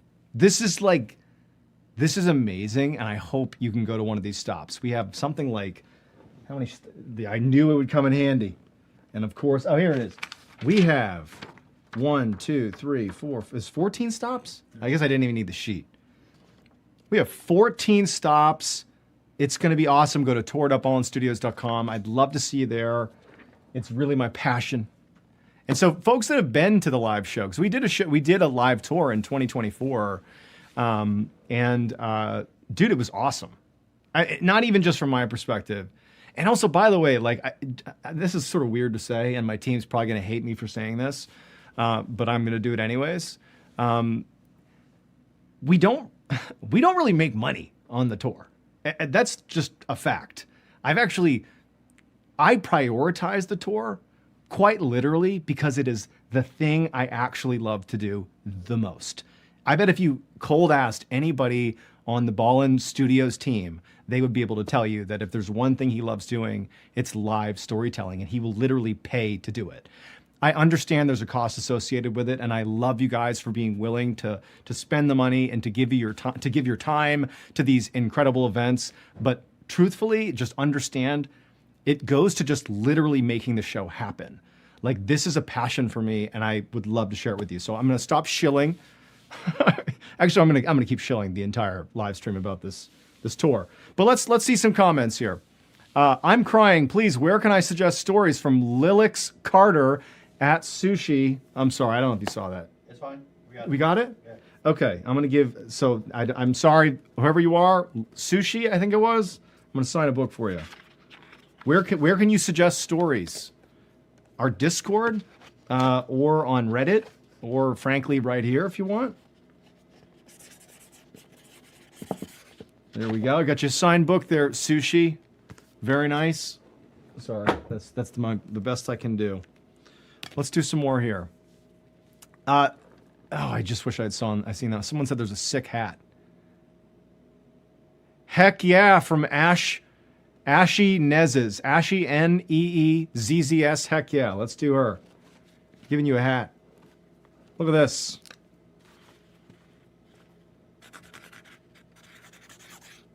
Boom. Get you a hat. And if anybody else is recently engaged and in Yosemite, let me know, because we'll send you a care package too. Or any other national park for that matter. So what do you guys think of that story, by the way? That's sort of 911 operator. I got a million. Stacy Act 49999. Sorry, I'm going to be all over the place. Got it. Boom.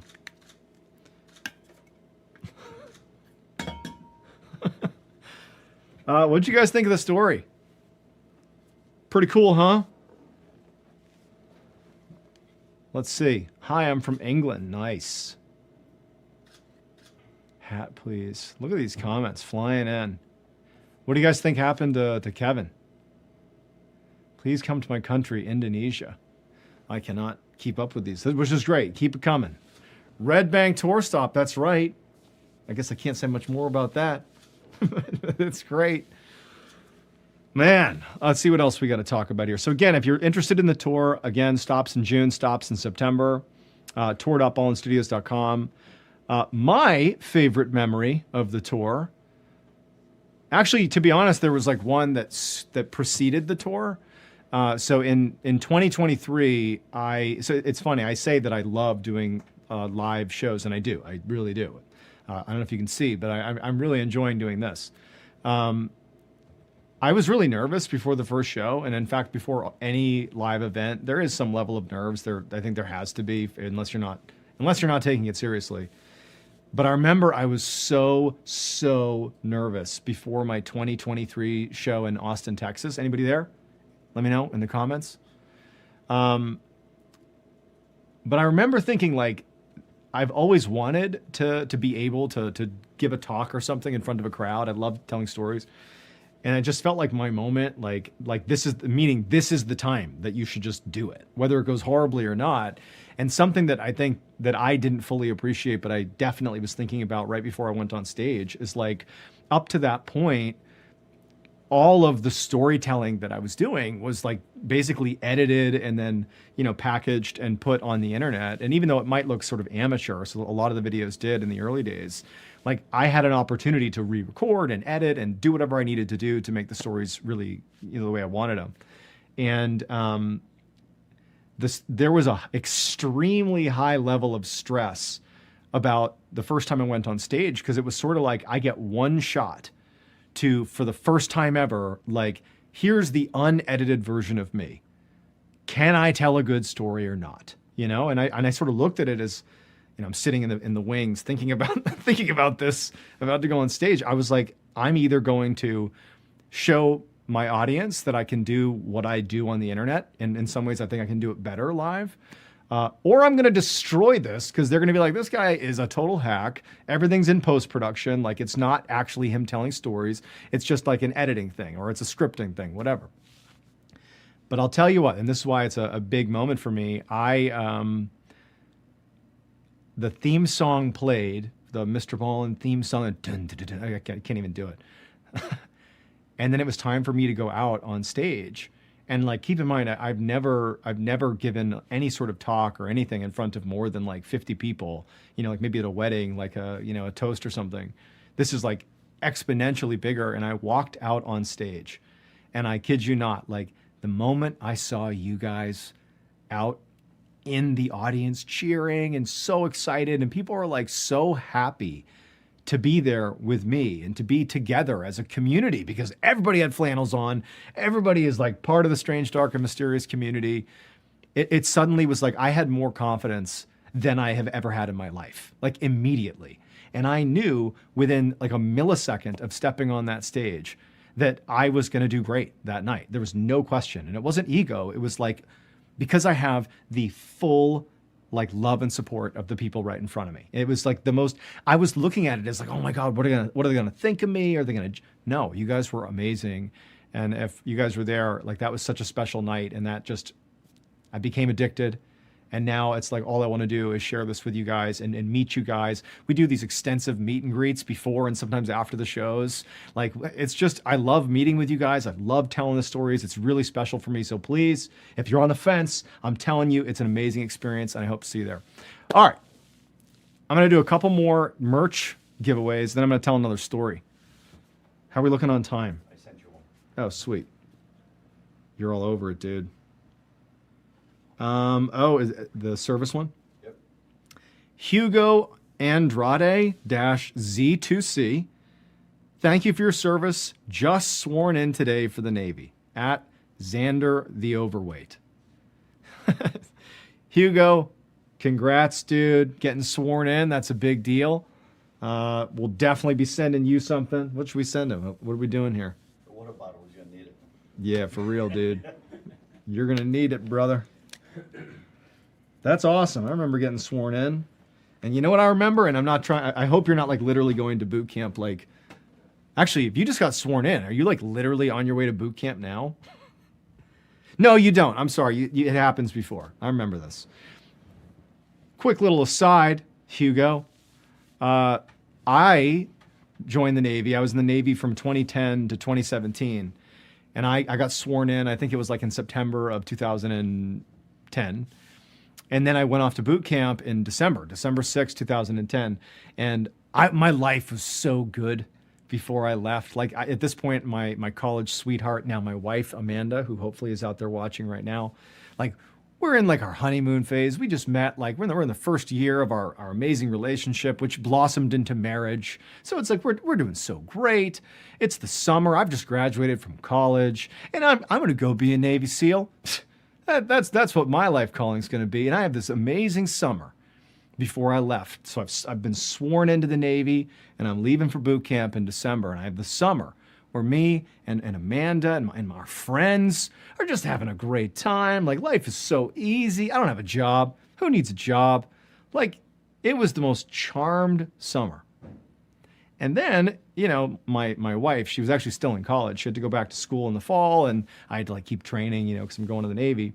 And I remember I like didn't really think that hard about like the reality of I'm going to join the Navy like literally in a matter of weeks. Like I hadn't really processed it. I was like, oh, that's happening and that's going to be great. And then it was like, I didn't know that the day before you actually go to boot camp, at least when I did this in 2010 and for the Navy, they sequester you like from your family. I think it's to make sure you don't like desert. So 24 hours before you actually go to the airport and go to boot camp, which is in Great Lakes, Illinois, you're not allowed to stay at your house. A petty officer with the Navy comes to your house and they bring you, and they're friendly, like it's not mean or anything. They bring you to a hotel and like you stay at a hotel that's like, near where you live, but like you're away from your family. I didn't realize that you sort of have this initial goodbye where you get put in a hotel and then you stay the night there. There's really nothing to do. There's no agenda. You're just like at this hotel. And then the next day you get up and you hop on a bus, you go to the airport, you fly to Great Lakes, Illinois, and you start boot camp. But like, it was so like jarring for me because I was thinking I had this date that I'm going to go to boot camp. And I looked at it as like in the future. And then like all of a sudden I'm like saying bye to Amanda and my family. And I'm going to this weird hotel with like all these kids that are like going to the Navy with me. And I hadn't really appreciated it. And then I'm on a bus the next day and I'm on my way. It's late at night to the actual Great Lakes Training Center. And this is, whatever. I really struggle to urinate in front of other people. So in the Navy, you do it all the time. You get drug tested all the time. And I hadn't really considered that, but I knew, look, there's going to be a drug test pretty much immediately when you get to boot camp. It was something I knew. So I'm like stressed. I'm on the bus. Everyone's like silent, scared as we're driving to this compound. And I had drank a ton of water to like be ready for a potential drug test. So I'd be like super able to do it. And we pull into the lot, we get out, and they're screaming and yelling at us, and they're like making us line up in this hallway, and everything you do is wrong, and it's just madness. It's just complete madness. And then before long, you're like thrust into this classroom, and like it's just totally unclear what the objectives are other than just getting yelled at and like, you're an idiot, do this, do that. And the whole time, I am desperate to go to the bathroom. But like I've just arrived at boot camp. There's no sign of any drug testing.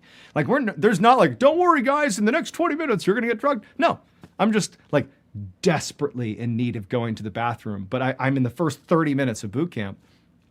And at some point after like hours of me sitting in this desk, like rocking back and forth, because I really have to go to the bathroom, I had to, in front of like hundreds of recruits, like go up. And it was like unbelievably out of line to get up out of my seat at all. And I get up out of my seat like, hey, sit down.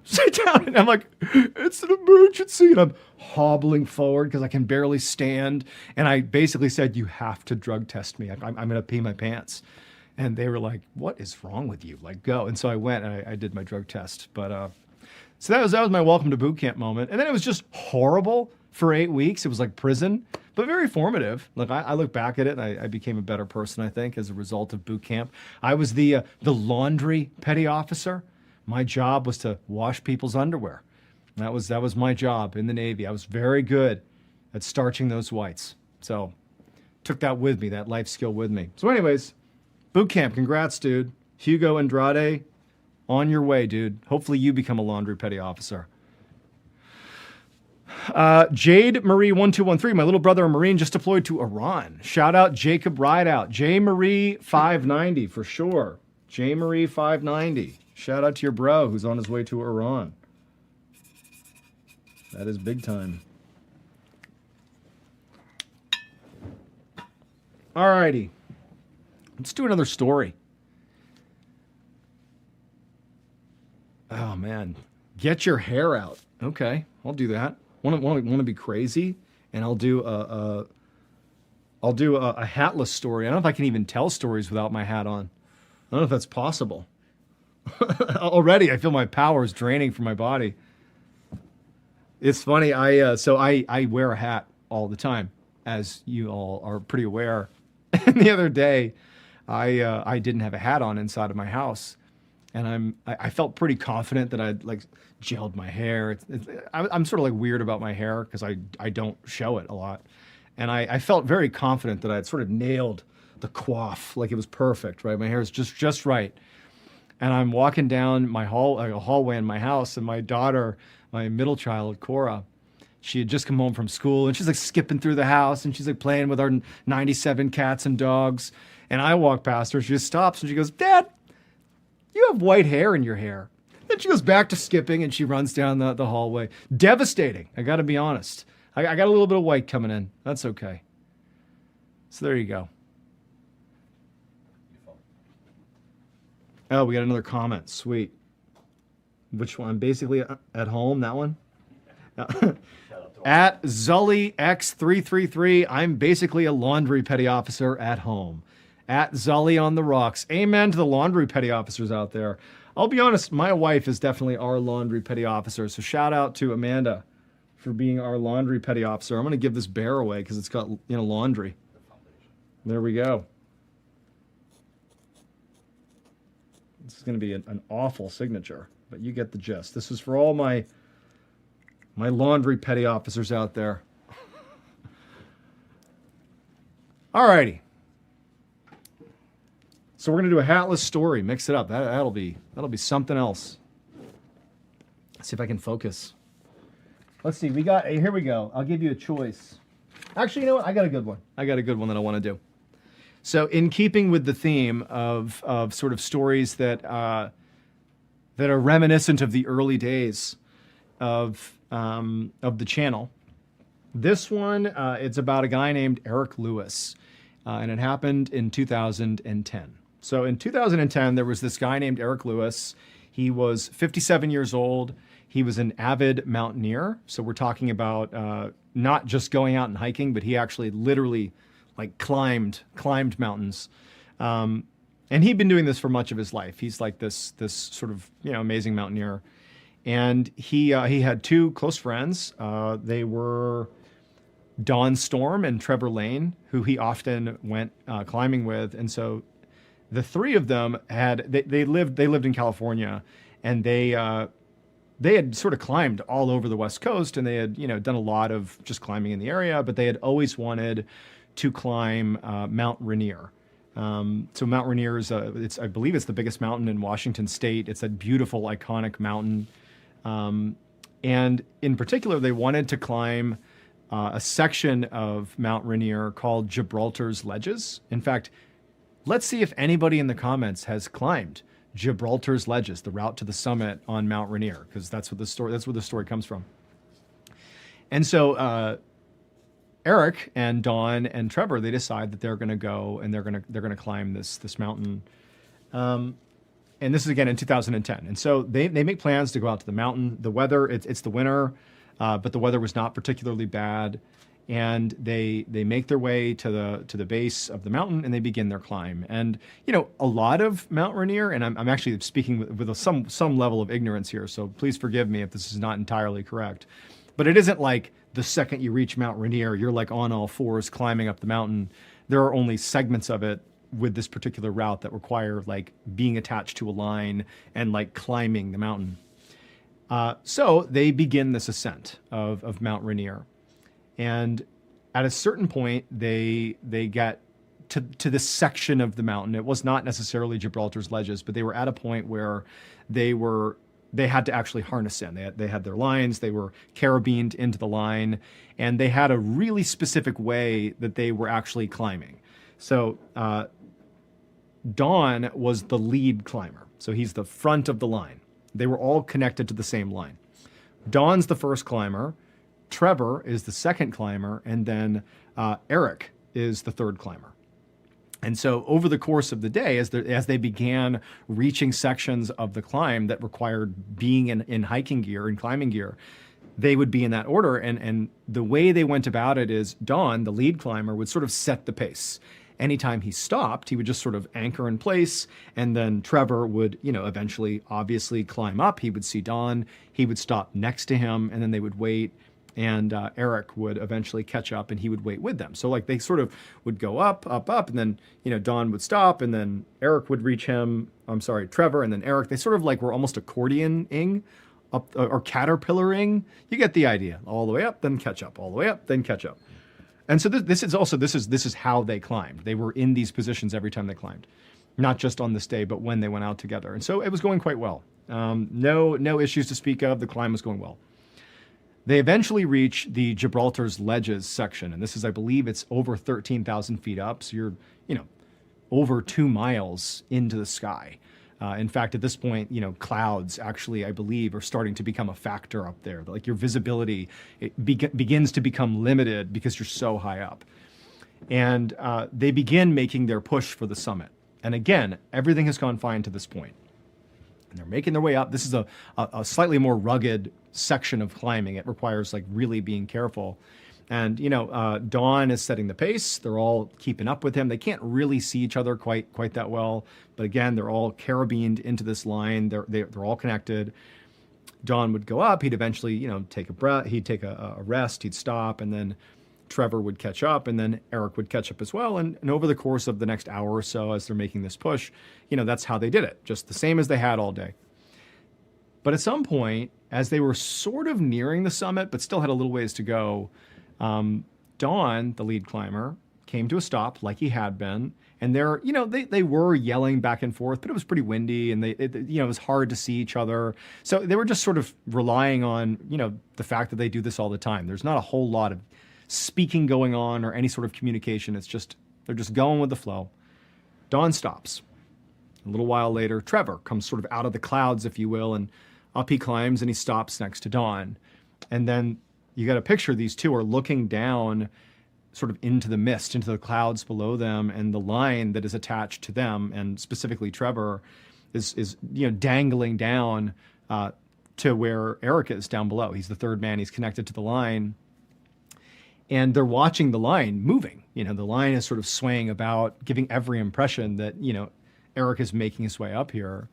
But after what felt like a sort of longer time than what was expected of him to make it up here, they were like, where is he? And, sometimes, just for the record, when they would do their climb, they weren't literally climbing in a straight line. Sometimes the others would sort of spider off to the side and sort of climb up at angles. And so periodically there would be slack in the line between them. It isn't like they were taut the whole time. So it wasn't enough to just pull on the line and immediately tell exactly where the next person was. It was a good sense check, but the line being tight or not was not necessarily a clear indication of what's going on. But they were like, the line is pretty loose here, and where is he? And they eventually pulled the line up like out of the clouds, and it was cut at the end. Eric was not at the end of the line, and the line was just cut. And, there are certain situations, like famously in the book, I think it's by John Krakauer, called Into the Void. And it's I don't know if it's John Krakauer, but it's about these climbers who try to climb, I think, K2. And one of them makes the decision to cut the line. Otherwise, they both would have died. And the other falls and actually survives, breaks like his spine, but they both crawl out of there. It's an incredible survival story. It's called Touching the Void. But like that's an instance of where cutting the line is sort of brutal, but necessary in certain emergency situations. But Don and Trevor, they're like, there was no emergency. Why would he have cut the line? But Eric is an experienced mountaineer. They're thinking there could have been something that happened that caused him. Maybe his line got caught on something. It was hard to communicate with each other. It was loud. It was windy. They didn't have good visibility. They're thinking it's entirely possible that he cut the line and then, for safety, climbed the rest of the way up. They were closer to the summit than the lower section that they were on. He could have just climbed to the summit, and maybe he's waiting for us up there. And so they ultimately decide, this is Don and Trevor, to just continue up to the summit to see if Eric is up there. And so up they go. Or I think, yeah, they both go up to the summit and he's not up there. And now they're like, okay, well, if he's not up here, he only could have gone down. And they're not letting themselves believe that potentially he fell or something. They're thinking there's an explanation here. And so they begin down climbing. These two are still connected. And down they go, and they eventually actually find footprints that belonged to Eric, because it wasn't like a sheer cliff. At certain sections, it was more like a slope where they had a line, but they're sort of just like walking up the side of the mountain, and they found his footprints, but they had sort of gone too far down before they picked them up, and so they sort of began retracing them back up the mountain, thinking, okay, we'll follow them up to when he cut the line, and then we'll see where he went. But they follow them back up again, and they just like stopped. And there were no other prints anywhere. This is not like a high traffic zone, and he was not walking exactly in the same lanes as Don and Trevor. So his footprints, Eric's footprints, just sort of inexplicably stop, and there's no sign of him. And so at that point, Dawn and Trevor, they downclimb all the way. They get off Mount Rainier. They eventually alert authorities, and this enormous search is launched for Eric. Because obviously this is a huge emergency. Either he's fallen or who knows what's happened. We don't know where he went. Huge search, helicopters. They have all these very talented mountaineers that go out. They're looking for him. This was a relatively, well-traveled, relatively speaking, section of the mountain. Like, this was a known area for climbers. There's sort of known points you could potentially escape to if you were caught in some bad situation, but they couldn't find him. And, first, I think it was several days. There was just literally no sign of Eric. But then they made this really creepy discovery. And now that I'm remembering it, it actually was the same day. It was not several days later. The same day he goes missing. The search party discovered there was this strange ice cave that was actually only about 200 feet away from where Eric's last footprints were seen, where something happened to him. But the catch was, from where his footprints were and where the entrance to this snow cave was, that's literally in the mountain. It's like what you would imagine a monster would live in on a mountain. It's like a cave 2 miles up into the sky on the side of Mount Rainier. To get to it would have been extremely technical. This is not, you couldn't just walk your way 200 feet, climb your way over and climb into this cave. This would have been borderline suicidal to attempt to down climb over to that cave. It almost required fully descending and choosing a brand new route. And even that new route would be extremely difficult to get to this cave. But, very talented mountaineers, these search teams, they got into this cave and they walked into this fairly large cave that went pretty deep into the mountain.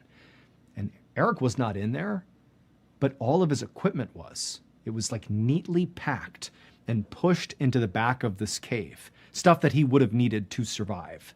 It's all in here. There's no sign Eric was ever in here. There's no footprints going in or out. It's just his pack. That's it. And they never found Eric Lewis. No one has any idea what happened to him. So another story that ends with a horrible ending. So there you go. People want your hat back on. Oh no, is that, I wasn't paying attention. I would admit it. It was sort of weird for me to have no hat on. You should go, I got it, Lyndon Barrett Z8U. You should go bald and change the channel name to MrBallen. You know what? That's what I'll do. That's what I'll do. Can I give away this hand? Is this not ours? It's not ours. I'll do a hat. I think this one's cool. We'll do this one. All right, yeah. MrBallen it is. So what do you guys think? Pretty neat, huh? I sent you 4. Sweet.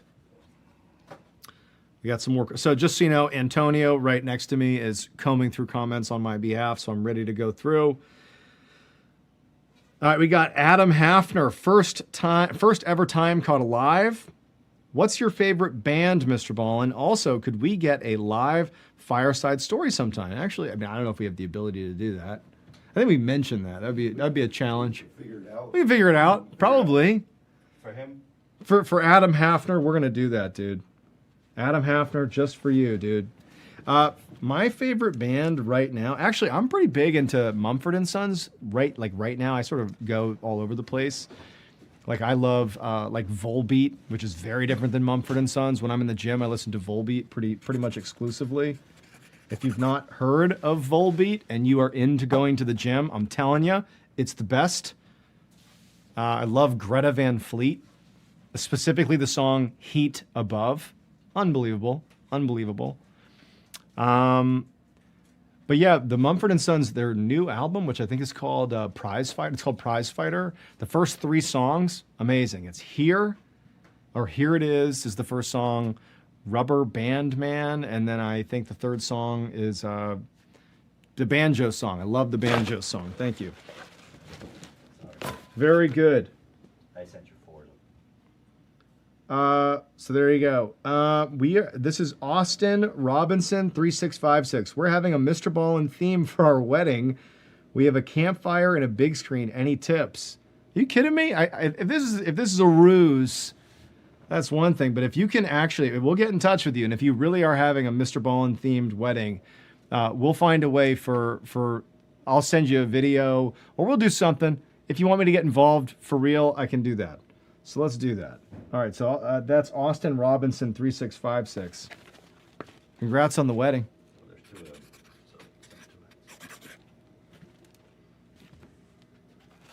Yeah, so that's Austin and Rob. Oh, that's your handle as well. There we go. So we'll see about getting you guys. We'll find a way to spice it up the MrBallen way, you know. All right, let's see.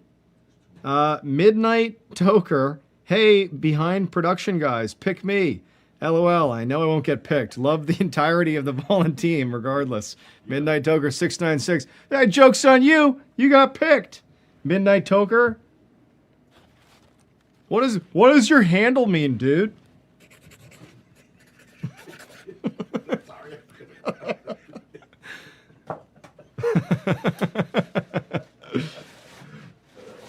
All right, let's see. Last one. Not last one for the live. Last one for the ones he sent me. Out Gallivantin. At Out Gallivantin. Can I get a shout out to my Vietnam Navy vet? His name is Todd. He's the love of my life. He'll be 80 this summer, and I'm surprising him with tickets to your Sacramento show. Dude, Out Gallivant, well, we obviously have to meet them at the show. Meet and greet. Yeah, absolutely. So shout out to Todd, Navy vet, and Vietnam vet. That's probably heresy if you're like an Army guy. I just said you were a Navy vet. That's awesome. Well, we'd love to see you guys at the show. So I'm sure you'll be all over that. Antonia will be all over that. I have no doubt. If you guys haven't been in touch with Antonio, I guess you wouldn't know any better, but he's my right-hand man, and he's all over stuff like this. All right, let's shill the tour a little bit more here for a second. So again, if you just joined here, we are on tour. I'm on tour in June on the West Coast, and then in September and October on the East Coast. You can go to tour.ballenstudios.com, get yourself some tickets. I believe it's probably linked all over the place in comments, descriptions, you name it. But it's going to be awesome. We already went on tour in 2024, and it was such a cool experience. It was really cool seeing all you crazy flannel-wearing people out there. Like, we were in Atlanta. And it's like the one area where the line for the show, like it pretty much exclusively had to be outside. A lot of the lines sort of would snake around inside of the theaters and stuff at other venues. But in Atlanta, it was like just on this road. And it was just like you drive past it and all it is just flannels and backwards hats. It was like really actually quite awesome. Yeah, so the live tour is great. News stories, stuff that, by the way, and I got some flack for this when I said this about the graphic novel, and it didn't wind up really being true, where I said there's going to be stories that are exclusive to the graphic novel that like you won't hear anywhere else. And that was true, but it was like a limited release where we put them in the graphic novel, and then like a year later we put them on YouTube. And I admit that was maybe not the best move.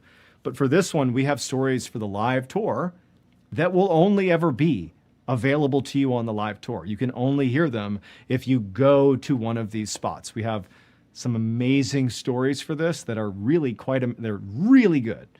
And you're only going to be able to hear these stories that are feature length. I actually had to trim back the length of the last tour because it was getting so long. I just wanted to keep going. You're only going to get them if you go to the live tour. So tour.ballenstudios.com. Dude, throw that tour friggin' thing on again. That thing's awesome. No, not that. Like the full-blown promo. If you're a fan of the strange, dark, and mysterious, then you've come to the right place because that's all we do.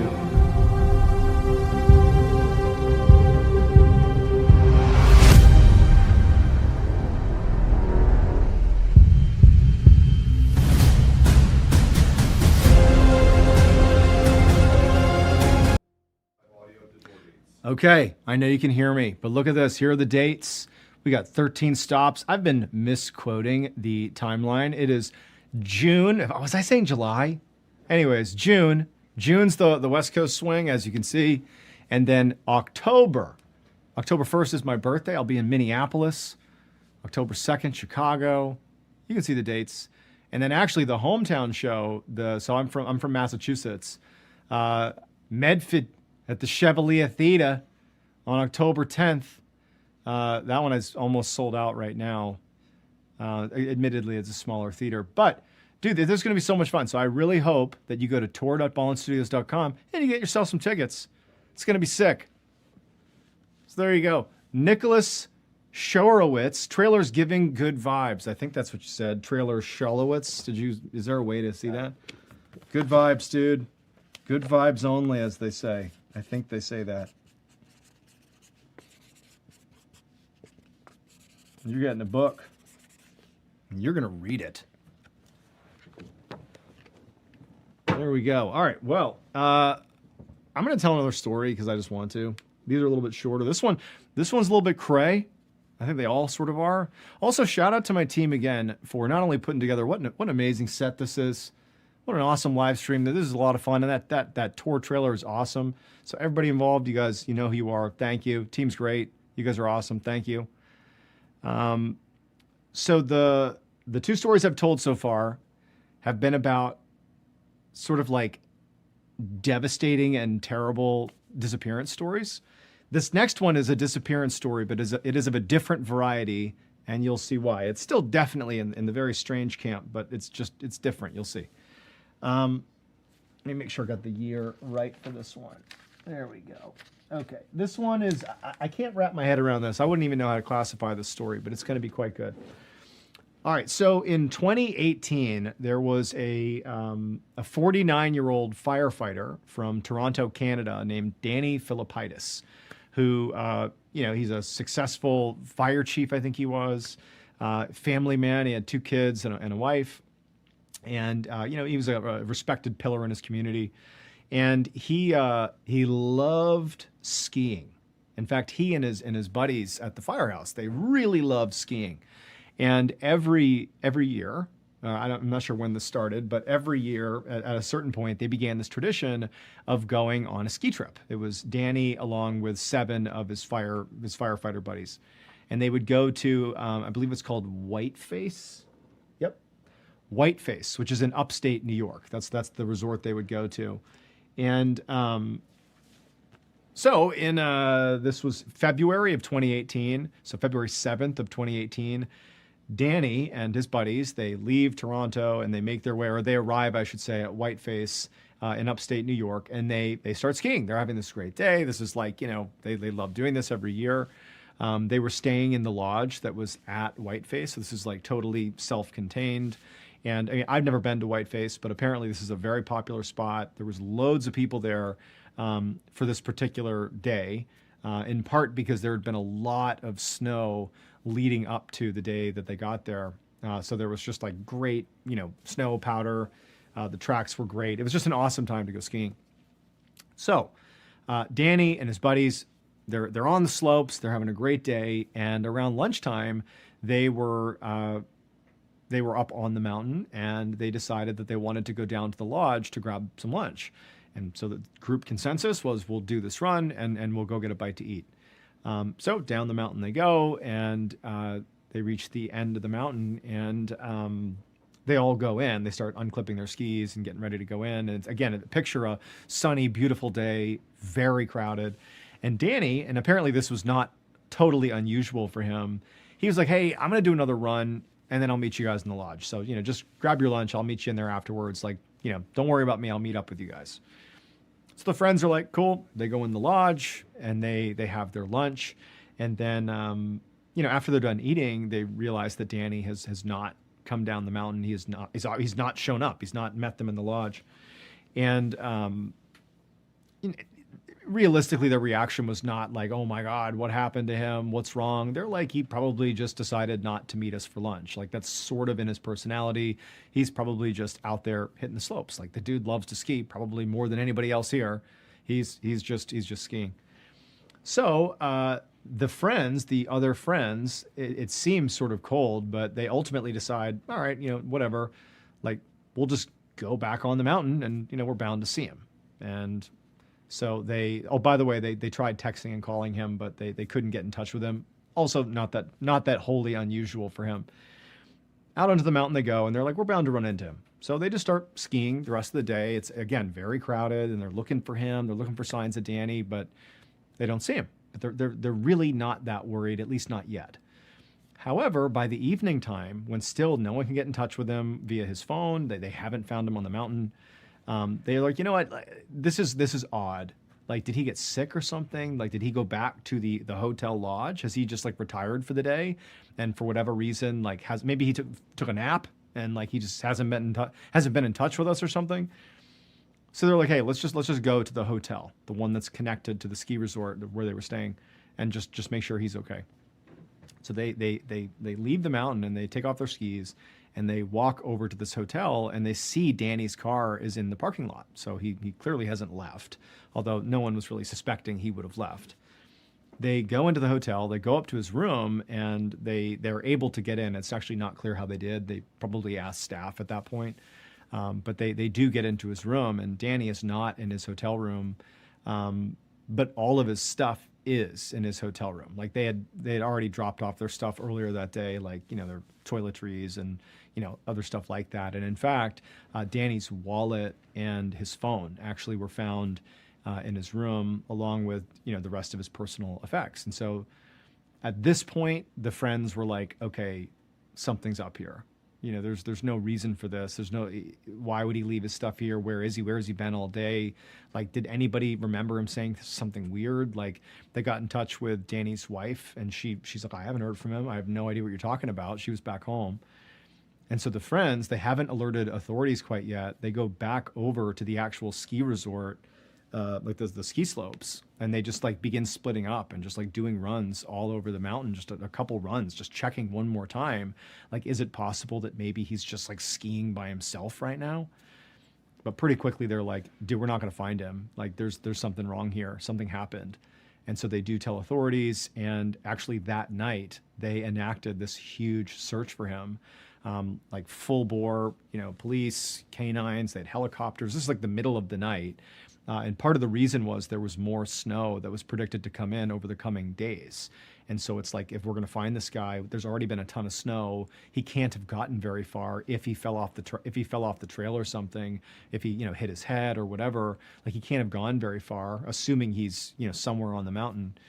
We got to find him now. And so throughout the night, they looked for him. Like, all night they looked for him. And then the next day, when the ski slope opened, the decision was made to actually let the slope stay open while the search continued. Their belief was like, the more eyeballs that are on the mountain, the more likely it is that we find this guy. Because again, they're sort of fighting the fact that there was another storm coming, and that would be like devastating. If he's out, you know, hurt somewhere off the trail and it snows again, like he's likely going to die. But over the next few days, this is like 3 days, nobody found him. There was no sign of him, nothing. It was just that he had said he was doing one more run, and then he was gone.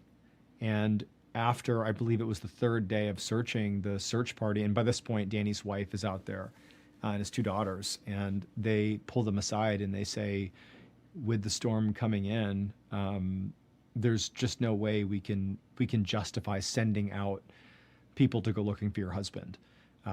There comes a point where it is more risky to the people that we are sending out there than it is for Danny. At this point, the assumption is he's dead. And unfortunately, because of the weather coming in, it's going to be a while before the weather warms up enough that it is both safe enough, and also just that there's enough visibility that we'll be able to even recover his body. And so it's like Danny's wife and the girls are just hit with this unbelievable news. Like, nobody could understand what happened to Danny. And so the next day, Danny's wife and kids, they packed up their stuff and they left. They left Whiteface and they went back to Toronto. And, you know, they were just totally caught in between grieving Danny and hoping he was okay, you know. They were hoping that maybe somehow or another he would find his way to civilization, or he'd get help somehow. They're holding on to hope.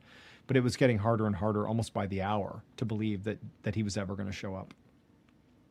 However, on the night of the fourth day now, this is the fourth day after Danny's gone missing. This is after the search has just been called off 24 hours earlier. Danny's wife is at home in Toronto, and she's in the kitchen, and she's just kind of like mindlessly going through her day here. And the phone rings, and she answers, and it's Danny. And Danny doesn't sound right. Danny, he sounds like Danny. It's definitely him, but there's something wrong with Danny. Danny is confused. He's scared. The things that he's worried about didn't really make any sense. Like, he was both scared of police and also wanted to find the police. He couldn't articulate where he was, what he was doing. He knew he was talking to his wife. He knew her phone number. That's how he called her. But he was calling from a number that she didn't recognize. And at first, she actually thought this had to be some sort of a horrible prank. But quickly, she's like, this sounds like Danny. This is real. And even though he was in this totally confused state, she told him, you need to find an authority figure, and you need to just tell them who you are. Just tell them who you are. Tell them you're missing. Like, tell the police. And so she stayed on the phone with him, and he's getting more and more scared, and she can kind of hear something happening in the background. She can't really tell what it is. It's like a hustle and bustle behind her. Like, it sounded like lots of people behind him. And she actually thought, maybe he's somehow at Whiteface, and he's with people that are at the ski resort or something. Like, that's the most logical thing. But Danny eventually hung up on his wife, and she immediately called police. They're trying to figure out where he's calling from. But then Danny actually did, in person, get in touch with police. He was actually at an airport, and he gets in touch with police, and he's able to say, I'm Danny Philippidis, and I'm missing. And really, there was very little else he could give. And the authorities at first didn't really know what to make of it. However, the authorities would say Danny, who was in this airport, he was wearing snow gear. He had on like a snowsuit, ski goggles, ski boots. Like, he's wearing snow gear, but you're not at a ski resort. Like, you're in an airport. And so he stood out as like something's off with this guy. And ultimately, the police that he contacted got in touch with the police in Whiteface, and they said, hey, we found Danny. He's in Sacramento, California. We found him at an airport. So nearly 3,000 miles away from Whiteface, New York. They found him. And, the police and the family, they're both amazed, but then they're also like, tell us about the state of Danny. Like, is he hurt? Like, tell us about him. Because this is before they had gone out to connect with him. Danny, again, was wearing his full ski regalia. He apparently had cut his hair really short. So he'd like gotten a haircut, like an inexplicable haircut. He had a new iPhone in his pocket. He had, I believe, like a Visa gift card, like a credit card gift card in his pocket, or he had cash. I forget which, but it was like this like strange currency he had in his pocket. And he was saying that he believed he got a ride. Like, he got a ride from a trucker is what he was trying to say.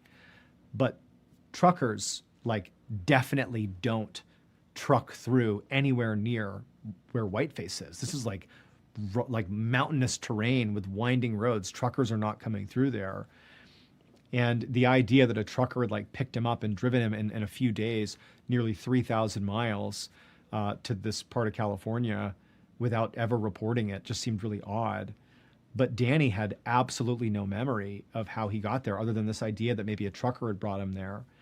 He was brought to the hospital. His family connected with him. Turned out he was fine. Like, he didn't have any injuries to speak of. But like they started looking into it, and it's like, you left your wallet and phone and all your money in that hotel room. You left your car behind in the parking lot at Whiteface. No one knows how you got off the mountain without anybody noticing. No one knows how you traveled nearly 3,000 miles, again, without money or transportation. No one knows why you weren't reported for looking and acting so strange. He's wearing ski gear everywhere he's going, and he's acting confused. But to this day, we still don't know how he wound up there or why it happened. But Danny Philippidis has made a full recovery and still has no memory of how that even happened. So there you go. That's a crazy one. Oh, dude, coffee and podcast. I live right by Whiteface, and I bring this up all the time. Some locals think he was lying. Not me. Boom. Coffee podcast. Yeah, maybe he was lying. Actually, speaking of lying, there was a guy I think Danny Kubaki, and I realized that maybe this is slanderous of me, but he actually just came out with a book. It wasn't Danny Kubaki. It was something Kubaki. No, I think it was Danny. It was Danny Kubaki, who actually, the story I just told you about, Danny Philippidis, apparently guys named Danny just have these experiences. This guy Kubaki, he, in like the 1970s, he mysteriously vanished after going on like a hike. And then he showed up, I want to say like a year later, you know, on the other side of the country. And he showed up at his dad's house in Pittsfield, Massachusetts.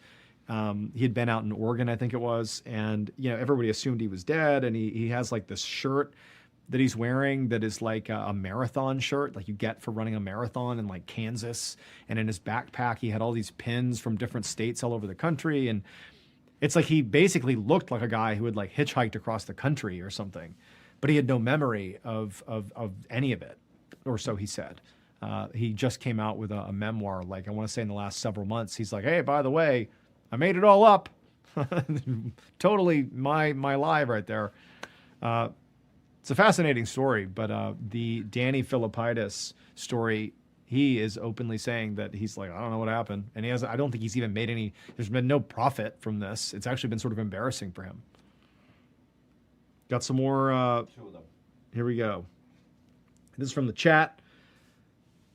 This is Valeria Ruiz 9751. I put your videos on my belly for my unborn baby to know Mr. Ballen. She's due this week. That's awesome. Valeria, well, congrats on the baby. I myself have 3 hyenas back home. That's what I call my children. Little hyenas. So whether this is your first hyena or your 10th, congrats. That's awesome. There's one more. People think your coffee is fake. Ricardo Ruiz, 3986. Why have you not drank that coffee, man? That's a good point. I got to be honest. I would think that was this like a prop. I'm like, I'm also advertising Starbucks. Maybe I am. I'm going to puke off screen. No, it's real coffee. It's actually a horribly weak cup of coffee, but it sort of is perfect for the nighttime. In my neck of the woods, it's nighttime, so we need like sort of a watered down coffee. But anyways, here I'm gonna do a couple more giveaways. Oh, actually, let's just do that. So we told you guys on Instagram to leave your questions in that little box on Instagram. We were doing it the last couple of days, like submit your questions. I'm going to go ahead and fire off some answers to some questions that were left on Instagram and on Discord. We'll start with Instagram. Instagram, and this is, did you ever see that creepy thing in your bed again? I wish we had the name of the people who hopefully you recognize your question. Did you ever see that creepy thing in your bed again? Yeah, so I had this weird thing where I can't really tell because it'll take like 20 minutes. But I like recently woke up in the middle of the night and I saw something like ferreting around inside of my bed, like under my covers. And I am a notorious sleepwalker, and not like in a cute way. Like I have alarms set in my bedroom in case I bolt out of my room in the middle of the night and run out into the wild and disappear and show up 3,000 miles away in Sacramento. But I saw like this thing running around in my bed, and I like flipped the lights on, and I'm like, oh my God, is there like a cat in my bed? I have like 1,000 cats. That's got to be what it is. And I flipped the covers over, and whatever it was like looking at me and then darted into the back of the bed. Like it's in the covers. I've lifted the sheet up and it like bolted over the back of the bed. And I run around like thinking, is it a raccoon that's got into my house? And there was nothing there, and there's nothing under my bed. And because I sleepwalk, there's like nothing in my room to prevent me running into stuff. There's like nothing under the bed. And earlier that night, I thought I had the sleepwalking experience where I opened my eyes and I looked into my bathroom and I saw like this figure peering out from behind like the side of the bathroom, and it sort of shook me up. And so this thing in the bed happened like 30 minutes later where I wake up again and I'm seeing this thing. Anyways, I did a whole video about it, being like, yo, I sleepwalk. I don't know what this is. Maybe it's a delusion that came from sleepwalking. Maybe it was a cat that did a great job hiding. I do have many cats. But I don't know. The answer to your question is no, I haven't. Just living with it. Okay, next. What's a story even you to this day cannot believe truly happened? Yeah, I got one. and it's so random. But it's one of those stories that literally is just like a joke, but it's sort of awesome. And this is totally off the cuff. I didn't actually look at these questions before I came here, so this is like truly just throwing this out there. There was this guy, this like cool surfer bro. This is like, I want to say in the 90s, who was surfing. I want to say this was off the coast of South Africa, I think. Very confident, but just roll with me here. Could have been Africa or South Africa. I know it's the same continent, but either way, somewhere on the African continent, he's surfing. And while he's surfing, he gets attacked by a great white shark. And he's like thrashed to pieces, like a horrible injury to his arm. He narrowly survives. I don't even know how, but he gets out of the jaws of the great white shark. And he crawls to the beach, and he gets up, and he's like losing all this blood, and he runs to his like rugged Jeep, and he finds a way to tourniquet his arm or his leg or whatever it is. And then he hops in his vehicle, but where he's chosen to surf is like super remote, and he's by himself. And so he like hops in the car, blood's going everywhere, and he's like, man, I gotta drive like an hour to the hospital. I hope I live on the way to the hospital. So he's driving along, but he's getting like delirious from blood loss as he's driving, and he eventually just pulls over to like take it easy for a second, like get out of the car and like collect himself. He's like bleeding to death. He pulls into this like jungle, and he stops his Jeep, and he gets out. And again, this guy's like on his last legs, and he's like leaning up against his Jeep. He's all alone, he's bleeding. And then he hears something behind him, and a pride of lions leaps out of the trees and rips the dude to shreds. Just bites him all over, shreds him to pieces. He is literally in the process of getting eaten by lions when it just so happens there's this like super high-end like hunting safari that was going on nearby that began firing their weapons off into the sky to scare off the pride of lions. And they did. The lions escaped, and this random hunting party that had no business being in this remote area wanders up and scooped the guy up, threw him in the car, and they saved him. So attacked by a great white shark and a pride of lions within like 30 minutes of each other, and lived. That's a pretty good one. And actually, now that I'm thinking about it, this is a story that if you haven't heard this one, dude, this one is like straight up terrifying is not even a good enough word for this. This is off the cuff too. So the dates, locations are probably subject to being wrong.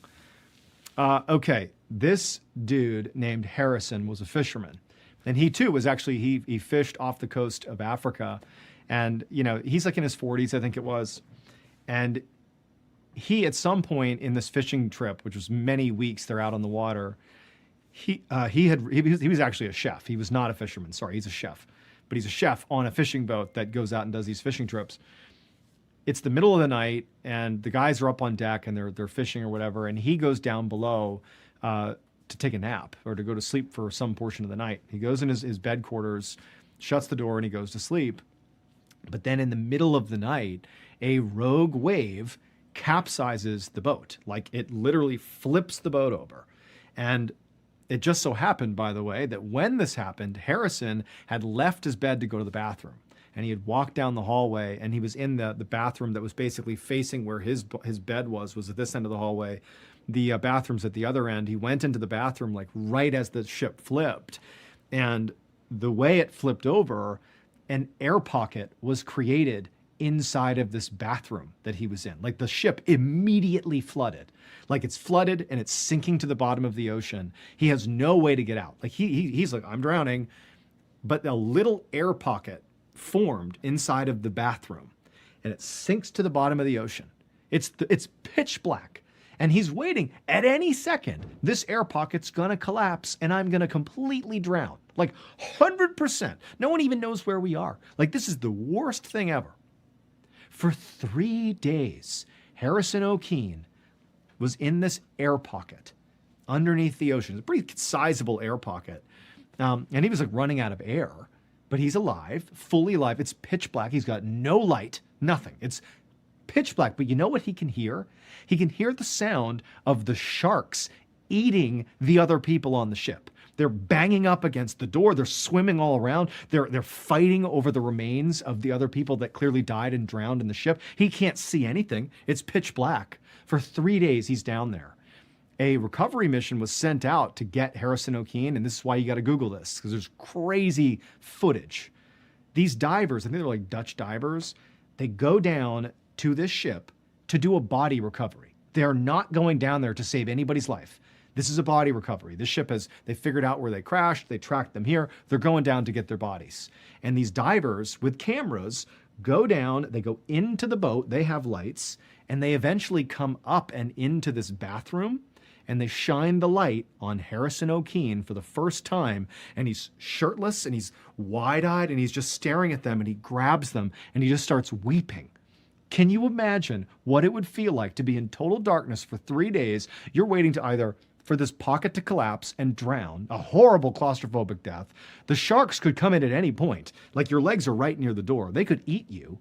And suddenly, out of nowhere, these divers arrive, and they shine a light on you, and they say, we're taking you home. They put an air, what do you call it? There's a name for it that I can't believe I'm forgetting. This big helmet over his head. They figured out a way to get him out, and they brought him to the surface, and Harrison O'Keefe made a full physical recovery. Mentally, he was ruined, I'll be honest. And he swore he would never go back on the ocean again. But he lived. And if you look online at the Harrison O'Keefe footage, dude, that is some of the craziest footage. When you put yourself in Harrison's position, I can't think of a more terrifying experience to have. Like, that is, you're better off dead in some ways. But he made it. So there you go. So there you go. I told you several stories. I'm going to move quick. So here we go. Next, have you visited famous true crime sites before? No, I don't think so. Or if I have, I wouldn't say it was by design. So that's sort of a lame answer, but no, I guess not. I'm going to think of something in like 10 minutes. Then I'm going to be like, oh, I should have said that. Number 4, do you feel like after all these years of telling stories, it's made you more paranoid? Yes and no. I would say I probably have a disproportionate belief that people are going to do horrible things when I'm out in public, or that something horrible is going to befall me or my family when I'm out in public. That's also amplified by having been a Navy SEAL, where I was trained to be vigilant about everything at all times. So I'm on edge a lot, I would say. And learning about all these horrid stories of just, honestly, it's the stories not even about people doing bad stuff to people. It's how, again, because of my bias here, it feels so frequent that horrible things just happen to people. Like, you're walking along and then there's a sinkhole that you fall into, and you fall into the sinkhole and you live, but the water in the sinkhole is boiling for some reason, but only boiling to the point where it's extremely painful. And it will kill you, but really slowly. But the steam is so powerful that nobody can get to you. So you slowly cook alive. You just like went out to go to work and that's what happened to you. Stuff like that. So yeah, I guess it does make me more paranoid. Number 5, what do you enjoy the most of performing? What do you enjoy the most about performing live? I don't know. I think that it's like when you're telling a story and you really are into that story, like you really, and it's hard for me not to like get engrossed in the stories. It's almost like surreal watching other people just being so gripped by what you're saying and knowing that you're going to deliver something in the story that's going to like make them react like, wow, or, oh, like some sort of reaction. It's like having the ability to like play with people's emotions a little bit, but like in a rewarding way, not like in an exploitative way, but like giving people an experience that really is like theater of the mind. And I think over the years that I've been doing this like on repeat, I've gotten quite good at like reading people's reactions to what I'm doing and being able to make changes on the fly to the stories. Like, just so you know, if you go to a live show, it'll be different. It'll be the same stories a lot of times, but I'll vary the way I tell it depending on the audience. Like when I was in North Carolina for the 2 shows we did in 2024, the audience was incredibly polite, like incredibly polite, to the point where it seemed like they actually didn't enjoy what I was doing because they were so quiet and so like still. And so it allowed me to be like a little bit more subdued and like sort of like slow play some stuff. Whereas like in Washington, D.C., just madness inside of the theater. People are like yelling and drunk and having a great time. And so like there was more humor and a little bit more like sort of like chaos in the way that I told stories. So like I'm able to tailor it to the audience. But again, it's like this really intense connection I have with the people that are in the audience. And I love that. This is from Discord. What's the darkest story you've ever told? Oh man, there's been so many. There was that story about the guy in not Germany, Austria. The father who kept his daughter captive inside of the secret room he built in his basement for like 20 years. And he made her father a whole bunch of kids that he also made stay in the basement with her. And then they eventually escape. And they've had their lives have been literally in this secret, horrible torture chamber for like their whole lives. Like the mother and the children, who are a product of like incest, are living in this like torture chamber for their whole lives. They have no idea what the world is like. They're uneducated. They're like, they've never even been in the sun. Like the level of depravity is through, and he didn't care. Like the father didn't care. And so like hearing interviews with them, with the daughter, is like beyond heartbreaking. And then also that's just like horrific, beyond horrific. There was a story about Tom and Jackie Hawes, and I apologize if I'm getting their names wrong, but the story is on YouTube. You can look it up. I think it's one of the most viewed videos on the channel. It's This Child Star is Evil. I think that's the title. There's a scene in that story. It's not a scene. It really happened, about this couple. I won't spoil it. But basically, yeah, Joseph Fritzl, by the way, is the name of that horrible dude I was just talking about in Austria. This Child Star is Evil. There is a scene in that story that is like traumatic. In fact, I probably should have put some level of warning on that story, and not traumatic because it's particularly gory. It's traumatic because you really get to know who these people, they're not characters, who these people are. And there's just something really special about Tom and Jackie. And then what ultimately happens to them out on that boat, which I detail pretty accurately, but horrifically. It's awful. I mean, honestly, if I watch that video now, that scene, it would rattle me. They were killed in one of the most heartbreaking ways you can. So I wouldn't watch that. It's if you don't want to be wrecked by that story. But yeah, there's some bad ones. I mean, there's quite a few that are just so bad. And then like there's stories that are just not even dark, but they're like, just I can't believe that happened. You know, the guy who he worked on an oil rig out on the North Sea, and he was pulled through a hole pelvis first that was 6 inches by 6 inches, and no one could stop the winch, and it was very slow. And so he was like mechanically ratcheted pelvis first through this hole, and he's like bracing underneath this platform, doing everything he can to stop what's happening, but it's impossible to stop it. And then when they finally turn the winch off, like his spine has been pulled through his stomach and up through the hole. So just some good, happy stuff. Okay, next. Are there stories you've recorded but never shared? If so, why? There's not really stories that we've recorded that never shared, but there are definitely stories that we've written that we have fully realized that we didn't record. Some were because it just didn't really land right. Like we put it together and it didn't feel like it was going to be on brand, let's say. But there was one that I think actually I probably should take another stab at, which is the incredible story of Ernest Shackleton. How much time do we have? You're way past. Okay. All right. Well, this will be my last story of the night, I promise. It's 9:45. This will be abbreviated significantly. So Ernest Shackleton was like this incredible explorer back in the 1800s.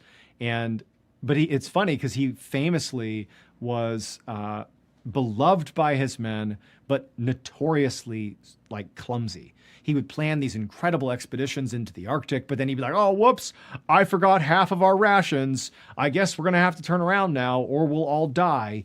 But he was apparently so charismatic and so good at dealing with crisis that even though a lot of the times the problems that would arise, these huge, like horrible problems that would arise on his expeditions that were caused by him, you know, like he'd be able to get his men out of it. Like he was amazing at like getting people out of horrible situations that, again, he often created. And so he, at the time, I forget what year this was, and again, don't quote me on the details, but they were trying to get, Shackleton wanted to be the first explorer to reach the South Pole via dog sleds. And it's like this huge overland hike across like just ice and snow in the Arctic. And at the time, there was sort of like a race to do that. And so he wanted to be the first guy to do it. And so he places this ad in the paper that if you Google it, it's pretty epic. Like the ad was not, hey, we're looking for really experienced people to come on this trip to go explore the unknown. It was like, hey, do you want to be a part of an expedition where virtually everyone is going to die and there's going to be no pay and it'll be long nights and you'll be gone for a long time and it's unlikely we'll be successful and yeah, come on down if you're interested. It was just basically like, yeah, we're going to go walk into oblivion for no money, but you might have some glory if we make it to the end. And thousands of young men lined up to be a part of this, to go with Shackleton into the Arctic. But in classic Shackleton fashion, he misjudged the time that they were going out there, and basically they didn't get to land fast enough. They got right near land, but the ocean froze and trapped their ship out on the ice, and far enough away from shore that it wasn't safe to try to walk on the ice. You could fall through and die. And so for like a year, or not a year, it was like 8 months, they're trapped out on the ice. And as the ice continued to freeze, it slowly crushed the boat to the point where they had to abandon the boat and live out on the ice. And so he and his like 25 men are now out in the frigid temperatures. It's like negative 50 degrees. They have like no food. But he made his men like, you know, they had routines every day. They had to shave every day. They had to like clean their stuff. Like he almost had like military discipline.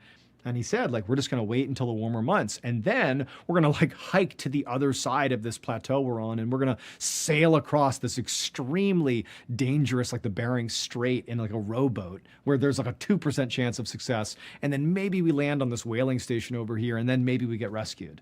And so like the odds of survival are like zero, but they make it through this horrible winter. Amazingly, nobody dies. And then literally Shackleton and half the men, they carry this several 100-pound boat overland to the water. And then they all hop in and they have no compass or anything. They just like set off into the ocean. And it takes like 2 weeks of just these men cramped inside of this little boat. So think about that. How would that look for multiple weeks? You're in close quarters. There's nowhere to go, like sleep and go into the bathroom. It's a mess. But they amazingly land on the whaling station, the island that the whaling station was on, but they land on the wrong side. But they can't risk trying to sail around to the other side. So they get out and they decide to just climb the mountain to then go over to the other side where the station is, where they know people are. But this mountain apparently on this island was known as unclimbable, and Shackleton knew it. It was too dangerous. And these men have been in a boat for 2 weeks and out on the ice for like a year before that, and they have no climbing equipment, nothing. Up the mountain they go, Shackleton leading the way, and they climb this mountain, but it's so steep that when they get to the top, they can't just down climb. There's no way to do it. Like, it's too steep. So he's like, all right, we're just going to sled down on our butts. And so they sled down the backside of this mountain. This is not a hill. This is a glacier, like huge mountain. They come careening down this mountain, and this little girl, who's the daughter of the parents who run this whaling station, this remote whaling station, she's out on the back deck of their little structure, and she's looking up at this mountain, and it's like snow and ice. And no one ever has climbed this mountain. And down the mountain slides these like these ragged-looking men with beards and hair, and they walk up. And Shackleton, like, she thinks they're monsters, and she runs inside and says to her parents, monsters are coming off the mountain. And when they come out, the parents, keep in mind, Ernest Shackleton at the time was a huge celebrity. They walk out, and basically it's the equivalent of like a major celebrity, like Justin Bieber walking out of the mountain being like, hey, what's up? I'm Justin Bieber. It's like Ernest Shackleton shows up and he goes, I'm Ernest Shackleton and I need to get to my men. And so he saved all his men. So there you go. That's the story. He survives, but we wrote it. I didn't record it. Maybe I should have. There you go. And then lastly, what has your opinion on the supernatural become, given your experience at your friend's mountain home and from an earlier video and the passage of time since then? You know, I'm a pretty skeptical guy. That I want to be clear here. I have a very open mind. I think that there's huge potential that there could be stuff out there that we don't understand. Call it paranormal, call it whatever you want. Not to get too into the weeds, but I mean, think about this. Think about this.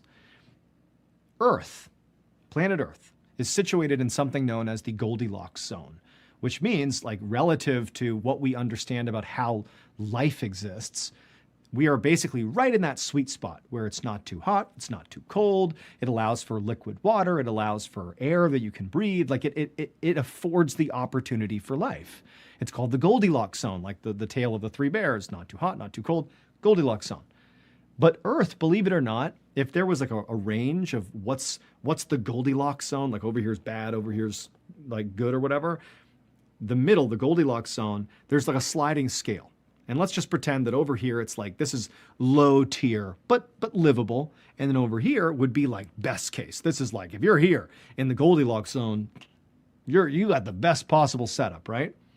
Earth is like over here. We're not great. We're like, we pass. We're a passable Goldilocks zone. Do you know that they've relatively recently made a discovery with these special telescopes where like just basically they point it out straight into the sky and like just in this little pinprick of space they're looking in, they found thousands, not like one or two, thousands and thousands of these things called exoplanets that are not just in the Goldilocks zone, but are at the better side of the Goldilocks zone. These are planets that are literally like exponentially more habitable than Earth. And that's just one little pinprick off in the sky. There's thousands of them, and we've just begun discovering them. And the universe is constantly expanding, and there's billions and billions and billions and billions of these planets. So just like think about it, it's almost more absurd to suggest, we're it. We're the only things out there. Like, why? That's unbelievably egotistical. It's very human to do that. I can go on and on about that. I was a philosophy major, and I did lots of thought experiments. Anyway, so my belief is that there's probably stuff out there, but I think that a lot of the stuff that gets purported on the internet and sort of pushed in movies and that kind of thing, maybe it's not true. But I believe there's stuff out there. Go to tour.ballenstudios.com. Get your tickets. You can hear me talking about more random things like that. Yeah. Okay, got a few more things that were snapped up here. All right, so let's see. Ricardo, we just did that one. Okay, Danny Rax 2037. I'm OG with you, Ballen. I remember watching you do your weird dance videos. LOL. Hope me and my girl can see you in San Diego. I don't know. The tickets might be sold out there in San Diego. Better move quick. Danny Rax 2037. Dude, if you're talking about the old dance videos, boy, those were a throwback. I had some horrific, cringe content from the early days. So you get a hat. Next. She gets two. I shaved my head in November to donate it. I'm surviving the awkward growing out phase by wearing hats daily. Wouldn't mind an extra for the rotation. Katie Frosty 97. That's awesome. You donated your hair. That's really cool of you. So you get 2 hats. That way you'll have all the hat game you need. Okay. Very cool. Thank you very much. And my sister Jessie, she doesn't shave her head, but she's donated her hair in the past too. I know it's very cool. And then also, hey, in addition to the just getting your ticket here for the live tour, which again is this June. You want to throw the dates up real quick? Here are the tour dates. Again, right there. It's in June. It's in October. I'll leave it up for a second. You can just hear my voice. There's also meet and greet tickets at a lot of these locations. I'm not sure which ones have sold out yet, but I think a lot of them are still available, certainly on the East Coast swing. So if you want to meet me, if that's something that you're interested in, definitely want to grab some meet and greet tickets. I probably spend too much time during the meet and greet because I love meeting with you guys. So expect to have a legitimate interaction, and I look forward to hearing how you came to learn about the strange, dark, and mysterious, what drew you here, all of it. I'd love to meet you. So if you want to get meet and greet tickets, just go to tour.ballenstudios.com. You can click on any of those shows, see if there's meet and greet tickets. You can drop that. And then just for good measure, I'm going to close it out here, but when we close it out, I want to say thank you guys for being here tonight, for listening to me ramble and tell stories. Thank you for the people who left comments. We're going to end it on the trailer for the live tour. I love you guys. Until next time, enjoy the trailer. Get your tickets, tour.ballenstudios.com. I didn't give you a like button thing. Please, I'm making this up on the fly. What did we do today? Please, gently, I got one. No, what the one we did on the tour? I got one. Hold on, before we do it. But, so, if you want to watch this trailer, go ahead and offer, I'm going to use today's, go ahead and offer to make the like button a nice homemade cherry pie. But don't tell them you have not removed the pits. Enjoy the trailer. Thank you, guys. If you're a fan of the strange, dark, and mysterious, you've come to the right place because that's all we do.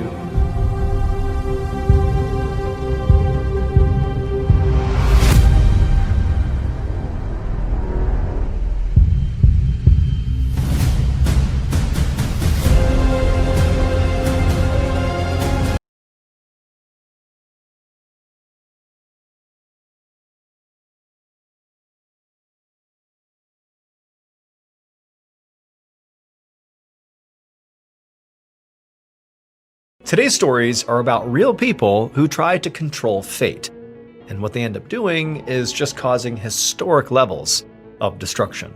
But before we get into today's stories, if you're a fan of the strange, dark, and mysterious delivered in story format, then you've come to the right place, because that's all we do, and we upload 2, 3, even 4 times every week. So if that's of interest to you, please offer to reorganize the Like Button's pantry for them. But instead of actually doing that, just remove all the labels from their canned goods. Also, please subscribe to our channel and turn on all notifications so you don't miss any of our weekly uploads. Okay, let's get into today's stories.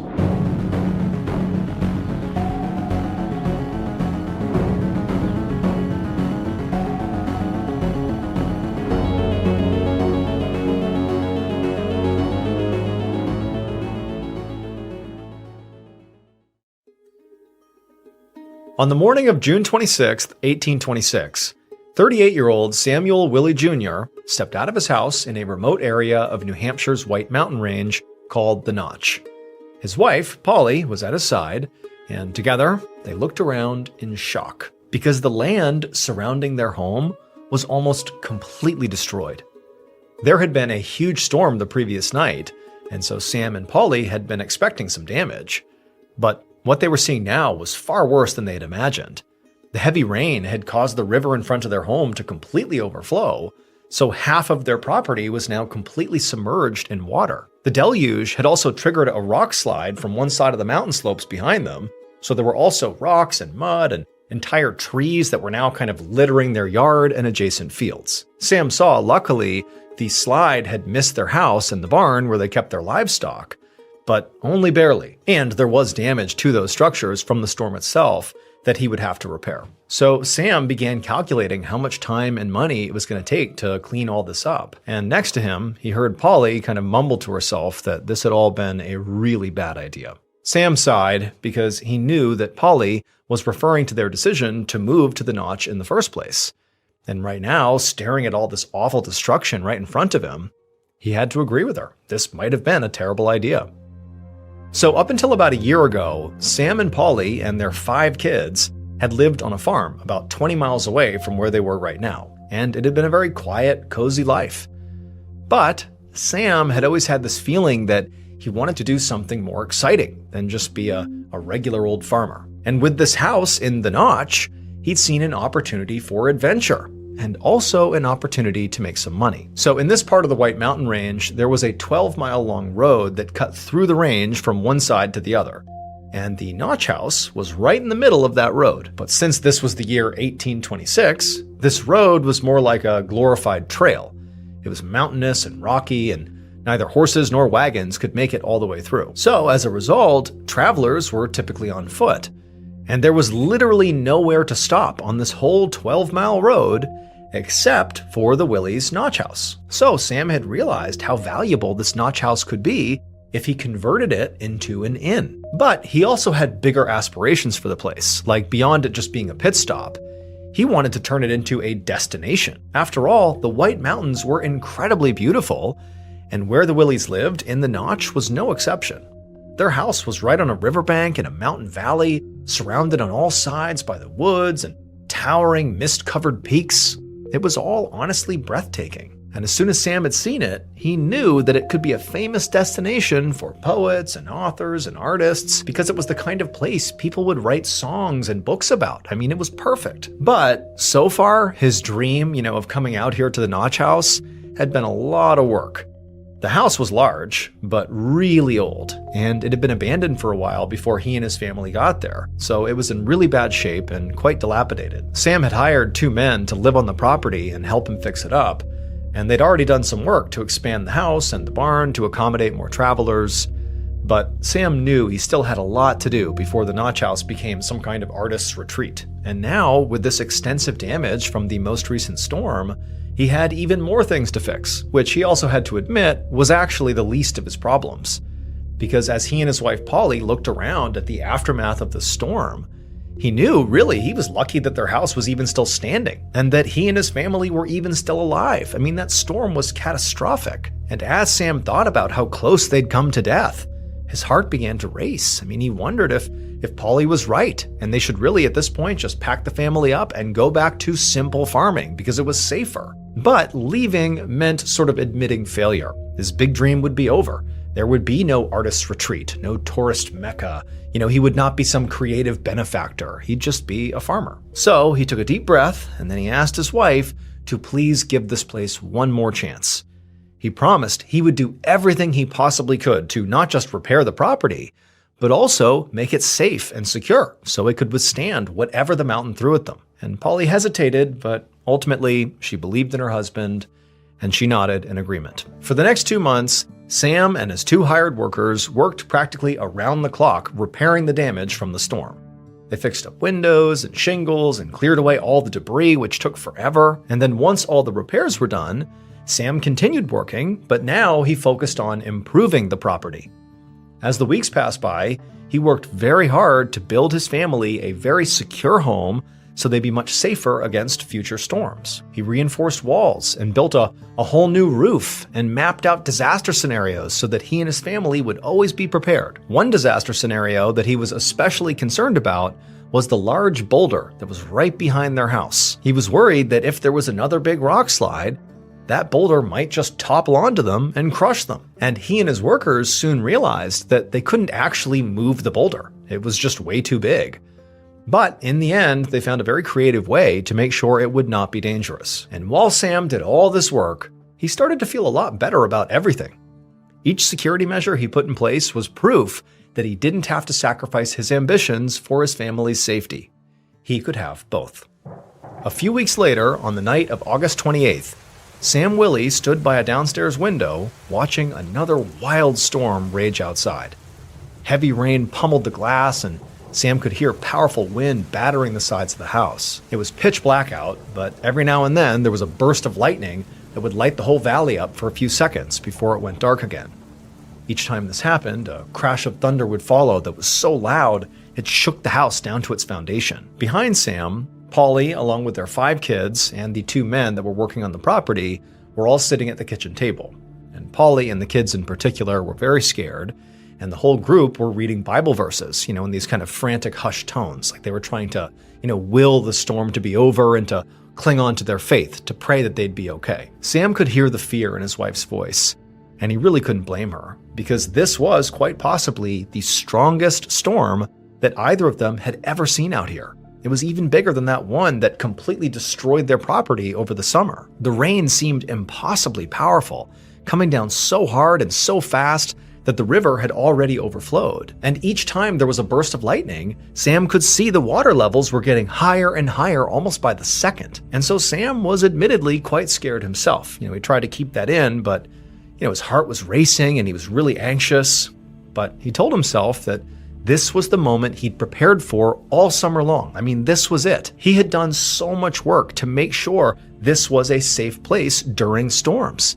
And he felt like they'd be okay. But at the same time, the deafening sounds outside and the terrified voices of Polly and his kids were making it really hard to believe that was actually true, that they were really okay here. So for a little while, Sam just kept looking out the window, listening to his family behind him. But then eventually he turned around, and as calm as he could, he told them all to go to bed. It was going to be fine. He would stay up and keep watch. Polly, who was visibly still very scared, nodded and got up and went off with the kids.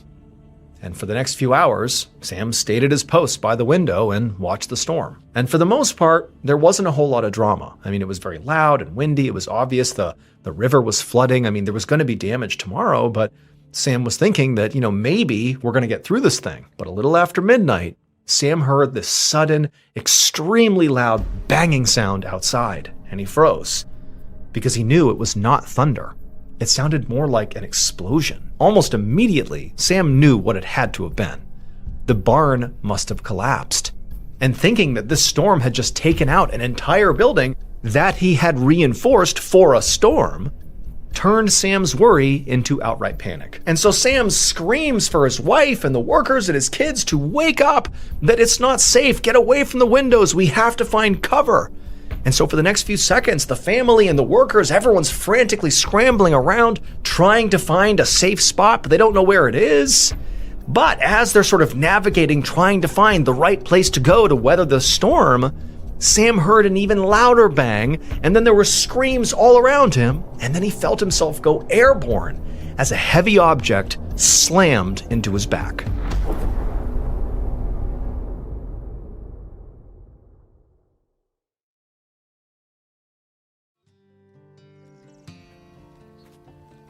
The following evening, an exhausted traveler named John Barker walked down that road in the direction of the Notch House where the Willies lived. So John was a merchant, and he was passing through the White Mountains on his way home after a business trip.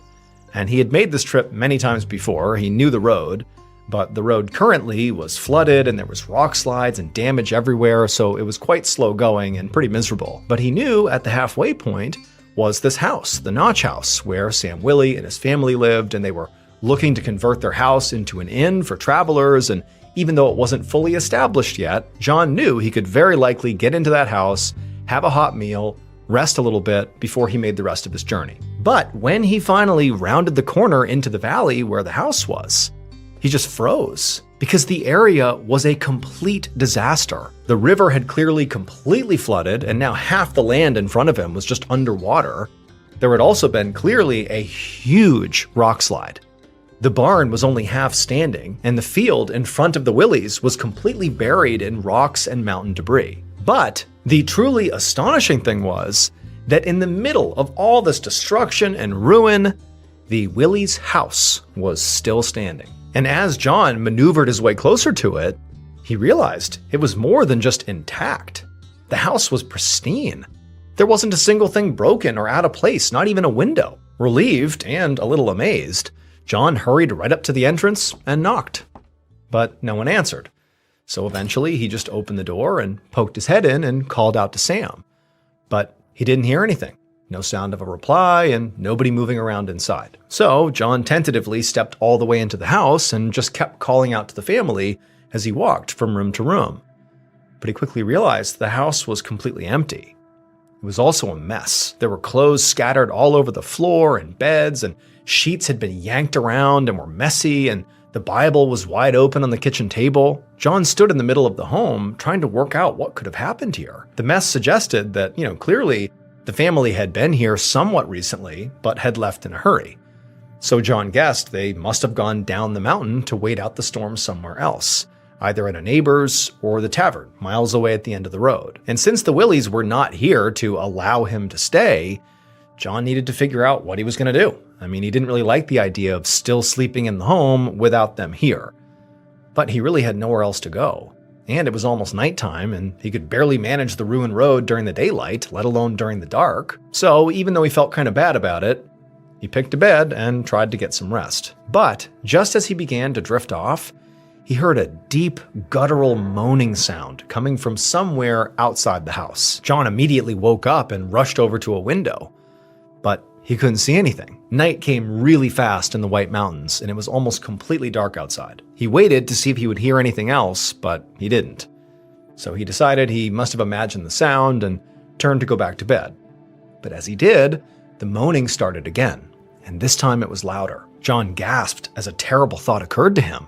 He wondered if maybe the sound was one of the Willies and that they hadn't actually left the property, but were maybe outside, injured or in trouble because of this storm. So John sprinted outside, but again, it was pitch black outside and he didn't have any kind of light to help guide his way. And so once he was out there, he just began shouting out, calling out to whoever it was, asking if they needed help. And eventually, the horrible moaning answered him. But the moaning kind of echoed all over the valley, so John couldn't pinpoint where it was actually coming from, other than it clearly being outside somewhere. After frantically looking around and not finding whoever it was, John realized that finding the injured person was going to be impossible right now. It was just too dark, and he would unfortunately have to wait until the morning. So, very reluctantly, John went back inside the house, and for hours he just sat in bed and listened to the moaning continue outside. Finally, in the morning, when the first bit of sun peeked over the mountain ridge, John hurried right outside to look around, and this time he quickly found the source of that moaning sound. It was one of the Willys' oxen, moaning in pain from being trapped under some debris near the ruins of their barn. John immediately rushed forward and began hauling the wooden planks and rocks off the ox, and after he had freed the animal, it amazingly staggered to its feet and hobbled away into the woods. It was basically okay. But after it was gone, John felt this sort of sick uneasiness, even though the sound had been from an ox and he had saved it. He just felt like there was something wrong here, and so he decided that he had to go and see the Willys with his own eyes, just to make sure they really were okay. So even though it was really early and John was still very tired, he immediately gathered up his things and set off down the road. Hours later, around noon that same day, John Barker finally staggered out of the mostly destroyed pass and made his way towards the tavern at the bottom of the road. When John stepped inside, he was exhausted, he was drenched, from this awful journey he had just taken again on this road. But more than that, he was really worried about the Willys, because as he made that trip down the road, he saw neighbors' homes along the way and kind of expected to see the Willys in one of them. But no, the Willys were not in any of the neighbors' homes, and in fact, basically none of the neighbors were in their houses either. They were all basically in this tavern. It was like everybody who lived on this road had come to this tavern because of the storm. But when John looked around the tavern, he could tell the Willys were not in there either, and this made John's stomach drop. Because if they weren't at their house, and they weren't in any of the neighbors' homes, and now they were not in this tavern with the rest of their neighbors, that had to mean something was wrong. And so John actually called out to the entire room and asked if anyone had seen the Willys since the storm. And the tavern got really quiet as its occupants all began looking around at each other, seeing if anybody had, but eventually everyone just shook their head and said, no, we don't know where they are. And that's when John said to the crowd that, well, the Willys are missing. A few hours later, a 12-man search party left that tavern and headed right back up the road towards the Notch. They were led by one of the Willys' neighbors, a man named Edward Melcher, who lived at the base of the mountain on a farm with his family. The recent storm had done quite a bit of damage to Edward's property, and so he and his family, like most other people that lived in this area, had gone to the tavern to seek shelter. Edward and his family, much like the Willys, were good people who were just trying to carve out a living in this part of the world. And there were not a lot of people doing that. I mean, this was a very small community, and so they always helped each other out whenever they could. And so this was no exception. But as desperately as Edward and the rest of the search party wanted to get to the Willys' property and find these people, it took so long to navigate the road that by the time they actually got to the property, it was after midnight and really too dark to look for anything. So they just went right into the Willys' house to wait until morning. Once he was inside, Edward could see, the home really was just as John described. It was sort of a mess, but there was absolutely no damage to it from the storm.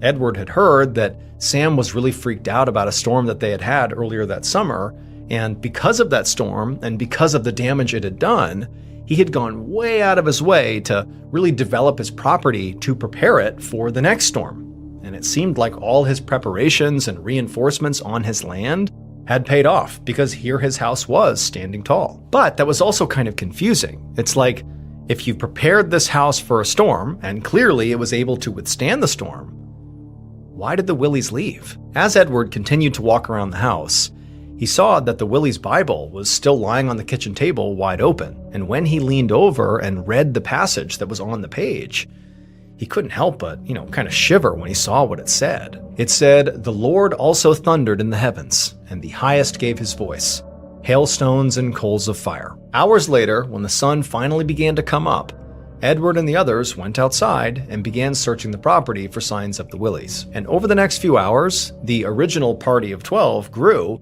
as more and more people showed up to assist in the search. By this point, word had spread pretty far about the family's disappearance, and so residents from all over the White Mountains had come here to help. And eventually, hundreds of people were combing the mountainside to find the Willys, or at least to find a clue about where they might have gone. At around noon, when still there had been nothing found, Edward decided he would go search closer to the river, since by this point, the water levels had gone down some. And when he got to the water's edge, he began to hear this strange buzzing sound. And so he followed it, and eventually he saw something poking out from behind some debris.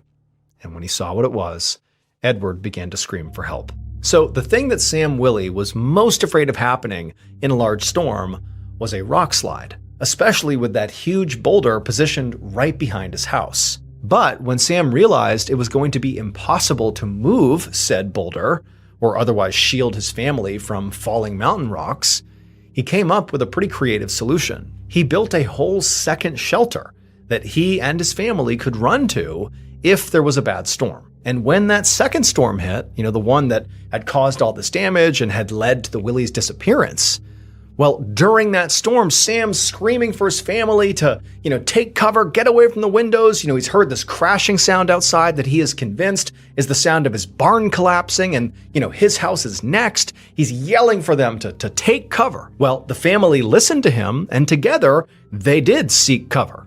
They left the main house and went into that second shelter that they believed was better protected from a potential rock slide. But unfortunately, this would be a catastrophic mistake, because that humongous boulder right behind the house was not actually a safety risk.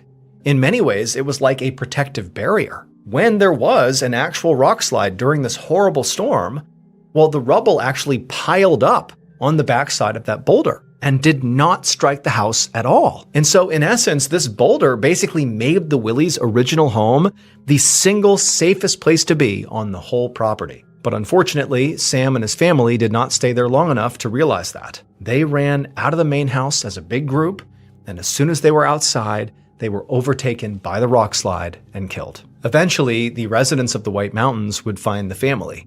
The buzzing that Edward heard was actually a group of flies gathered around a single human hand reached out from underneath the rubble. Ultimately, because of this tragedy, the area became a famous tourist destination, just like the Willies had hoped it would. People from all over the country heard about the family and what happened, and before long, artists and authors were coming to the White Mountains in droves to see the site of the tragedy, and some even wrote books about it. And so, in a sort of cruel twist of fate, Sam's dream did come true, just not in the way he hoped.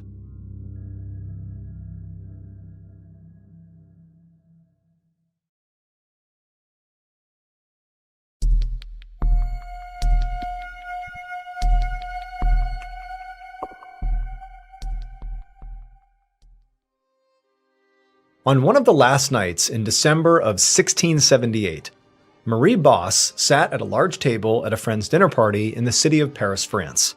The table was crowded with other party guests, and they were all listening to Marie as she told story after story about her life and her career. So Marie was a fortune teller, which meant, at least according to her, that she could read people's futures, usually by reading their palms or using crystals. And Marie was actually quite good at doing this, in the sense that whenever she told someone what their future was going to be, she typically was right, which was why, out of the 400-something fortune tellers in Paris at the time, she had some of the best and most important clients in the whole city. People like royalty and wives of very high-up government members and other very wealthy people of high society. And it was a big deal for Marie to even be in the same room as some of these kinds of people, because she did not come for money. Actually, there was a time where she almost had to live out on the streets, because years ago, when her husband died, she was left alone with her 3 kids and really no way to provide for them. But she'd worked very hard and actually ended up thriving. Her kids had grown up, and she turned her fortune-telling talents into a real business. She'd been so successful that she really was maybe about 3 clients away from being able to retire. And Marie was not one to just sit back and let those clients magically find her. She was a self-made woman and knew it was very important to go out and find those clients herself. And so that's why she was at this party now. It was being hosted by a friend of hers who was also in the fortune-telling scene, and so many of the guests at this table were new potential clients that Marie really hoped to impress. So that's what Marie was trying to do now, to try to be very impressive. She was telling the other guests all these incredible tales about working with the rich and the famous. But the problem was, in addition to these fabulous stories she was telling, What was also coming through very clearly to the audience was that Marie was very drunk. So Marie was loud and talkative in general, and that extroverted attitude really helped her get clients typically. But when she got drunk, she was even more talkative than normal.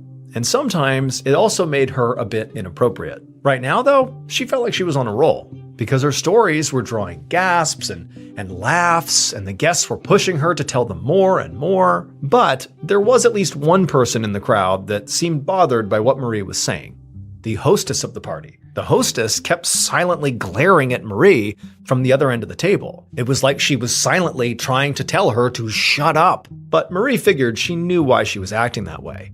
I mean, the hostess was also a fortune teller, and so she must just be jealous. Marie's getting all this attention and potential new clients, and this wasn't even her party. Like, she just got to be jealous. So Marie ignored the glares and just kept on talking until dinner was over.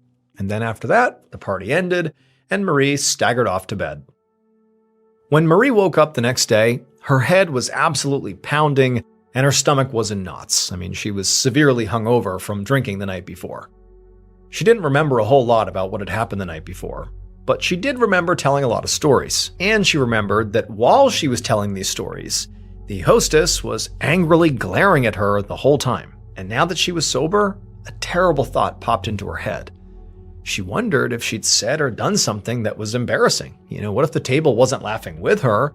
What if they were laughing at her? And what if, the hostess glaring at her was some sort of signal to stop because she was hurting herself? And so this thought that, somehow she had done real damage to her reputation, her career, from being too drunk, continued to weigh on her throughout the entire day and into the following evening, until that night when she was in her kitchen making some dinner with her adult daughter, and there was a knock at her door. Marie hurried to open it up, and when she did, she found a young woman standing on her front steps. The woman seemed incredibly nervous and kept fidgeting and smoothing her hair. And she told Marie that she had gotten her name from someone Marie had met at that dinner party and was hoping that Marie could help her. And when she heard this, Marie smiled and exhaled out all the tension she'd been holding up over the last day.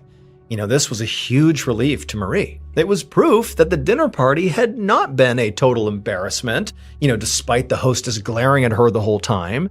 That clearly, here she is getting a new client. She must have impressed at least this woman, and maybe there were more, like it had been a success. So very excitedly, she invited the young woman inside and led her to the area of her home where Marie conducted her business and read people's fortunes. This room had lots of strange objects placed all around it, like jars and crystals and bottles of potions and decks of cards to make the area feel mystical and authentic. The two of them eventually sat down at Marie's small table in the middle of this room, and once they were sitting, the woman told Marie that she did want her fortune told because she had a terribly abusive husband, and she wanted to know how much longer she would have to put up with his cruelty. This didn't surprise Marie. She'd seen a lot of nervous, frail women like this one who were completely trapped in their marriages. In France at this time, divorce wasn't even legal, which meant you were stuck with your partner even if they were abusive. And so a lot of these women that were in this position turned to Marie, desperate to be told what the rest of their lives looked like, and if their lives would continue to be terrible and hard because of their partner. Marie knew that really what these women were looking for was control. They hoped that if they just knew what their future looked like, even if it was bad, they could somehow do something to change it. And so Marie, she reached out and she grabbed this woman's hand and she turned it around and she began to study her palm. Marie was trying to get a sense of what the future held for this woman by reading her palm. And pretty soon, Marie got this feeling in her gut. She felt sure that this woman actually was going to be okay. And Marie told the woman that her husband's abuse would end soon. Then she gave her some tips on what to do in the meantime. The woman was visibly relieved and thanked Marie profusely, and then when she was gone, Marie smiled. Not just because she had helped this woman, but also because, after this job, Marie would only need 2 more clients before she had enough money to retire. A few days later, on January 4th, Marie woke up to somebody banging on her door. She figured it must be a very desperate client, so she rolled out of bed and started walking to go answer it. But before she could get there, the door flew open and the Parisian police poured inside. Marie staggered back and just stared at them in complete shock. She had no idea what they were doing there, but they immediately just grabbed her and said she was under arrest. Marie screamed in protest and said there had to be some mistake here. She hadn't done anything wrong. And when they didn't listen to her, she got furious and demanded to be released. She told them that she was Marie Boss, and she had friends in high places like Parliament and noble circles. They could vouch for her and say that she was an honest person who just worked hard and was good for her clients and good for the city. But as she was ranting and raving, one of the officers stepped in front of her, and without reacting to what she was saying, they just showed her an object that Marie instantly recognized as having come from her fortune-telling room. And at this, her heart sank and she stopped struggling, because Marie knew that she was now in very, very big trouble. And if she was in trouble, then so were many, many other people in Paris. After Marie was arrested, she was brought to a prison in Paris called the Bastille, where she was interrogated by torture. And since Marie was already a talker, she quickly told the police everything they wanted to know. And after Marie did that, all hell broke loose.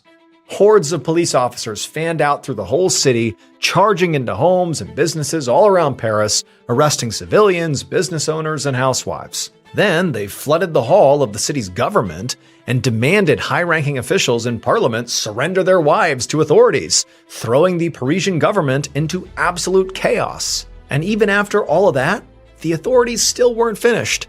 They left the city and began forcing the French nobility out of their castles to go face charges in the city. Months turned into years, and the arrests continued to pile up, and each one was more shocking than the last, until the investigation led authorities to the actual royal palace in Paris and to the king's favorite mistress. By the time the police finished their investigation, hundreds of people all across France, ranging from commoners to literal royalty, were either facing charges or sitting in jail cells. And screams filled the halls of these prisons as the arrested were tortured for whatever information they might have. Scores of people fled the country, and then eventually, all around Paris, these enormous pyres were built in the public squares.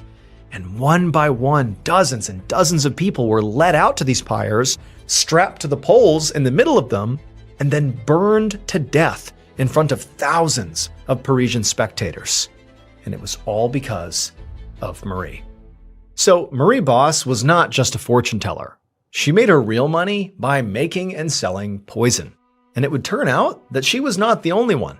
In fact, at the time, you could say Paris basically ran on poison. Since the late 1660s, according to one estimate, around half of the people who lived in that city, from housewives to literal royalty, had poisoned someone or been poisoned by someone. It had become absurdly common for people, especially rich people, to buy poison from Marie and the network of 400 or so other poisoners around the city and use it to quietly commit murder so that the victims' deaths looked natural. But poison was not just used to kill people. It was sort of used like a solution for many kinds of problems, like people who wanted their romantic interests to be easier to seduce, well, they'd buy poison and poison them.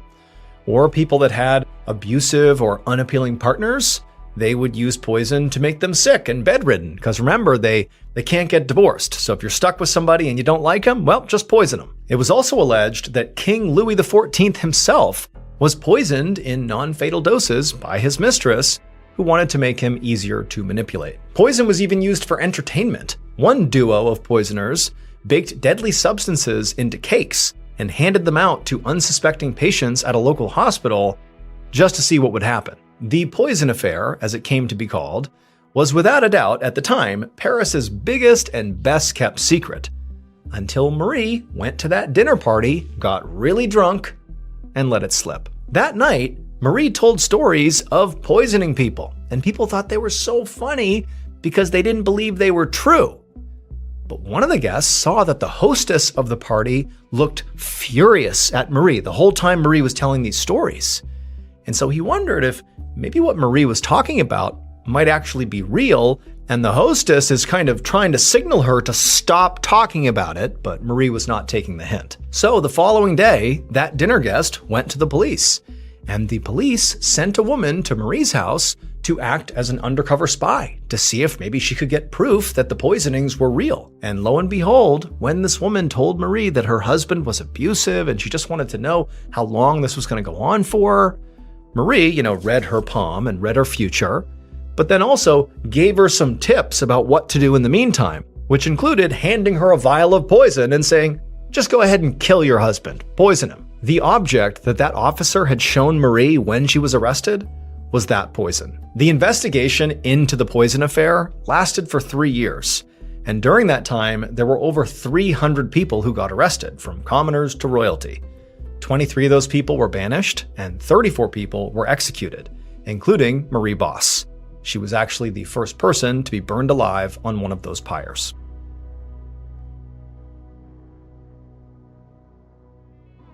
Thank you so much for watching today's episode. Let me know what you thought of it in the comments below. And remember, we have a whole playlist of Places You Can't Go episodes ready for you to binge right now. So go ahead and click here and give them a watch. All right, until next time, see ya. Sometimes the truth is stranger than fiction, and today we're going to look at 3 stories that demonstrate that. But before we get into today's stories, if you're a fan of the strange, dark, and mysterious delivered in story format, then you've come to the right channel, because that's all we do, and we upload 3, 4, even 5 times every week. So if that's of interest to you, please remove all the raisins from the like button's raisin brand. Also, please subscribe to our channel and turn on all notifications so you don't miss any of our weekly uploads. All right, let's get into today's stories.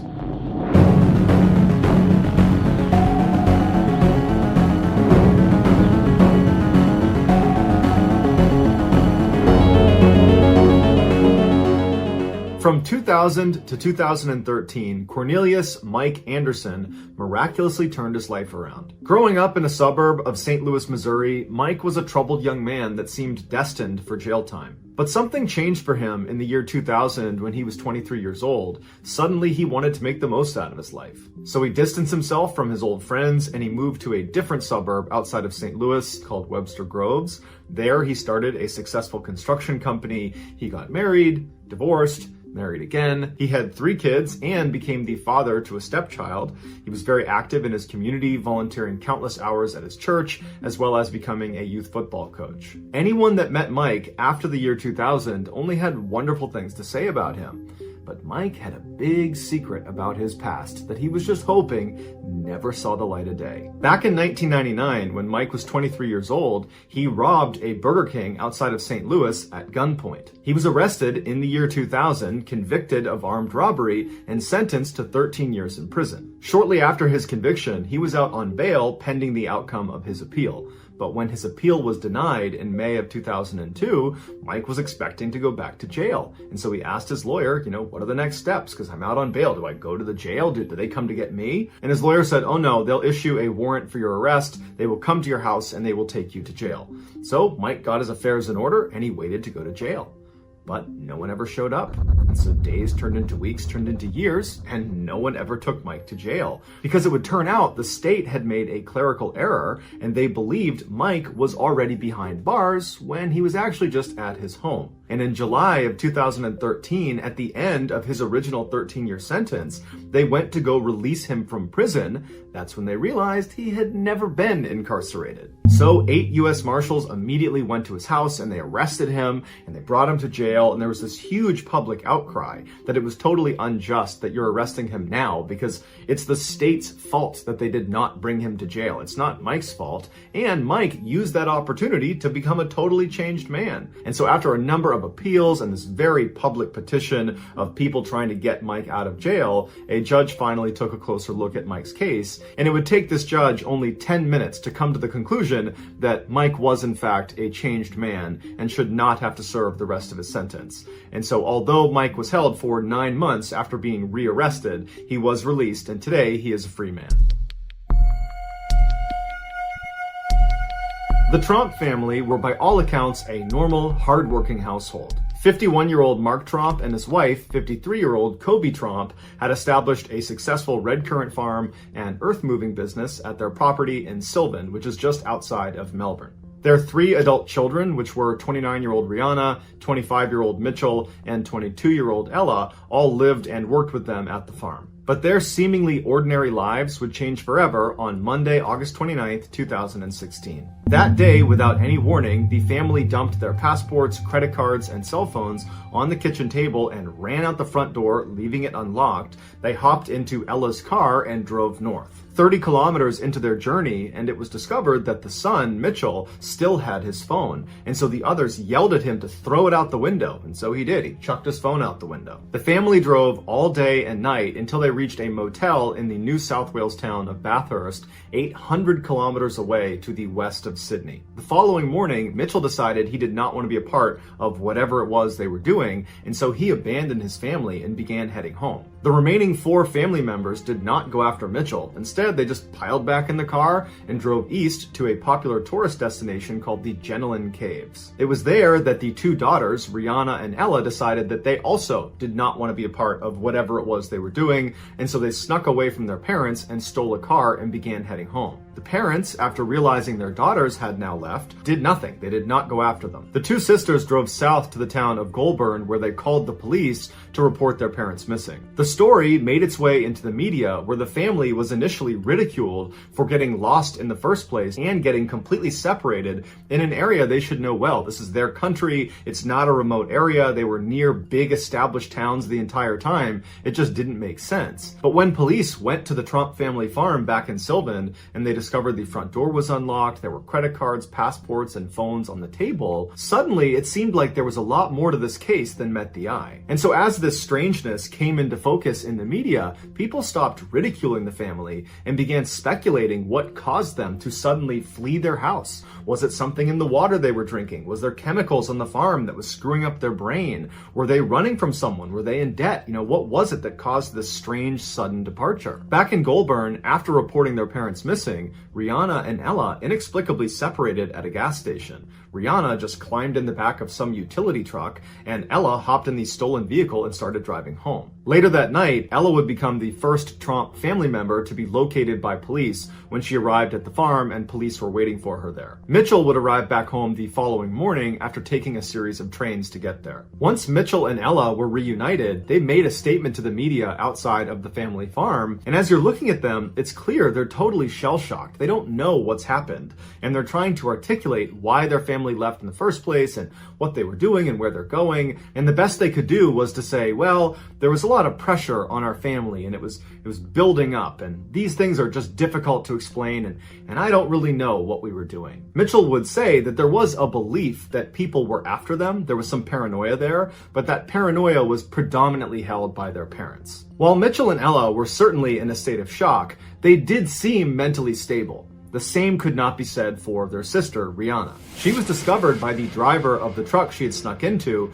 after he had driven over an hour away. He had pulled over to check on something. He had gone around the back and then had the life scared out of him when he saw Rihanna just sitting there in a what he called catatonic state. She didn't know her name. She didn't know where she was just sitting there. Rihanna was taken to the Goulburn Hospital where she was put into their psychiatric unit. As media interest grew, the parents, Mark and Kobe, got back in their car up at the Ballen Caves and drove south towards Melbourne. A day later, on Wednesday, the pair had driven 600 kilometers to the Victorian town of Wangaratta, where they too inexplicably separated. Kobe turned around and started heading north again by means which are still a mystery, and a day later was found 350 kilometers away in the town of Yass in a very agitated state. She was taken to a hospital there, but then transferred to the Goulburn psychiatric unit to be with her daughter, Rihanna. Mark stayed in Wangaratta, and he was there for several days, and during his time there, he was spotted by a young couple really aggressively tailgating them, and then he was spotted again on another day fleeing from the car he had been driving. Finally, on Saturday evening, all of the Trump family members were accounted for when Mark was finally discovered sitting next to the road near the Wangaratta airport. He was questioned by police and then assessed by a mental health officer, and then was released into the custody of his brother, who was a police officer. And as they drove away, Mark turned around and flipped off the photographers that had converged on the spot. He later released a more contrite statement apologizing for the hurt and concern that were caused by these events, and he also paid respect to the police and the volunteers that went out looking for them. After the investigation, the police determined that nobody was chasing this family. They were not in any danger. The family had also not taken any drugs. They were not in debt. They were not involved in any sort of religious cult. And prior to this strange event, the family had no history of mental health issues. After the dust had settled and the Tromp family was just back at their farm going about their normal life, every media outlet wanted an interview with them to try to learn more about why this strange thing happened. But the family said, we're not doing interviews, we're not putting out any more statements, we just want to be left alone. And so as a result, all people could do was theorize. And the leading theory was that the Tromp family was suffering from something called folie à deux, which is a French term that means madness for two. And what happens is one person who is delusional can pass that delusion on to other people. And this typically only happens in very close-knit families or in very tight romantic relationships. While it's unclear which of the Tromps became psychotic first, doctors say it is clear at some point they were in a cycle of reinforcing each other's delusions if this folie à deux theory is the right one. While the full reasons for why the Tromps went on this strange voyage will probably never be known, the police deemed it a family matter and did not press charges.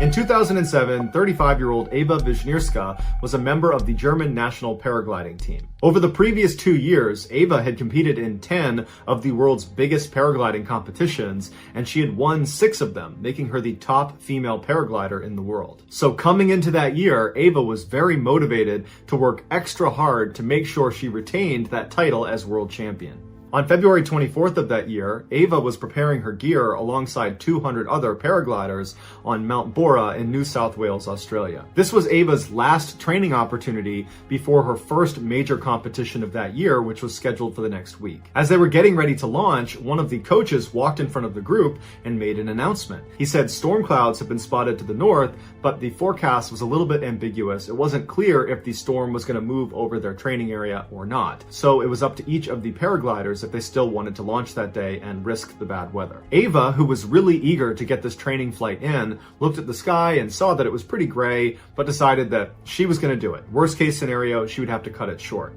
The rest of the German national team, they didn't want to take the risk, and so they stayed grounded that day. Eva took a little bit longer preparing her gear, so by the time she was lining up on the cliff, she was only one of a handful of people that remained. And so strapped into her glider, she took a good run forward and launched herself up into the air. On the ground, the rest of the German national team followed in a van to track her progress and checked in with her from time to time with their radio. The first part of Eva's journey was incredibly calm. She followed the ridgeline from Mount Bora for 12 miles until it ended. At that point, she entered into the skies over the vast savanna. As her GPS and tracking log ticked, tracking her progress, 2 large thunderstorm clouds appeared in front of her, one larger than the other. The vast majority of the other paragliders that had launched that day had launched ahead of Eva, and so when these clouds appeared, they had already passed that section, and so they didn't need to contend with the storm. As for Eva and the other 2 people she was with, which was an Austrian team member and a Chinese team member, they had a decision to make. They could either immediately ground their flight to avoid the storm,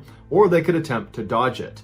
They chose the latter. They knew it was too dangerous to try to fly underneath these clouds because of something called updraft. At the beginning of storms, warm air is sucked up from the ground up into these clouds, and a paraglider, if they get caught in that, can get sucked up with the air into the storm. And so Eva and the other 2 paragliders began aggressively flying around the outside of these clouds when all of a sudden the storm completely changed. The big cloud overtook the small cloud, creating this 12-mile wide cumulonimbus cloud that now all 3 paragliders were stuck inside of. Any updraft is dangerous to a paraglider, but the updraft of a cumulonimbus cloud is famously dangerous because it's extremely powerful and it lasts for over an hour. The Austrian man was able to pull down on one toggle, point his feet, and begin spiraling all the way out of the grasp of this updraft. And he said he turned to look at the other 2, and he didn't see the Chinese man, but he did see Eva, and she was desperately trying to do what he was doing and spiral down, but she was clearly caught in the updraft, and he watched her get pulled up into the black cloud out of view.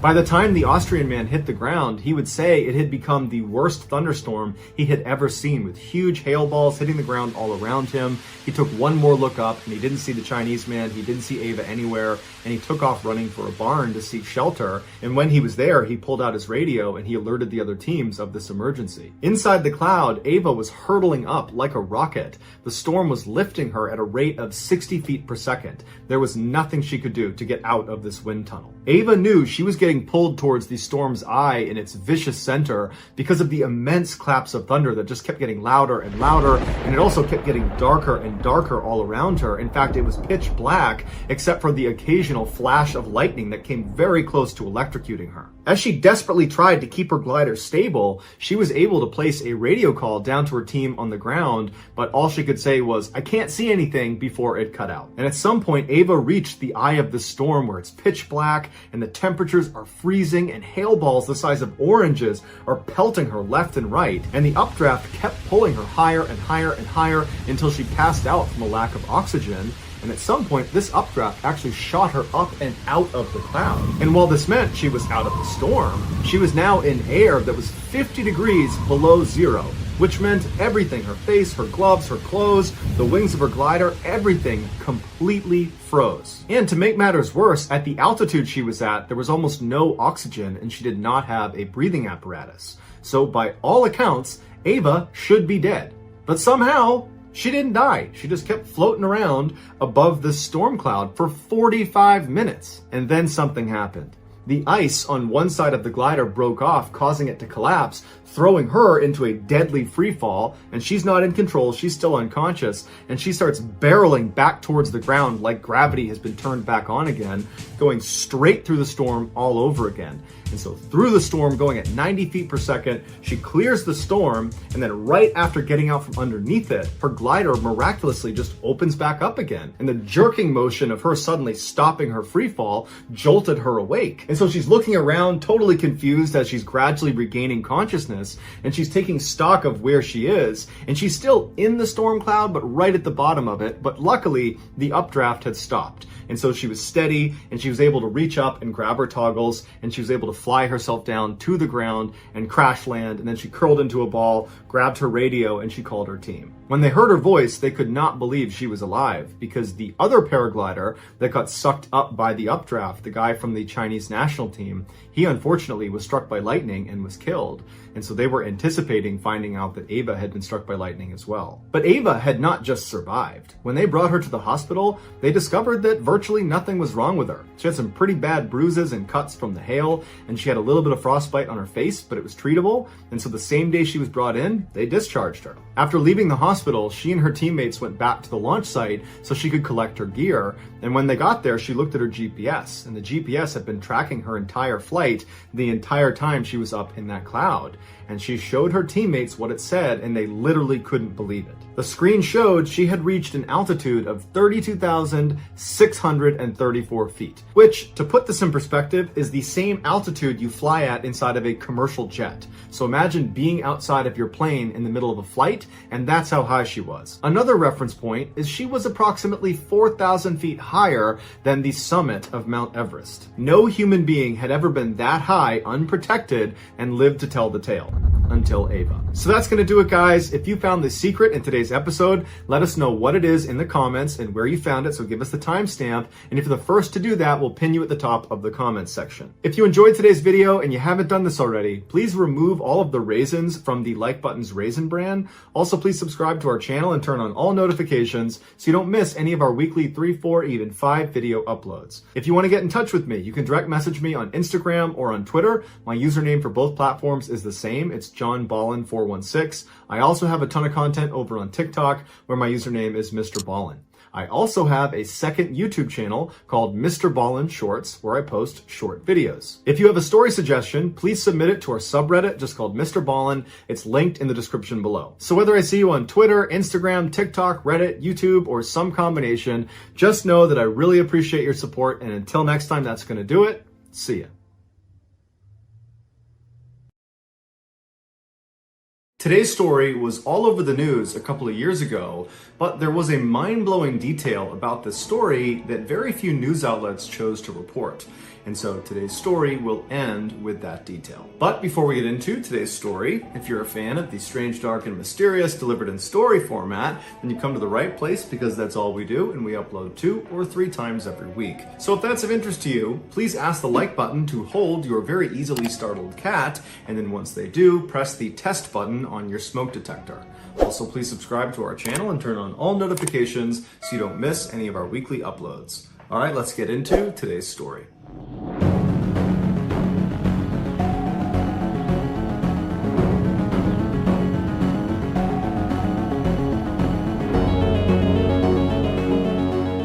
On April 17th, 2018, 42-year-old Holly Mackey sat down in aisle seat 14C on a Southwest Airlines plane. That morning, she, along with 143 other passengers and the 5 crew members, would be flying from New York City to Dallas, Texas. And then after that 4-hour flight, Holly would get off that plane and board another plane from Dallas to Oklahoma City, where she lived.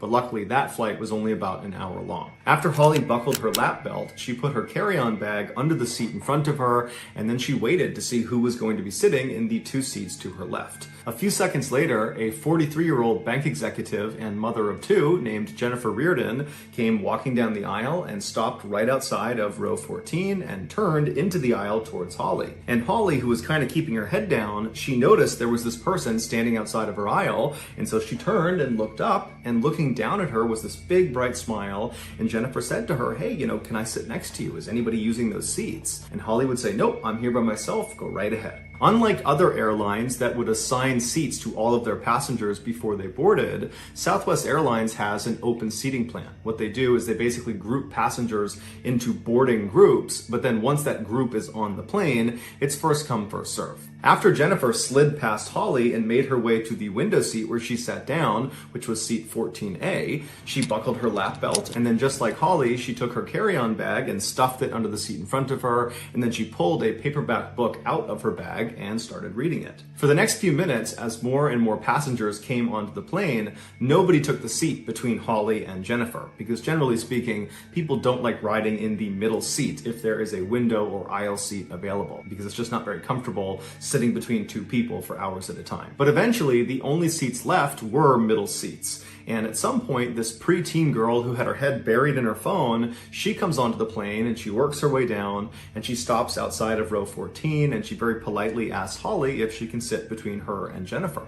And Holly says, absolutely. And so this girl slips past Holly and she sits down in seat 14B. She puts her lap belt on, she takes her carry-on, puts it under the seat in front of her, and then she just goes back to looking at her phone. Now that all of Holly's seatmates had arrived and she would not need to be getting out of the way for more people to come into a row, Holly kind of relaxed for a minute and she pulled out her iPad and she began scanning through the news as she waited for the plane to finish boarding. After all the passengers had been seated, one of the flight attendants closed the airplane door and then they grabbed the microphone and welcomed everyone aboard the plane and thanked them for choosing Southwest Airlines. And then they reminded everyone on board to make sure their seatbelt was fastened, that their tray was in the upright position, that their seat was upright as well, that they'd stowed big electronics. And then with the help of several other flight attendants, they went over some basic safety procedures in case of a mid-air emergency. Most of the passengers on this flight were really not paying attention to the safety brief. They were trying to sleep, or they were stowing their stuff, or they were sending one last text message. But Holly, on the other hand, she was paying careful attention.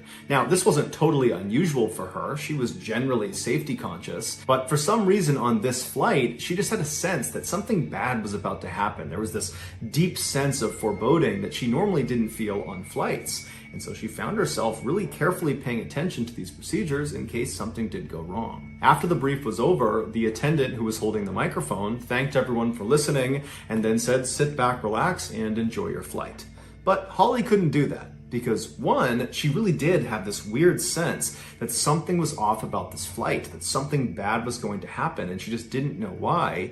And then number 2, she remembered that she had drank this huge cup of iced coffee before she boarded the plane, and so now she really had to use the bathroom. But the plane had already begun taxiing over to the runway, and an attendant had told her she had to sit down. You can't go to the bathroom now, you gotta wait until we're up in the air. And so Holly, who was now feeling very mentally and physically uncomfortable, found herself kind of anxiously looking to her left out the window as the plane continued to taxi to the top of the runway. And then once the plane was set, it paused for a second, and then the engines fired, and Holly and the girl next to her and Jennifer all got sucked back into their seat as the plane began hurtling down the track. And so Holly, the girl, and Jennifer, they're all turned, they're looking out the window as the plane is just bombing straight ahead. They're watching the airport kind of disappear out of view, and then they feel the plane begin to get lift, and then they take off. As the plane rapidly ascended, Holly turned away from the window and just sat back and closed her eyes and was just picturing that moment when they reached their cruising altitude, and she would hear that chime in the cabin, and then the captain would come on the intercom and say, "We've reached our cruising altitude. It's now safe to get up and walk around," at which point Holly was going to run to the bathroom. And so when the plane finally got to a point where Holly felt like they were starting to level out, they probably were going to be at their cruising altitude soon, Holly preemptively undid her seatbelt and turned to face the aisle, getting ready for that chime in the cabin so she could get to the bathroom as soon as possible. But that chime didn't happen. Instead, when they reached their cruising altitude, the captain came on the intercom and she would tell everyone that they had reached their cruising altitude, but no one can leave their seats yet. They were expecting some fairly rough air, some turbulence. And so Holly was totally frustrated and disappointed, and she let out this audible grunt out of frustration. And Jennifer, who had her head in her book, she hears this grunt and she turns to look at Holly to make sure she's okay. And at the exact same time, Holly found herself kind of looking down and turning towards the window to look out the window, and she made eye contact with Jennifer. And immediately Holly recognized that Jennifer thought something was wrong with her, and she was kind of looking at her to make sure she was okay. And Holly just goes, "I really have to go to the bathroom." And so at this, the two women kind of laughed about Holly's plight because it was kind of funny that she desperately needed to go but wasn't allowed to. And so eventually Jennifer just said, "I'm sure they'll let you go soon." And then Jennifer went back to her book, and Holly went back to anxiously waiting to use the bathroom. And the girl sitting between them did not care at all. She was not listening to them. She didn't care. She had her head buried in her phone. After several minutes, Holly started to worry that it might be a while before she was allowed to get up and move around, because she's looking at the flight attendants and they're all buckled into their jump seats and they were hitting some turbulence. And so Holly's thinking, okay, I got to do something to take my mind off of this discomfort. Not only the physical discomfort of needing to use the bathroom, but also that strange foreboding. It just was not going away. And she didn't know what it was, but she just had the sense that something bad was going to happen. And so Holly decided she would do some work. And so at 11:04 a.m. Eastern, she reached down below the seat in front of her and began fishing around in her bag for her laptop. Before she could grab it, she heard two deafeningly loud sounds in rapid succession. The first was a popping sound that came from outside of the plane near the left wing. And the left wing was right outside of their window. And then she heard this whooshing sound that went through the entire cabin. It was like a high-powered vacuum.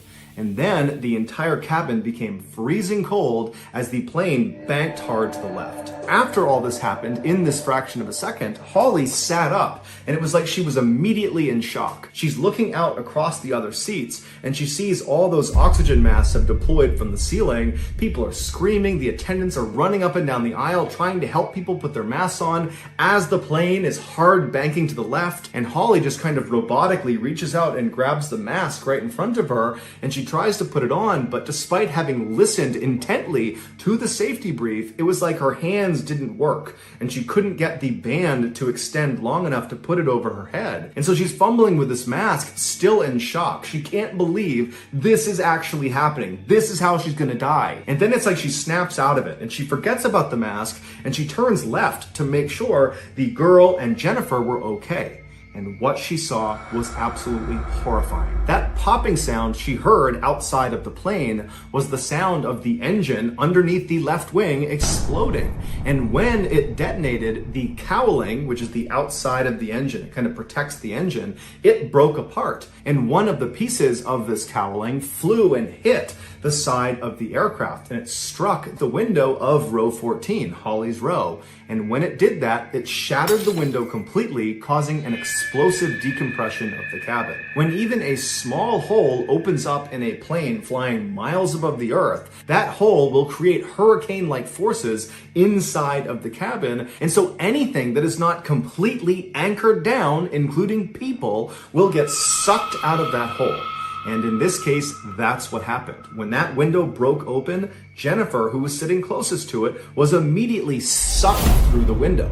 Now, she was not completely ejected because her seatbelt kept her from going completely out the window, but her entire upper half was now wedged outside of the plane. As for the girl sitting next to Jennifer, in between Jennifer and Holly, she was still getting pulled towards the window because Jennifer, even though she had been pulled out, there was still segments of the window that were open. And so there was still suction towards the window. And so Holly instinctively reached over and grabbed this girl and pulled her in tight to her chest. And then with her left arm, she reached behind the girl and grabbed the belt of Jennifer. And she tried to pull Jennifer back into the plane, but she could tell there was no way she could pull her back. The forces pulling Jennifer out of the plane were far too strong. Holly remembers thinking, someone is going to know this is happening. There's got to be a sensor or something. The flight crew has got to be aware that a person is getting pulled out of the plane. But in reality, the captain and the flight crew, they were aware that the left engine had blown up. That was the thing they were actively trying to combat, to try to keep the plane from crashing. But they had no idea about the drama that was unfolding in row 14. And so Holly is holding on to Jennifer, she's holding on to this girl, and she's screaming out for anybody in the plane to please take notice of the fact that Jennifer is stuck out of the plane. But the sound that was being created by this open window was deafening. Nobody could hear anybody else in this plane. Not to mention, the plane is banking hard to the left, and everybody on board believes they're about to die. So no one is looking around, taking stock of what's going on and assessing what to do next. Everybody's in survival mode and is basically just focused on themselves. And so despite Holly yelling out and trying to wave to people, it was worthless. Jennifer was just stuck out the window and no help was coming. And so for several minutes, Holly is just holding on to Jennifer. She's holding on to this girl. She's screaming out for help, but no one's hearing her.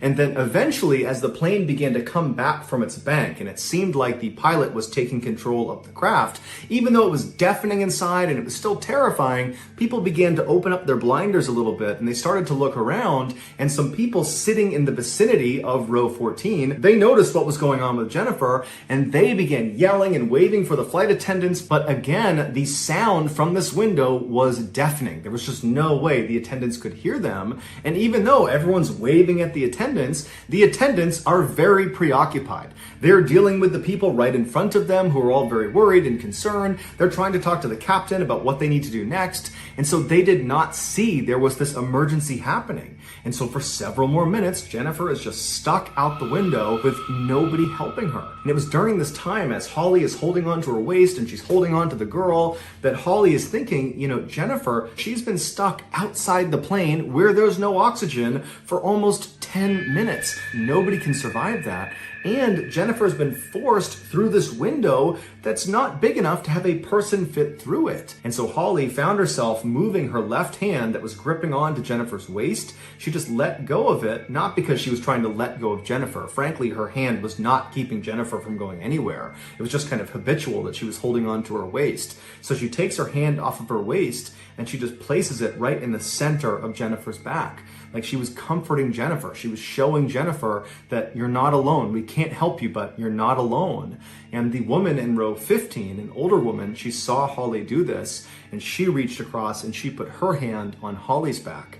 It was like everybody knew this is a total crisis, but there's just nothing we can do, even if it's killing Jennifer. Despite the damage to the left engine from it exploding, the captain, Tammy Jo Schultz, who was a longtime veteran of the airline, she was able to combat this hard bank to the left and she regained control of the plane, at which point, through the intercom, she was able to bark out orders that were loud enough for the flight attendants to actually hear what was going on, and they were instructed to get up and walk down the aisles and make sure the passengers are okay. And this is when the crew spotted Jennifer. They acted quickly and rushed over and they grabbed Holly and the girl next to her and they safely got them out of that row and moved them to a different row. And then once they were gone, two men named Andrew and Tim, they volunteered to go in row 14 and pull Jennifer back into the plane. They knew the risks. They pull her in, there is still an opening in this plane, and they could very easily just get sucked out themselves.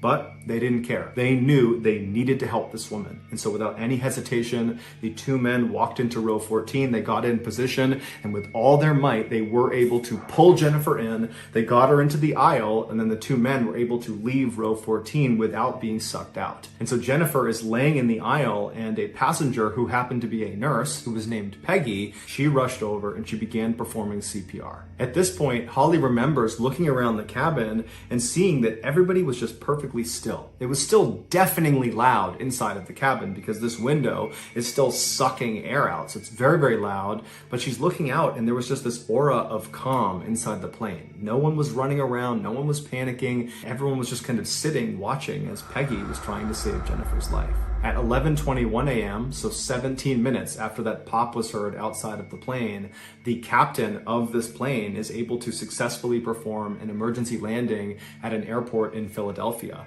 And as soon as they touched down on the runway, the captain had already coordinated with a medical team who was standing by, and they rushed on, they grabbed Jennifer, they rushed her out, they got her to the hospital, but unfortunately she didn't make it. She died from blunt force trauma from having been forced out of that window. It was just too small and it happened too suddenly and it killed her. Holly was obviously very shaken up by this experience, just like the rest of the passengers who were on board.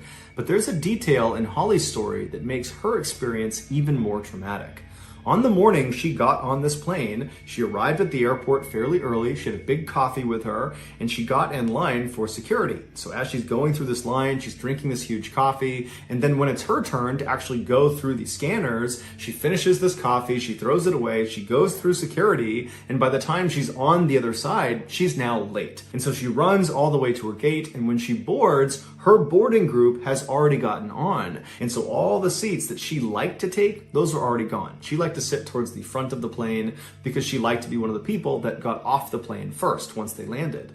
And so she began looking for the first open row that she could sit in. And so she starts walking down the row and she finally gets to row 14. She's looking on her left and there's a totally open row, 3 open seats. And so, like she always did on long flights, she took the window seat, seat 14A, because she could lean her head up against the side of the plane and sleep. And so after she buckled herself in and put her luggage underneath the seat in front of her, she remembered she had just drank that huge cup of coffee while she was going through security. And even though she didn't have to go to the bathroom right then, she expected to probably have to go a couple of times once they took off. And so, not wanting to disrupt the 2 people that were inevitably going to take the 2 seats next to her by constantly all flight long getting up and sneaking past them to go to the bathroom over and over again, Holly decides, you know what, I'll just move, I will sit in the aisle seat. It's not as good because I can't sleep, but at least this way I can get up and use the bathroom without disrupting the people I'm sitting near. And so she unbuckles herself, she reaches down, she grabs her bag from underneath the chair in front of her, she stands up and she moves 2 seats over to the aisle seat of row 14. She sits down, she puts her seatbelt on, she puts her luggage under the seat in front of her there, and then as she's kind of getting herself situated, she sees someone has stopped right outside of row 14. And so she turns, and looking down at her is the smiling face of Jennifer Reardon. And she says, hi, is anybody sitting next to you? Can I sit next to you? And Holly says, absolutely. And Jennifer sneaks past her and sits in the window seat. So that's going to do it, guys. If you got something out of today's episode and you haven't done this already, please ask the like button to hold your easily startled cat. And then once they're doing that, press the test button on your smoke detector.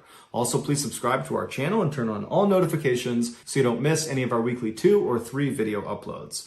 We are now selling merchandise like flannels and hats and mugs and sweatshirts and all sorts of stuff. If you're interested, go to shopmrballen.com. If you want to learn about upcoming deals and promotions for our merchandise, go to our shop's Instagram page. The username is shopmrballen. If you want to get in touch with me, you can direct message me on Instagram or on Twitter. My username for both platforms is the same. It's johnballen416. I also have a ton of content over on TikTok where my username is MrBallen. We also have a second YouTube channel called MrBallen Shorts where we post random short videos and lost episodes. We also have a Facebook page called MrBallen where we post condensed versions of the long episodes you see on YouTube. If you have a story suggestion, please submit it to our subreddit just called MrBallen. It's linked in the description below. So whether I see you on Instagram, Twitter, TikTok, Reddit, YouTube, Facebook, or some combination, just know that I really appreciate your support. And until next time, that's going to do it. See ya. Today, I'm going to tell you 3 very spooky stories that, depending on your interpretation, you could view all 3 of these as ghost stories. But before we get into those stories, if you're a fan of the strange, dark, and mysterious delivered in story format, then you've come to the right place because that's all we do, and we upload once a week. So, if that's of interest to you, please offer to house sit for the like button. But as soon as you get there, just take all their belongings and put them out on the curb with a big sign that just says free right next to them, and then just leave. Also, please subscribe to our channel and turn on all notifications so you don't miss any of our weekly uploads. Okay, let's get into today's stories.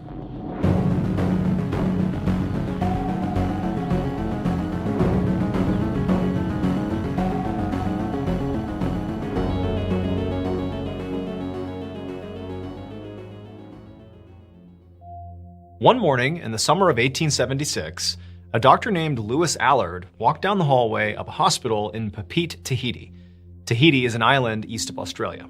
Lewis was just about to step into his office when he heard the hospital doors open, and he looked over to see a few policemen walking in, carrying this unconscious man on a stretcher. Just from the looks of the way this guy was dressed, Dr. Allard could tell he was a sailor. So a lot of Dr. Allard's patients were sailors because Papeete was a port town. So if people got sick or injured at sea and then docked in Papeete, they would come to the hospital right there. So Dr. Allard walked over to the police and asked them what was going on with the sailor. And the officers explained that this man's friends had found him unresponsive that morning, apparently after a very long night of drinking. Dr. Allard nodded and then motioned for the police to follow him and bring this guy with him, and he led them over to an exam room where he had them lay out the sailor on a table so that Dr. Allard could look him over. The sailor appeared to be pretty young. He was in his 20s maybe, and he appeared very healthy and strong. But when the doctor checked for a pulse, there was none. And so after checking a couple more times to make sure it wasn't just a very weak pulse, the doctor ultimately concluded that, this sailor was not just unresponsive. The sailor was dead, and if Dr. Allard had to guess, he very likely died from alcohol poisoning, given his friends said, the night before, this guy had had a really heavy night of drinking, and here he was, so alcohol poisoning. So this hospital had a policy for how to handle the death of foreign sailors in Tahiti. Basically, the doctor who pronounced the sailor dead would then arrange for them to be buried in a public cemetery. And in fact, the hospital kept these cheap wooden coffins in the hospital morgue for this exact purpose. And so Dr. Allard followed protocol and asked the police to go inform the sailor's friends of his death, and then the doctor went to the hospital's morgue to arrange for a coffin. A few hours later, Dr. Allard was back in his office when he heard a knock at his door. He told whoever it was to come in, but when the door swung open, the doctor was surprised at who he saw there. It was the 4 local gravediggers who he had called earlier to bury that sailor who had just died. Now, generally speaking, Dr. Allard had virtually no interactions with the gravediggers after he hired them. He would tell them to bury the body, and they would do that and go on their separate way. Like there was no reason for the gravediggers to come back and check in with the doctor. But as the doctor is looking at these 4 guys trying to figure out what was going on here, he quickly assessed that, these guys weren't here just to chat. They were here because they looked spooked. And before Dr. Allard could ask any questions about, what was going on here, one of these gravediggers began to speak. And in sort of a rapid and sort of anxious tone, he said, as we were carrying the coffin over to the gravesite, it began to shake like the person inside the coffin was alive. And then we heard all these moaning sounds coming from inside of this nailed shut coffin.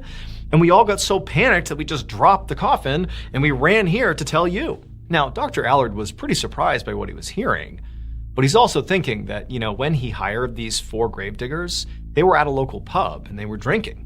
And so he's thinking to himself, maybe something strange happened, with this coffin, or much more likely, these 4 guys are drunk. And that what they've sort of said here is just some figment of their imagination, that they're not professional, they're just drunk guys who are coming here screwing up my day. And so sort of annoyed, Dr. Allard's like, hey, I'm telling you, that guy is dead, okay? This isn't a ghost scenario, but if you're so worried about it, why don't you go get a police officer, have them come over and inspect the coffin, make sure the person is really dead in there, and then once they confirm that, please do your job and bury this guy. And so the gravediggers, they kind of, look down sort of awkwardly and they're like, okay, we'll go do that. Then they turned and they left. And then Dr. Allard got back to work. And then a few hours later, Dr. Allard heard another knock on his door. And this time when the door opened, it was a police officer. And it was actually the officer that the 4 gravediggers had gone and found at Dr. Allard's suggestion. And he had gone over, checked the coffin, and, the coffin wasn't moving, it wasn't making any weird sounds, it was sealed shut, there was nothing going on. And so the officer eventually instructed the gravediggers, to go ahead and bury it, there's nothing going on here.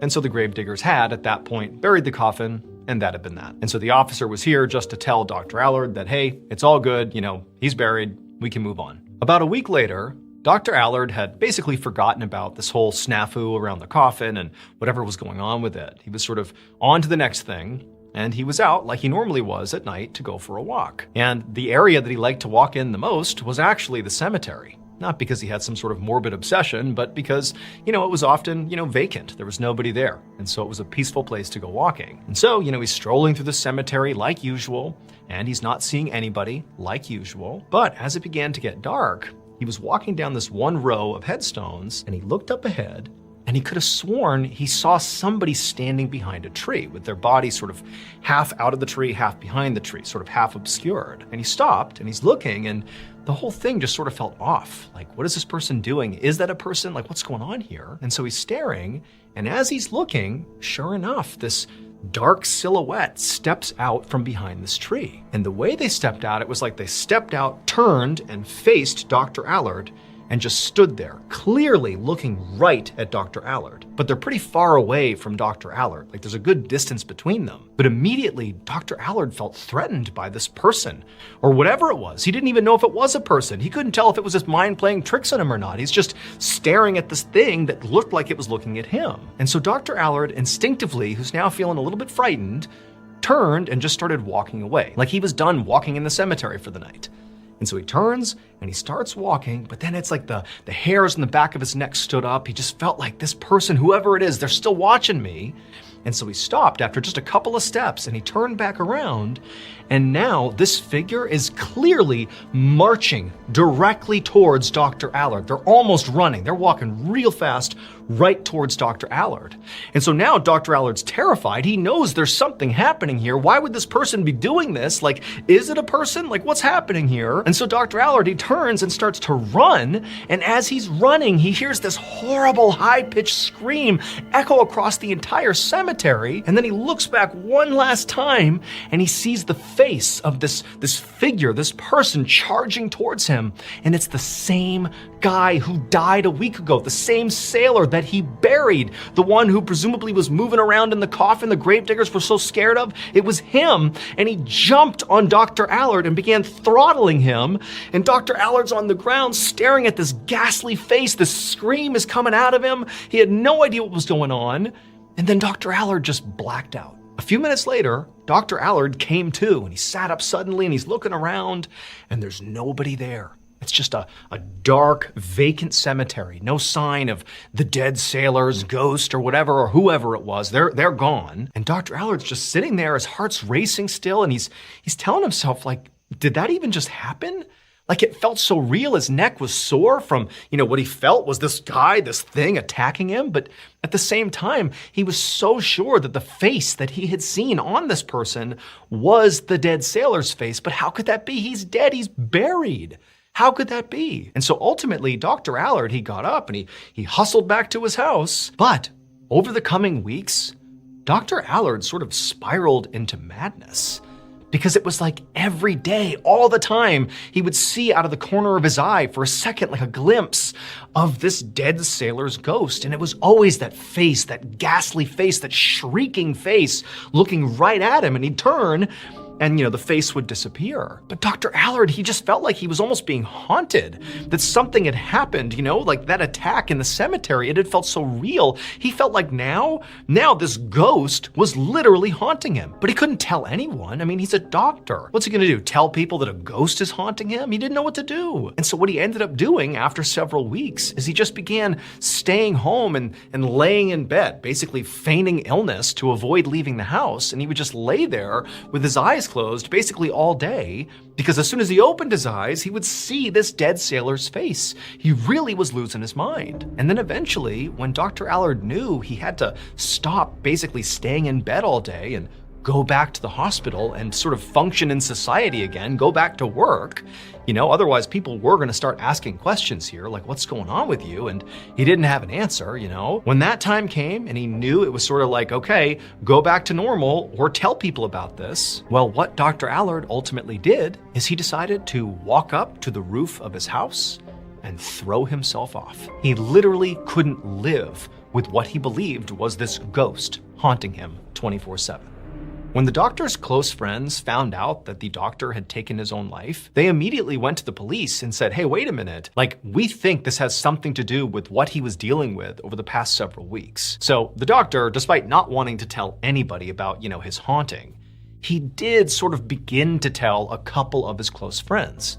Now, he was sort of subtle about it, but he began telling people that he's like, yeah, I keep seeing that dead sailor's face everywhere I go. I just keep seeing him. Now, he didn't highlight the fact that he was basically losing his mind over it and thought it was literally a ghost.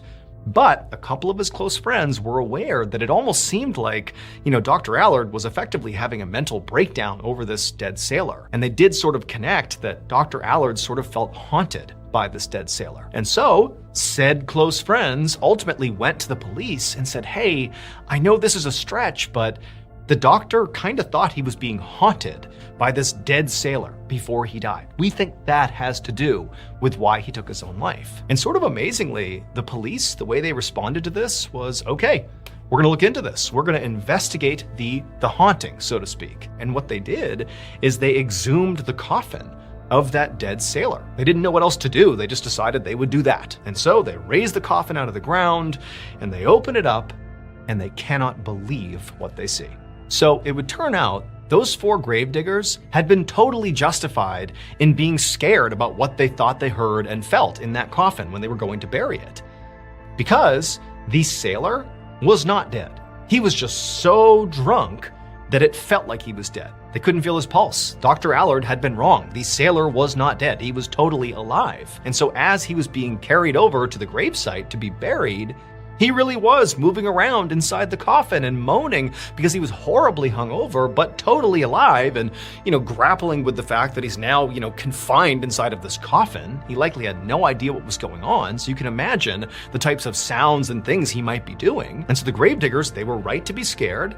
They did get a police officer. The police officer came over, and for whatever reason, when he inspected the coffin, he saw it was sealed. There was no movement inside the coffin. It was totally quiet. So, the sailor inside, he just wasn't moving or making any sound. And so the police officer greenlit burying him. So the living sailor inside the coffin is buried underground by these gravediggers, and they go their separate ways afterwards. But then that sailor wakes up again. He begins thrashing around after being buried in the ground. And he actually managed to break out of the coffin and climb out of the ground. He saved himself. He literally, survived being buried alive. But he was furious at the doctor, who so cavalierly just decided he was dead and now go bury him. And so he decided he would play a prank on the doctor to get back at him. So what he did is he filled his coffin up with rocks and he sealed it back up and he reburied it so nobody would know anything. And then for the next week or so, he just kind of hid out and didn't let anybody know that he was actually still alive. And then, after about a week, he knew the doctor took his walks in that cemetery, and so he hid behind a tree in the cemetery and waited for the doctor to be alone making his walk. And when he saw him, it was the sailor, fully alive in the flesh, stepping out from behind the tree, looking at the doctor. That was him. It really was the sailor. And he really did run forward, shrieking, pretending to be a ghost. And he attacked Dr. Allard, basically giving him the impression that his angry ghost was attacking him.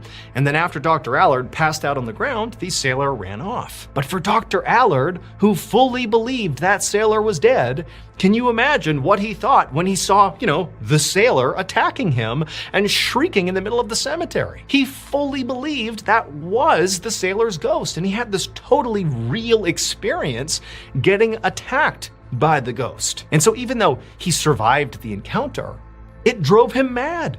He began seeing the dead sailor, the ghost, everywhere he went, and it eventually drove him to kill himself. And so when the police opened up that coffin, all they saw were all the rocks the sailor had left behind. But following the doctor's suicide, that sailor apparently skipped town and was never seen again.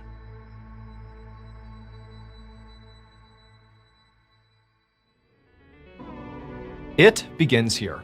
From the director of It comes It, Welcome to Derry, the chilling new HBO original series exploring one of horror's biggest terrors, Pennywise the Clown. Set in 1960s Derry, Maine, the new HBO original series premieres Sunday, October 26th on HBO Max. Also, you can listen to the official It, Welcome to Derry podcast wherever you get your podcasts.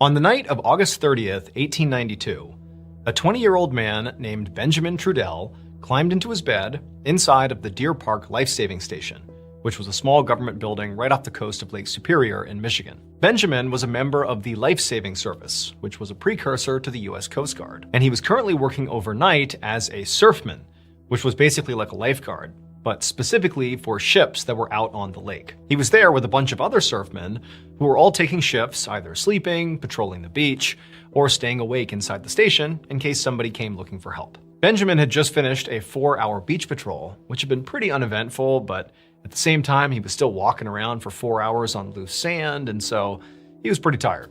And so now that he was back at the station, he had a little bit of time where he could basically take a nap. And so he set his alarm for 4 hours later, which is when he would need to be awake in the station to take on another shift. And then he told his fellow surfmen that he was going to close his eyes for a minute. And then he climbed into bed and fell asleep. A few hours later, though, Ben shot up in bed and began frantically looking around the room. He was covered in sweat, his heart was racing, and after a second, he realized that, he's okay. He's in the station, he's safe, and what had just happened to him was just a dream. He had a terrifying nightmare, but it had felt so real that it really took him a second to, understand that that's all it had been, just a dream. In this dream, Benjamin was walking along the coast of Lake Superior, like he did during his nightly beach patrol, and it was dark out and there was this awful thunderstorm, and the rain was coming down so hard that Benjamin could barely see, and in fact he almost felt like the impacts of the individual raindrops almost hurt his skin, like they were acid striking his skin. Then suddenly, through this wall of rain right in front of him, this man who Ben didn't recognize kind of stumbled into view. And this man was wearing very nice clothing, like he was on his way to a party or something. But, they're down at the coast of this lake, and it's storming out, like it didn't make any sense. But Benjamin, he just stared at the sky and didn't say anything. And the guy looked right back at Benjamin, and without saying a word, he just reached out and really aggressively shook Benjamin's hand. And then, as Benjamin is watching his hand be shaken around by this guy with wild eyes turns and he points out to the lake that's right next to them. And even though he didn't say anything, he pointed with this level of urgency, like there's something out there, something bad, and you need to pay attention to whatever it is. And so Benjamin, he turned, and his hand's still being shaken by this guy, and he looks out, but it's just a wall of water. He can't even see the lake, and he has no idea what this guy is trying to tell him. And it was at that point that, Benjamin sat up and he was awake again. Now, objectively, Benjamin understood that while this dream definitely was creepy, it wasn't really terrifying. It was raining and storming, and a random guy came up and shook his hand and pointed at the lake. That's not terrifying. But for some reason for Benjamin, it just felt so real that was the thing that made it so unsettling. It felt like he really had been out there and really had this interaction. Now, Benjamin was not the type of guy that would, find meaning in dreams. He basically chalked dreams up as just that, just dreams. But there was something different about this dream. He felt almost intuitively like what had just happened in his dream was a warning. That man, whoever he was telling Benjamin something, and it had to do with the lake, but he didn't know what it was. But as Benjamin thought about this, he knew how sort of crazy that sounded. And he figured that maybe he was just kind of caught up in the immediacy of having just had this dream, that really the only reason he felt like it had weight is because it just happened. And so maybe if he just went outside and got some fresh air and let some time pass, that he would, let this dream fade into the ether and he'd go back to normal life. And sure enough, when he got outside and got some fresh air, he did feel better. But he did still feel like that dream meant something. And so he just walked down to the coast of Lake Superior, where he was in his dream, to the other surfmen who were down there doing their own patrol. And there, there was nothing unusual happening. The lake, it was so calm. And Benjamin, he went up to one of the surfmen and just kind of told them about this dream. And he was almost joking about it. He's like, yeah, it felt so real that I almost feel like it was a warning of some kind. But yeah, it's just a dream. And the other surfmen who were listening just were like, yeah, that's crazy dream, huh? And that was it. The following day, around noon, Benjamin and his fellow surfmen were hanging out inside the life-saving station when all of a sudden, this guy comes stumbling into the station and he looked awful. He was soaking wet, he was covered in all these cuts and bruises, and he was visibly shaking so much that it almost looked like he was about to collapse right there onto the floor. Benjamin immediately asked the guy, like, hey, what's going on? What's brought you here? What's happening? And the man, who clearly was struggling to just breathe at this point, sort of composed himself and just said, I was out on the lake last night on a ship that sunk. And as soon as he said that, Benjamin was like in total disbelief. Because if a ship sunk on Lake Superior, the life-saving service that Benjamin was a part of was supposed to know, because they patrolled the lake and tracked the vessels out on the water. So it seems sort of impossible that a ship could sink and his crew, the surfmen, would somehow not even know about it. And then, at the same time Benjamin is thinking this, he couldn't help but go back to that dream he had had. It had happened last night, and it just seemed like this guy was warning Benjamin about something out on the lake. It just seemed way too coincidental that this guy's here the next day talking about a shipwreck out on the lake around the same time frame. The survivor of this shipwreck explained that the ship had been really far out on the lake, probably too far away from shore for them to even see. And he said that he and several other people had made it onto a lifeboat, but the boat had capsized. And he had spent hours and hours swimming to shore, and he had just gotten here, and that's why he'd come in, and he was soaking wet and so tired because he had just swam all night. And he said he didn't know about any of the other survivors or if there were any other survivors. All he knew is that he was here and he has no idea what else happened. And so Benjamin and the other surfmen immediately gave this man a blanket and some food and some water, and then they quickly sent out a fleet of boats to go search the lake to hopefully find other victims of the shipwreck. That evening and all through the night, Benjamin and his co-workers sailed rescue boats back and forth all across Lake Superior looking for survivors, but all they could find were 4 dead bodies. But the man who had swam to shore and told them about the shipwreck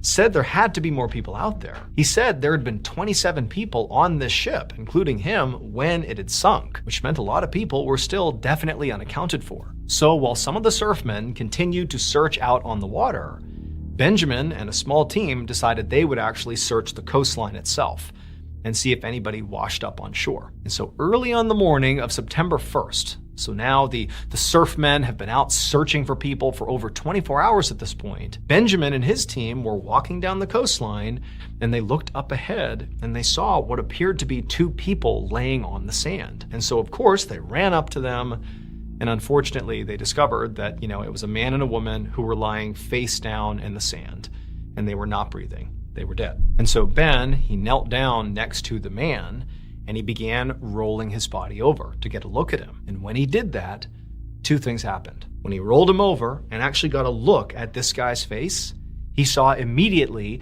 that it was the exact same guy from his dream. The guy who had shaken his hand and pointed out at the lake. It was him, definitely. And as he's having this revelation and he's sort of kneeling there in shock, the man's body, he's sort of rolling it over, and as it completes the rollover, the man's limp hand falls directly onto Ben's hand, like a handshake. Ben would later learn that the ship that sunk out on Lake Superior the night before was called the Western Reserve, and apparently it had sunk during the exact same time that Ben had that nightmare.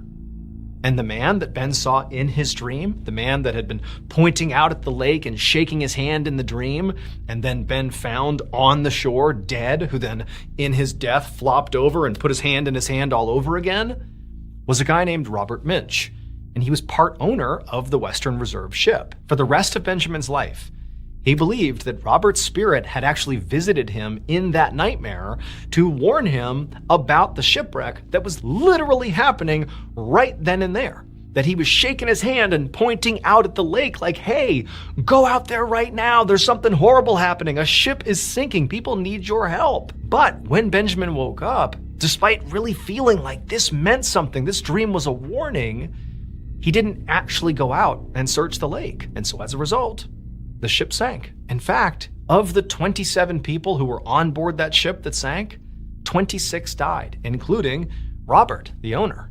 The only survivor was that man who swam to shore and told them after the shipwreck had already happened.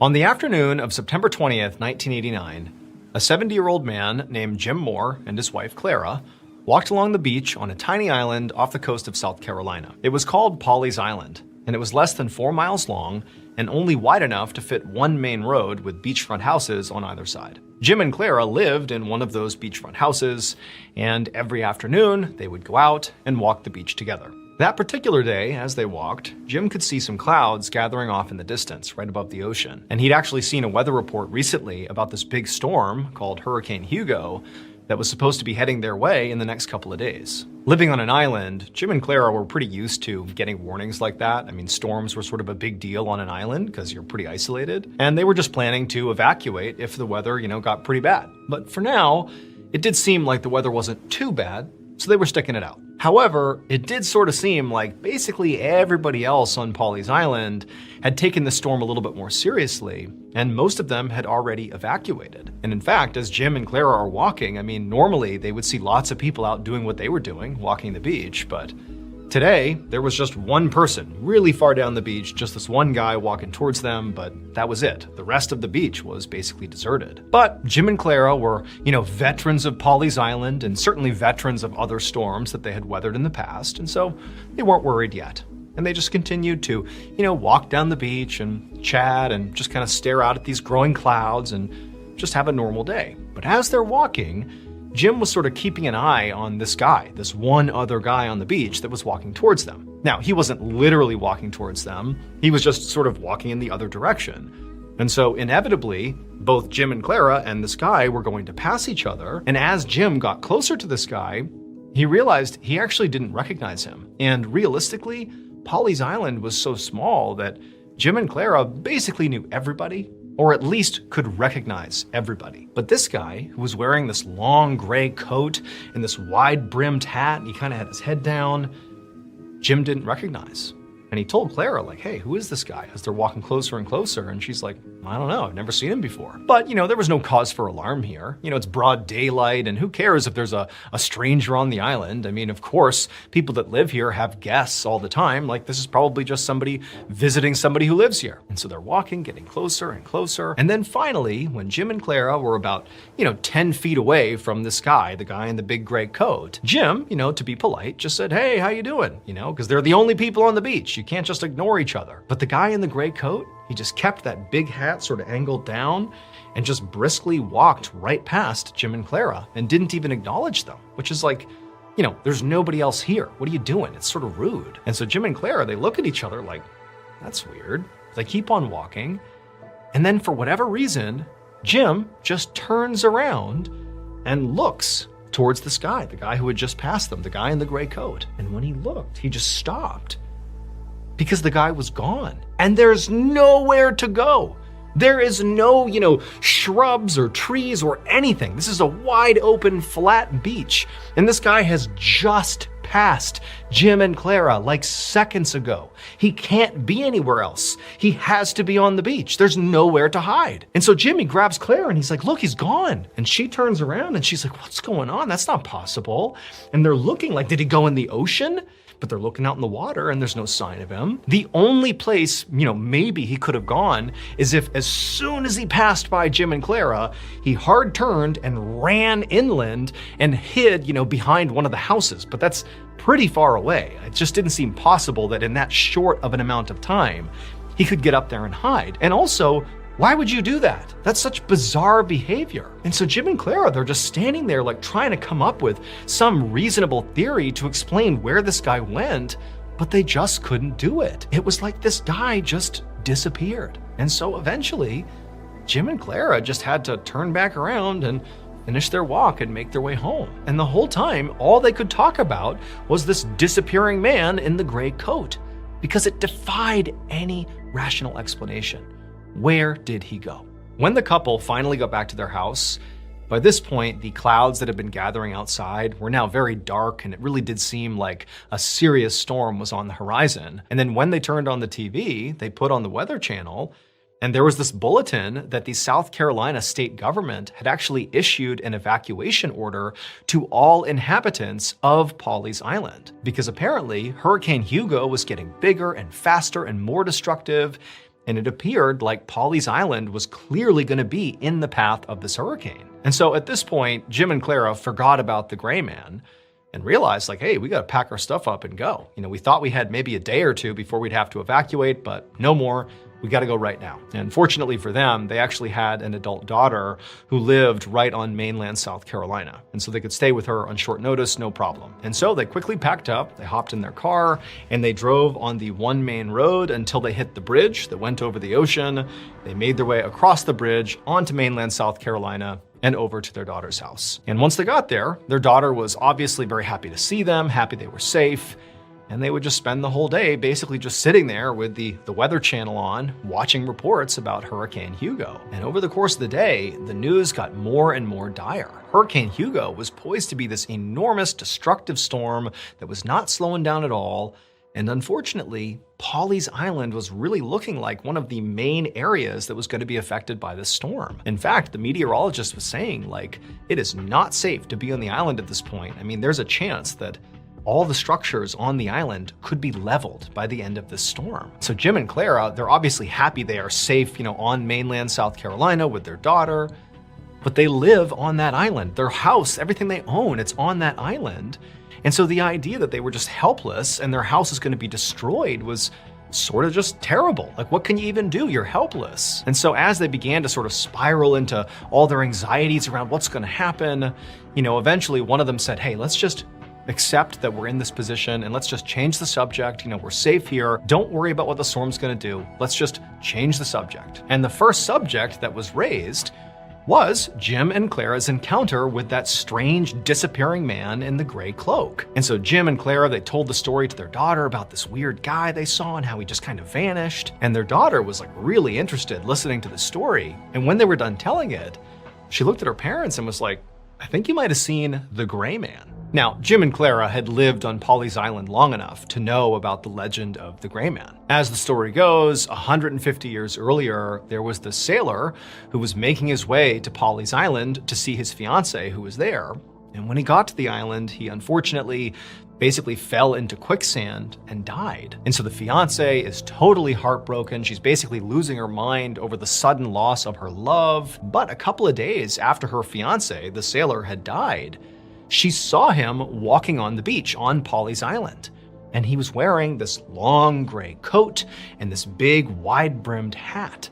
And he was walking towards her and she was so overjoyed. She knows it doesn't make any sense, but she runs to her beloved sailor, and right as she reaches him, he disappears. Now, Jim and Clara, they couldn't help but see the overlap here. I mean, they saw, a guy wearing a long gray coat with a big wide-brimmed hat who, was walking on the beach, who then disappeared. It did sort of seem like the legend of the gray man, but neither Jim nor Clara really felt like that actually was the explanation here. But at the same time, Jim did feel like, man, that is a weird coincidence. Over the next couple of days, Hurricane Hugo made landfall, and it was absolutely vicious. And then finally, when it passed and it was safe to go back to Pawleys Island, Jim and Clara loaded up their car, they said bye to their daughter, and they made the drive out there. And as they were crossing the bridge to get out to Pawleys Island, along with all the other inhabitants that were going back, they immediately could tell that Pawleys Island really had been leveled. I mean, the roads themselves were badly damaged, there were street signs and trees everywhere,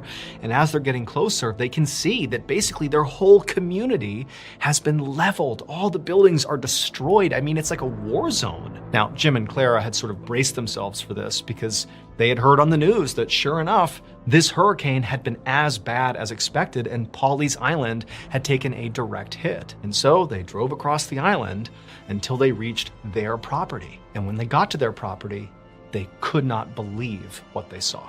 So there's actually one more part to the legend of the Gray Man ghost. And that is when the woman saw who she believed was her dead fiancé walking up the beach with his gray coat and his big brimmed hat, and she runs up and he disappears and it's so tragic. that's not the end of the story, because the woman was so upset by seeing what she thought was her fiance again. He's back from the dead, oh my goodness, and then he vanishes. It's like she had to experience his death a second time, and it made her go crazy. It was like so much grief. It was so overwhelming that she couldn't live with it. And in fact, quickly after seeing, his ghost disappear, she was sent off the island to a hospital. She was basically institutionalized. And while she was off the island, immediately after she left the island, this huge storm rolled through and leveled Polly's island. And only one building survived. It was her house. Inexplicably, her house was untouched, completely untouched. Everybody else's ruined. So keep that in mind, because when Jim and Clara returned to Polly's Island following Hurricane Hugo, whose house was the only house left standing? Theirs. Utterly untouched. Their neighbors' houses, all the local businesses, everything gone. Their house, untouched. And just so you know, the legend of the Gray Man, people believe if you see the Gray Man, he's warning you to leave the island in advance of a storm, like he apparently did for his fiancée. He warned her, get off the island. And if you heed his warning, the legend goes, your house will be spared. And people believe that's exactly what happened to Jim and Clara. Thank you so much for watching. Let me know what you thought of today's episode in the comments. And remember, we have hundreds of videos for you to binge right now. But if you're looking for a recommendation from me of that one video that's worth your time, well, it's this one right here. So give it a watch. All right, until next time, see ya. Have you ever wondered what happens when you die? Well, today, I'm going to tell you 3 stories that all give insights into what might actually happen. And these are not hokey stories. These are stories with evidence, photographic evidence in some cases. These are deep, unsettling stories. But before we get into those stories, if you're a fan of the strange, dark, and mysterious delivered in story format, then you've come to the right place, because that's all we do, and we upload once a week. So if that's of interest to you, please sneak into the Like Button's house and flip all of their wall-mounted TVs upside down. Also, please subscribe to our channel and turn on all notifications so you don't miss any of our weekly uploads. Okay, let's get into today's stories.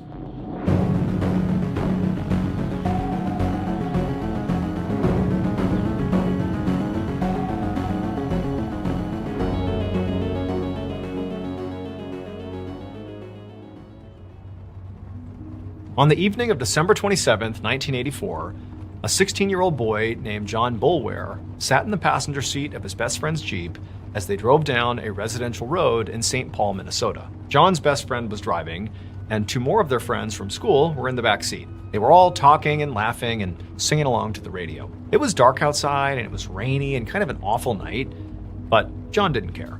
He was way too excited, because that night, he and his buddies were on their way to see the megastar musician Prince perform live. So Prince was obviously a massive, massive star at the time, and anyone at the time would have been pretty excited to go see him perform live. But this was a particularly big deal for John and his friends, because Prince was actually from Minneapolis, Minnesota, which was just 20 minutes away from St. Paul, where they were from. So it was kind of like they were going to see their hometown hero. Now, John and his friends didn't expect to become, huge rock star gods like Prince. But there was just something about seeing, this hometown guy achieve his dreams on an international scale. It was just really inspiring. And so again, John and his friends are just so stoked about this concert, like they can't wait to get there. And so John, with all this excitement, he turns around to talk to his friends in the backseat about this concert and how great it's gonna be. But right as he turns around, he hears a loud screeching sound, and he whips his head back around just in time to see the headlights of the car aimed at this tree that they're careening straight towards. He screams, he hears his friends screaming, they smash into the tree, and everything goes dark. A few minutes later, a St. Paul police officer named Brian Coyle and his patrol partner pulled up behind the now wrecked Jeep. They'd been on their regular patrol when they'd gotten a call about the car crash. Now, the call hadn't come from anybody in the crash, so they really didn't know what to expect. Now, when Coyle stepped out of his own car and walked towards the wreck, It was raining and dark out and, the visibility wasn't great, but right away he saw there were 3 teenagers who were standing upright outside of the car. Now, they looked pretty shaken up and they visibly had some cuts on their body, but overall, his assessment was they were basically okay. And so while Coyle's partner went to go examine the wreck itself, Coyle walked up to these teenagers. And one of them, through tears, explained to Coyle that he had been driving, and he said he had been just going too fast, and he tried to take a sharp turn, and he hydroplaned, lost control, and they hit the tree. And then the driver said, it didn't matter though how this happened, because what mattered now is his friend, John, is still in the car, and he's not moving. And so Officer Coyle left the teenagers and told them to stay put, and he walked over to the wreck where his partner was, and Coyle, he knelt down and he looked inside the Jeep, and he saw the other teenager, John, slumped over inside the passenger seat, and he wasn't moving. And so Coyle asked his partner, hey, have you checked him? Is he okay? And the partner looked at Coyle and just said, no, he's dead. And so Officer Coyle took a deep breath, and while his partner called for backup and taped off the scene, Coyle went back to John's friends and broke the news as gently as he could. But of course, they were all devastated. The only thing Coyle could do to help them was to call an ambulance to come and take them to the hospital to get checked out. Once the ambulance had taken them away, and once John's body had been removed from the Jeep, Officer Coyle and his partner began to document the scene by taking photos of the crashed car with a camera. Now, this was all standard practice, and so while they did it, they didn't think anything of it. However, about a week later, when Coyle and his partner were reviewing the photos they took, Coyle noticed something shocking. One of the pictures that Officer Coyle had taken was so bizarre that it ended up in newspapers, not only in Minnesota, but all over the country. Even today, 30 plus years later, people are still talking about it. And when you see this photo, you'll understand why. This is the photograph. And if you look at the top right, above the Jeep's open door, you'll see something that could just be a flash of light, but to Officer Coyle and so many others who have looked at this photograph, they say that weird apparition-looking thing above the Jeep looks eerily similar to John Boulware's face, the 16-year-old victim of the car crash. And it almost looks like this photograph captured like the moment of John's spirit departing Earth, like it's showing his final moment in life, like when he died, screaming as the car is about to crash into this tree.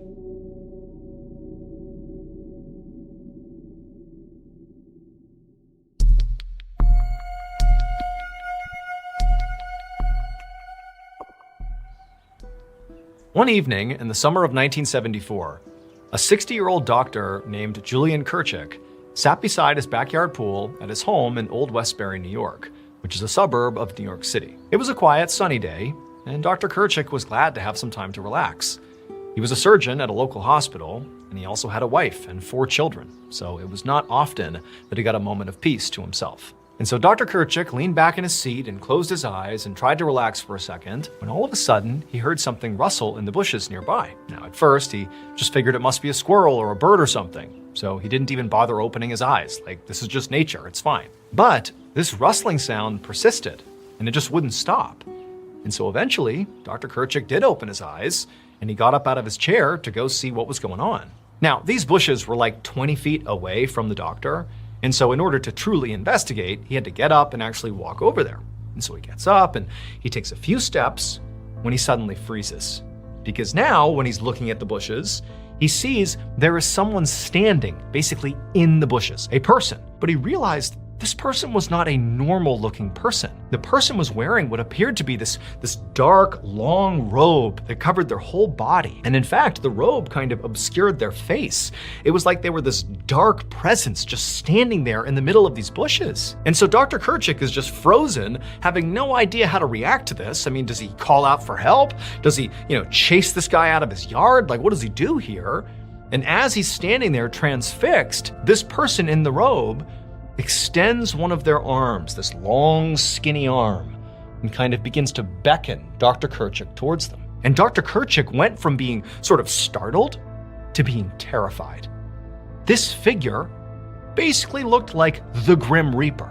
And it felt like now the Grim Reaper is beckoning him to come with him, to come die, basically. That was the feeling he suddenly had. And it was unbelievably overwhelming. And so Dr. Kirchick is staring, horrified. He blinks for a second, and the man is gone. Over the next few days, Dr. Kirchik obsessed over what he had just seen. I mean, really, it felt like he had just witnessed the Grim Reaper, and worse, that the Grim Reaper was like telling him to come with him. Like he was signaling to Dr. Kirchik that his time on Earth had come to an end, that his death was imminent. That's what Dr. Kirchik is thinking. But Dr. Kirchik, he's a surgeon, he's a man of science and reason, and he can't understand how this could have happened. I mean, even if it was just a hallucination, it was so vivid, it was so visceral, like how could this be? What's going on with him? But the problem Dr. Kirchik had was, who's he gonna talk to about this? Hey, by the way, I saw the Grim Reaper, and now I'm worried I'm gonna die soon, or maybe somebody in my family's gonna die soon, or a patient is gonna die soon. Like, who's going to have that conversation with him? But at the same time that he was feeling increasingly isolated because of this, whatever he saw, he couldn't help but feel like it was real, and it was driving him mad. Like, I'm not doing anything, and something bad is imminent. What do I do? And so for months, Dr. Kirchik just carried this incredible weight with him everywhere he went, like this constant sense of unease, until October of 1974. That month, Dr. Kirchik suddenly got sick. He had a fever, and it just wouldn't go away. And so he went to his own doctor for a checkup, and his doctor told him, I got some bad news. That day, Dr. Kirchik was diagnosed with an incurable form of blood cancer. He was heartbroken, but he was not totally surprised, because for him, this sort of felt like a validation of what he'd already seen. Death, the Grim Reaper, had been calling him, and now Dr. Kirchik knew why. Dr. Kirchik would share his story with newspapers, which is how we know about it today. And shortly after sharing his story, Dr. Kirchik would die.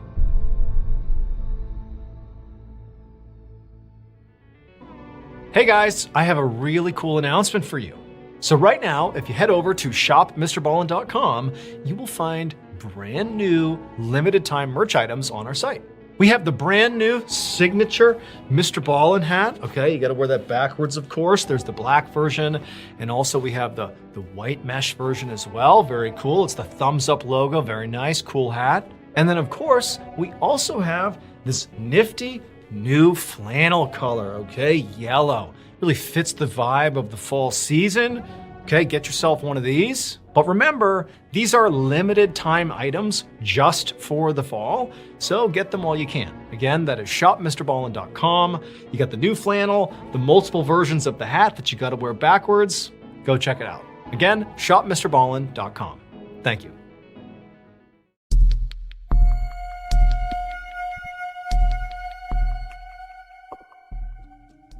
On the afternoon of Sunday, August 27th, 2000, a 50-year-old husband and father named Bruce Leniger sat in his living room in Lafayette, Louisiana. He and his wife and his 2-year-old son James had just gotten home from church, and now Bruce was just trying to relax. However, it was proving very difficult to relax because as Bruce is trying to sit on the couch and just kind of close his eyes for a second, his son, James, the 2-year-old, has his toy plane, his favorite toy plane, and he is repeatedly smashing it into the coffee table as loud as he can, saying, plane crash, plane crash, plane crash. And while, of course, James is a kid, he's gonna be loud and noisy and obnoxious, that's what kids do. But for Bruce, he's watching his son do this, and he couldn't help but be really concerned. Because lately, over the past few months, James had become unnaturally fixated, not on planes, but on plane crashes. And even more specifically, James had begun having these recurring nightmares, 4 or 5 times a week, where he'd wake up terrified and he would say he, James, had just been in a horrible fiery plane crash. And it was every night. That was the nightmare. And it was Bruce and his wife didn't even know what to make of this. Where's he getting this from? James was a pretty sheltered kid. He wasn't being exposed to, horrible plane crashes, either in movies or TV shows or books. I mean, he's a 2-year-old. It just made no sense that he was having this recurring nightmare. But what made it even more kind of unsettling is that James wasn't just fixated on the plane crash aspect of this nightmare. He also began to tell Bruce and his wife these weird details about the plane crash, because it was always the same plane crash in his nightmare. He began telling his parents that the Japanese shot me down. And Bruce and his wife are like, what is he referencing? Is this a World War II reference? But again, he's 2. Like, developmentally, it's not something he would say even if he was exposed to it. Like, it just didn't make any sense. Now, over the past few months that this behavior had really ramped up, Bruce and his wife had taken James to the doctor to say, what's going on here? Like, what's my kid doing? I don't understand any of this. And the doctors were all like, he's a kid. Like, yeah, it's a weird fixation he's got, but he'll grow out of it. Like, don't worry about it. But to Bruce and his wife, it just seemed like James was not growing out of it.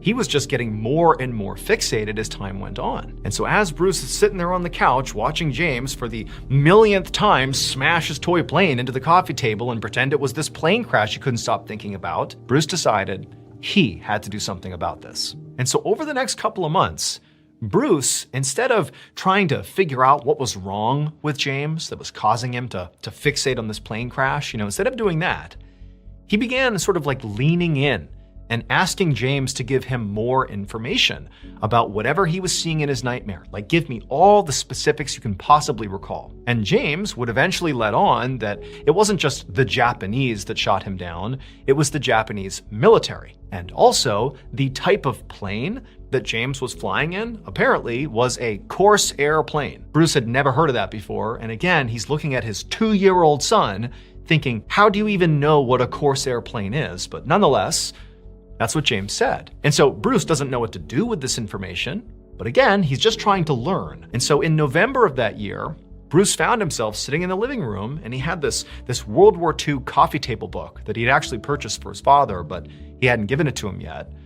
And he saw James, playing with his plane, smashing it into the coffee table. And Bruce, he grabs this coffee table book full of pictures of pilots and combat and war, and he flips to pictures of pilots from World War II. Because now, Bruce is thinking, maybe my son somehow is imagining a scene from World War II. A pilot has crashed in World War II, the Japanese military shot them down, I don't know. No idea how he got this image, but that could be what he's thinking about. And so he's like, well, maybe I'll just start looking at pictures from World War II of pilots, and maybe somehow or another James will look at this and something will click for him. Bruce really didn't know what he was trying to get out of this, but either way, he called James over and he shows him this book.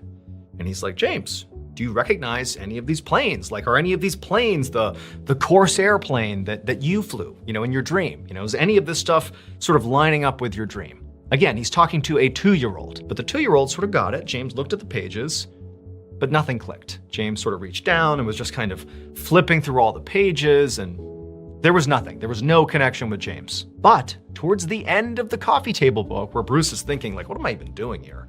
I'm like prompting my 2-year-old to research World War II with me. Like, what is this? What is going on here? But as James is flipping the pages, he suddenly stops and he points at one of the pages and he says to his dad, that's where I was shot down. And he's pointing at the Battle of Iwo Jima. And so Bruce, again, he doesn't really know what he's trying to accomplish here, but, clearly his son has pointed out this particular fact that's sort of roughly tied in with the other things he's brought up. He's had this dream about being a pilot who crashes because the Japanese military shot him down. He's highlighting a battle in Japan during World War II where, the Allies were fighting the Axis powers and the Japanese, could have been shooting somebody down. So it sort of made sense. Okay, fine. Maybe my son's dream is about something that happened at the Battle of Iwo Jima.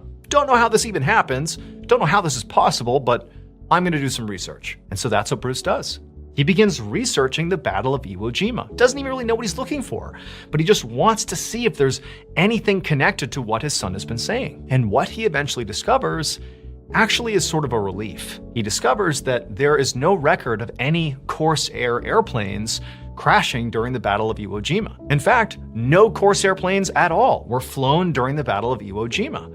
And his son James had been saying specifically, I flew a Corsair plane. Like, that was the plane that crashed. And so he's thinking, okay, there's a hole in my son's story. Like, he clearly must have latched on to some event somehow. Somebody said it to him, he heard it, whatever it is. And in his 2-year-old mind, he sort of warped it, and that's what he believes happened, but it's not real.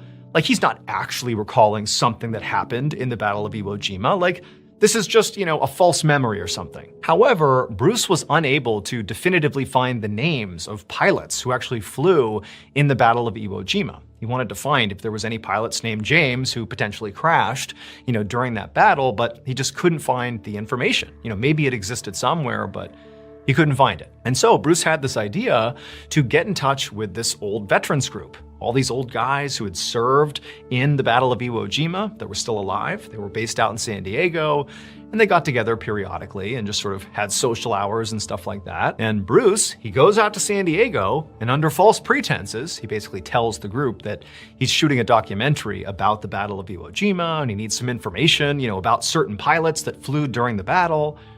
He goes out there, and he goes to one of their social events, and he begins asking around, asking if anybody knew about any pilots named James who were shot down during the Battle of Iwo Jima. And basically all the men he talked to directed him to go talk to the group's historian, this one guy who kind of had all the information about what had happened during this battle. And so Bruce goes over to this guy and he starts asking him questions about, any pilots that, were shot down during the battle, do you know? And the historian, he tells Bruce that, during that battle, virtually no planes were shot down. However, there was one plane that was shot down.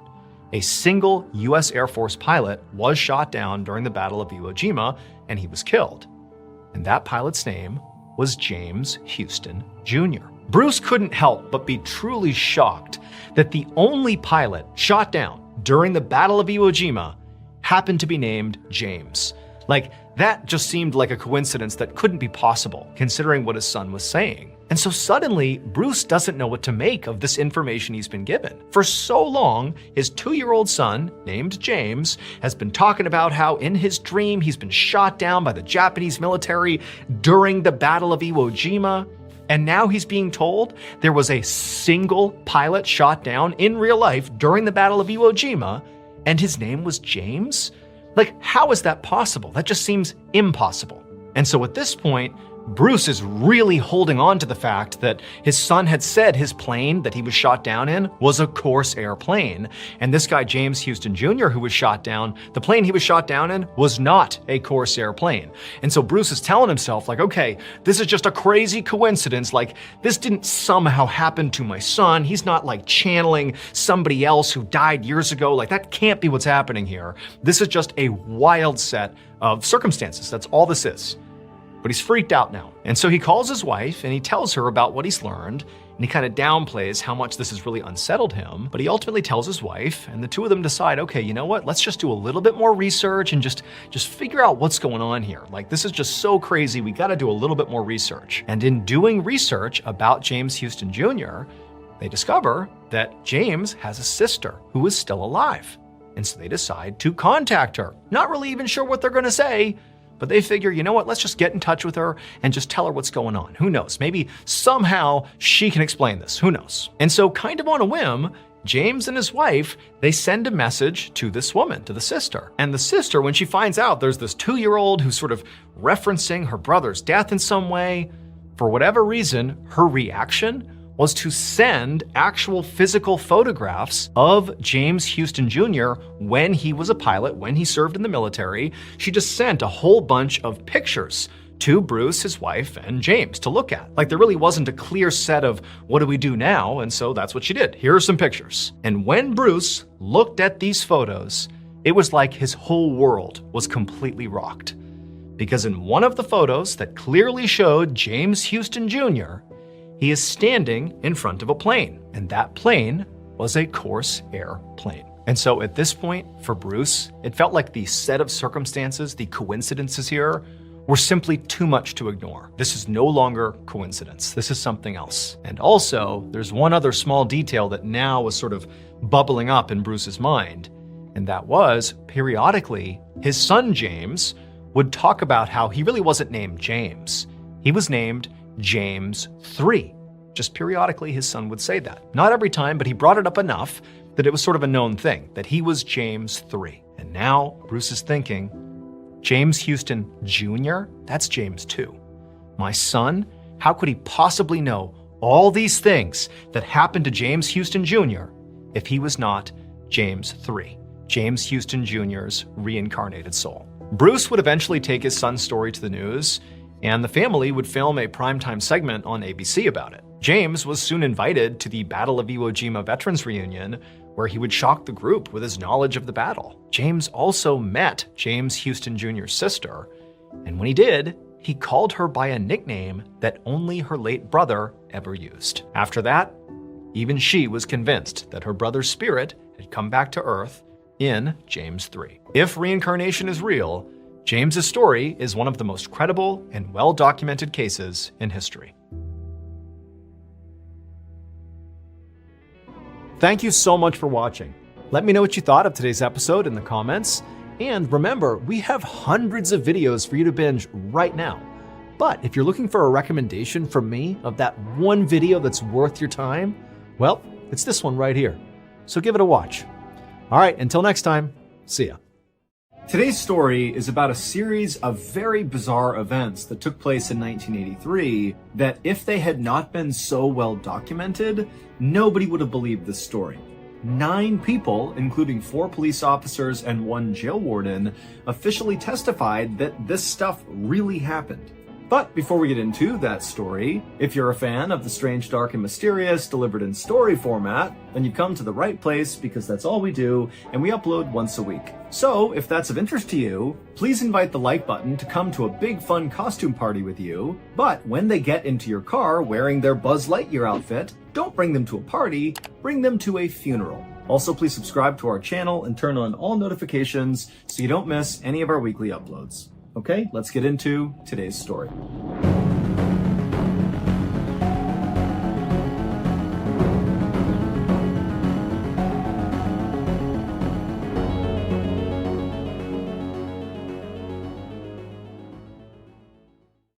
On February 24th, 1983, a 21-year-old man named Don Decker walked into a funeral home in the tiny rural town of Stroudsburg, Pennsylvania, where Don's grandfather's funeral was being held. And as soon as Don walked inside, he saw his grandfather's casket open for viewing at the front of the room, and then he also saw lots of his family members and friends of his grandfather kind of kneeled around the casket and, sitting in the front seats of this funeral home, and everybody is quietly crying and kind of consoling each other. But Don, he walks in and he doesn't talk to anybody in his family, doesn't talk to any of the friends, he doesn't go up to his grandfather's casket. Instead, Don sat down in the very last row of seats, he folded his arms, and just scowled angrily as he looked around the room. Unlike everybody else inside of this funeral home, Don was not remotely sad. He was instead just totally angry. In fact, as he was sitting there, he was clenching his fists so hard out of fury that his fingernails were practically cutting into his skin.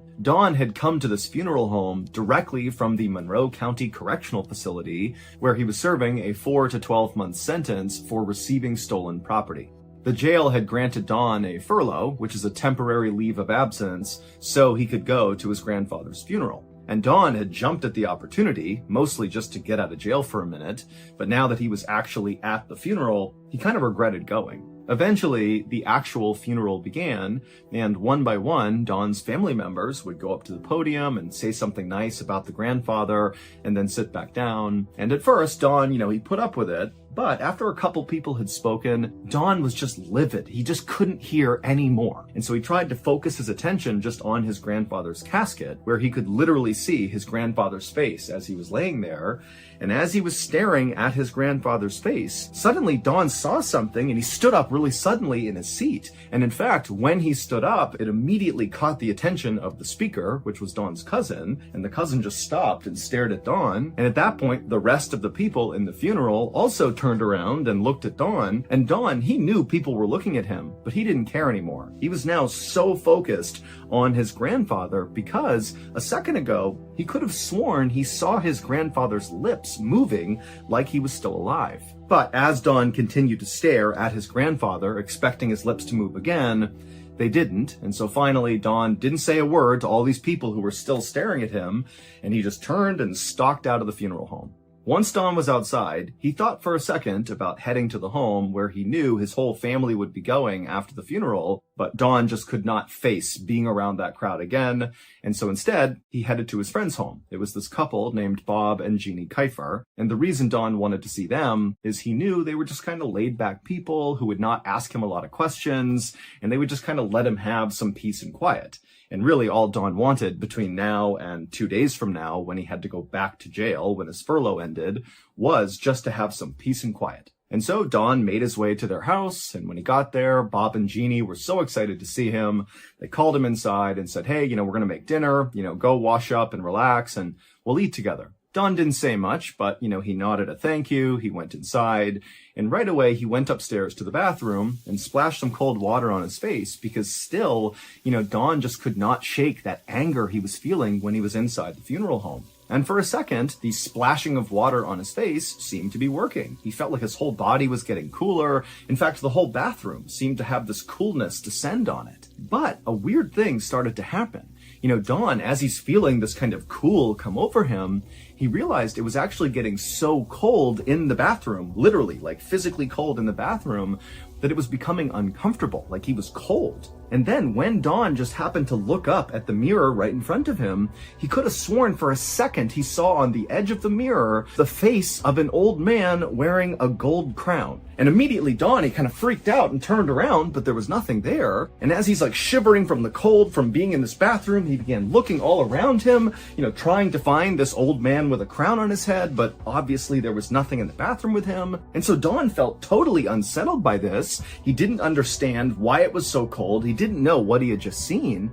And then Don happened to look down at his wrists, and he saw there were these deep scratches all over both of his wrists. And so kind of in a panic, Don just rolled his sleeves down to cover up whatever was on his wrists. He didn't want to think about it. He turned off the water and sprinted out of that freezing cold bathroom and just made his way downstairs where Bob and Jeannie were just sitting down for dinner. So Don, he took his seat, he got his food, and he didn't tell Bob or Jeannie about anything that had just happened up in the bathroom. He just sat there and ate in silence. Now, Bob and Jeannie could clearly tell something was on Don's mind, but they'd known him for years, and they knew he was just not the type to come out and talk about anything personal. He basically completely kept to himself, and then when he spoke, he was kind of oddly flat and monotone and emotionless. That was just who he was. But, he didn't cause any problems. He was a very nice guy. And so for this entire meal, Bob and Jeannie just kind of looked at Don, but didn't ask him any questions and just let him eat in peace. After the trio was done eating, Jeannie gathered up their dishes and headed to the kitchen to wash up, and Bob and Don headed to the living room where they sat down and Bob turned on the TV, and for a few minutes the two friends just watched TV. But at some point, Bob realized when he looked over at Don that Don was not really looking at the TV. He was actually looking down at the ground. It was like he was just sitting there motionless, just staring off into space. And Bob thought to himself, wow, Don must be catatonic with grief here from losing his grandfather. But Bob, he felt really bad for Don, but he had no idea what to say to him. He knew Don was not about to launch into some deep story about how he was feeling. And so Bob just sat there and said nothing, hoping that, just his physical presence next to Don was comforting in some way to Don during this really difficult time. And so a few minutes goes by, and the two men are still silently sitting in their seats, when Bob begins to hear what sounds like running water. And at first, he looked over at Don, thinking maybe Don had spilled a drink on the ground, but Don didn't have a drink. Don was still just sitting there catatonic, staring at the ground in front of him. And then, Bobby turned and looked towards the kitchen, thinking maybe Jeannie had spilled a drink, but she didn't appear to have done that. And then Bob felt a drop of water land on his head. And so he looked up and he saw water was coming through the ceiling. And so right away, Bob stood up and he yelled to his wife that a pipe had burst. And then Bob, he grabbed his phone and he called his landlord, who lived right nearby, and said, you got to get over here. There's a pipe that's burst in your house. And just a couple of minutes later, the landlord and his wife arrived at the house. The landlord ran inside and he and Bob rushed upstairs to try to find the origin of this leak. And when they got up there, they looked everywhere and there was no obvious sign of where water could be leaking from. The toilet wasn't overflowing, neither was the sink. They couldn't hear the sound of running water anywhere. And then they also realized as they're walking around upstairs that where the leak was coming through the ceiling above the living room, they went to that rough area above the living room, and the landlord was like, there's no plumbing over this area. There should be absolutely no water anywhere near where the water was coming through. And so Bob and the landlord were very confused, and they began walking downstairs to try to figure out what else they could do. And when they walked downstairs, two things happened very quickly. The first was, as they came down the stairs, they were entering the living room where the leak had originally been noticed.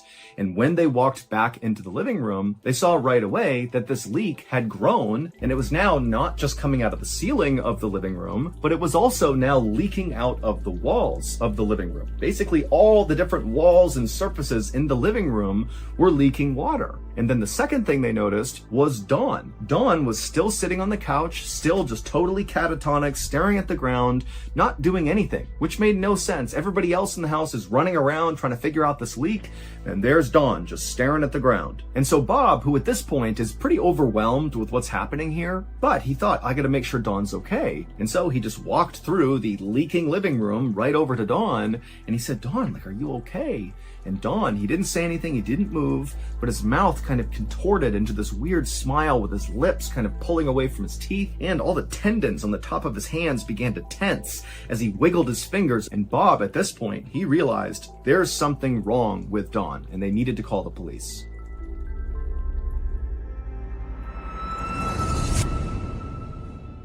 Thank you to BetterHelp for sponsoring today's video. When I got out of the military in 2017, it was one of the most difficult times in my life. Now, on paper, I was sort of like the best version of myself.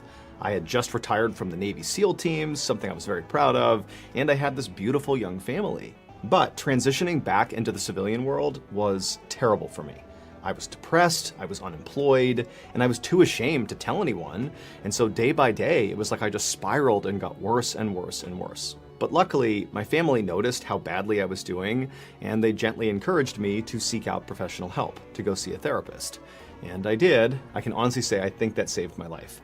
I was going down a very dark path when I did finally reach out and get help. And so now I can honestly say I am the best version of myself today, and that's largely because of therapy. Now, therapy is not a one-size-fits-all solution, but if you're struggling right now, therapy is a really good starting point. And a very accessible therapy option is BetterHelp. They're on a mission to make starting therapy easier, which is why they're entirely online. All you have to do is fill out a brief questionnaire online, and then you'll be matched up with a BetterHelp therapist in as little as a couple of days. And if you don't click with your therapist, it's no issue. You can easily swap for another one at no additional cost. If you're struggling and you think you might benefit from a therapy session, click the link in the description, or go to betterhelp.com/MrBallen and get 10% off your first month of therapy. Okay, back to the story.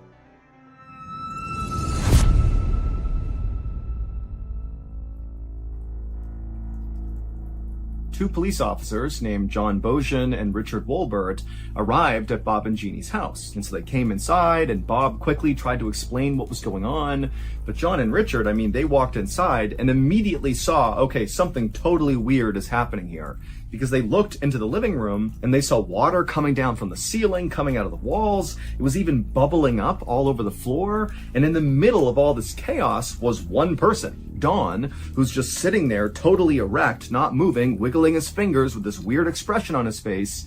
And the police very quickly said to Bob that we don't know what this is. We don't even know how to help. So we're going to get our police chief. And as soon as those officers left, it was like Bob, Jeannie, the landlord, the landlord's wife, they were now scared to be in this house. Before, it was just baffling. But now, with Dawn sitting there tapping his fingers with that weird grimace on his face and water coming out of everywhere for no reason, it was like terrifying. And so the four of them just kind of huddled in the dining room staring at Dawn and the living room until finally the two officers came back with their police chief. But once the chief came inside, things did not get any better because the chief walked inside and he saw how totally weird this was. But his reaction was, this is not a police problem. You clearly have some sort of totally weird plumbing issue that seems very extensive, and your friend, he seems okay, he's just acting really weird. And so the chief told his two officers, John and Richard, to not talk about what they saw in this house and just leave, don't report it, get out of here, we're done with this. And just like that, John, Richard, the police chief, they said, okay guys, your problem, and they left. And then Bob and Jeannie's landlord was like, okay, we're gonna get a plumber over here right away, and you can deal with this. And then they left. And so Bob and Jeannie at this point are totally unsettled, and they just stood in the dining room staring over at the living room where Don was just sitting there tapping his fingers, water's leaking all around him. And then finally a plumber came to the house and they searched the whole house, and they could not find anywhere where there was a leak. It literally didn't make sense that the living room was still leaking water. And so Bob, he contacted his landlord and said, what do you want me to do? And the landlord said, you know what? I don't know. We'll send out more plumbers tomorrow. We'll figure it out. And so Bob and Jeannie, they just put out as many towels and blankets as they could all over the living room, doing their best to kind of sop up the water. The whole time they're glancing over at Don, who's still not moving, tapping his fingers, sitting on the couch. And then finally, after Bob and Jeannie had exhausted their towel and blanket supply trying to sop up all this water, they're like, what can we even do? It's still leaking. We can't stop it. We don't know what's going on with Don. And so the couple just sat in the dining room, staring into the living room, basically at Don, just kind of waiting for him to maybe break out of his trance. And eventually Don would, break out of his trance, kind of. Instead of, suddenly standing up and talking to Bob and Jeannie, he just eventually kind of dozed off, still in the upright sitting position. And so at this point, Bob walked over to Don just to check on him and make sure he was breathing and that he was okay. And so he checked and, he was, Don was okay. But Bob noticed that on Don's neck were all these dark red scratches and marks, like someone had been strangling him. And then also on the inside of Don's collar was a little bit of blood. And so Bob, he calls over Jeannie and he's like, what do you make of this? And she's like, I don't know. This whole thing, I don't know what's going on here. And so the couple decided they would just go to bed. Don seems like he's okay. He's sleeping on the couch. We can't fix the water, so that's all we can do. And so the couple, they went upstairs, they went to bed, and the next morning when they came back down, the living room was still leaking, and Don was wide awake again, back in that sitting position, tapping his fingers with this bizarre grimace on his face. And all day that day, and all day the next day, that's where Don would stay, in that position, only stopping to fall asleep, still in that position. And over those 2 days, all these plumbers and different people came over the house, and nobody could figure out where this leak was coming from. And so the water just continued to pool inside of the living room. And then finally, on February 26th, so 2 days after Don had arrived at Bob and Jeannie's house, Don suddenly stood up. He didn't say a word to Bob or Jeannie. He just walked out of the house. And as soon as he did, all the water that was leaking out of the ceiling and the walls stopped. Don would go back to prison, and when he walked into his cell, his cellmate took one look at Don, and apparently the look on Don's face was so unsettling that the cellmate immediately called over one of the guards and said, you gotta get me out of the cell. I can't be in here with this guy. And so this cellmate and the guard, they both turned and looked at Don, and Don, he was at the back of the cell and he was facing both of them. And when they looked at Don, that totally weird grimace came across his face, the same one he had on as he sat in Bob and Jeannie's house for those 2 days. It was the same expression, and with that expression on his face, in this totally creepy kind of hollow voice, he says to the two men, I can make it rain. Now, the cellmate was terrified of Don and was practically screaming for the guard to let him leave the cell, but the guard, who was definitely unsettled by Don and his behavior, he was less scared and more just kind of intrigued with what Don had just said. And he said, okay, hey Don, if you can make it rain, then why don't you make it rain in the warden's office? And after the guard said this, Don's expression, that kind of creepy, weird smile he had, it grew larger and larger until he had this totally bizarre smile on his face, exposing all of his teeth. At this point, the guard now felt totally terrified of Don and understood why the cellmate was so scared of him. And kind of instinctively, the guard just turned and ran into the warden's office to tell the warden what was going on with this guy. But when he got into the warden's office, he looked at the warden, Dave Keenhold was his name, and he was sitting at his desk doing some paperwork, and Dave looked up at the guard, and the guard realized on Dave's chest, his shirt, there was this wet spot that was growing slowly all over his chest, and it was almost like the warden didn't realize it was happening. And so Dave looks up at the guard and he's like, what's going on? And the guard, he just points at Dave's chest and says, look! And so the guard told the warden about what he had just witnessed in the jail cell and how he had kind of jokingly told Don to make it rain in the warden's office, and now there's this wet patch on your shirt, what's going on here? And the warden, he looked down and he was just as caught off guard by this wet spot on his shirt. And so he leapt up and he and the guard ran back to Don's jail cell. And when they got there, they couldn't believe what they saw. Water was pouring out of the ceiling. It was coming out of the ground. Even the bars were leaking water. And there was Don in the back of the cell, standing there with that terrible smile on his face, and his fingers were contorting. All the tendons were all tight in his hand.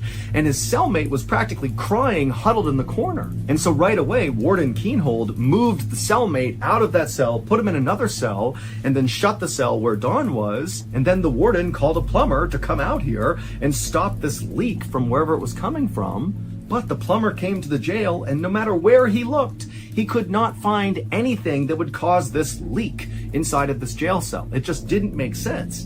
And in fact, the plumber was so scared of Don, who the whole time this inspection is happening, he's standing in the back, wiggling his fingers with this bizarre look on his face.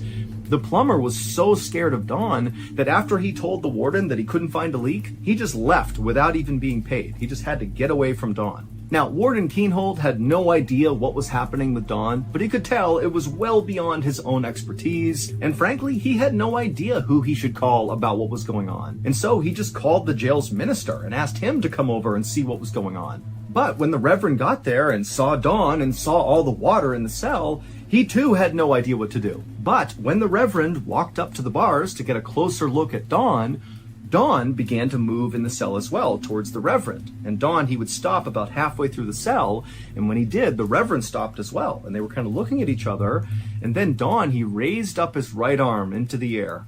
And when he did, more and more water began pouring into the cell, and also this terrible rotting smell filled the entire jail. It smelled like death. And the Reverend, he was horrified by it, and Don, he was just grinning with his arm up, and then he brought his arm down and began rubbing his hands together and just staring at the Reverend. At this point, the Reverend grabbed his Bible and began reading passages accusing Don of being possessed by Satan, and he was reading all these passages from the Bible to try to banish this evil spirit from Don. And then suddenly Don just let out this horrible guttural scream that was so loud, the Reverend had to stop and cover his ears, and so did the warden and the guard and the cellmate. And then after he let out this horrible scream, it was like Don snapped back to reality and he just collapsed on the ground and began sobbing. It would take Don a long time to finally open up about what the heck had just happened to him, but he would eventually open up to his friends Bob and Jeannie. And while his explanation for what he went through did explain some aspects of what occurred between February 24th and 26th of 1983, it did not explain everything.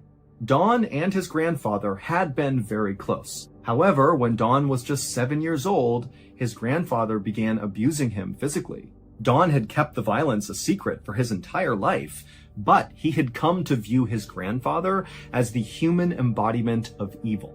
And so when his grandfather passed away, Don frankly was relieved to find out his grandfather was dead. But when he went to the funeral and he saw all of his loved ones talking about his grandfather as being this incredible person, so loving, so kind, it totally infuriated Don. And as he felt this anger growing inside of him, Don could have sworn he saw his dead grandfather's lips move. And at the time, Don had no idea what to make of it, but he would later say that he believes that was the moment that his evil grandfather's spirit basically possessed him. And Don would say when he got to Bob and Jeannie's house, he began to feel like there was something wrong with him, but he couldn't stop whatever it was. It was like there was somebody else in his brain making him do and say things that he didn't want to do, but he just couldn't stop it. And so he had gone upstairs to the bathroom in Bob and Jeannie's house, hoping to splash some water on his face and make himself feel better. And that was when he saw that old man's face. Well, that face was his grandfather's face. He was wearing that crown. And Don would say he thinks the reason he was wearing a crown is because it signified he had all the power over Don. And then also Don had those scratches on his wrists,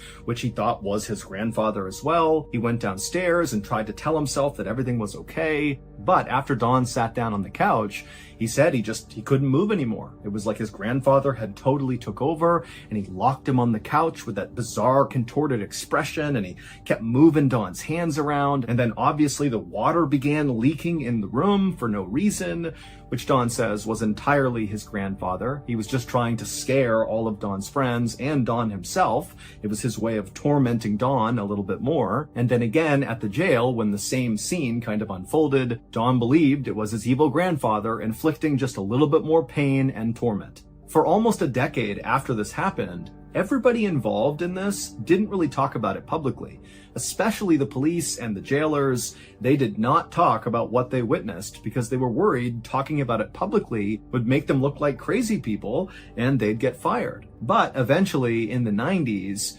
9 people, including 4 police officers and the jail warden, would officially go on the record and testify to what they saw happening. And it would include Dawn seeming totally deranged and in a trance-like state as water just poured into these rooms that he was in. To this day, we do not have an explanation for what happened to Dawn. The only explanation that seems to make sense is that Dawn really was possessed by his evil grandfather.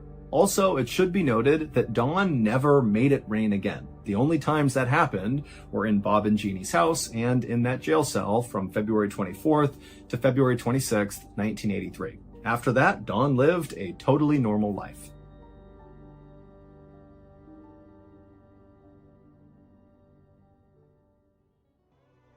Just a reminder, my very first book, MrBallen Presents Strange, Dark, and Mysterious, The Graphic Stories, is out right now and shipping worldwide. You can find it wherever books or audiobooks are sold. This book is truly a brand new experience for anybody who's a fan of the strange, dark, and mysterious. We've never had a book before, so this is a big deal. It's a collection of 9 stories. Some are new, some are old, but they're all awesome. The artwork is incredible. The storytelling is just superb. So if you have not purchased your copy yet, or you haven't bought it for one of your friends yet, come on, go to book.ballenstudios.com or go to wherever books are sold and get a copy today. Again, that is book.ballenstudios.com or go to wherever books or audiobooks are sold to get your copy of our first book today. So that's going to do it. If you enjoyed today's story, be sure to check out our podcast called the MrBallen Podcast, where we have literally hundreds more stories like this one, but many of them are only available on the podcast, not on YouTube. Again, the podcast is called the MrBallen Podcast, and it's available exclusively on Amazon Music. Wait, don't go anywhere. If you're looking for more strange, dark, and mysterious videos, click here.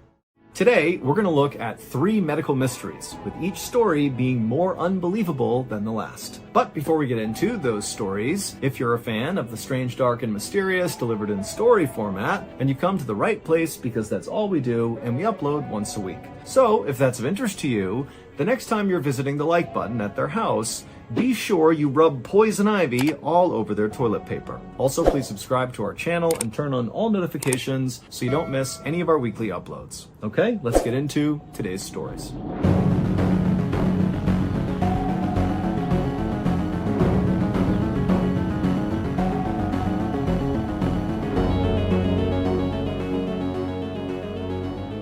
On June 14th, 2011, 42-year-old Ellie Lobel stepped unsteadily outside of her house in Wildomar, California, and immediately she had to lean on her round-the-clock caretaker for support. This mother of 3 had just moved to this rural part of California so she could die in peace. For the last 15 years, Ellie had been battling Lyme disease, which is a chronic and debilitating condition spread by ticks. But now, after those 15 years of fighting, Ellie just had no more energy. She could barely stand up on her own, her mind was kind of always in this weird fog, and she just felt totally hopeless. And so Ellie had recently hired an end-of-life coordinator to help her plan for her death, and also to make sure nobody attempted to revive or resuscitate Ellie if she fell unconscious. Ellie really thought she was going to die any moment and just wanted it to happen in peace in California in her bed. But dying can be complicated, and Ellie, after moving to California,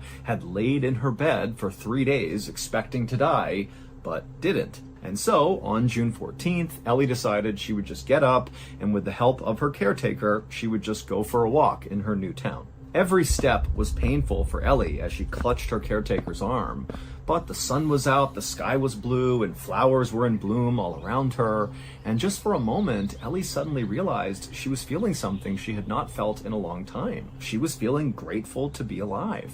But that feeling was very short-lived because as she stood on this sunny sidewalk in California, she suddenly felt something small and sharp smack into her forehead.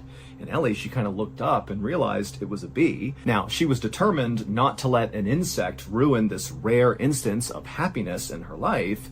Ellie just kind of reached up and tried to swat it away. But when she looked up again, she noticed the bee was still there, and worse, there was now an entire cloud, a swarm of bees over her head that were descending down on her. And as this happened, Ellie's caretaker, who saw the swarm, screamed, let go of Ellie, and ran away from her. And so poor old Ellie, who couldn't even stand up on her own, was forced to fall to the ground and kind of cover her head with her hands to try to protect herself. But within seconds, these bees had descended on her and were stinging her head, her ears, her face. I mean, she was getting destroyed. And these were not normal bees. These were African killer bees that were known for stinging their victim dozens of times. And Ellie was fiercely allergic to bee stings. And so instead of dying a peaceful death in her bed, Ellie was now going to die a viciously painful, awful public death out on the sidewalk all by herself. Ellie's life had started out with so much promise. By the time she was just 18 years old, she had already earned her PhD in physics. And then by 1996, when she was 27 years old, Ellie and her husband had 3 beautiful children, and they had moved into their dream home in New York's Westchester County. Her life really seemed perfect. But that same year they moved into their dream home, Ellie suddenly noticed there was this rash at the top of her thigh, and it kind of looked like a red bullseye, and Ellie had chalked it up to, some sort of weird spider bite and not thought much of it, not realizing that that bullseye marking is actually the calling card for ticks who carry Lyme disease. That's what they leave behind after they bite you. But Ellie didn't know that, and so not long after seeing this rash, Ellie began having night sweats and night shakes. She had these flu-like symptoms that didn't go away for months, and it left her totally exhausted and discouraged. Doctors told her that she could have arthritis or fibromyalgia or MS or heart failure or some other horrible condition, but it was ultimately a park ranger that Ellie just happened to meet one day who recognized that that rash she described at the top of her leg was very likely because she had been bit by a tick that had Lyme disease, and now all of these symptoms, that seemed like Lyme disease too. And then when Ellie went into the doctor and said, I think I have Lyme disease, they said, yep, you do, but now the disease has progressed so far, it's basically too late for you. And so for years, Ellie wasn't able to work or really even be a mother because of this disease. And then eventually her marriage fell apart and ended in bitter divorce. And so this disease really had just kind of wrecked Ellie's life. And so at the 15-year mark of having this disease, she decided, you know what, enough is enough. I'm going to California and I'm going to die on my own terms. But Ellie had envisioned a peaceful death in her bed, not an agonizing death caused by a barrage of African killer bee stings out on a sidewalk in some random town in California. The attack on Ellie lasted maybe about a minute, but it was the longest minute of Ellie's life. The pain was just unimaginable. And then after all the bees had left, Ellie's caretaker actually came running back over to her, scooped her up, and began running with her back to the car.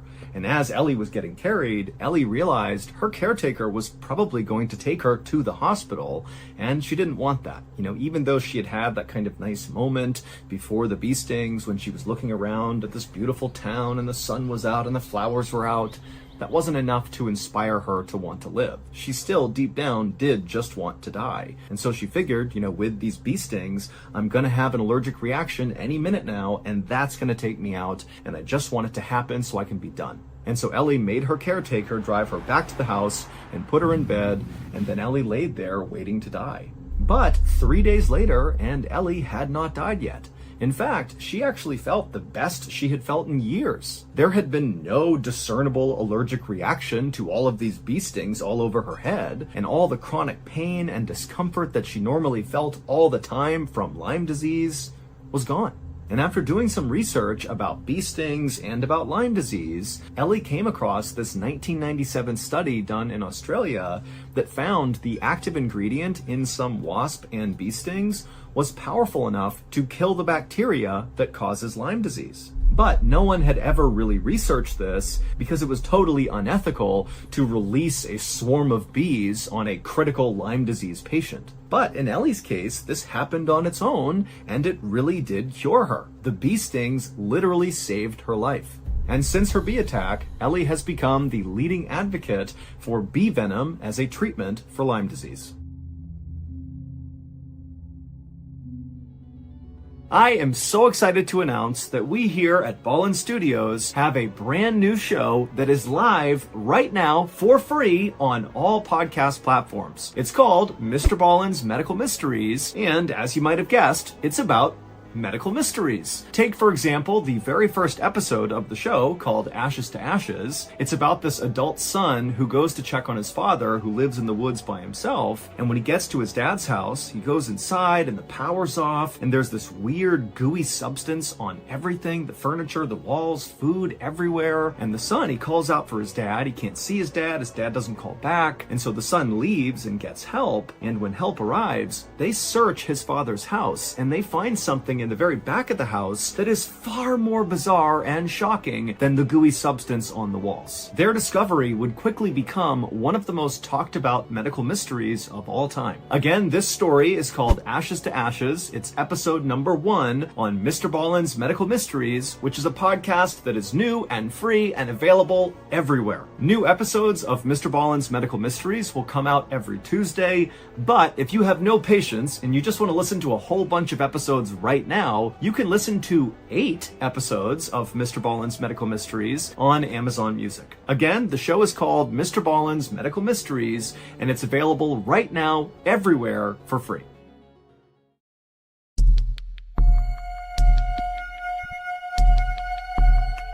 In the late afternoon of May 1st, 2016, 13-year-old Shoaib Ahmed and his 9-year-old brother, Abdul Rashid, chased a soccer ball across the dusty plain near their little rural town in Pakistan.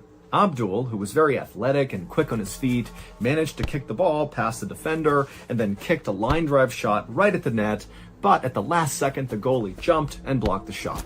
And so Abdul threw his hands up in exasperation, but even though he was frustrated he missed a shot, he was having a blast. He loved playing soccer with his brother and the neighborhood kids. But as much fun as he was having, Abdul at some point looked up and he noticed the sun was starting to set behind the mountains. And immediately when he saw that, the expression on his face went completely deadpan. And then he looked over at his brother, Shoaib, who also had noticed the sun was setting. And by this point, Shoaib was already rushing over to Abdul. He grabbed Abdul's hand, and the two brothers, without a word to their friends who were just kind of standing there watching, they took off and just hustled back towards their home. The brothers made it to their home, but on the porch, Shoaib, the older brother, just collapsed onto the ground with his arms and legs going totally stiff and his jaw locking up to the point where he couldn't even speak. And Abdul, instead of trying to help his brother, just stepped clear over him and ran into the house and made it to his bed just in time for him to also collapse, but onto the bed, with his arms and legs being just as stiff as his brother's and his jaw also being locked so he couldn't even speak. And then moments later, the boy's father would scoop Shoaib off the porch, carry him into the bedroom, and put him in a bed, cover him up. And then the father would rotate Abdul, who was on his stomach, over onto his back, and he put the covers over him. And then the father just left and got into his own bed and went to sleep. And this was a typical night in this family's household. The next day, a convoy of fancy cars descended on this little village where Shoaib and Abdul lived.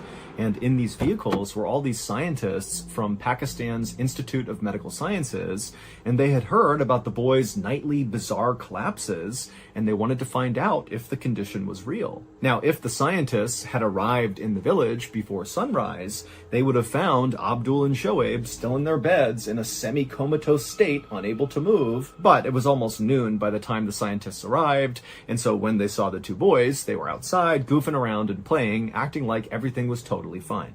In the village, neighbors referred to Abdul and Shoaib as the solar boys because they were only normal and active and like the other kids during the daylight hours when the sun was up, and then at night they would become totally paralyzed and mute.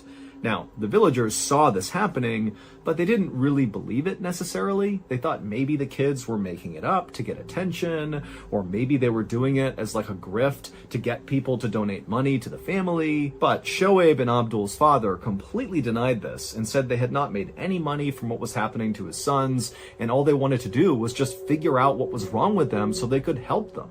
The scientists would talk to Abdul and Shoaib's father first, and he would explain to them that really since Abdul and Shoaib were very little, they had been suffering from these nightly paralysis events. And so with the family's permission, these scientists got to work. They collected blood and urine samples, not just from Shoaib and Abdul, but from the entire family. And then also, the scientists tested Abdul and Shoaib's balance and coordination, obviously during the daytime, and the boys both did completely fine. And then as sunset approached, the scientists just stood there and watched as Abdul and Shoaib slowly lost control of their bodies and became paralyzed and mute.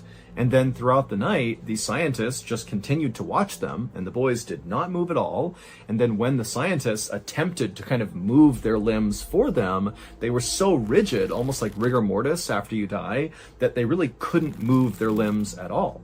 And then the next morning, as the scientists were watching, the sun came up, and it was like suddenly Abdul and Shoaib were totally back to normal. They popped out of bed with a smile on their face, able to move around, no problem.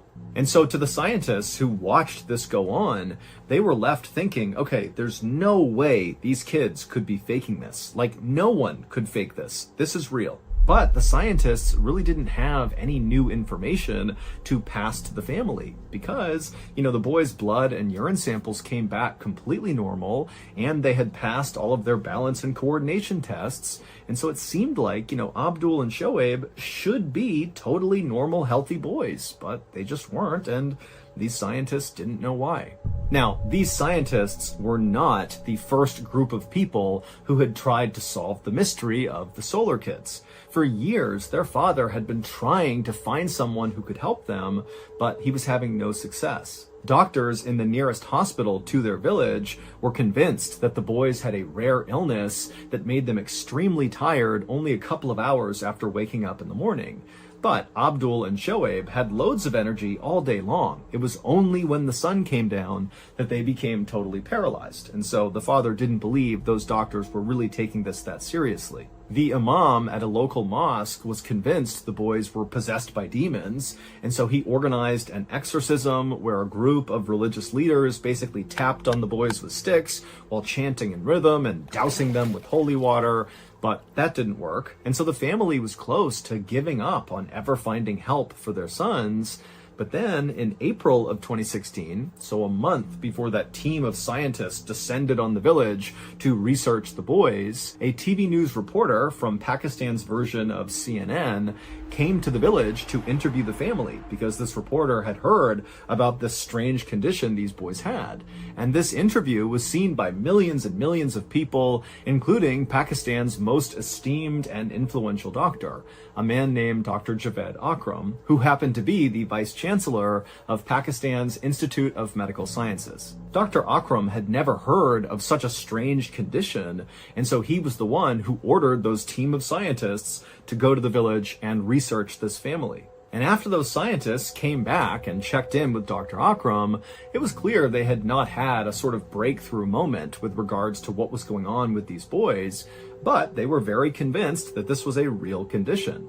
And so Dr. Akram decided that he and his team would just continue to study this family until they figured out what the heck was going on with these two boys. And finally, a year later, in May of 2017, Dr. Akram believed he had figured out what was wrong with them, and he even had a solution.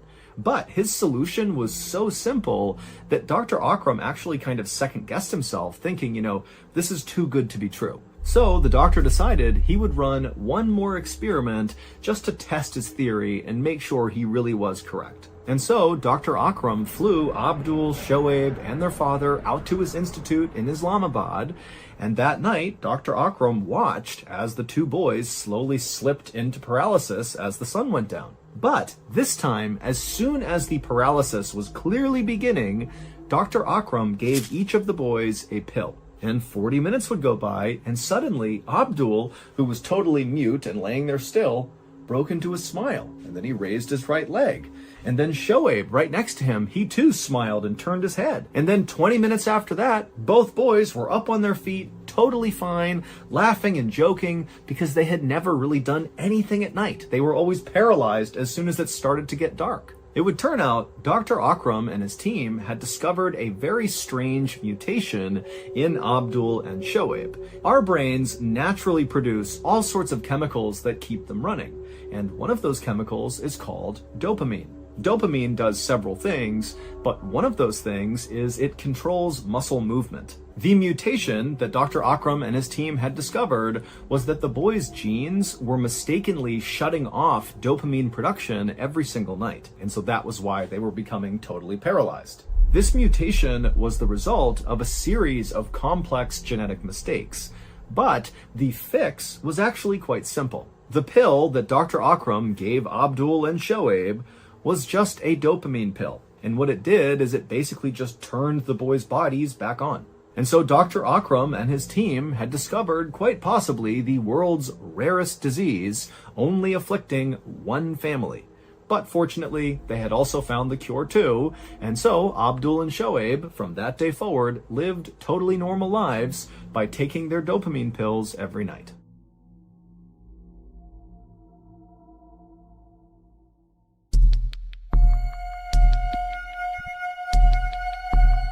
On the evening of July 3rd, 1992, 35-year-old George Decker was cooking in the kitchen inside of the apartment that he shared with his girlfriend in Jasper, Indiana. And as George cooked, he began to cough. At first, George thought it was just a little tickle in his throat that would go away, but as he continued to cough, this feeling, this sensation in his throat that was making him cough was only getting worse and worse. And this cough was not a normal cough. It was a deep, guttural, kind of rough-sounding cough that really hurt as he did it, and it kind of scared George, like he had never heard himself make this sound before. And in the other room, George's girlfriend, Juanita, she heard this very odd-sounding cough, and so she came out into the kitchen to see what was going on. And when she got there, she found George leaning on the counter, barely able to catch his breath because he was coughing so much. And this was totally out of character for George. He wasn't sick. He didn't have some sort of respiratory problem. He didn't smoke cigarettes. He did work in a metal shop where he melted down aluminum and poured it into different molds, but he always followed all the safety precautions. He wore a mask. He did all the things you're supposed to do to make sure he didn't inhale anything toxic. And so there was really no good reason why George would suddenly be having this unbelievable coughing fit. And so as Juanita kept asking George, hey, are you okay? Can I do anything? George, he can't even talk. He just pulled a handkerchief out of his pocket and he put it over his mouth as he continued to cough. And then when he pulled the handkerchief away, it was clearly covered in blood. Now, George was quick to kind of put the handkerchief back in his pocket, not wanting to deal with the fact that he was coughing up blood. But Juanita, she saw the blood and said, okay, George, I don't know what's going on, but you are going to the hospital right now. Now, George, even though he couldn't talk because he was coughing so much, clearly did not want to go. And he kind of resisted Juanita pretty aggressively. He did not want to go. But Juanita finally grabbed him and literally dragged him through the house, out the front door, and down into their car. And then just a few moments later, they were on their way to the hospital located a few miles away. By the time they actually parked in front of the emergency room at this hospital, George's cough had actually died down a little bit. And so now George was being really insistent that it was totally pointless to go to the hospital, that they did not need to be here. Take me back home. This is ridiculous. But Juanita really pressed him and said, you can't goof around with coughing up blood. You have to go in there.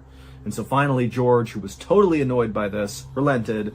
He got out of the car and the two of them walked to the hospital. And then when they went in the front doors of this emergency room, a nurse came up to greet them and see what was going on. And George kind of inexplicably pushed the nurse, like, to get away from me. I don't need your help.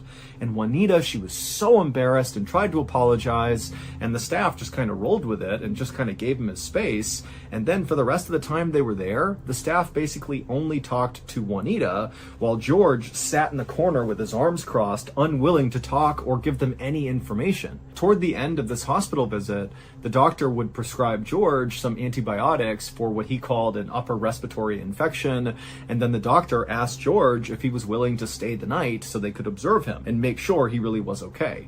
But George flatly refused. He got up, turned around, and practically ran out of the hospital. And Juanita said, "I'm so sorry," and she followed after him. Over the next couple of days, George would take these antibiotics that he was prescribed, but they really did not make a difference. He continued to have these huge coughing fits, and even worse than that, something Juanita noticed was George's skin was clearly turning blue, in particular on his arms, his hands, his fingertips, and on his face. And so finally, about a week after that first visit to the ER, Juanita, she looked at George and just felt like he looks so bad. He has to go back. They have to check him again. And so Juanita was able to, again, convince George to go to the hospital. He was very resistant to the idea, but now he was so physically weakened and drained from whatever was going on, he just kind of went with whatever Juanita wanted. And this time, when they went to the hospital, they would give George a chest x-ray, and it would reveal George had pneumonia in both of his lungs. This explained why he was coughing so much, and it also explained why his skin was turning blue. Because of this infection in his lungs, his body was not getting enough oxygen, and when that happens, it leads to a condition known as cyanosis, which turns your skin blue.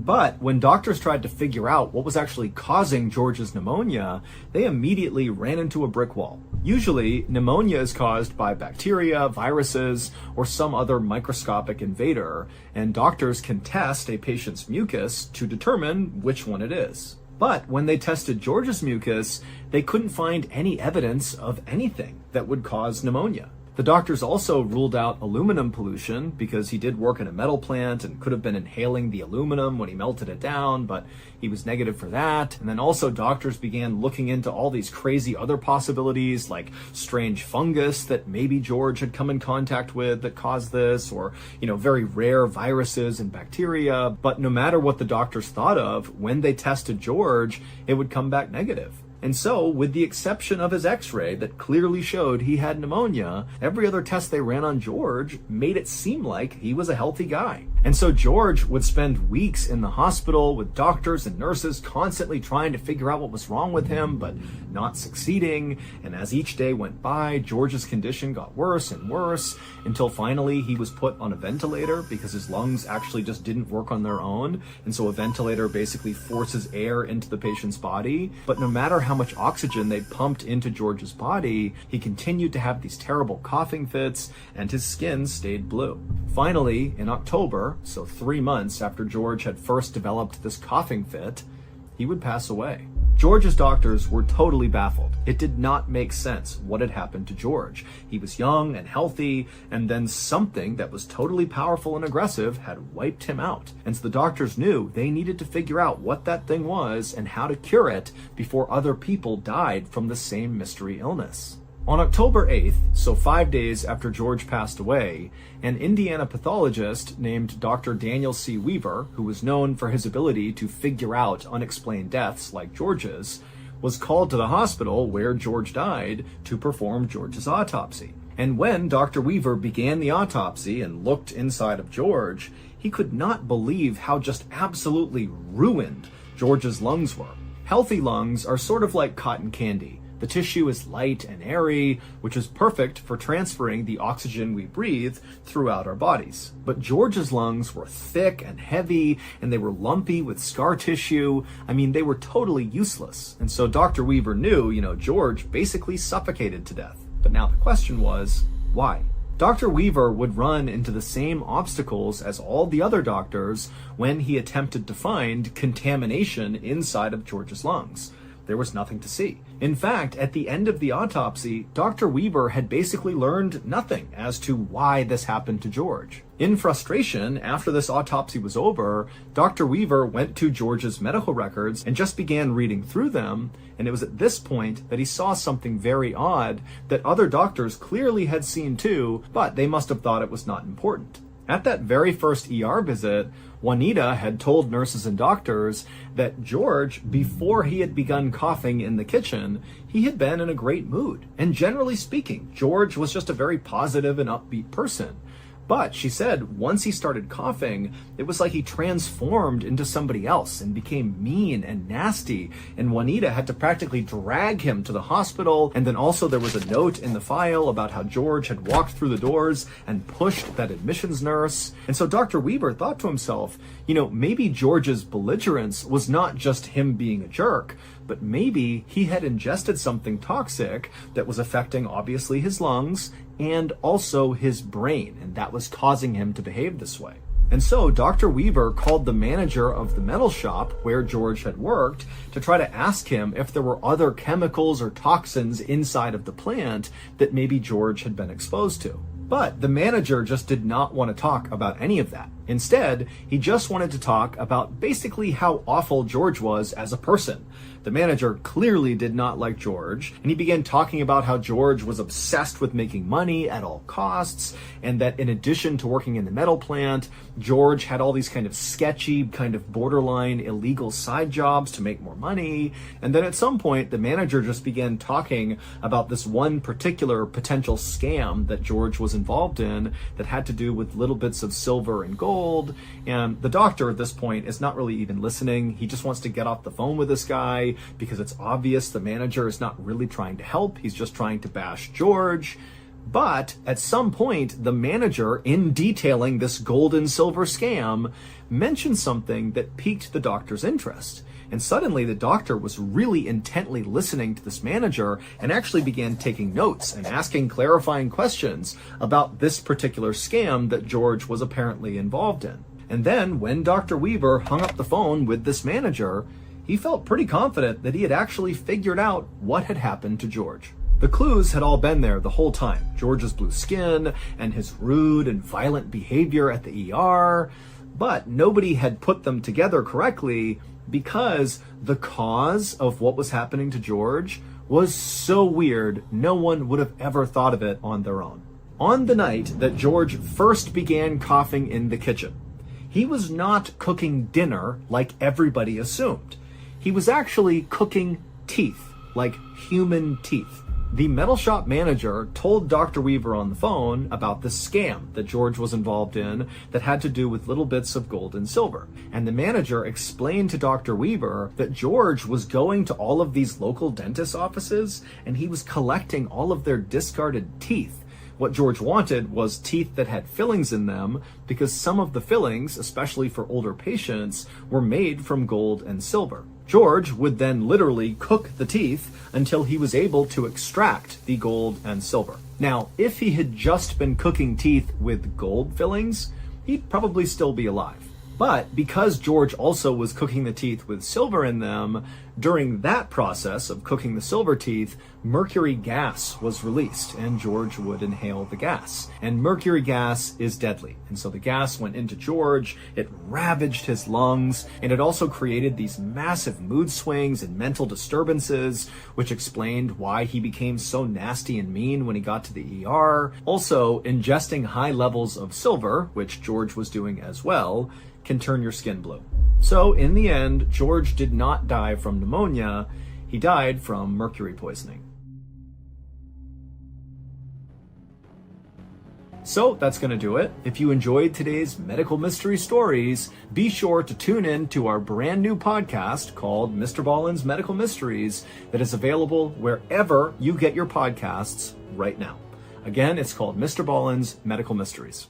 In today's episode, I'm going to tell two stories that are each about sort of joyful events or celebrations. But in both cases, they take a horrible turn just because of one small decision. But before we get into today's stories, if you're a fan of the strange, dark, and mysterious delivered in story format, then you've come to the right place because that's all we do, and we upload 2, 3, even 4 times every week. So if that's of interest to you, please tell the like button to please hurry, come over to your house. You have something really important you have to tell them.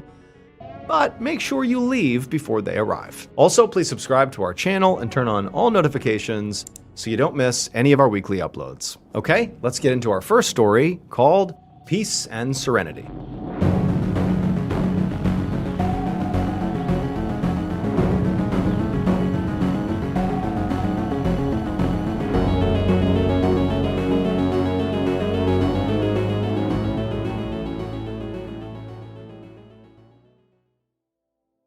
On the morning of July 23, 2006, a 74-year-old artist named Maurice Agus paced back and forth near an art exhibit in Riverside Park in Chester-le-Street, England. And Maurice was frustrated because this was supposed to be one of the biggest days of his entire 40-year career as an artist. Right now, his exhibit, his masterpiece, should be full of people, but it wasn't. So Maurice's exhibit was called Dream Space. It was this massive structure about half the size of a soccer field, and inside of it was the sprawling network of small, colorful, interconnected rooms. Dreamspace was designed so that visitors could sort of wander from room to room and be affected by the music and soothing lighting and have kind of an immersive, serene experience. And this was by far the largest physical exhibit that Maurice had ever done. So it had taken a lot of preparation, and naturally there had been some construction hiccups, but it was all going to be worth it because Maurice knew it was about to be seen by a lot of people, since it was located in a really big public park. However, before they could actually open, there was still one more hiccup to deal with. This morning, when Maurice had arrived, he'd realized that part of his exhibit had not been set up correctly. So he and his staff had spent the last few hours rushing around to fix everything and add some finishing touches to the exterior. And Maurice knew they really needed to hurry here, because making these changes had already taken up way too much time, and they were already late in opening the exhibit. Maurice could see that there were guests who had already purchased tickets who were lining up at the entrance to get into Dreamspace, and they looked confused and sort of annoyed about why they weren't inside already. And so naturally, Maurice was afraid that if he didn't wrap this up soon and start letting people in, these people would just start leaving, which meant they would not get to see how amazing his masterpiece was, and that would be just devastating. So at this point, Maurice just stepped back and he looked at what he and his staff had done so far in terms of fixes.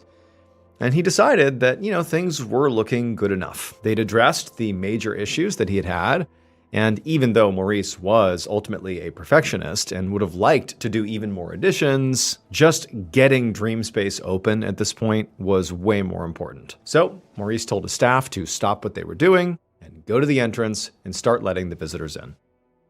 A few hours later, around 3:15 p.m., 68-year-old Elizabeth Collings walked into Riverside Park with her 14-year-old grandson. They lived in the area, and they had just decided to take a walk together in the park. And Elizabeth was glad they had. It was like the perfect summer day. There was a light breeze. It was very sunny and warm.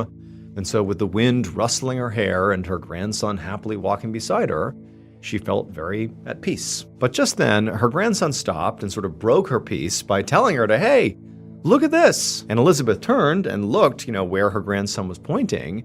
And she saw on the other side of the park, there was this sprawling, colorful structure with a huge line of people out front and soothing music coming from its open doors. And Elizabeth thought, whatever that is, it looked really intriguing and not like anything she had ever seen before.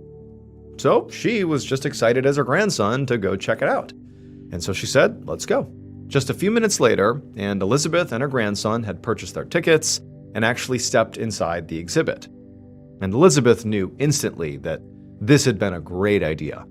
The lights were dim inside, and the colorful walls seemed to almost glow as they went from room to room. And all around them, the dreamy, tranquil music played. And even though it was fairly crowded and pretty hot inside, it still felt quite peaceful. And Elizabeth could feel her entire body just sort of relax. And for the next 10 minutes or so, she and her grandson just wandered around slowly, taking in the atmosphere and the lights and the music. It was really nice. At some point, they made their way into this room which had this beautiful blue hue to it. And there was some light coming in from the room next to them, which was sort of brownish.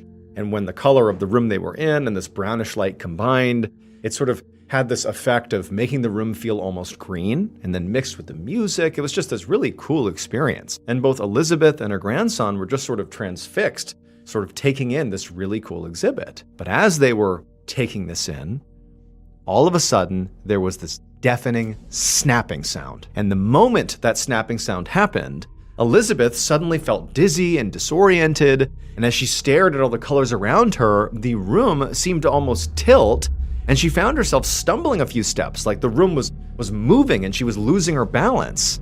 And at first she wondered if maybe the lights and the heat were just getting to her, except then she couldn't help but have this almost floating sensation, like the room itself was moving away from her. And then she realized her feet were no longer touching the floor. Have you ever wished you could consume the strange, dark, and mysterious in a live storytelling event? Well, that dream is becoming a reality this year because I'm coming back with another live tour. This year's tour is also going to include a whole bunch of new locations, including the west coast of the United States, all across the United States, and also one international city. We put together an absolutely amazing show with a whole bunch of awesome stories, including stories you will not hear anywhere else. New content you can only get if you come to this show. But if you want to see it, you gotta act fast because tickets are available right now. If you want tickets, go to tour.ballenstudios.com or click the link in the description below. Again, that is tour.ballenstudios.com. Also, I'm going to be giving away an all expenses paid for trip to come meet me at one of my live shows. That will include airfare, hotel, come hang out with me backstage. It's gonna be a whole thing. And so if you want to potentially win that, all you have to do is donate to win at fandiem.com/MrBallen. That is fandiem.com/MrBallen. Get your tickets and enter the sweepstakes today. I can't wait to see you at the show. The creator of Dreamspace, Maurice, had been outside with the guests who were in line waiting to get into the exhibit. And so far, the day really had been going great. I mean, he had done all those last-minute changes and fixes to the exhibit, and he had sort of got it done just in time to open it up, and now all these people are here, and there's at least 40 some odd people in line with more and more joining, and everybody who comes out of the exhibit is, beaming and talking about what an incredible experience it was. I mean, the day had been going great for Maurice until he heard that snapping sound. When that loud snap rang out, everybody heard it, and then Maurice, who was looking away from Dreamspace, he began hearing screams behind him. And then before he could say or do anything, he just sort of whipped around and looked, and all he saw were these shapes just falling from the sky and smashing into the ground. And at first, Maurice and everybody else around him didn't even know what they were. But then suddenly Maurice realized those shapes were people. So earlier in the day, when Maurice and his staff were sort of hustling to get all those last-minute fixes done on this exhibit so they could open it to the public, well, Maurice, who knew this was going to be his last big art exhibit, this was like the end of his career, it was supposed to be the exclamation point on a storied career here, he was so worried that if he didn't get the doors open fast enough, that people in line were going to leave and not even show up, and it would be this catastrophic failure, that he ultimately basically stopped his staff from finishing all the renovations, all the fixes he needed to do, in favor of just getting people in the door. And the way he sort of rationalized it was, well, I'm a perfectionist, and I would have liked to have done all the fixes, but I did enough. It's good enough. Let's get this place open. Let's send people in. The problem with that is some of the things that he overlooked in his haste to open up the front doors for the public included vital safety precautions. Some of these missed safety precautions included tying down a series of extra ropes to anchor the exhibit to the ground. The staff had ultimately tied down the front of the structure, but, because Maurice rushed them to get the place open, they didn't anchor the back of the exhibit. And this would turn out to be just a catastrophic oversight. Dreamspace was not a regular permanent art exhibit. It was not made of walls and concrete with a real foundation. It was an inflatable exhibit made of plastic sheeting, sort of like what shower curtains are made of. So even though there was just a light breeze going through the park that day, it was enough to sort of suddenly lift the entire Dreamspace structure out of the ground because, again, there was just a couple of anchors, not a full set of anchors, and so suddenly the wind yanks the space out of the ground. That was the snapping sound. And so basically this big structure turned into like a giant hot air balloon, and everybody inside of it, the dozens of people, including Elizabeth and her grandson, were thrown 30 feet into the air, and they're all trapped inside of this plasticky structure that's contorting in the wind up at 30 feet. And as the wind picked up, the higher up they went, the Dreamspace structure, as it contorted, began ejecting all of the people inside of it out. And so that's why when Maurice looked, he saw all these people falling to the ground. In the end, 27 people were injured and 2 were killed, including Elizabeth Collings. As for Maurice Agus, the creator of DreamSpace, he was convicted of a health and safety violation and given a fine. But despite that being a relatively light punishment relative to what happened, he was so devastated by the destruction that his creation caused that he never made anything like it again. This was the last piece of art he ever did. And in fact, he died just 3 years later in 2009.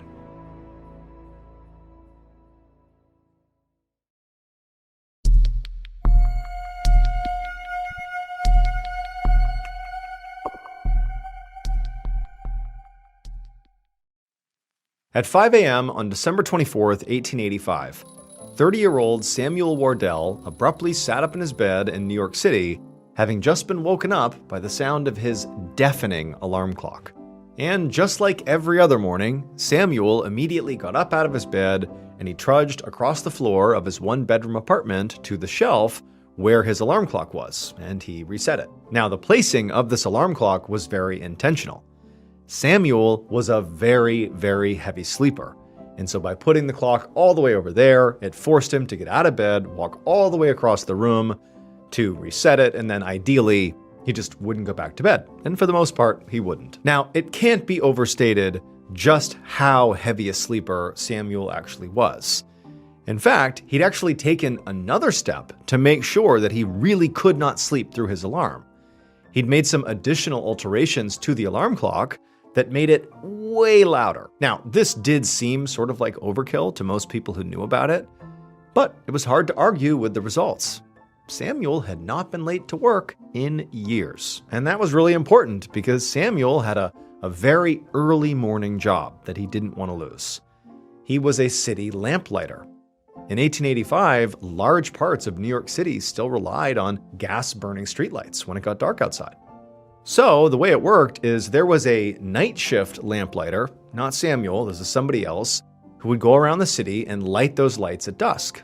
And then in the early morning hours, the morning lamplighter, Samuel, would go put them out again. And so that's why he had to get up early to go put out the lamps. And even though Samuel really didn't like getting up this early, the reality is he did need the job. And also, too, he had sort of grown fond of the job. He had a lot of fun doing it. Over the years, he'd become very friendly with basically everybody on his local route, and so he didn't mind it. You know, getting up was painful, but it was worth it. Samuel actually had become so close with the people on his route that night he was going to be throwing this big Christmas party for all these people. It was like all his friends from his job were going to come over and celebrate with him, and he was really excited about it. But that was not going to be until much later that night. You know, for now, he just needed to reset his alarm clock, get dressed, and go out and put out those lamps.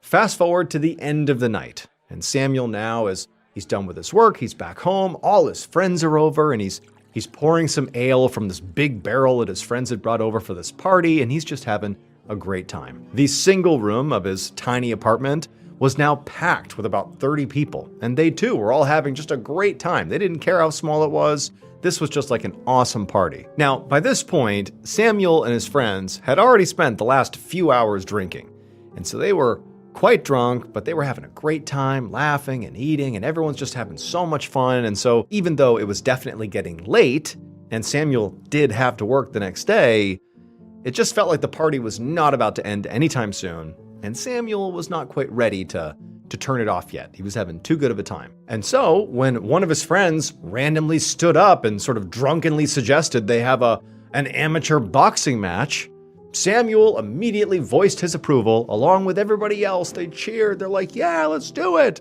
And so Samuel and the other party guests, they cleared the furniture out from, the single room, to set up the boxing ring. And then Samuel and the others all stood back and cheered while two of their friends began, fighting each other in the middle of the apartment. It was like this totally crazy, booze-fueled just madness happening inside of this place. And Samuel was having the time of his life, not thinking remotely about how absolutely miserable it was going to be waking up in now just a few hours when his alarm went off at 5 a.m. He was just doing his best not to think about it. Enjoy the party, that's it. And so for a while, the madness continued until eventually people did get really tired and began leaving, and before long, it was just Samuel standing in his now totally destroyed apartment from this party. And so at this point, Samuel, he looked at his clock and he saw he had, barely 2 hours before he would have to get up for work. And he's thinking, oh my gosh, this is going to be so awful. I'm going to feel so miserable. But it was totally worth it. What a great party. And so very drunkenly, Samuel kind of stumbled his way over to his bed. He just fell right down on top of it and he fell asleep. And sure enough, just about 2 hours later at 5 a.m. sharp, his alarm went off. Hours later, on Christmas afternoon, a local police officer walked up to Samuel Wardell's front door and knocked. The officer was there because Samuel's boss had called the station when Samuel had failed to show up for work that morning. And this was so out of character for Samuel that right away his boss contacted the police and said, please, someone needs to go check on him and make sure he's okay. And so now the officer waited at the door for Samuel. But when no one answered, he tried the door handle. And he found it was locked, but this was a very rickety, tiny home, and the officer could tell it would not take much to basically kick the door in. And so after calling out for Samuel a few more times and knocking, pretty loud and still not getting a response, the officer just stepped back and then kicked the door and blasted it open. And so the officer stepped inside the home and immediately saw Samuel. And when he did, he understood why he had missed work. It would turn out when Samuel went to bed after his big party, he forgot to move his bed back into the position that it normally was in. He had moved the furniture around for that boxing match and just didn't put it back. And so instead, he wound up going to sleep with his bed all the way across the room, under the shelf where he kept his alarm clock. And this was like the worst place for Samuel to fall asleep. Because, he had set his alarm to go off at 5 a.m. the following morning, just like he did every day. But his alarm clock was not a normal alarm clock. Samuel had intentionally altered his alarm clock to be way louder than a standard alarm clock.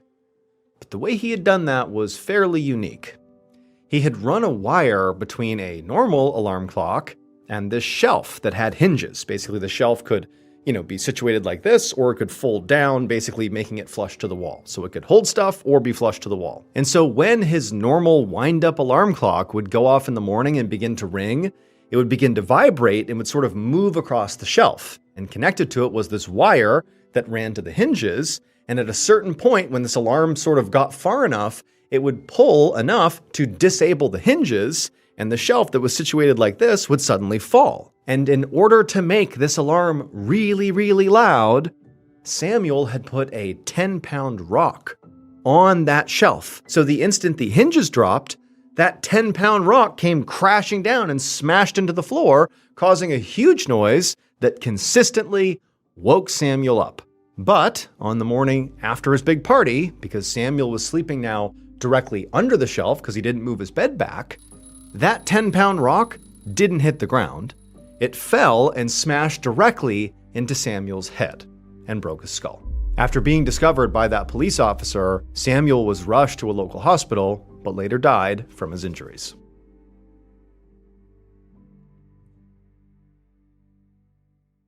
Hey everyone, just a reminder, I'm going on tour this year, which means if you go, you can experience never-before-heard stories from me live and in person.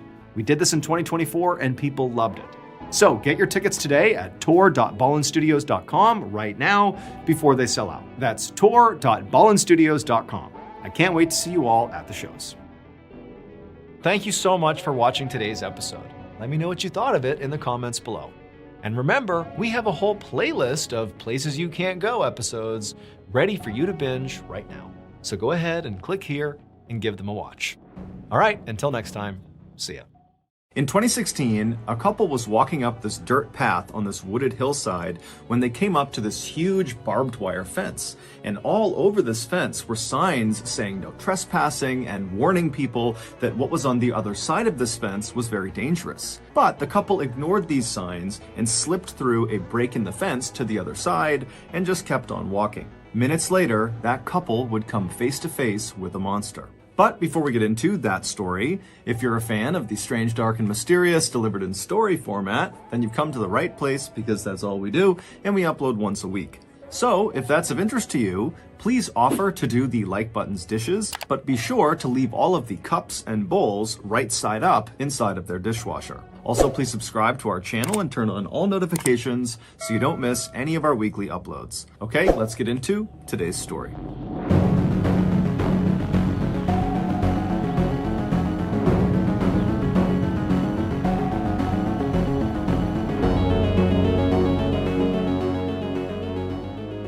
While she was in high school in Dayton, Ohio, Raquel Bain became known as a bit of a thrill seeker, primarily because she would do something called car surfing, which is exactly what it sounds like. She would climb onto the exterior of cars and hold on to the roof while somebody else drove it around. In addition to seeking out these physical thrills, Raquel was also drawn to psychological ones, like going to places that were supposedly haunted and seeing if she could spook herself.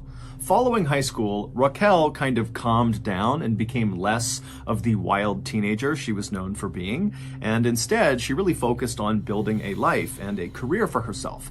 And so she would go to college and she would earn her degree in surgical technologies, and then by 2009 she was employed full-time as a surgical assistant in Dayton. Also around that time, she had her first child, a son, who she adored. But despite creating this life full of stereotypically adult, mature things like having a career and starting a family, deep down, Raquel was still very much the thrill-seeking wild teenager she was back in high school. But as an adult, she just never had time to go seek out those thrills. So, with that in mind, fast forward to April of 2016.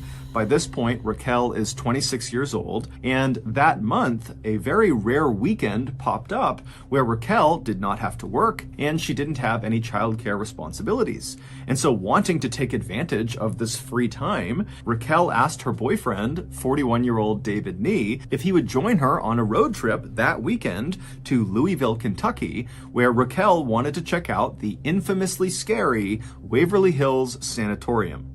Back in the 1900s, Waverly Hills was a place where tuberculosis patients were sent. Tuberculosis, or TB for short, is an infection of the lungs and it can be deadly. Today, there's a cure for it, but back in the early 1900s, there wasn't. And so most of the people who went to Waverly Hills died there, and usually very slowly and painfully and in total isolation from their families, because in virtue of being sent to Waverly Hills, they were effectively being quarantined to stop the spread of the disease. Waverly Hills would eventually shut down permanently in 1961 because by that point the cure had been found, and after it shut down, the building basically just sat there. Nobody else came in and turned it into anything else. And so this building is basically abandoned, and lots of people began sneaking in to see what it was like in there, and a shocking number of these trespassers reported seeing ghosts inside. Today, the sanatorium is still very much in the same condition it was left in, but the Waverly Hills Historical Society has stepped in and made it very hard for people to sneak into the building. However, knowing people do want to go in and look around, the Historical Society has begun offering guided tours of the sanatorium, and these tours are given exclusively at night to increase the spooky effect. And so David, who had only been dating Raquel for a month when she asked him to come with her to the sanatorium, he was not really that keen on doing this. It did not really appeal to him to go walking around this totally terrifying place, but he could tell it was important to Raquel. She was really excited about it, and so he agreed to go. A few days later, on the late afternoon of April 23rd, the new couple left Raquel's place, they climbed into the car, and they began driving south. 3 hours later, they arrived in Louisville and they stopped to get dinner. And then after they were done eating, they looked at the time and realized it was only about 6:45 p.m. and the tour they had scheduled at the sanatorium was not until 10 p.m. So they had a few hours to kill. And before David could suggest anything, Raquel already had the perfect idea of how they should kill this time. She told David that earlier that day she had learned about a spot just outside of Louisville that might actually be more terrifying than the sanatorium they had come all this way to see. And so Raquel wanted to spend these few hours checking out this new spooky spot. This spooky spot was a rickety old, narrow, abandoned-looking bridge called the Pope Lick Trestle. It's located just east of downtown Louisville in this heavily wooded area. The bridge is about 800 feet long, and at its highest point, right in the middle of the bridge, it's about 90 to 100 feet off the ground. And this bridge connects the tops of two of the bigger rolling hills in the area. But the bridge's physical appearance has nothing to do with why it's considered so spooky. The reason the Pope Lick Trestle has become a central part of Kentucky folklore is because locals say there is a monster called the Pope Lick Monster that lives underneath the bridge. It's half goat, half man, and when anyone is near this bridge at night, this monster is supposed to come out from underneath this bridge, and then what happens next is very ambiguous. It kind of depends on who you're talking to, but generally speaking, once the Pope Lick Monster has emerged and it sees you, you're dead. Now, how you die ranges from the monster leaping out and attacking you with an axe to the monster using some sort of mind control to lure you up onto the bridge where you leap off. David, after hearing this suggestion, was again not really that keen to go do this really terrifying sounding thing, but seeing the excitement in his girlfriend's face, he agreed to go.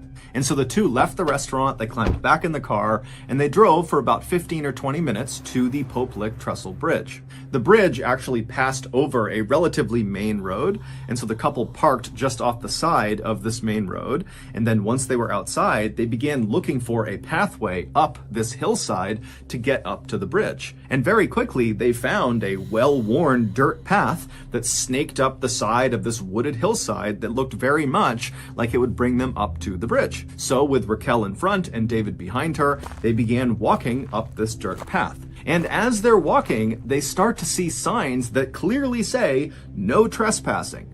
But they ignore them because they're looking at this path thinking, okay, lots of people clearly come up here, so we've got to be okay. And so they keep on walking up this path, and they're getting closer and closer to the top of this hill where they think it's going to connect with this bridge. And right as they're getting close, they see there's this huge chain link fence, this 8-foot tall chain link fence with barbed wire across the top that extends in either direction out of view. And so the couple walks up to this fence, and there are more signs that say no trespassing, private property, and there are additional warning signs saying that what is on the other side of this fence is also just plain dangerous, so turn around and leave.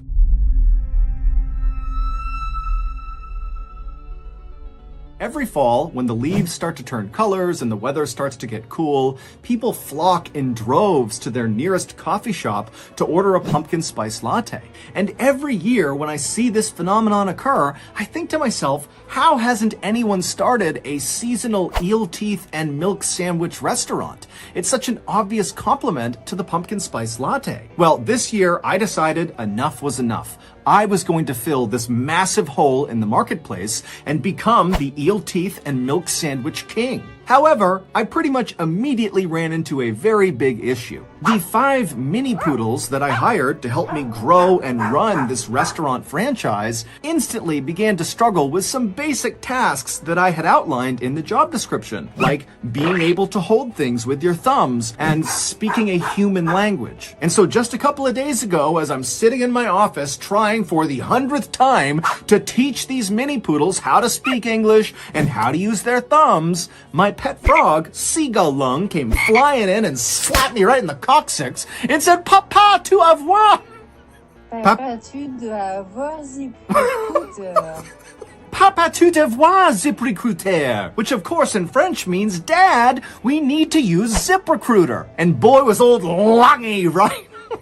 ZipRecruiter, which is the #1 rated hiring site according to G2 satisfaction ratings as of January 1st, 2022, uses its powerful technology to find and match the right candidates with your job. And then you can easily go through all of these recommended candidates and invite only your top choices to apply for your job, meaning you won't have to hire as many unqualified mini poodles. And right now, you can try ZipRecruiter for free at my exclusive web address, ziprecruiter.com/MrBallen. Again, that's ziprecruiter.com/MrBallen, or you can click the link in the description below. ZipRecruiter, the smartest way to hire.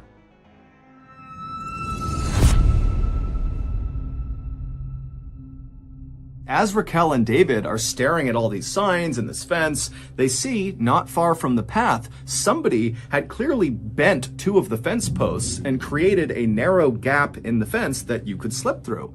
And so from David and Raquel's perspective, that looked like the way other trespassers must have found their way up to the bridge, and so it must be safe. And so once again, the couple disregarded all the warnings. They made their way over to this gap in the fence, they both slipped through, and they kept on walking up the hill. Just a couple of minutes later, they reached this clearing, which was at the top of this hill. And once they were in this clearing, they were able to turn and they could actually see the bridge. It was only a couple hundred feet away from them. And it was totally intimidating.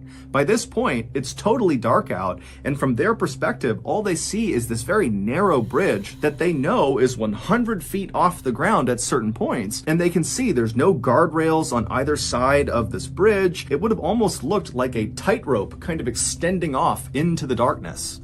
But even if the couple was really intimidated by the sight of this bridge and with all these warning signs before it, they were able to put their fear aside and just keep on going. And so with David now in the lead and Raquel behind him, they walked the couple of hundred feet over to the start of this narrow bridge.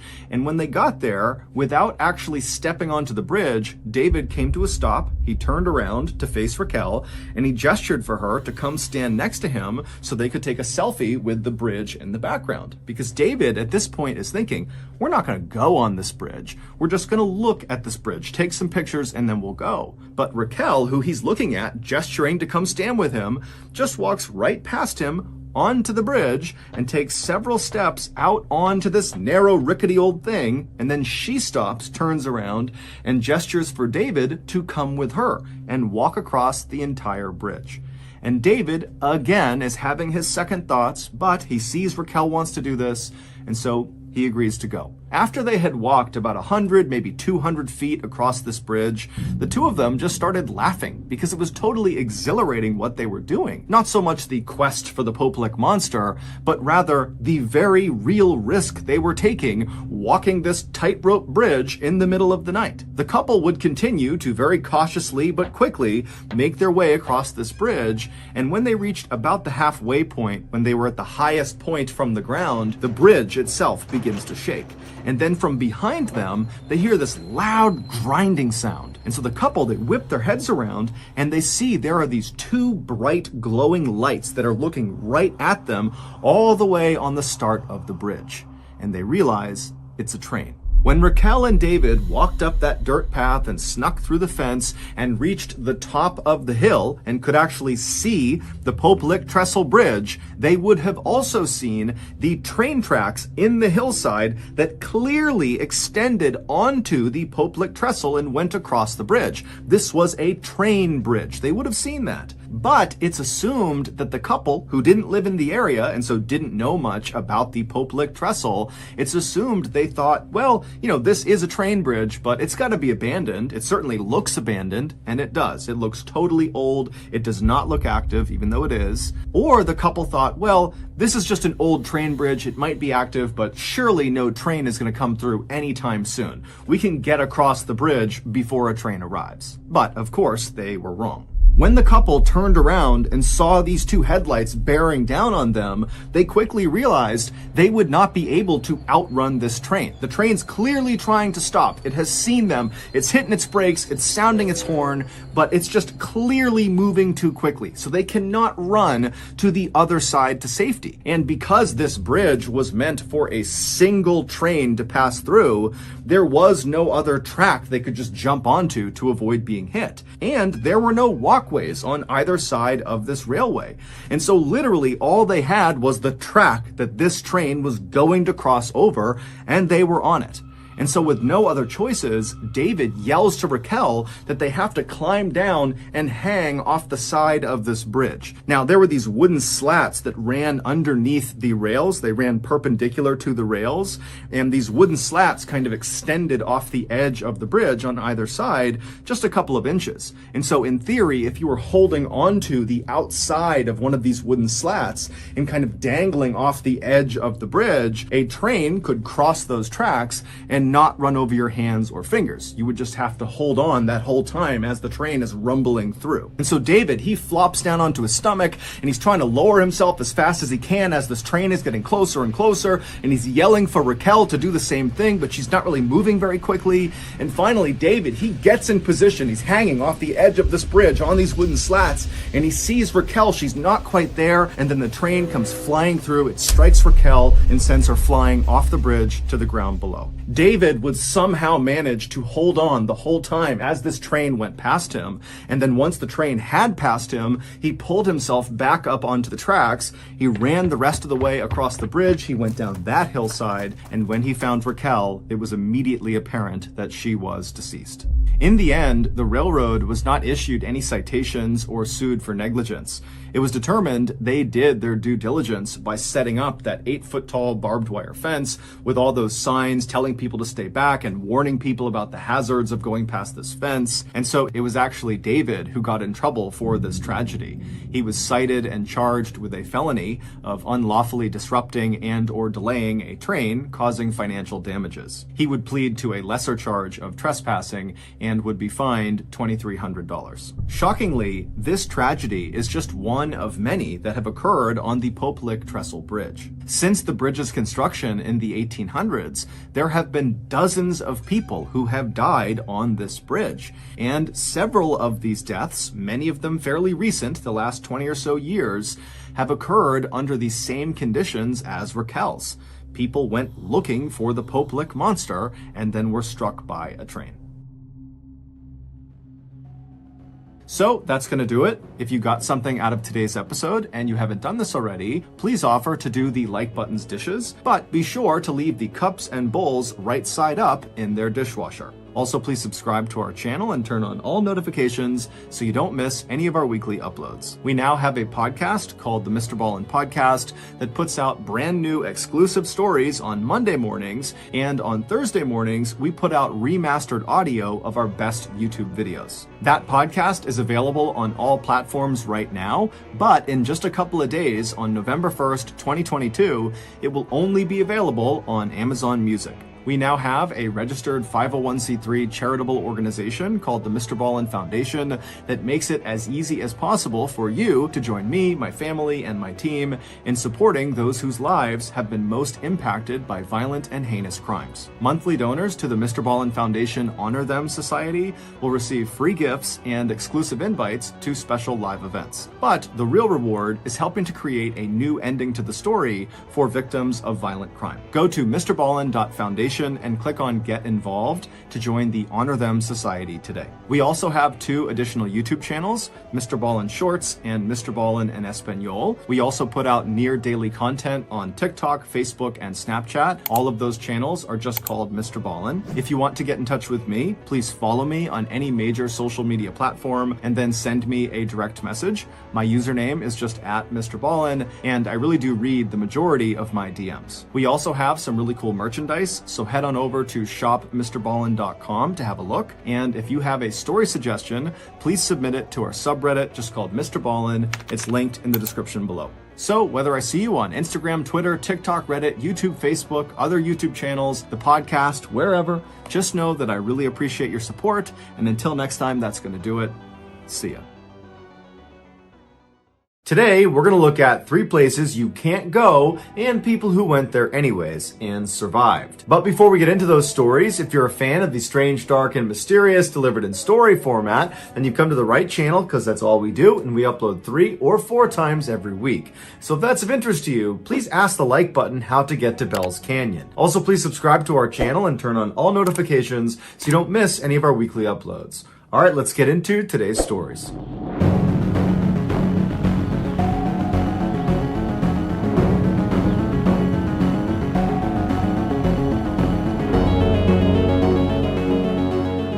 In 2019, a 32-year-old United States Army soldier was stationed in Hawaii for training. This was his first time ever being in Hawaii, and so on his first day off, he planned to do some sightseeing. After doing some research, he settled on the Hawaii Volcano National Park as the first place he would go check out. This is one of the top tourist attractions in Hawaii that sees over 2 million yearly visitors.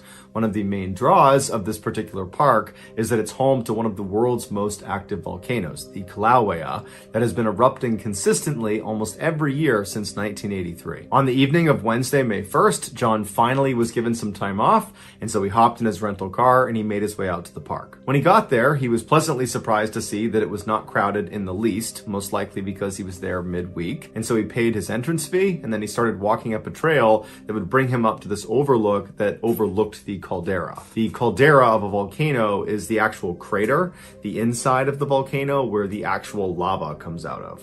At the time John was at the park, the volcano was not actively erupting, and so there was no pool of lava inside of the caldera. However, the surface of the caldera, which was 300 feet below this overlook where John is, the surface was still 2100 degrees Fahrenheit, causing these massive steam clouds to billow up from it pretty much constantly. And so when John actually reached this overlook point and was looking out into the caldera, he was immediately disappointed because he couldn't see anything. And so as much as John craned his neck to try to get a better look down into the caldera, he was just totally obscured by the steam. Now, he was up against a safety railing that prevented people from getting closer, but he figured if he could just get right to the edge of this crater and he could actually look down inside, he might be able to see all the way to the base of the caldera. And so he looked around and noticed there were no other tourists up there with him. So he thought about it for a second and then decided, yep, I'm gonna do this. And he stepped over the safety railing and walked right to the edge of this crater overlooking this caldera. And as soon as he got there, he suddenly had this unencumbered view of the space directly at the bottom of the edge of the cliff. He could actually see down into the caldera now. And so he got his phone out and he started taking some pictures, and then all of a sudden the ground underneath him began to shift. And it shifted so quickly and so suddenly that threw him onto his back. And as he's laying on his back, scrambling to get back up again, the ground underneath him just completely collapses, sending him careening down 300 feet into the scalding hot caldera. When John fell, another tourist did happen to walk up another nearby trail, and they actually saw him as he fell. And so they called 911, and immediately first responders were on scene, but they were facing the same issue that John was, which is the steam was so intense inside of this volcano that you can't really see down into it. And so they had rescuers walking along the rim of the volcano, and they had helicopters in the air, but it really wasn't doing any good. And in the back of all rescuers' minds, they knew that realistically, there's just no way John could have survived this. I mean, you can't survive a 300-foot fall, but even if you did, you couldn't survive being at the surface of the caldera that's over 2,000 degrees Fahrenheit. You'd die within a couple of minutes. But the rescuers pushed that thought out of their mind, and they focused on being positive and just continuing to look for John. And 2 hours into their search, when it was totally dark outside and hope was just about gone at this point, somebody spotted John on a little ledge jutting out 70 feet down from that cliff he was standing on. When he fell, when the ground dissolved underneath him, he managed to land on this tiny little ledge. Had he fallen an inch left, an inch right, an inch forward, he would have tumbled to his death. There's no two ways about it. But he landed perfectly on the one ledge that could have saved his life. But he was so badly injured, he couldn't climb back up again. However, rescuers were able to rappel down to him, put him in a harness, get him back up, and he was able to make a full recovery.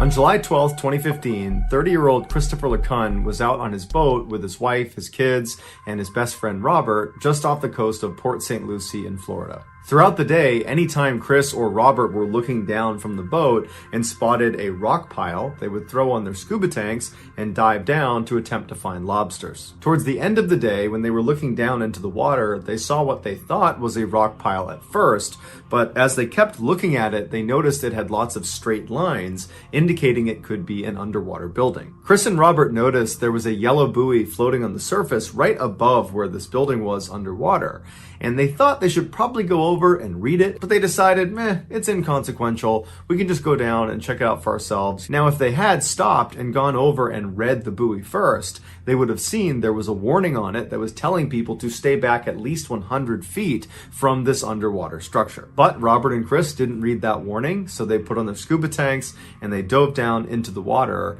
And after only going down about 10 feet, they noticed there wasn't just one structure underwater. There were actually 3 huge structures. And so Chris and Robert looked at each other and they're totally amazed at what they're looking at. They had been scuba diving together since they were young kids, and they'd spent a lot of time in these waters, but they had never seen these before. And so they were very excited to go down and have a look. When they got down there and they were only a couple feet away from one of these structures, Chris saw that the top of the building was just a square concrete slab, and then on all 4 sides there were big concrete slabs. But at the top of each of the 4 walls of this building were what appeared to be openings. They were almost like windows at the top of the structure. And across the window was mesh all the way around, like a grate, protecting things from going into the window and into the structure. And so Chris and Robert went right up to the mesh and tried to look inside of the structure just to see what was in there. But when they looked, it was just too dark inside and there was no way to tell what was in there. And so Chris is really disheartened because he really wanted to know what was inside of this building. And so he just grabs the mesh itself and just kind of tries to tug it in one direction just to see if it would even move, to maybe create some space so he could look inside. And it very easily slid all the way to the side, revealing an opening big enough for he and Robert to go through. And so the two of them look at each other and they just nod because they know they want to go inside and see what's in there. And so Chris went in, followed by Robert, and they found themselves inside of just this big empty space, this 70-foot by 70-foot space where there really was nothing inside of it, except down at the very bottom on one wall was this 16-foot wide opening that was the entrance to a huge tunnel. And from where Chris and Robert were at the top of the inside of the structure, they couldn't see into the tunnel. And so they decided, by looking at each other and nodding once more, that they would just go down and try to look to see if they could see through to the other side of this tunnel. And so Chris goes down first, followed by Robert, and as they start making their way down, they both start to feel a current that's pulling them straight down. And as soon as they felt that, they both intuitively knew that they didn't want to be a part of that, and they started swimming as fast as they could back up towards their exit. Robert, who was a little bit higher than Christopher, was able to escape the pull of this current and got up to the top of the inside of the structure towards the exit. Chris, on the other hand, was not able to escape this current's grasp and was actually pulled backwards into the tunnel where he disappeared. Robert had actually turned around and saw his friend get pulled into that tunnel, but he knew there was nothing he could do, and so he just turned around, swam out of the structure, and up to the boat as fast as he could to call 911. Once Chris had been pulled into this dark tunnel, he began tumbling backwards. He had no control over his body position. The current was just way too strong. And so Chris instinctively grabbed his mouthpiece and anchored it inside of his mouth, and then he grabbed his mask and did his best to keep that on his face. Because as he was tumbling, the current kept trying to pull those things off of him. As Chris tumbled through this pitch black tunnel, he began to realize that more than likely he's going to encounter some very powerful pump that's sucking this water through this pipe in the first place, or some huge turbine that has something to do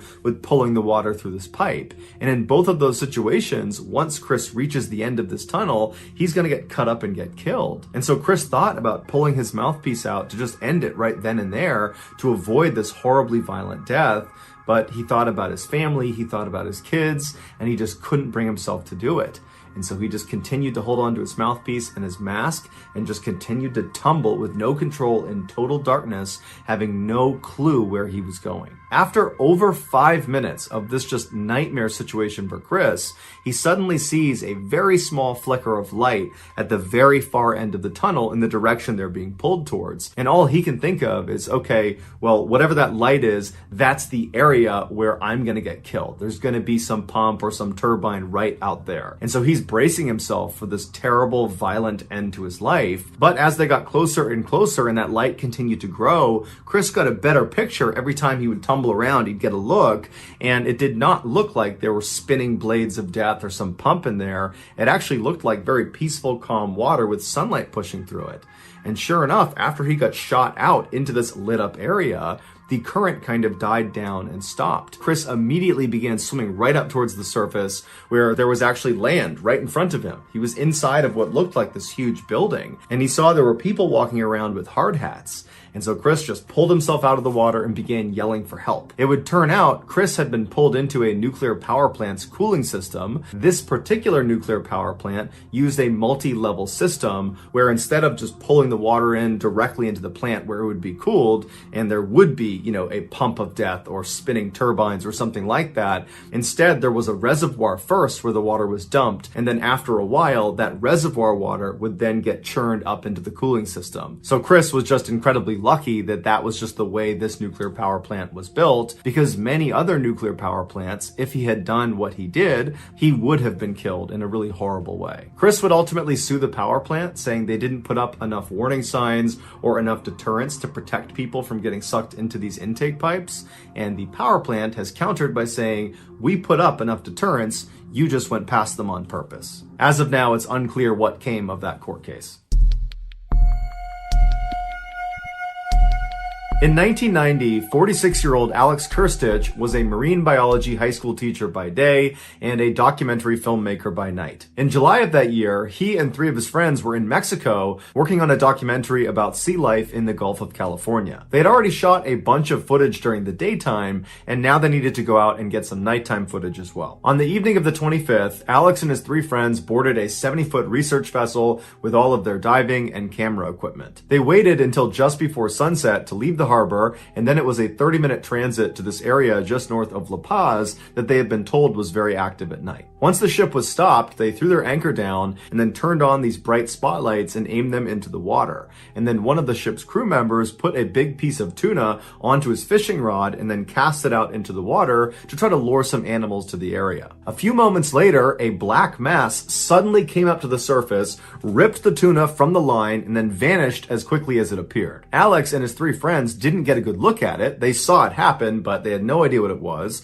So they told the ship crew member to put another piece of tuna on the line, throw it out there, and see if they can get a better look at this thing. And so more tuna was put on the rod, it was cast out, and then seconds later, a black mass rushed up to the surface, grabbed the tuna, and then went back down again. But this time, with Alex and the others looking really intently at it, they picked up what looked like a red and white flash, like a strobe light on the skin of this creature as it descended down below. And they looked at each other and they thought, could it be? And so another piece of tuna was put on the fishing rod, they cast it out into the water, and this time, before anything could come up and take it, deep down below, they see a flash of red and white all over the place, like a bunch of strobe lights going off. And then dozens of these creatures rocketed to the surface, fought over this tuna, and then descended back down into the deep water. And so now the men look at each other and they're grinning because they know the red and white flashing they are seeing is a trademark of a very rare creature. It's their skin changing colors. It's how they communicate with each other.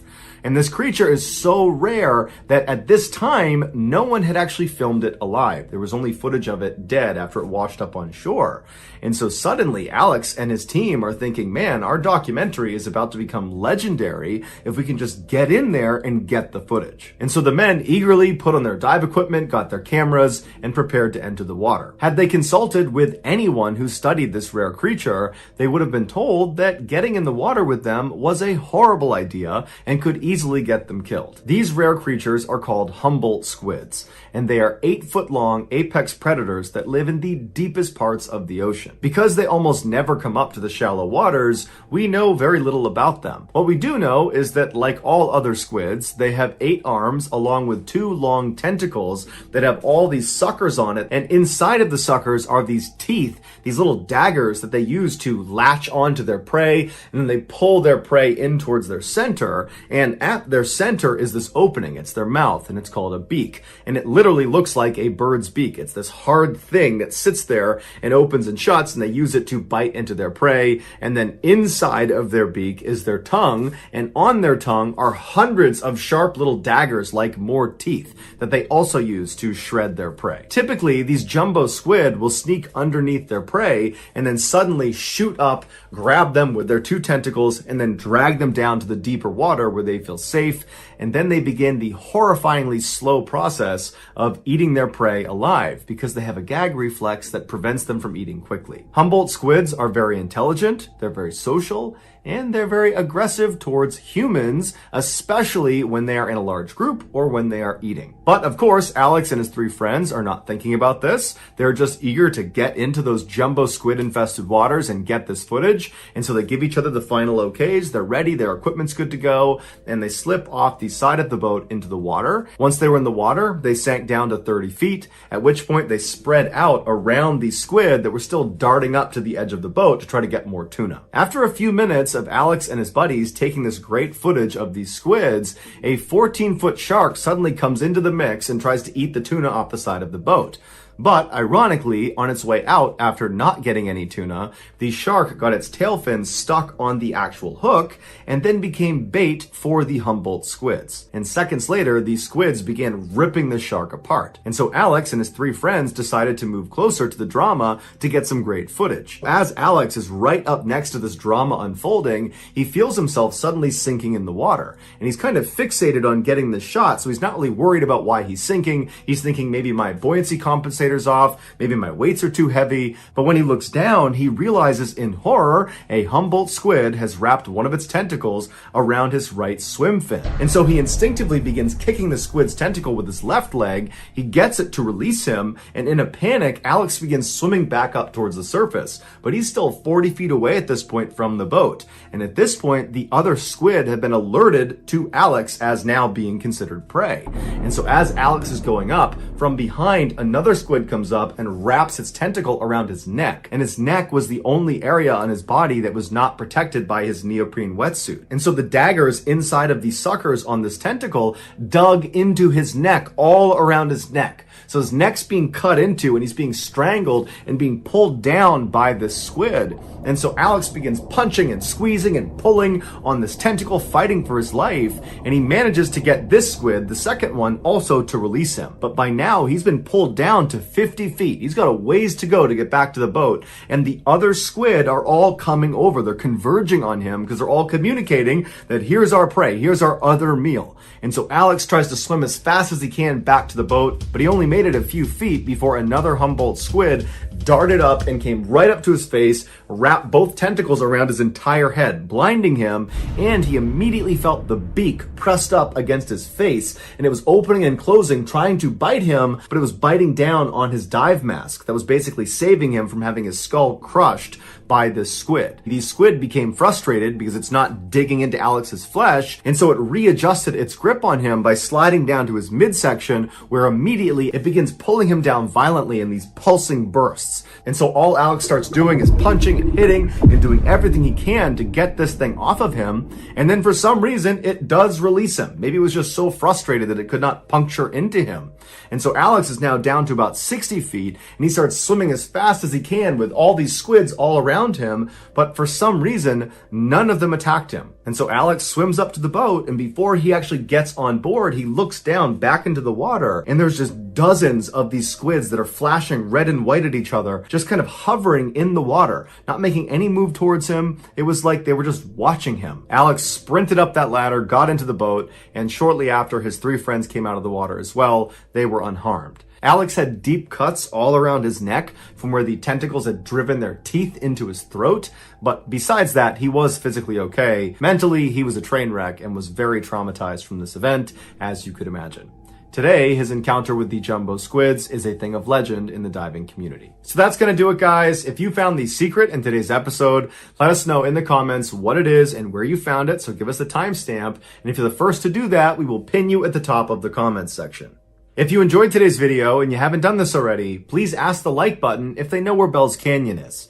Also, please subscribe to our channel and turn on all notifications so you don't miss any of our weekly 3 or 4 video uploads. If you want to get in touch with me, you can direct message me on Instagram or on Twitter. My username for both platforms is the same. It's JohnBallen416. I also have a ton of content over on TikTok where my username is MrBallen. I also have a second YouTube channel called MrBallen Shorts where I post random short videos and lost episodes. If you have a story suggestion, please submit it to our subreddit just called MrBallen. It's linked in the description below. So whether I see you on Instagram, Twitter, TikTok, Reddit, YouTube, or some combination, just know that I really appreciate your support. And until next time, that's going to do it. See ya.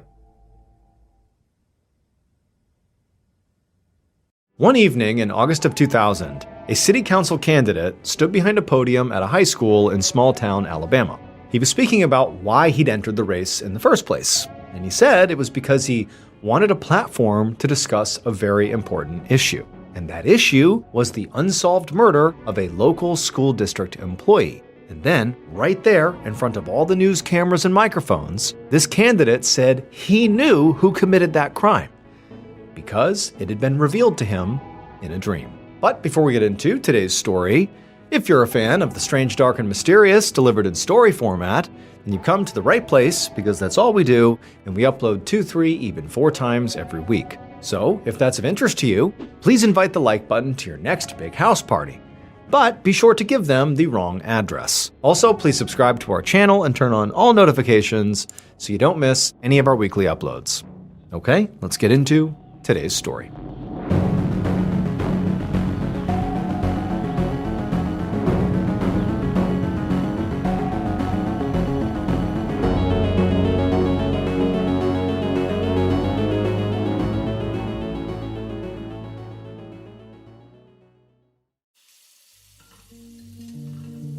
On the morning of August 4th, 1998, a 49-year-old woman named Charlotte Waits rushed around her kitchen in Lynette, Alabama. She reached past her husband Barry, who was washing the dishes at the sink, and she grabbed a coffee mug from the cupboard. It was a Tuesday morning, and they were both getting ready for busy days at work. Charlotte was a school administrator, and Barry was the acting mayor of the small town of Lynette, a very tight-knit community of about 9,000 residents. And as Barry left the sink to go grab his briefcase from the dining room, Charlotte, who was pouring herself some coffee, reminded him that she had a hair appointment later that morning, and also that she'd be home later than usual because she had a meeting with her attorneys that afternoon. So Charlotte was unfortunately in the middle of a legal battle with her cousin Wayne over the inheritance from her late uncle's will. The uncle had left a lot of valuable land to Charlotte, but Wayne thought that he deserved some of that land too. So basically, he was contesting the will, and today was the day that Charlotte, Wayne, and their attorneys were going to meet and attempt to hash it out. Barry asked Charlotte if she had decided what she was going to say at this meeting. And Charlotte shook her head and said no, and said she was still kind of thinking it over. Now, she knew she didn't want to just give up the land, but she also knew that she didn't necessarily want to risk tearing her whole family apart over money. Barry walked over to her and put a hand on her shoulder and reassured her that whatever happened, the family would get through it. Then he gave her a kiss on the cheek, and he left for work. Once he was out the door, Charlotte left the kitchen and went upstairs and knocked on the bedroom door of her 17-year-old daughter, Kara. And as soon as she did this, Charlotte heard a groan from inside the room. So Charlotte opened the door up, and she found Kara curled up in bed. And Kara was looking very tired and very pale. But, Charlotte knew this was not just a teenager who didn't want to, go to school or something. The reason that Kara looked the way she did and was sounding the way she did is because Kara was pregnant, and she was dealing with pretty obvious morning sickness. Now, Charlotte was not thrilled about her 17-year-old daughter being pregnant. But more than that, she was especially not thrilled because she absolutely hated Kara's boyfriend, Dave Reed. Dave drank and got into trouble with the law, and he just was not the kind of guy Charlotte wanted her daughter around. At one point, before Kara was pregnant, Charlotte and Barry had forbid her from seeing Dave. They said, "You cannot date him." But in secret, the two had continued to see each other, and now Kara was pregnant. And so Charlotte really couldn't help but feel deeply disappointed in her daughter. But she also knew her daughter was going to need a lot of support from her, not just to finish high school, but also to be a teen mom. And so for right now, Charlotte was just trying to keep the peace. So with that in mind, Charlotte stepped into the bedroom and asked Kara how she was feeling. And Kara just kind of shrugged and said she was okay, just a little nauseous. Charlotte was sympathetic and nodded along and kind of helped straighten up her room for a second. And then she reminded Kara that her older sister Heather was coming home from college that night, and so it would be nice if they all had dinner together as a family. And Kara said, she did have a babysitting gig for basically the whole day, but she promised she would make it home for dinner. Charlotte was pleased and told Kara she would see her later that night, and then she said she had to get to work. So Charlotte left the bedroom, went downstairs, grabbed her purse, and then out the door she headed to the garage to go to her car. Later that same morning, around 11:30 a.m., Charlotte drove back down her quiet residential street toward her house. She lived in a respectable upper-middle-class neighborhood where basically all the neighbors seemed to know each other, and historically crime had been very low, although recently there had been a string of robberies in the area which had some people on edge, but for the most part, Charlotte and her family felt safe in their home. Charlotte was having a pretty hectic day. She'd had a very busy morning at work, and then she'd gone to the salon for a haircut, and pretty soon she had to get back to the office for a few more hours before her afternoon meeting with her cousin Wayne and all the lawyers. However, Charlotte never really liked how her hair looked right after leaving the salon. So first, she wanted to stop by her house and restyle it herself before heading back to work and finishing up her day. So she pulled into her garage and ran inside the house and went straight upstairs right to the bathroom. And as she was plugging in her blow dryer, she heard a door open downstairs. And the sound surprised her because she thought that Kara was off at her babysitting gig, and Barry, her husband, usually didn't come home during his lunch break. So she set the blow dryer down and went to go see who it was. A few hours later, around 4:30 p.m., Charlotte's 21-year-old daughter, Heather, pulled up to the house. She'd just arrived from college, which was located a few towns away, and she was excited to see her parents and sister when they all got home from work that night. But as Heather parked her car in the driveway, she noticed something odd. She saw the garage door was open and her mom's car was parked there. And this surprised her because when she had spoken to her mom on the phone the day before, Charlotte had said she probably wouldn't be home until around 6. But Heather didn't think much of it, so she just grabbed her laundry hamper and a couple of grocery bags filled with her stuff out of the back seat of the car. And then as she walked into the garage to make her way into the house, she saw the door that led into the house was actually already open, but just a crack, which was kind of odd. Like there's no reason that door would be left open. And so now, sensing that maybe something was off here, Heather walked up and slowly pushed that door open, and she just called out for her mother to see what she was doing, but there was no answer. And so Heather stepped into the house, into the kitchen, and set down her hamper and the bags, and then she began walking around the first floor of the house to just see where her mom was. She didn't hear her, she couldn't see her.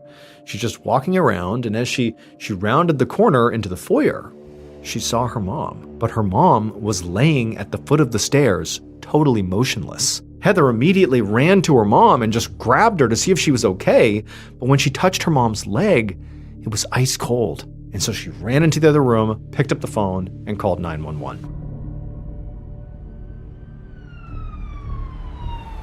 A few minutes later, Lieutenant Richard Carter of the Lynette Police Department sped down Charlotte's residential street with his lights flashing and siren blaring. He was responding to a 911 call about a woman who had been found unresponsive. And he'd been very surprised when the dispatcher told him whose house this woman had been found inside of. It was the home of the town's mayor, Barry Waits. Now, as he pulled up in front of the home, he saw this young woman come running out the front door, crying hysterically. And so Lieutenant Carter, he stopped his car, he got out, and he intercepted the young woman, who begged him to come in and help her mom. And so Carter and this young woman rushed over to the house, and then he told her to stay outside while he went in and investigated. And so she did. She stayed out front and just quietly wept to herself, while Lieutenant Carter stepped through the front door, and right away, right inside, he saw what appeared to be a middle-aged woman lying on her back at the bottom of a staircase, and she was totally motionless. Nearby, the contents of a purse were strewn all across the floor. Carter immediately knelt down and felt for a pulse on this woman, but there was nothing. And so Carter, he stood back up and just kind of assessed the scene, and what he noticed was there was foam at the corner of this woman's mouth. So he wondered if maybe she had had a seizure or some sort of allergic reaction at the top of the stairs and sort of had lost her balance and maybe fell down the stairs and the fall had killed her. But then he also noticed there were definitely a few drops of blood on the front of her blouse. And when he looked closer at her face, he noticed there were pretty obvious scratch marks on her chin and also a red mark around her neck. And he realized this woman likely had not just fallen down the stairs. She'd been attacked, beaten, and potentially strangled.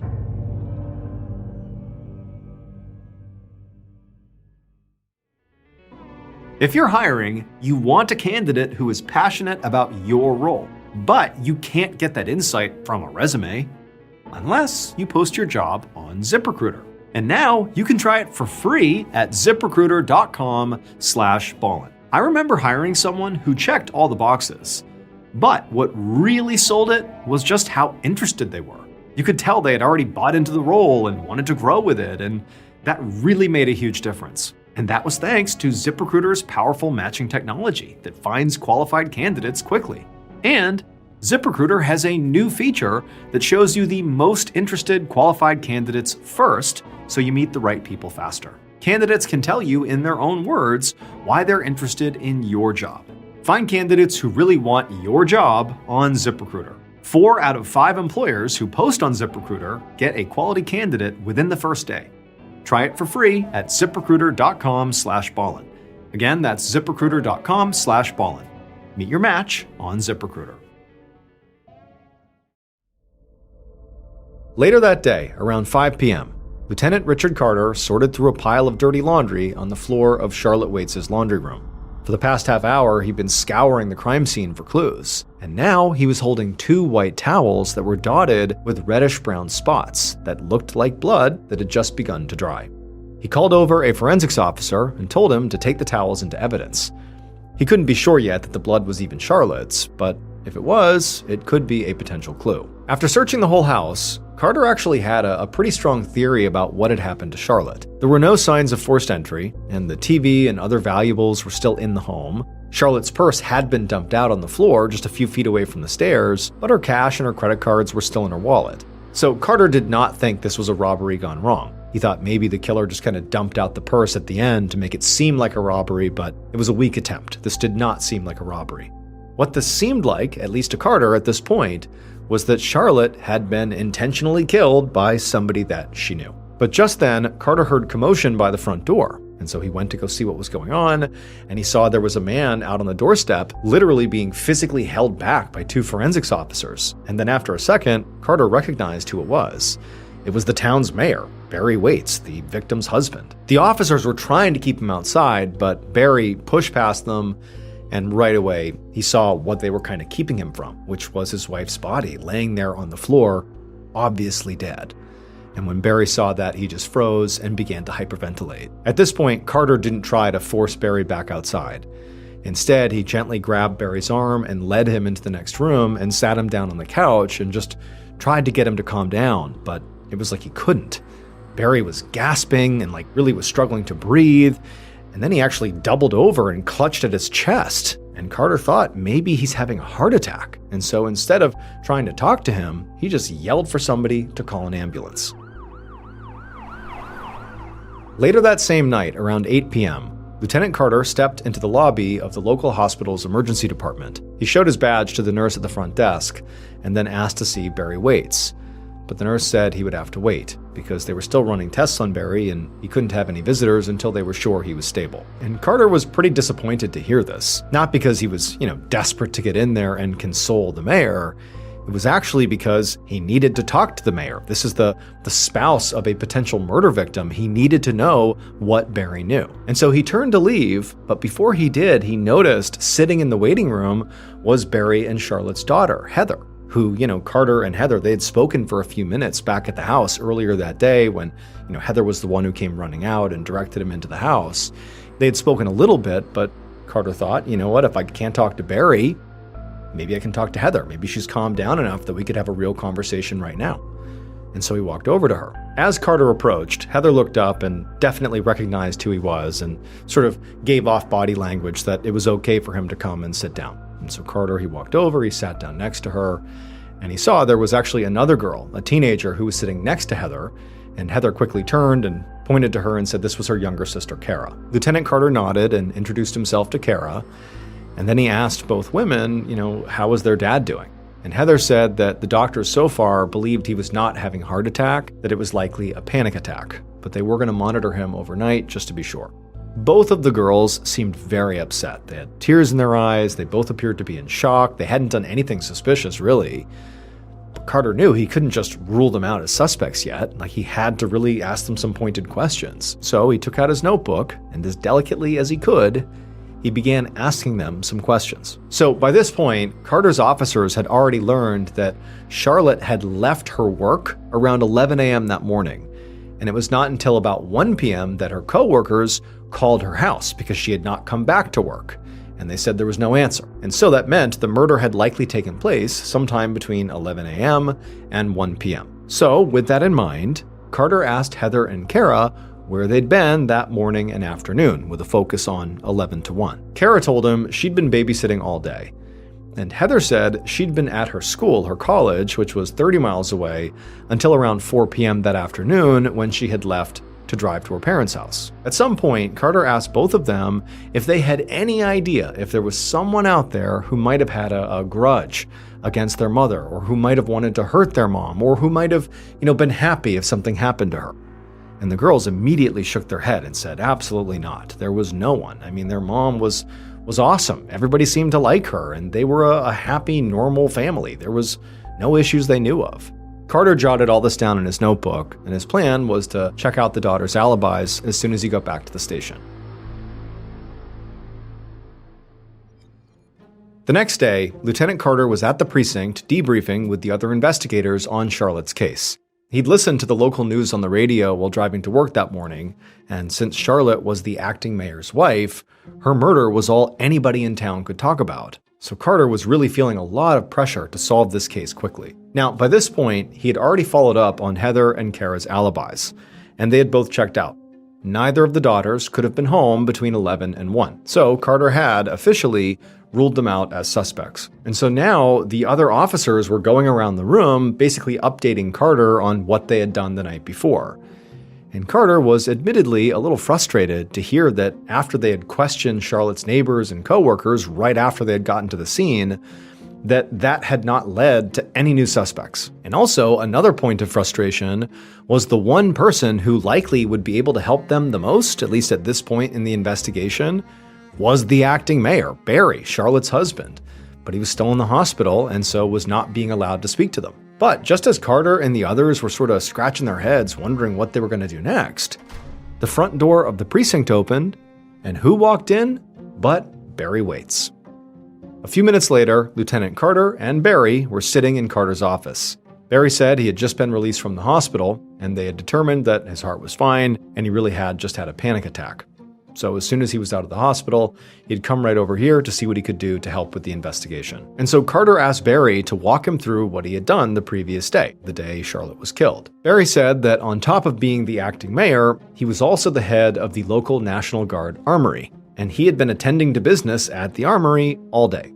He did say he left at some point to get a haircut, maybe mid-morning, but the barbershop was closed, so he went right back to work, and he had stayed there until around 4:30, when he got a panicked phone call from his daughter Heather telling him their mom was unresponsive in the house. As Barry spoke, Carter actually primarily was just looking at Barry's hands and arms to see if there were any scratches or cuts or bruises, because the running theory, based on what they saw at the crime scene, is that Charlotte put up a fight against her attacker before she was killed, and so presumably there should be wounds of some kind on the attacker, and probably on their hands and arms. But as Carter stared at Barry, there were no visible injuries at all. And also, Barry's story seemed very linear, very simple, and he seemed very earnest about it and eager to help. And so, Carter couldn't just jump to conclusions and assume that Barry was, telling the truth and that he was not a suspect here. But Carter's first impression was that Barry was telling the truth. At some point, Carter kind of shifted the conversation and asked Barry if he had any idea about who might have wanted to hurt his wife. And Barry said, yes, he did. There were actually two people who would definitely benefit from Charlotte being dead. He said the first person was this guy named Dave Reed, who was actually their daughter Kara's boyfriend. He said that he and Charlotte had tried to stop Kara from seeing this guy because he was kind of a bad guy, but the teens had kept sneaking around, and eventually Dave had gotten Kara pregnant. And so Barry wondered if maybe Dave had gone over to sort of confront Charlotte, to maybe demand to be able to see Kara, and things got out of hand. Carter grabbed a pen and he wrote down Dave's full name.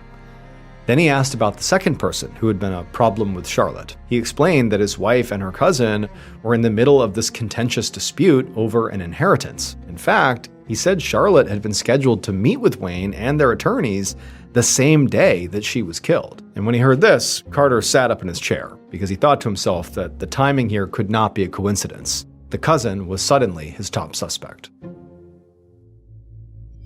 The following day, Carter walked into an interrogation room at the Lynette police station, and he sat down across the table from two people, Wayne Rice and his attorney. When Carter had called Wayne to set up this meeting, Wayne had responded by saying he would not say a word without his lawyer present. And this made Carter pretty suspicious because during this very brief phone call, Carter had never even suggested to Wayne that he was a suspect in his cousin's murder. So when Carter sat down with Wayne and his lawyer, he pretty much leaned right in and grilled Wayne. He wanted to know what was going on with this inheritance. Wayne said he knew that his contesting their uncle's will had caused a lot of problems within the family. But he said that he hadn't wished any harm on Charlotte. And in fact, she'd been his best ally at the time of her death. Carter asked him to explain what he meant by that. And Wayne said that the last time he spoke to Charlotte, she seemed to be in favor of giving him some of the land that their uncle had left to her. According to Wayne, Charlotte had said she was really upset about the family being torn apart over money, and she felt like keeping all the land for herself was just not worth it. And when Carter heard this, he was pretty surprised because Barry had made it sound like Charlotte had no intention of giving up the land to Wayne, like that wasn't even an option. So Carter wondered if anything Wayne was saying here was even true. He asked Wayne for his alibi, and Wayne said he'd literally been at work all day at an aluminum processing plant just outside of town. He said he hadn't even left for lunch, something he typically did, like he was at work truly all day. And then he also gave Carter the names of several coworkers who could confirm his whereabouts. Before Carter let Wayne go, he asked him if he could take his fingerprints. And Wayne immediately looked at his attorney, and his attorney kind of nodded at him, and so Wayne looked at Carter and said, okay. Later that same day, Carter sat down with the other suspect on his list, Kara's boyfriend, Dave. Dave was very moody and standoffish and just seemed kind of annoyed that he was even there.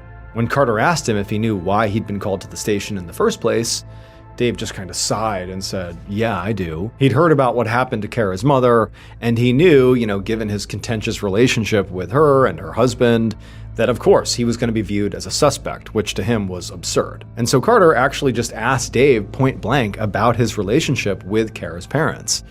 And Dave would admit that, yeah, they definitely didn't like him. But Dave insisted he would never hurt Charlotte, or Barry for that matter, and he hadn't even been in town the day that she was killed. He'd been at work all day at a landscaping job miles away. Carter asked for the names of some of Dave's coworkers to verify his alibi. And he also asked him to provide his fingerprints, to which Dave sort of rolled his eyes and said, you're wasting your time. But he said he would do it just because he wanted to clear his name. A couple of weeks later, in the middle of August, Lieutenant Carter sat at his desk flipping through Charlotte's autopsy report, which he had just received from the medical examiner. And he realized that Charlotte's murder had been even more brutal than he had thought. It turned out the murder weapon had been Charlotte's own blouse. Her killer had grabbed the strings dangling from her neckline and then used them to strangle her to death. She'd also received a pretty serious head injury that could have been fatal on its own, and she also had a broken wrist. Now, this level of violence made Carter feel even more sure that this murder had to have been personal. But as he read deeper into the report, the evidence seemed to paint a different picture. There were 3 sets of fingerprints found at the crime scene, and 2 of them belonged to Barry and Kara, which was not a surprise because they lived in the house. But the 3rd set of prints was actually unidentified, and it wasn't a match for any of the suspects on Carter's radar, including Kara's boyfriend Dave and Charlotte's cousin Wayne. So at this point, Lieutenant Carter just felt kind of stuck. Also, Barry, Wayne, and Dave's alibis had all checked out as well, so truly his list of suspects was basically down to 0. So if Charlotte had been killed by someone she knew, which was the initial running theory, Carter was going to have to dig even harder to find out who it was.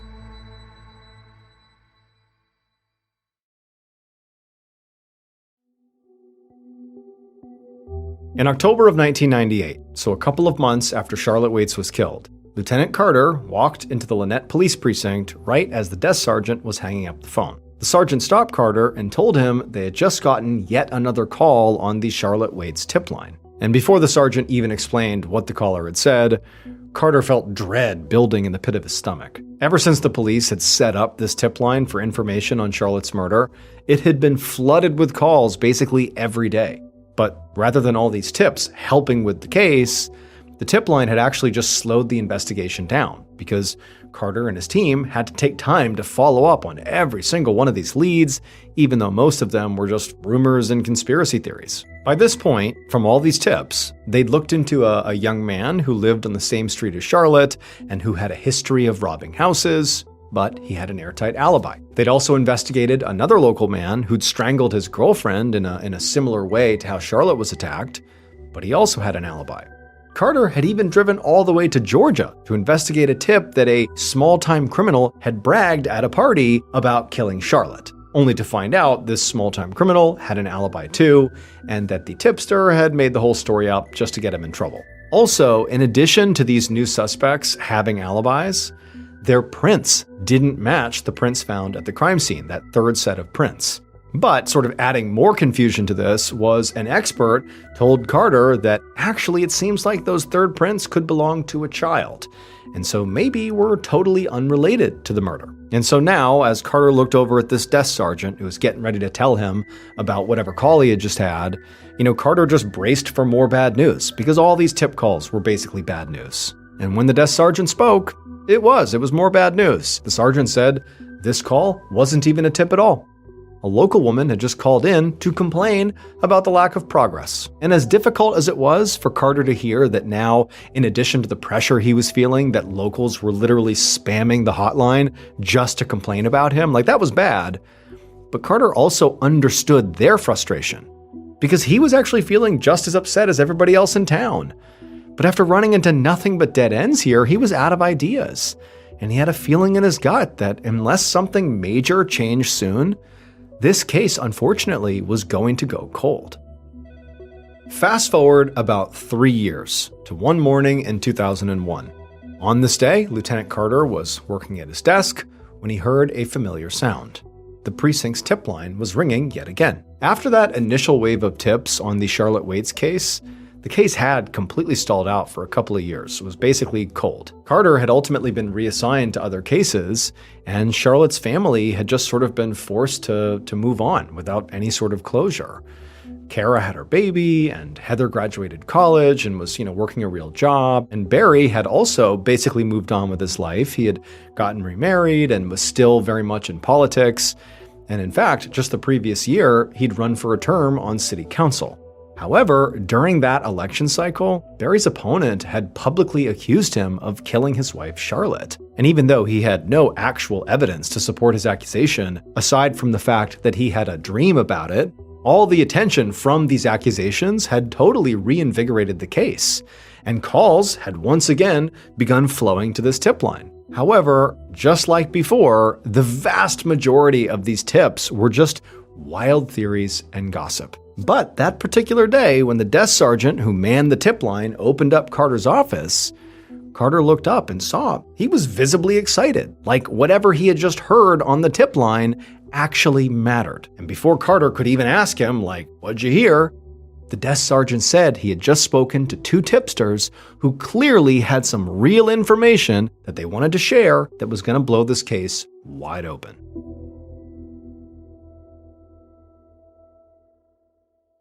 Based on that crucial tip, forensic evidence, and witness testimony, this is what police believe happened to Charlotte Waits on August 4th, 1998.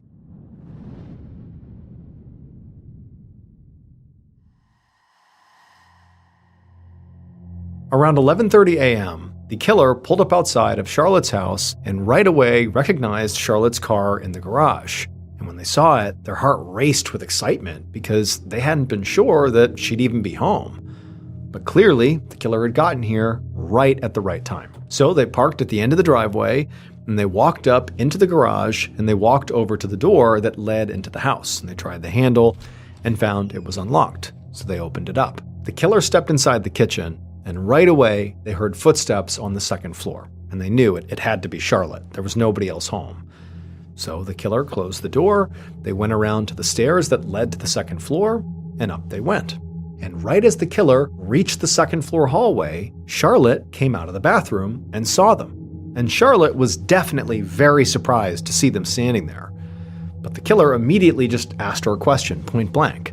And when she answered the question, it was not what the killer wanted to hear. And so the killer tried to get her to change her mind, to answer this question differently, but the conversation quickly escalated into a full-blown argument.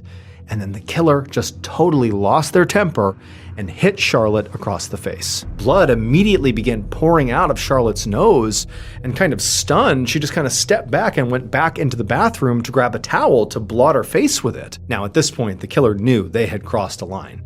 And so persuading Charlotte at this point to do what they wanted was clearly out of the question. Like, this was a no going back moment. So as Charlotte came out of the bathroom with this towel on her face looking totally shaken up, the killer walked up and grabbed her from behind, and they clutched the strings that were hanging from the neckline of her blouse, and they pulled them tight around her neck. And so Charlotte began gasping for breath and trying to fight them off, but the killer absolutely had her in this chokehold. And then finally, when Charlotte had lost enough oxygen that she stopped struggling, the killer let go of the strings and then kicked her down the staircase. And when the killer saw what they had done, when they saw Charlotte at the base of the stairs, obviously motionless, very likely dead, the reality of what they had just done, it hit them. And so in a panic, they grabbed the bloody towel that Charlotte had dropped.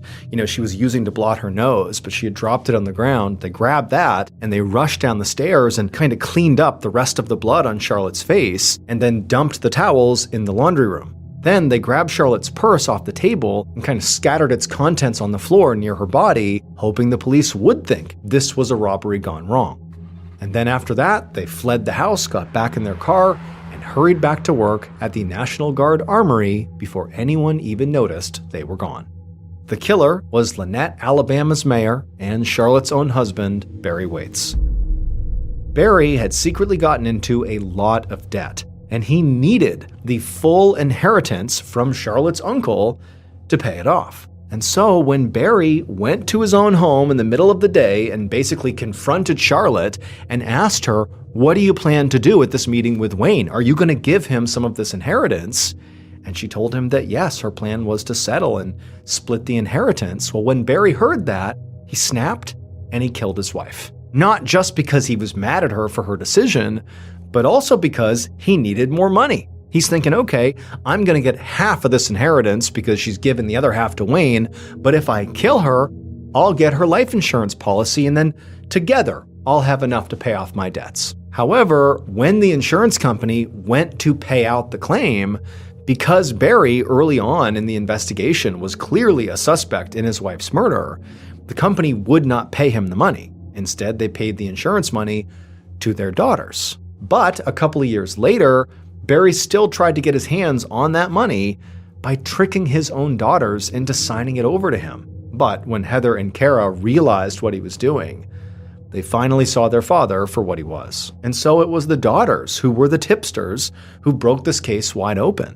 They told Lieutenant Carter everything they knew about their dad's very suspicious behavior, along with his clear financial motives for the murder. They also said that their father had intimidated them into hiding information from the police and had even called in fake tips to redirect attention away from himself. Barry Waits was arrested in February of 2006, and 9 months later, he was found guilty of first-degree murder. He was sentenced to 40 years in prison.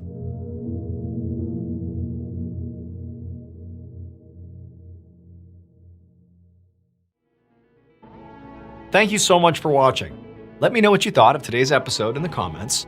And remember, we have a whole playlist of true crime episodes ready for you to binge right now. So click here and give them a watch. All right, until next time, see ya.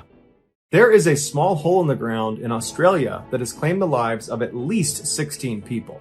Today, I'm going to tell you what's inside of that hole. But before we get into today's story, if you're a fan of the strange, dark, and mysterious delivered in story format, then you've come to the right place because that's all we do, and we upload 3 or 4 times every week. So if that's of interest to you, please offer to take the like button out to a beautiful restaurant outside of town, and when they get out of the car, tell them you only said you were going to take them there, and then drive off. Also, please subscribe to our channel and turn on all notifications so you don't miss any of our weekly uploads. All right, let's get into today's story.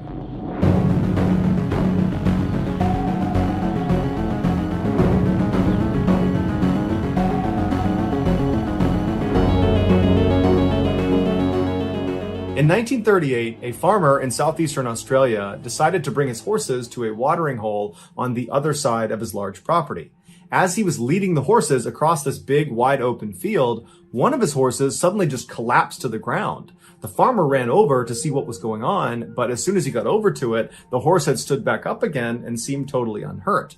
The farmer was puzzled because he had no idea why the horse fell in the first place, and so he looked down to see if maybe it tripped on something, and he saw on the ground right beneath the horse was this small hole. And so he moved his horse out of the way, and then when he came back to look at this thing, he saw it was only maybe a foot across, but when he peered down into it, he saw it was very deep. And so he got down on his hands and knees to get a closer look, and when his eyes adjusted, he could not believe what he was seeing. 10 or 15 feet below the surface was this huge pool of clear water.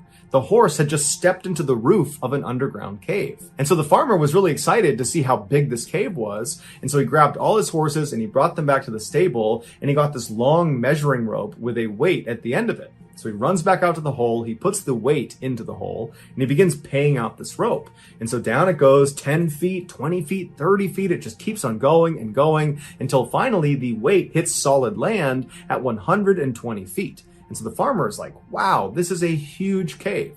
So he pulls it back up thinking that's the bottom, but in reality it wasn't. It actually extended down almost 300 additional feet. The farmer and his horse had just accidentally found one of the most beautiful and deadly freshwater caves in the world, called the Shaft. The reason it's called the Shaft is because the only way in or out of this underwater cave is through this hole in the middle of this field that this horse created, and it's literally a shaft that goes down 18 feet until it reaches the surface of this massive underground body of water. The opening to this shaft is so narrow that cave divers, they can't get into it with their gear on their backs. So they literally need to be lowered into this cave by themselves, and then their gear is lowered down after them, and they put it on while they're treading water. The solid ground that the farmer's weighted line had touched at 120 feet when he believed he had reached the bottom of the cave, what he had actually touched was the top of something called the rock pile. The rock pile is basically this huge underwater pyramid that looks like a rock pile that sits at the bottom in the middle of this huge underwater cave. And from the top of this rock pile, you can go down it in all different directions, but once you get to the bottom, there's only 2 tunnels to choose from. There's one that goes west, basically down at an angle that dead ends at 260 feet. And then on the other side of this underwater pyramid is the eastern tunnel, and that's much more treacherous. It goes down at a more steep angle to 400 feet. The few elite divers that have explored the deepest recesses of this cave say there are 3 distinct stages to it. Stage 1 is from the surface down to 120 feet, the top of the rock pile. During this stage, the diver swims unobstructed in beautiful clear water with sunlight poking through the hole. It's a very easy section of the cave. And there's a safety line that's anchored from the surface straight down to the top of the rock pile. So you have something to hold on to as you go down and back up. Stage 2 is where things get a bit dicey. Stage 2 begins at the top of the rock pile and extends down all the way to the bottom of the westerly tunnel at 260 feet where it dead ends, or down to the 200-foot mark of the easterly tunnel where you come to something called the drop-off ledge. And it's quite literally a ledge in the middle of this tunnel where beyond it there's a fairly steep drop-off, and it leads down to an area that's so treacherous it's got its own stage. Starting with stage 2 and then with stage 3, there is no safety line to guide you in the direction you need to go. So you're on your own as soon as you reach the top of the rock pile. And so you make your way down any direction you want down the rock pile until you reach either of these tunnels. And as soon as you go into them, you immediately start to lose visibility because the sunlight cannot penetrate all the way into these tunnels. And so the diver becomes increasingly reliant on their flashlight. As such, they have to be very careful as they navigate down stage 2 to not bump into the walls, because doing so will knock the limestone silt off of the walls. It will create a cloud of it in their face. It will blind them. It's like being in fog where a flashlight can't push through it. And so the diver has to either wait for the silt to clear, which could take a very long time, or they have to swim blind. Also, anyone entering stage 2 and stage 3,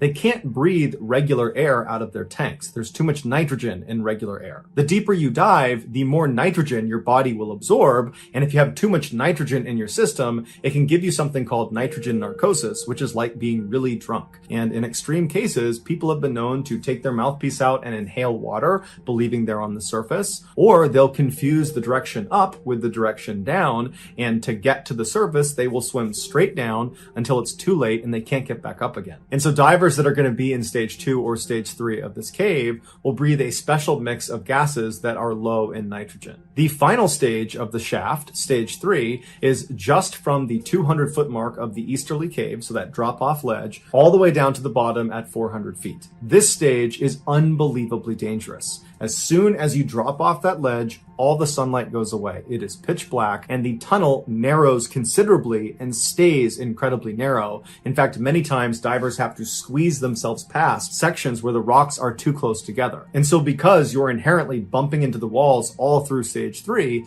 you're pretty much guaranteed to be silted out the entire time. At this depth, nitrogen narcosis is virtually guaranteed, even if you're breathing a special low nitrogen mix of gases. And so divers need to be ready to abort the dive at any moment if they feel symptoms coming on. Once the diver has turned around and is making their return trip, but they're still in the 3rd stage section of the cave, they need to be careful of false domes. These are offshoots on the ceiling only in this 3rd stage that look like the way out. And especially when things are silted out and it's dark, you're low on oxygen, you might be panicking, it'd be very easy to confuse these with the way out. But in fact, these false domes are exactly what their name implies. They are false. They are dead ends. They go nowhere. Stage 3 is reserved exclusively for extremely experienced cave divers who get special permission. In 1973, 8 divers got permission to dive the 1st and 2nd stages of the shaft cave.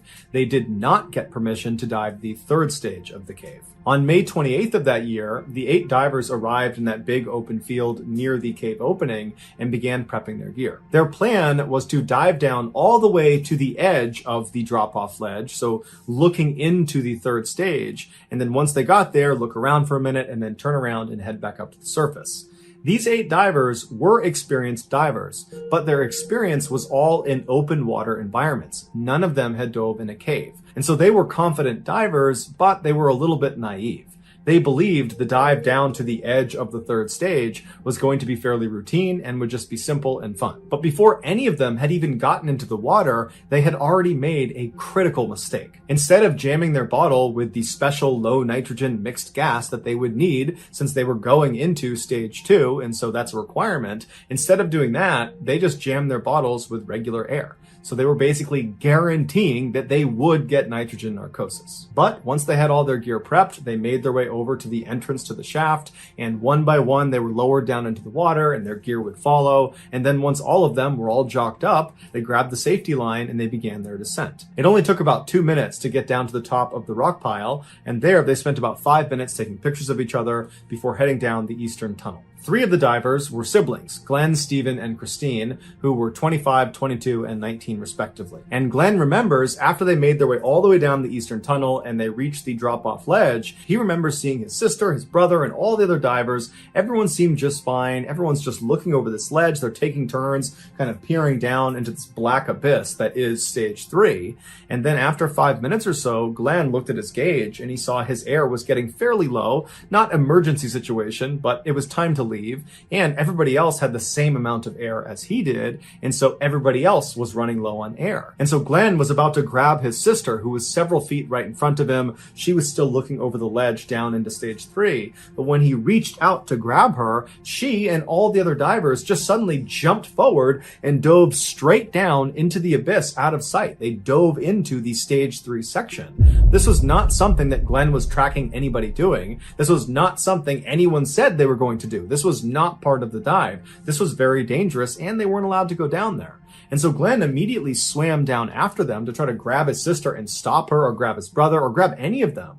But as soon as he went over that ledge, he saw it was totally pitch black, and it was completely silted out from all these divers suddenly launching over the edge. And so Glenn knows he's not going to find them in the silt. It's also very dangerous for him alone to just dive down there. And so he figures, you know what, I'm sure they're fine. They probably planned this out, and they're just going to go down a little ways and they'll come back up again. And so I'll just go to the rock pile and wait for them. And so Glenn turns around and he goes up back over the drop-off ledge. He makes his way to the rock pile, and he just sits there facing the eastern tunnel, waiting for his brother, his sister, and the other divers to come back out again. But they don't. And finally, his air gauge gets so low that he literally has to go to the surface. And he's thinking to himself, if my air is this low, what are they doing down there? 24-year-old Larry Reynolds was one of the divers that went with Glenn's sister and brother and the other 2 divers into this forbidden 3rd stage section of the cave. Although he doesn't say this, it sounded like he and the others just wanted to go a little ways into this off-limits section, check it out, and then turn around and go back to the surface. And so Larry would say, as soon as they went over the ledge and they're in this 3rd stage, it went completely pitch black and the tunnel immediately constricted dramatically. And so as they're going down this very tight and pitch black tunnel, they reach a section that's so tight, they're down on their stomachs, literally pulling themselves through. And so after a few minutes of the group forcing themselves into this unbelievably dangerous place, it's like they all collectively realized, this is a terrible idea, we need to turn back. And so as they all began turning around, they realized their return trip just back up to the drop-off ledge, which was only maybe 25 feet, was completely silted out. And so Larry is in the back of this return trip line, and right in front of him is Christine.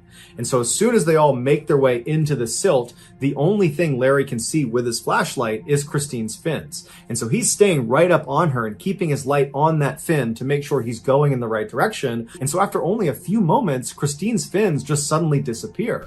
And so Larry's thinking, I don't know where she went, but I don't have enough time. I have almost no air. And so he just keeps on swimming, believing he's going the right way. And sure enough, he clears out of the silt and he goes up and back over the drop-off ledge, and he shines his light back up the eastern tunnel, back up towards the rock pile, expecting to see Christine and the other divers he was just with. But he's looking and there's no one there. There's no silt. It's totally clear. And there's not one diver in front of him.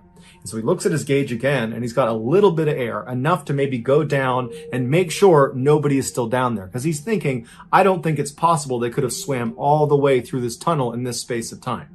So he turns around, he goes back over the drop-off ledge, back into the silt, and as he's moving very slowly and cautiously, up ahead he sees flashlights moving around on the ceiling of the tunnel. And so he moves down towards this flashing light, and he realizes the light is coming from inside of a false dome right above him. And so he looks up, and he saw there was Christine and another man named Roberts, who was 28, frantically swimming around, shining their lights, looking for the way out, not realizing they're in this dead end. And so Larry was about to shine his light to get their attention when Larry's flashlight went out. And so now Larry is in complete darkness. He is completely silted out. He doesn't even know how much air he has left because he can't shine the light on it. And so he's starting to panic. He starts banging on his flashlight, and finally the light comes back on. And when it does, he shines it straight up again to try to shine it towards Christine and Roberts, but he had drifted farther down the tunnel. And so by the time he shined his light, he wasn't underneath the false dome. But when he shined his light in the other direction, he saw he was at the very far end of where the group had gone. And so farther down into stage 3 was clear. There was no silt. And so he shined his light down into the stage 3 tunnel, and way down the tunnel, barely visible, he sees there is one diver with his flashlight out swimming the wrong direction down into oblivion.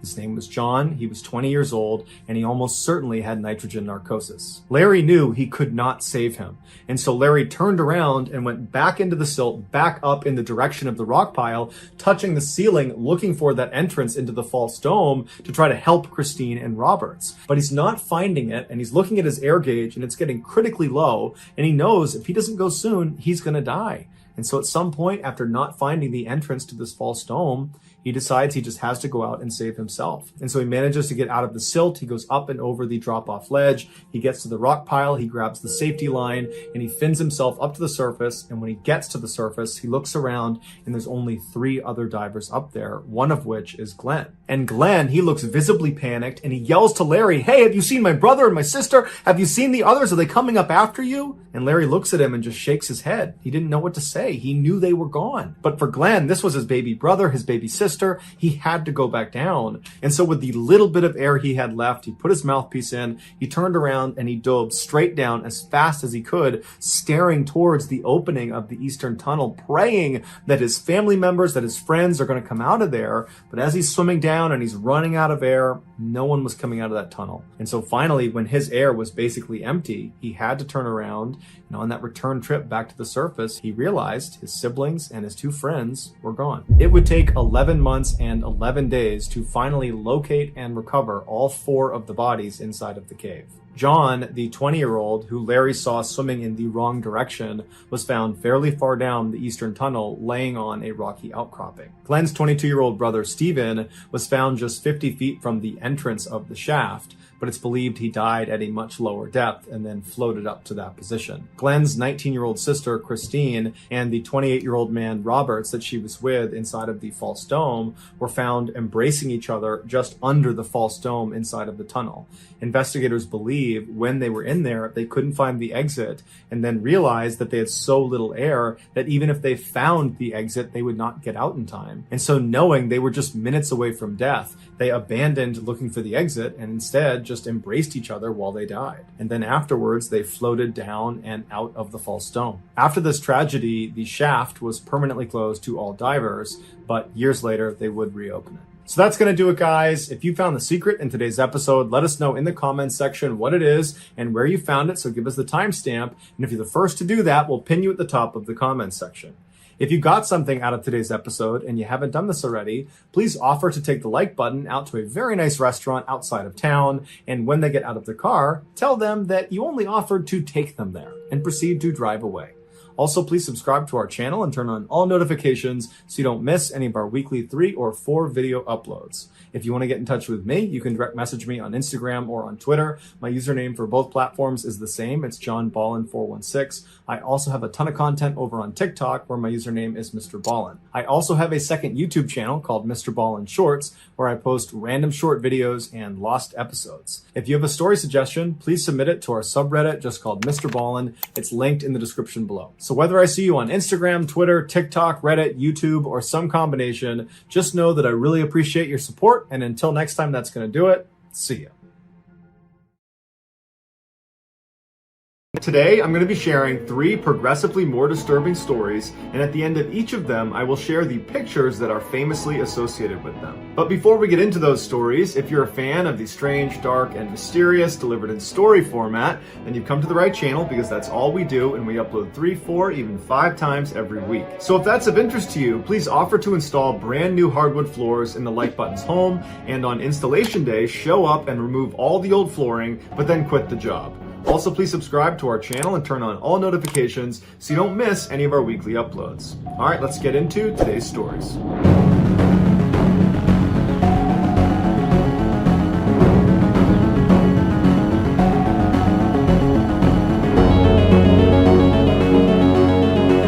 In 1987, 21-year-old Deanna Wild had just separated from her husband, and she was living with her 2 friends, Virginia and BJ McGinnis, who were both 54 years old. On April 2nd of that year, the trio decided to visit Big Sur, which is the very beautiful, but very steep and dangerous section of the Central California coastline. They pulled over at a particular cliff overlooking the water to take some pictures. Afterwards, as they were getting ready to go back to their car, Deanna wanted a closer look, so she stepped to the edge of the cliff where she lost her footing and she fell 500 feet to her death. It was ruled an accident, so investigating officers refrained from taking any on-scene photographs, accepting instead Virginia's photographs that she said she had taken right before it happened. Deanna's mother was unable to afford a funeral for her daughter, and so the only person she could think to ask to help her was a lawyer that went to the same church as her. His name was Steve Keeney, and Steve said, yeah, of course, I'll try to make some phone calls for you and see what I can do. And in doing so, he wound up learning about the case, about what happened to Deanna, and he discovered that her two friends, Virginia and BJ, had actually taken a life insurance policy out on Deanna the day before she fell off the cliff. And so Steve began digging into the backgrounds of Virginia and BJ, and he discovered that Virginia had a history of being around a high number of accidental deaths and suspicious fires, and that she had cashed in a whole bunch of life insurance policies. So all of a sudden, Deanna's death did not look accidental. Steve would become obsessed with the idea that the McGinnises were behind Deanna's death, but unfortunately, there was virtually no evidence to support that because when she died, the investigating officers ruled it an accident. So there was no crime scene, there was no evidence collected, the autopsy was very cursory. And so Steve would spend 5 years building a case against Virginia and BJ, but at the end of those 5 years, it was a rock-solid case and Virginia and BJ were arrested. During their trial, the real story of what happened to Deanna finally emerged. On that April day in 1987, the trio went to Big Sur and they had lunch together, they had a picnic, and while they were eating, BJ slipped some of his prescription antidepressants into Deanna's drink, and so after lunch, the drugs were in Deanna's system and she began to get very drowsy, to the point where Virginia and BJ had to literally hold her up. She was falling over, she was so tired. And so while Deanna's in this state, Virginia and BJ tell her, hey, let's go over to the cliffs and take some pictures. And so they walk over, Deanna's stumbling and BJ's holding her up, and they get to the edge of the cliff, and BJ turns around to the ocean's at his back, and he's propping up Deanna, and Virginia steps away and she takes their picture. And then right after that picture, BJ, while still holding Deanna, turned around to face the water and kind of carried Deanna right to the edge, and Virginia took one more picture of them facing the water. And then right after that picture was taken, BJ took Deanna and threw her off the cliff. But perhaps the most disturbing part of this case is that as soon as he threw her off, Deanna kind of came to and whipped herself around and managed to grab onto the cliff with her hands. And so she's literally dangling, holding onto this ledge like in the movies, begging to be pulled back up. And Virginia and BJ, instead of helping her back up, picked up rocks and bashed her hands until she fell off the cliff. Ultimately, it would be these last two pictures that Virginia took that got her and BJ convicted of killing Deanna, because these pictures clearly showed Deanna was impaired compared to the earlier pictures on the camera roll. And the only reason these pictures existed is because Virginia wanted a trophy from the killing, because she was actually an uncaught serial killer that went around killing people and cashing in their life insurance policies. One of her victims even included her own 3-year-old daughter. BJ would actually die during his trial. As for Virginia, she was found guilty and sent to jail for life. Here are the final two pictures that Virginia took of Deanna.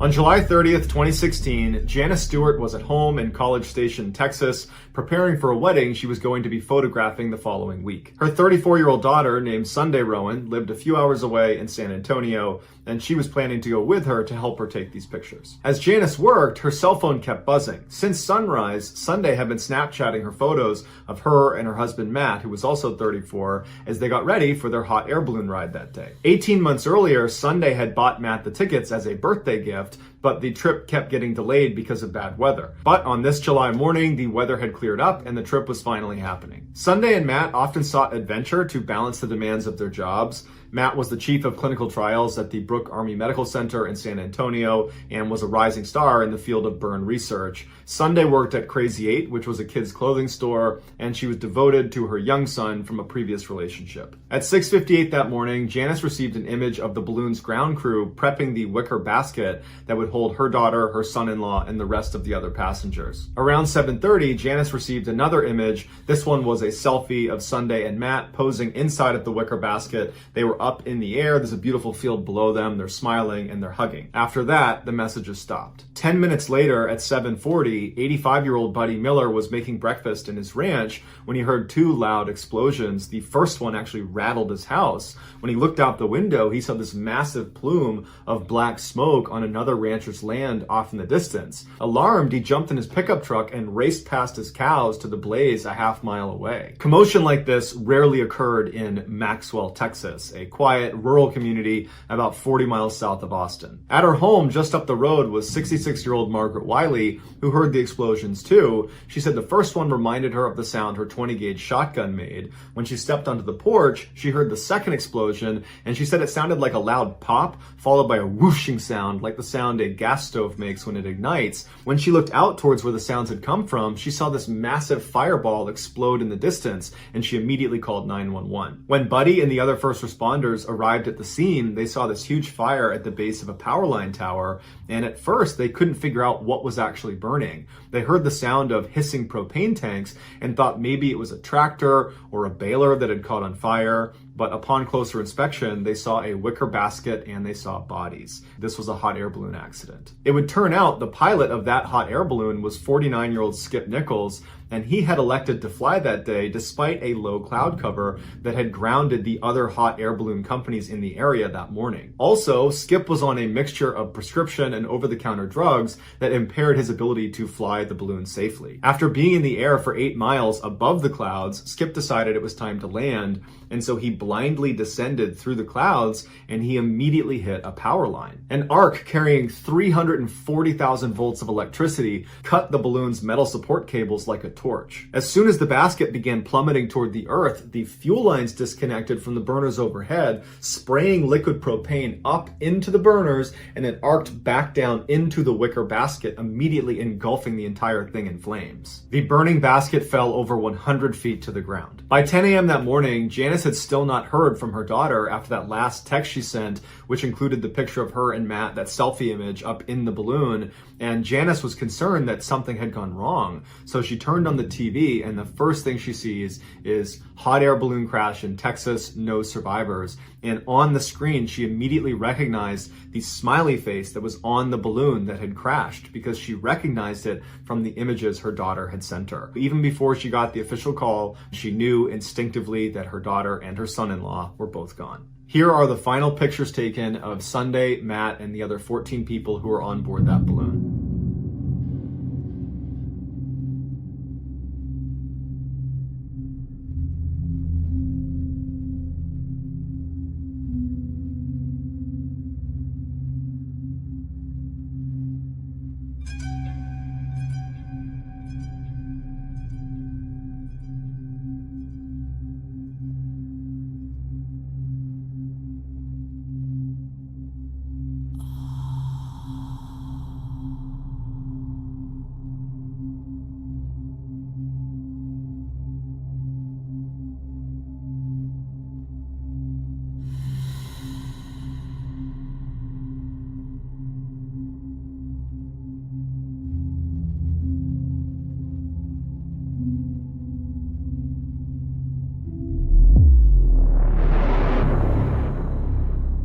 On September 25th, 1978, a Pacific Southwest Airlines Boeing 727 jet airliner entered San Diego airspace. Like all PSA aircraft, Flight 182 had a whimsical black button nose and smiley face painted underneath the cockpit. These so-called grinning birds were synonymous with the company's self-promoting ad campaign about them being the world's friendliest airline. But the airline was often criticized for being too friendly with their super low airfares, their kind of comic banter that the captains would employ through the intercom to passengers, and their female flight attendants who wore miniskirts and were instructed to make nice with the male passengers. Because the weather was clear, air traffic control directed Captain McFerrin and First Officer Fox to switch switch from instrument flight rules to visual flight rules procedures and to begin their final descent. Visual flight rules refers to pilots using their eyes to guide the plane. It's done when they're flying low, the weather's clear, and they can see the ground. At 8:59 a.m. that morning, as PSA Flight 182 descended down to 4,000 feet,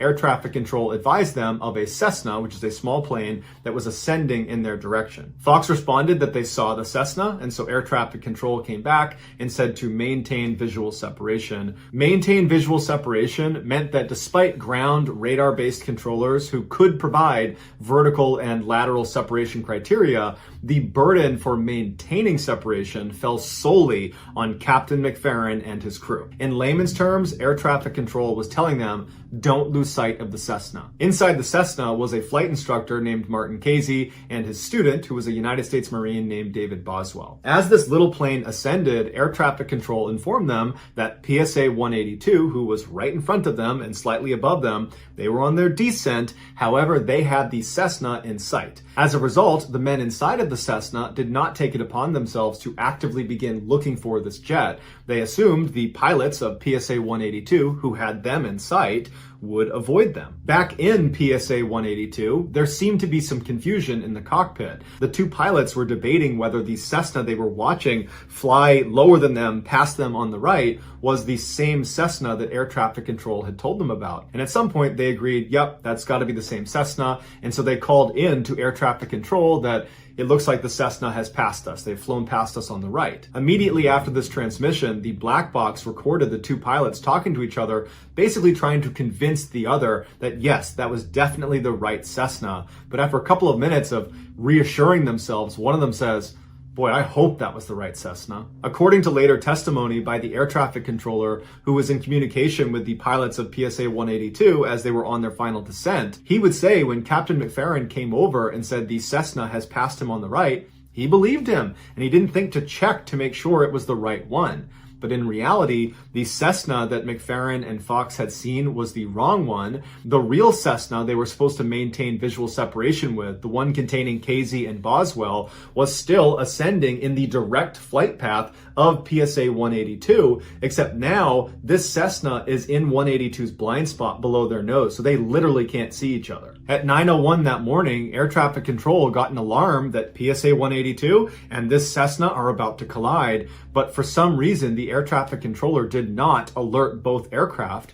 Instead, this controller only contacted the Cessna and didn't tell them this was a dire situation. They said, hey, there's traffic in your vicinity, but I'm pretty sure it's just PSA 182 and they already see you, so you're fine. So Casey and Boswell inside of the Cessna just continued to ascend. 1 minute later, at 9:02 a.m., PSA 182 flies directly over the Cessna and strikes them with their nose wheel. The Cessna gets hooked by the wheel and flips upside down and gets trapped underneath the right wing of the jet. Seconds later, the Cessna splits in two. The tail section containing David Boswell plummets to the earth like a rag doll. The nose section of the Cessna that contained Martin Casey stayed trapped underneath the right wing for a few seconds before it detonated. Inside of PSA 182, this explosion was deafening, and immediately after it, McFerrin was recorded saying, easy baby, easy baby. Then he asks Fox, what's the damage? And Fox says, it's bad, man, we're hit. Despite trying to keep the plane flying level, it lurched forward into an unrecoverable nosedive,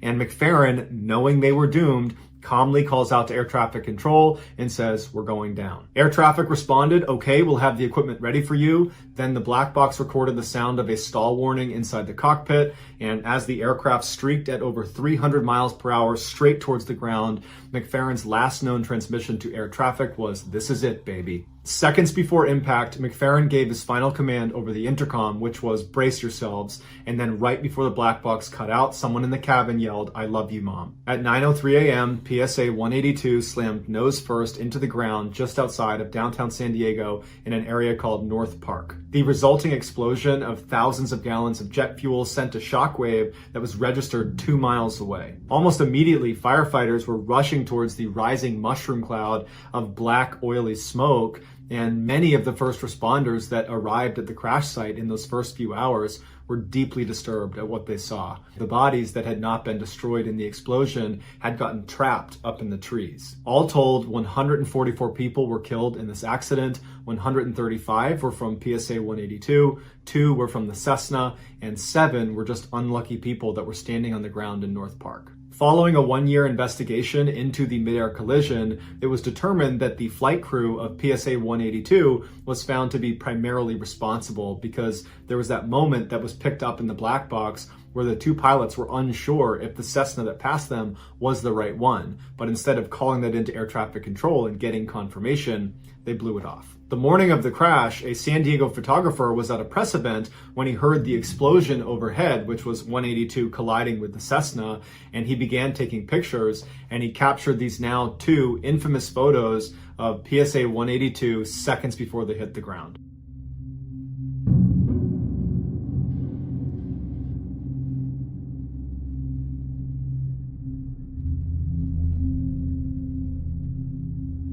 So that's going to do it, guys. If you found the secret in today's episode, let us know in the comments what it is and where you found it. So give us the timestamp. And if you're the first to do that, we'll pin you at the top of the comments section. If you enjoyed today's video and you haven't done this already, please offer to install brand new, beautiful hardwood floors at the Like Button's house. And on installation day, remove all of their original flooring and then quit the job. Also, please subscribe to our channel and turn on all notifications so you don't miss any of our weekly 3, 4, even 5 video uploads. If you want to get in touch with me, you can direct message me on Instagram or on Twitter. My username for both platforms is the same. It's JohnBallen416. I also have a ton of content over on TikTok where my username is MrBallen. If you have a story suggestion, please submit it to our subreddit just called MrBallen. It's linked in the description below. So whether I see you on Twitter, Instagram, TikTok, Reddit, YouTube, or some combination, just know that I really appreciate your support. And until next time, that's going to do it. See ya. Today, we're going to look at 3 places you can't go and people who went there anyways. But before we get into today's stories, if you're a fan of the strange, dark, and mysterious delivered in story format, then you come to the right place because that's all we do and we upload 2 or 3 times every week. So if that's of interest to you, the next time the Like Button has a big public speech they have to give, offer them a mint right beforehand. Except this mint is actually a plaque disclosing tablet. Also, please subscribe to our channel and turn on all notifications so you don't miss any of our weekly uploads. All right, let's get into today's stories.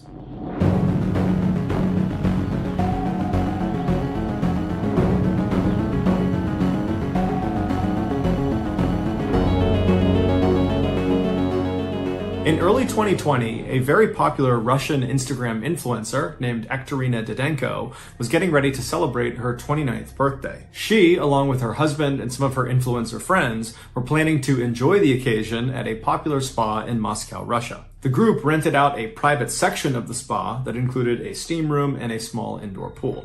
And then once the reservations were made, Didenko and all of her influencer friends began eagerly talking about how excited they were about this party on their various social media accounts. When the day finally came, February 28th, which was Didenko's birthday, Didenko, her husband, and the 8 other people they invited, they all descended on this spa. So they go inside, they go back to their private area, and it's great. There's food, there's alcohol, there's music, they're jumping into the pool, then getting in the hot tub, and everyone's just having a great time. Everyone's taking pictures and filming and live streaming. I mean, it's really going as well as it possibly could be. And then at some point, Didenko's husband signals the rest of the group, minus Didenko, and they all begin to pull out these white hazardous materials suits.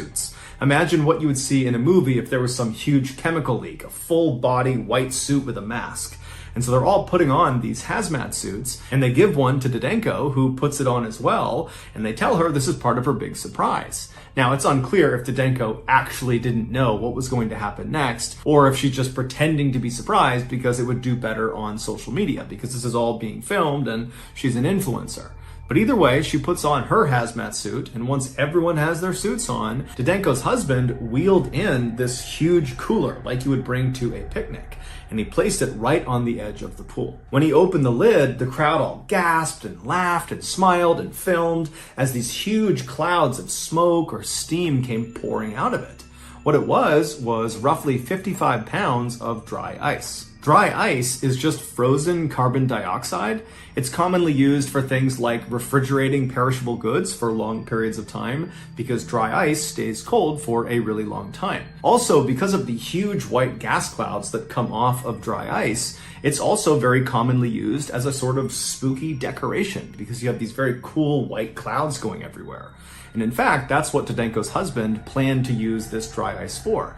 He was going to dump it into the pool and create those big white gas clouds all over the pool. The reason they call it dry ice is because as it starts to heat up, it doesn't melt into a liquid state the way frozen water does. Instead, it goes directly from a solid state to a gas state. Dry ice is considered to be quite hazardous if it's handled inappropriately, and while these partygoers all had their hazmat suits on, it's unlikely they were actually wearing them for safety. It's far more likely they were wearing them because it would look good on social media and would kind of hype up the stunt they were about to do. And so after the dry ice was revealed inside of this cooler, Didenko's husband and another of the partygoers grabbed the sides of the cooler and they dumped its contents directly into the water. And as soon as the dry ice hit the water, it rapidly began to warm up, which caused a massive, almost explosion of carbon dioxide gas to completely fill the lower half of the room. Now, none of the partygoers are even a little bit fazed by what's happening. They don't realize how dangerous this actually is. And so they're just filming and laughing and kind of thinking this is so funny. And then Didenko's husband actually leaps through the cloud into the water and kind of disappears below. And then shortly after that, two other partygoers would also leap into the pool. One of the main reasons dry ice is considered to be so hazardous if handled inappropriately is because dry ice emits that carbon dioxide gas, which at high concentrations will displace oxygen. So imagine if you're in a very small room that has very poor ventilation. If you had lots of carbon dioxide in there, you would suffocate. And so this indoor pool was a small confined space with poor ventilation. And so the 7 people on the pool deck, shortly after this dry ice has been tossed into the pool, they started to realize it was really hard to breathe because the oxygen was basically being sucked out of the room. And so they were able to turn and actually run out of the pool deck before it was too late. Meanwhile, Didenko's husband and the other 2 people who leapt into the pool, when they came back to the surface, they breathed in thinking they would be breathing in oxygen, but instead they breathed in an entire lungful of carbon dioxide, which in addition to displacing oxygen at higher concentrations inside of confined spaces with poor ventilation, it is also poisonous at higher concentrations inside of confined spaces with poor ventilation. And so when the 3 of them surfaced, they breathed in this poisonous gas, which caused 2 of them to immediately pass out and then just die, while the third, Didenko's husband, he managed to stay conscious enough that he was able to climb barely out of the pool, and he tried to get to the door, but he couldn't get out in time. Eventually, he was pulled out and rushed to the hospital, but he would later die, not only from carbon dioxide poisoning, but also from having gone without oxygen for as long as he had. On Saturday, September 30th, 2017, a staff member at a North Wales country club noticed water leaking out of the bottom of an outside wall of one of their many bungalows. These bungalows, which were generally just vacation rentals, were single-story white structures situated up on this beautiful green hillside. The staff member, after seeing this leak, they just turn around and go back to the front office and they tell their boss about it. And then shortly after, 2 maintenance workers were sent out to check on this leak. And so these 2 workers, they go over to this bungalow and they knock on the front door. But after a while, when no one comes to the door, they pull out their master key and they begin to turn the lock. And as they do that, they yell out just in case, hey, we're here just to check on a leak. We have to come in. It's a potential emergency. And so they open up the door, they swing it open, and no one comes to the door. It's still silent. And they're looking into this property. And what they see is on the left, from their perspective, is a kitchen. And on their right is a living room. It was basically one big room that had been designated for 2 distinct functions. And so they yelled out again into this bungalow, hey, we're coming inside. We're just checking on this leak.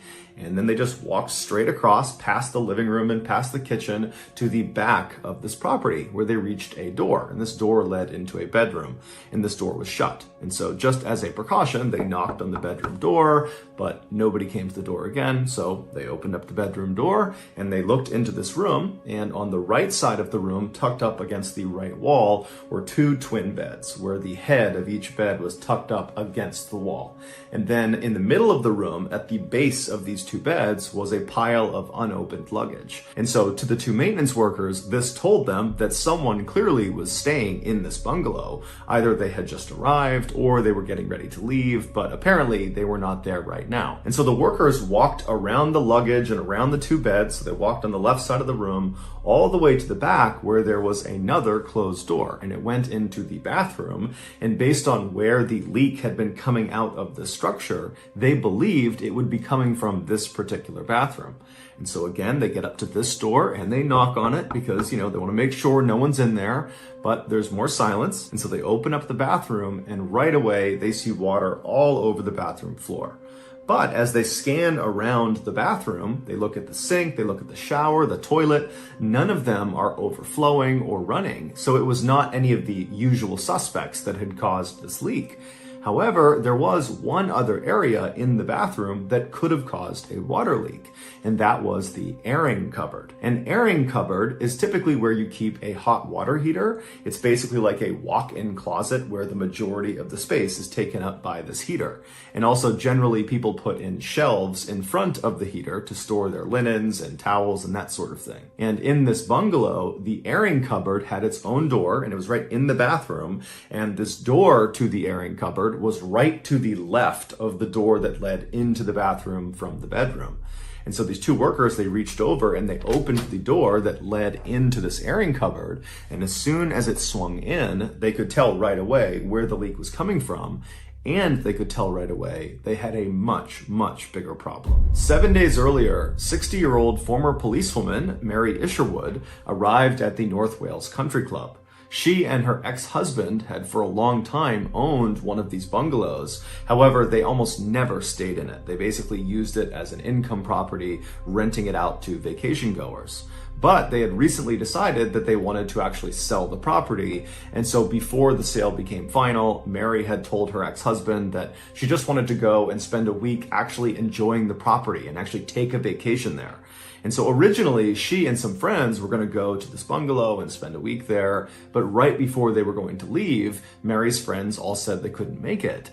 And so Mary decided she would just go on her own. And so Mary arrives at this country club. It's late at night when she gets there. She gets to the bungalow. She puts her luggage down in her bedroom. And then instead of just kind of getting settled in and going to sleep, she decides she's going to go exercise. Mary was incredibly fit and healthy. She loved playing golf and running and exercising in general. And she knew the club had a pool. And so she reached into her luggage and she just pulled out a bathing suit. She switched into that and then she went down to the pool and did some lap swimming. After that, she came back to her room where she took a shower and then she climbed in bed without any clothes on. That was just how Mary liked to sleep. And then at some point in the middle of the night, Mary woke up to go use the bathroom. And so she hopped out of her twin bed. She walked around to the door that led into the bathroom. She went inside, she did her business. And then afterwards, as she was attempting to go back into her bedroom, she accidentally grabbed the door handle of the airing cupboard, which was right to the left of the door leading back to her bedroom. She opened it up, it swung inward. She stepped into the airing cupboard, which was totally pitch black. And as she walked in, she might have bumped into the shelves or realized, this was the wrong turn. But as soon as this happened, the door behind her had actually shut. And so she's inside of this tiny airing cupboard, realizing, okay, this is not where I need to go. I've made a silly mistake. She turned around to grab the door handle to open the airing cupboard back up again. But when she grabbed the knob, it disintegrated in her hands. It broke into multiple parts and fell to the ground. Now, the space she is in is pitch black. She has no way of knowing which parts go where for this doorknob. And so by touch, she reached down and she grabbed all these pieces and she probably tried to put them together and put it back on this door to try to get it open, but she just couldn't do it. And so eventually, Mary would have realized this is a pretty serious situation. She was staying at this bungalow by herself, and she was not expected to check out for another week. So no one was going to be checking on her, and without this doorknob, she could not open this closet door. It was a hard wooden door, the locking mechanism was solid, there was just no way to open it without this doorknob. And so Mary began banging on the door and screaming out for help, but her bungalow was not actually connected to any other structures. It was a standalone. And so her voice did not carry very far, and the banging sounds she was making, those also did not carry very far.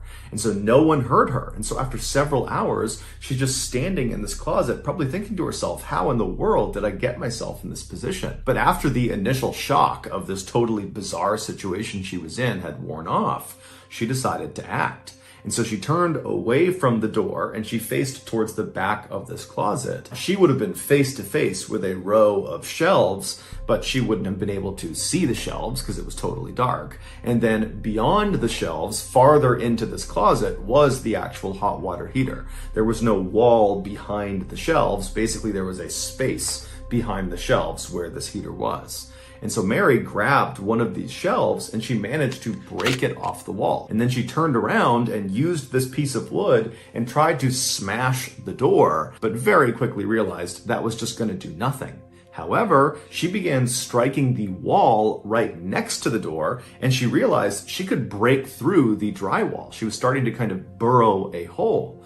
And so maybe she thought to herself, if I can just build a hole big enough right next to the door, I can reach through the hole and maybe open this cupboard from the outside. And so she began using this shelf to smash this wall, and she's burrowing as fast as she can, but the progress must have been very, very slow because she decides she needs a different tool. So she turns back around, so she's facing the shelves again, and she breaks down a few more shelves to clear a path to get to the water heater. And then once she could step past the shelves, once there was a path, she got right in front of this water heater, and then by touch began feeling around for any pipes extending off of the heater. And when she found one, she got a good grip of it, and she began yanking and tugging on it until she managed to rip a piece of pipe off of the hot water heater.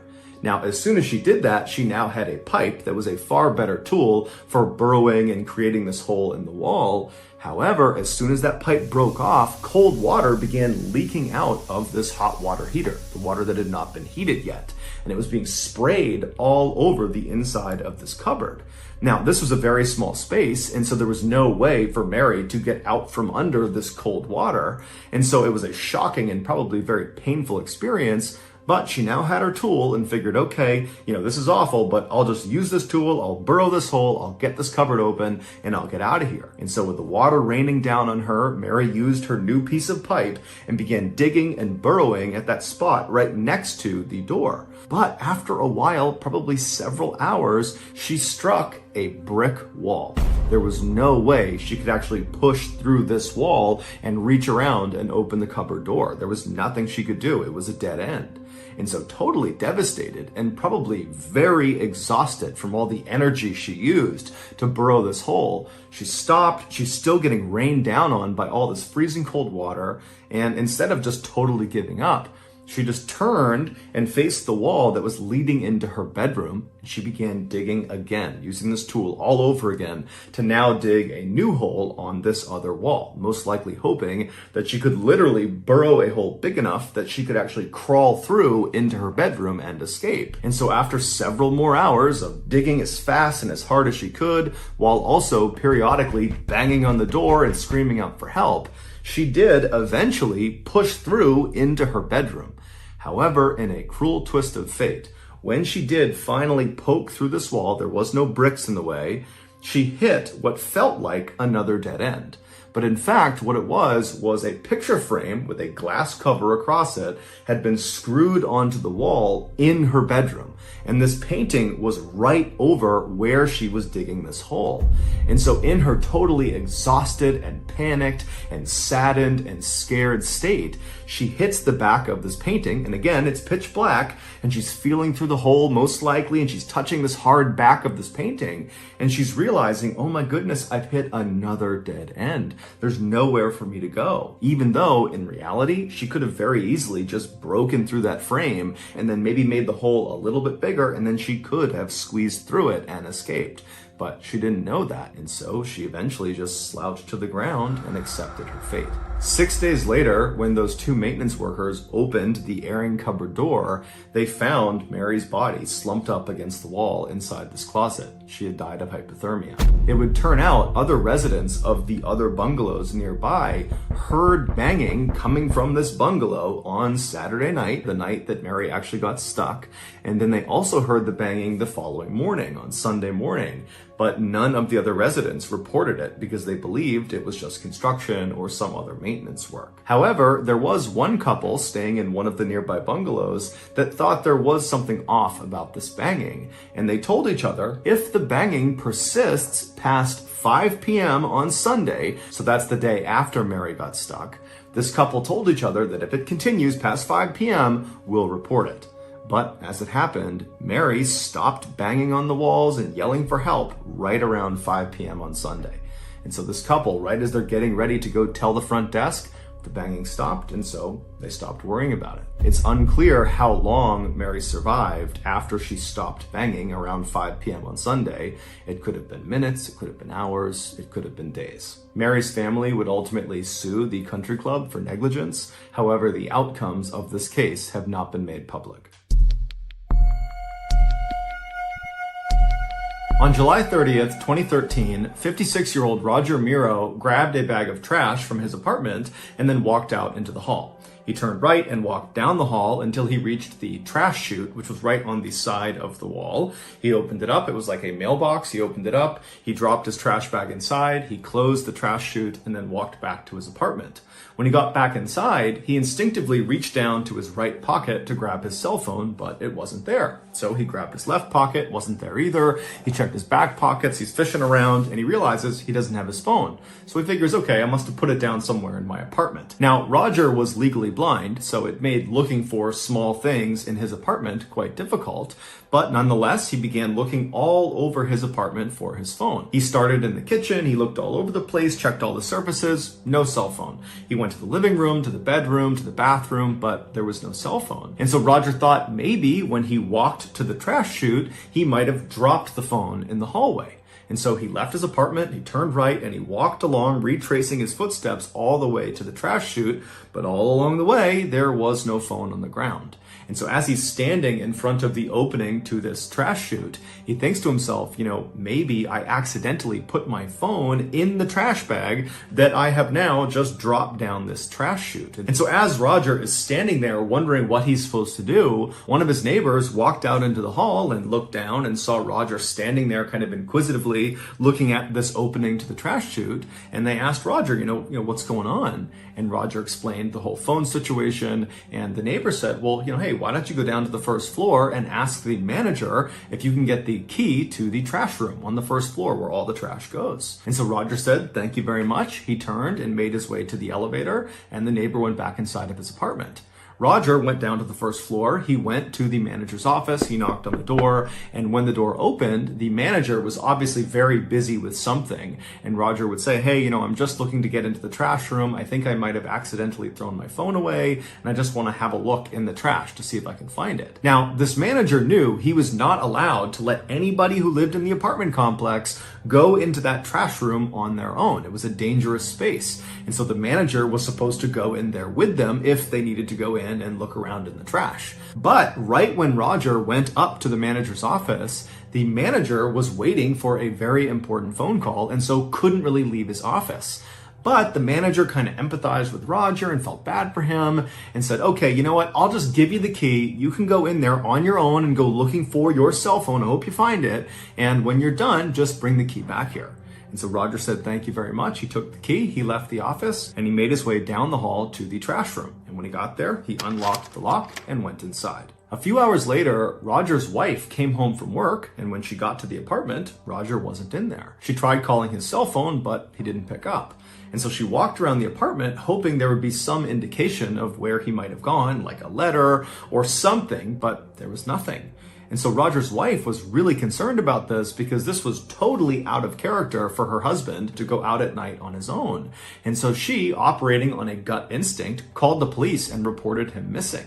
And so a few minutes later, 2 police officers show up at this apartment building. They go up to Roger's apartment, they speak to Roger's wife, and then they go into the hall and they knock on some doors of other neighbors in the area. And after speaking with them, one of the neighbors who had seen Roger earlier said, hey, he lost his phone, and the last I spoke to him, he was going to go down to the trash room to try to see if he could find his phone down there. And so the officers go down to the first floor, they go to the trash room, and they try the door, and it's unlocked. And when they open up the door and they look inside, right in the middle of this totally nondescript windowless room that basically looked like a basement, was this huge green dumpster. And above the green dumpster, high up on the ceiling, was this round opening. And that was the bottom of the trash chute. So when people like Roger and the other people who lived in this apartment building dropped their trash down their respective trash chute on each floor, the trash would come tumbling down and literally fall out of the ceiling into the dumpster. Now, this dumpster was unique. It was not like other dumpsters where the top was just wide open and anyone could lob a bag of trash in. No, this dumpster, only the left side of the dumpster had an opening for trash. The rest of the dumpster was completely welded shut. There was no way into it. And so on the left side, where this dumpster opened up to allow trash to come in, it was positioned right underneath that opening in the ceiling where the trash came tumbling down.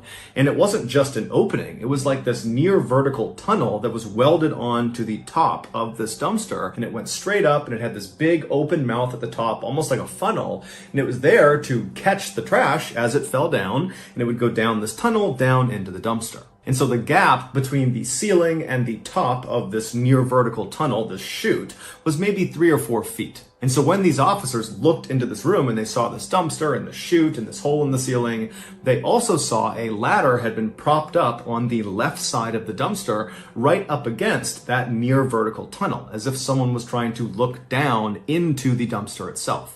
And so one of the officers walked over, they climbed up the ladder, and when they looked down into this tunnel, down into the dumpster, they found Roger. After a lengthy investigation, this is what is believed to have happened to him. After Roger got that key from the manager, he went to the trash room, he opened it up, and then he went inside and found this huge dumpster. And he would have quickly realized the only way to look into the dumpster, and so to go looking for his phone, was to look down into this tunnel. There was a ladder nearby, so he grabbed it and he propped it up against the side of the dumpster, and he climbed up on top and he looked down into the tunnel, down into the dumpster, and as he was looking, either some trash from the ceiling fell down and struck him, causing him to lose his balance, or he just slipped somehow. But either way, he lost his balance and he tumbled into the tunnel, down into the dumpster. And what Roger didn't know is as soon as that happened, he was doomed. Because this was not some ordinary dumpster.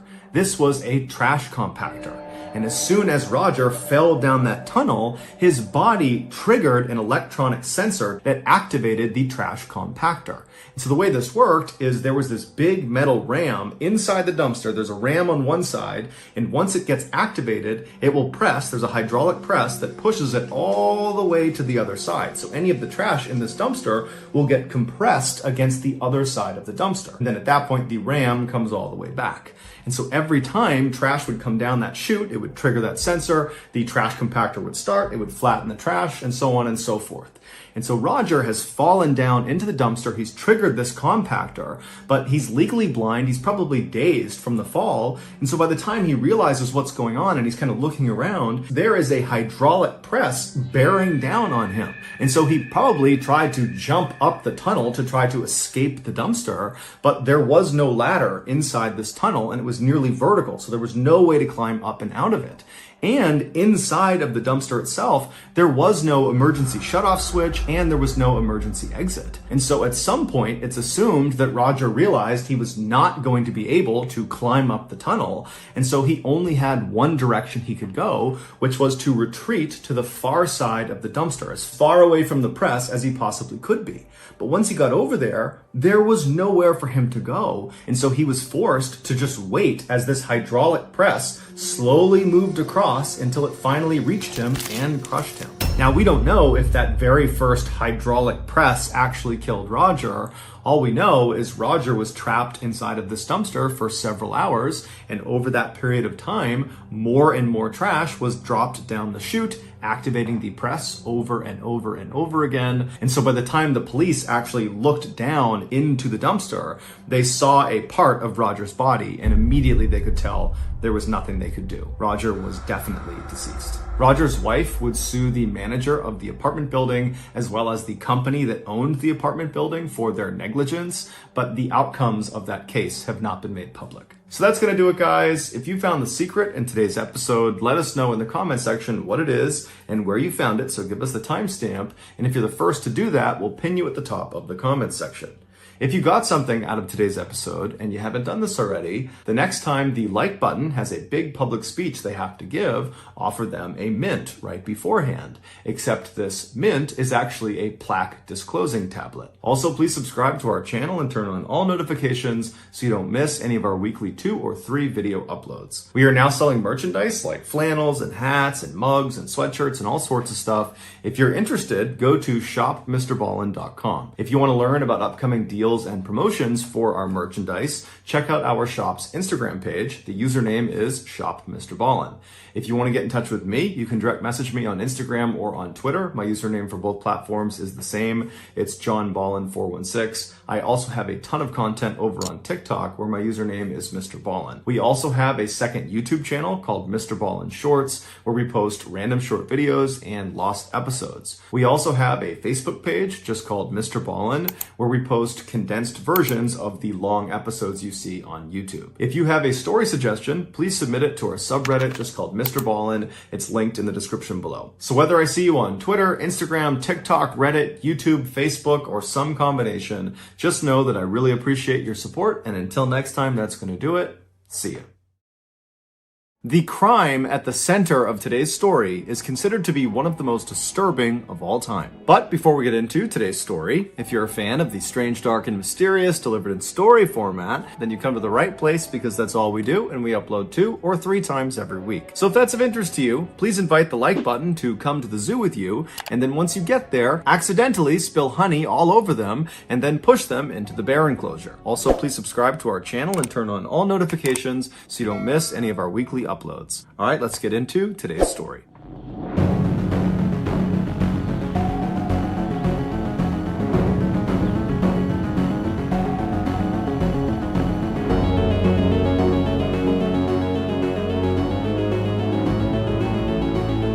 Austin Harif was born on December 21st, 1996, to a dentist and a pharmacist. They lived in a beautiful home in Palm Beach County, Florida, which is not only one of the nicest and wealthiest places to live in Florida, but it is one of the nicest and wealthiest places to live in all of America. And that's why, as of 2021, there are 44 billionaires that call this paradise their home. In 2010, when Austin was 13 years old, his parents suddenly got divorced, and within the same calendar year, both of his parents had new girlfriends and boyfriends. Now, of course, this was a shock to Austin and to his 1 year younger sister, Haley, but they both relatively quickly adjusted to their new normal. And that was in large part because the kids didn't move out. They stayed in the family home with their mom, and their father, he did move out, but he moved into a home that was very close by. About a year after the divorce, Austin began high school, and immediately he excelled. He was placed into all advanced classes, and within these advanced classes, Austin was consistently at the top of his class. Austin was also a big athletic guy. He was about 6 feet tall and weighed about 200 pounds. And so naturally, he played football for all 4 years he was in high school. And for 1 year, his sophomore year, he also wrestled. But despite his size and willingness to play these very rough physical sports, Austin was not an aggressive guy. In fact, his football coaches actually used to criticize him for not being aggressive enough. And on game days, they would try to make him mad in hopes that would inspire him to go out there and smash some people. But it really didn't work because Austin was Austin. He was just kind of a laid-back guy who was actually much more interested in helping people than smashing them. In fact, towards the end of high school, Austin became obsessed with trying to identify a career that would allow him to help the most people. And he was so passionate about this that when he spoke about it, a huge smile would kind of involuntarily appear on his face. And so because of this, and because of Austin's generally happy disposition, his father very lovingly began referring to him as the happy boy. Shortly before Austin's graduation in 2015, he received a letter in the mail from Florida State University, and it was informing him he had been accepted into their 4-year pre-med program. Austin had settled on medicine as being his intended career path to help the most people, and so being accepted into this very prestigious program was like a best case scenario. And so Austin and his family were elated, and that summer that followed his high school graduation was totally charmed. Austin was on cloud 9, he spent a lot of time with his family and his friends, and then finally at the end of the summer, his family packed all of his stuff into the car, and they drove 6 hours north to Tallahassee, where the Florida State campus was. They helped move him into his dorm, and then afterwards they gave him a big hug, said good luck, and they left. And I'm sure on their ride back, the family members thought to themselves, Austin is doing so great. He is not only ready for college, he is ready to be an adult. He's ready to live on his own and be responsible. And at the end of Austin's first year in college, that supposition about him ready to be an adult seemed to be accurate. Austin got excellent grades, he met a nice girlfriend, and even though he wasn't playing organized sports like football, he had found another athletic outlet in bodybuilding, and he had actually built a decent-sized social media presence around bodybuilding and fitness. But underneath all of this public success Austin was having that year, he was actually struggling a lot of the time. He just wasn't telling anyone. In a journal he kept, he documented a deep sense of inadequacy caused primarily from his sense that his peers didn't accept him. And so he would write endlessly about how if he could just stop being so shy and be more assertive and outgoing, that more people would embrace him and would like him and would accept him. Over the course of that year, Austin also started abusing different substances. Those included things like alcohol, marijuana, and Vyvanse. Vyvanse is a drug that is a stimulant, and it's used to treat people with attention deficit disorder. He also experimented with hallucinogenic drugs like acid and mushrooms, and he also tried MDMA, which is kind of like a cross between a stimulant and a hallucinogenic. And those are just the drugs that we are aware he was taking. It's entirely possible he was taking other drugs too. Regardless, Austin began oscillating between the high of whatever drug or combination of drugs he was on to the low of his sober mind, which was totally saturated with anxious and depressive thoughts. Before the end of the school year, Austin was secretly poised for a full-blown mental breakdown, and it seemed like he knew it was coming too. In the last month before the end of school, his internet search history is filled with questions like, I think I'm crazy, what do I do? And how do you know if you're crazy? And how to deal with obsessive thoughts? And do I need to sleep? And what happens if you don't sleep?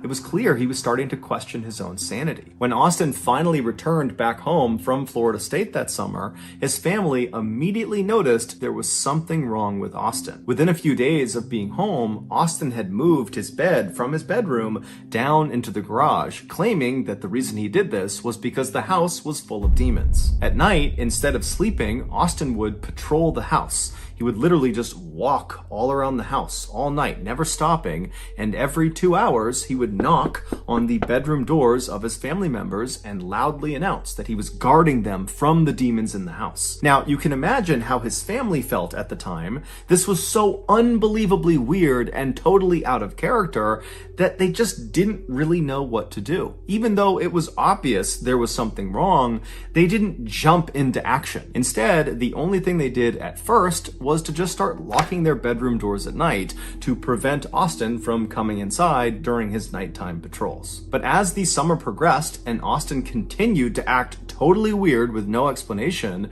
his family began to become convinced that he must be on drugs, that is what would explain all of this totally strange behavior.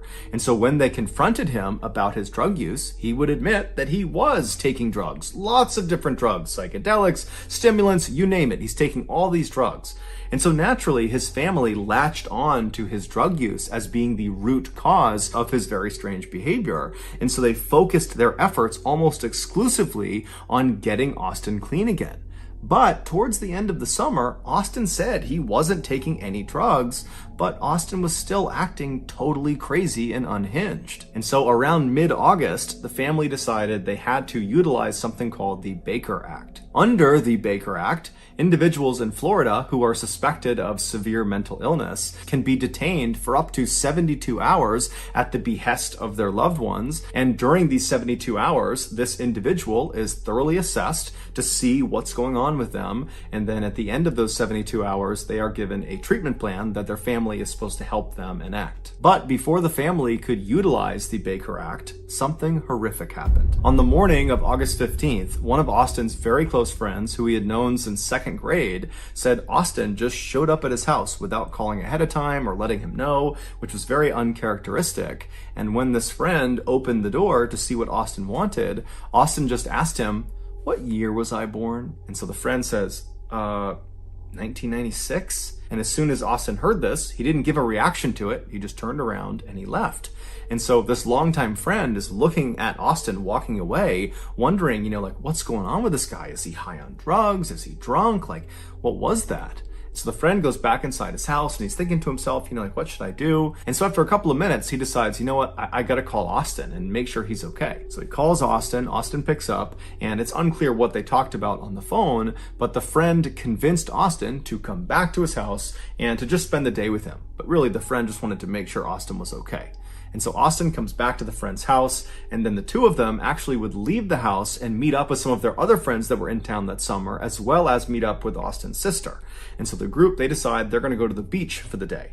And on their walk to the beach, Austin tells the group that he just needs to get something at his house and that he will meet them down at the water. And so at this point, the group believes Austin is just fine. So they say, okay, yep, we'll meet you down there. And so Austin breaks off. He goes to his house. And when he goes back to the beach and meets up with his group of friends again, he's changed his outfit. He was now wearing this very thick, large football jersey. He was wearing long sweatpants that were also very thick. He had on 2 wristwatches and he had on sunglasses. And so as he walks down onto the beach, his friends look up at him and it's super hot out and they're at the beach. So this is a totally weird outfit to have on. And immediately they start kind of giving him crap about his strange outfit choice. But Austin did not think it was funny at all. And at first he was quiet, but then he kind of lashed out and said, "If you tell me I'm crazy, I will kill you." And at this, his friends did not give him any more crap. Everyone just said, "Okay, man, hey, didn't mean anything by it, just giving you a hard time, no big deal." But Austin's like clearly worked up, and so his sister comes over to him and she's like, "Hey, calm down, it's okay, it's not a big deal." And during this conversation, Austin suddenly goes back to being normal again, and he turns to his sister and he says, "I'm actually half horse and I'm immortal." And his sister's like, "What? You really need to get professional help. You need to see a therapist or a psychologist or something. Something is wrong with you, and it's been wrong all summer. You need to get help." Now, apparently, Austin actually responded to this very positively. And he said, "I agree. There is something going on, and I do need to get help. You're right." And so after that, Austin and the rest of the group, they stayed at the beach for several hours. And then in the evening time, Austin, his sister, and Austin's very close friend, who was the guy that saw Austin in the morning when he asked, what year was I born, they all said they had to leave. And so the trio, they leave the beach and they head to Duffy's, which was a restaurant in town. And they were going there to meet up with Austin's father and his father's girlfriend. And so as they're getting to this restaurant, they're walking along the sidewalk, they're nearing this restaurant, when suddenly Austin turns to his sister and says, "Hey, I need to test out my immortality." And he just turns away from her, away from the sidewalk, towards traffic, and just starts walking into traffic like he's going to let a car hit him to test his immortality. And so his sister immediately was able to grab him and pulled him back onto the sidewalk, and then basically stood on the left side of him, preventing him from running out into traffic, and kind of pushed him along up the sidewalk right up to the front door of this restaurant. And when they got there, Austin had stopped trying to walk out into traffic. He was acting normal again.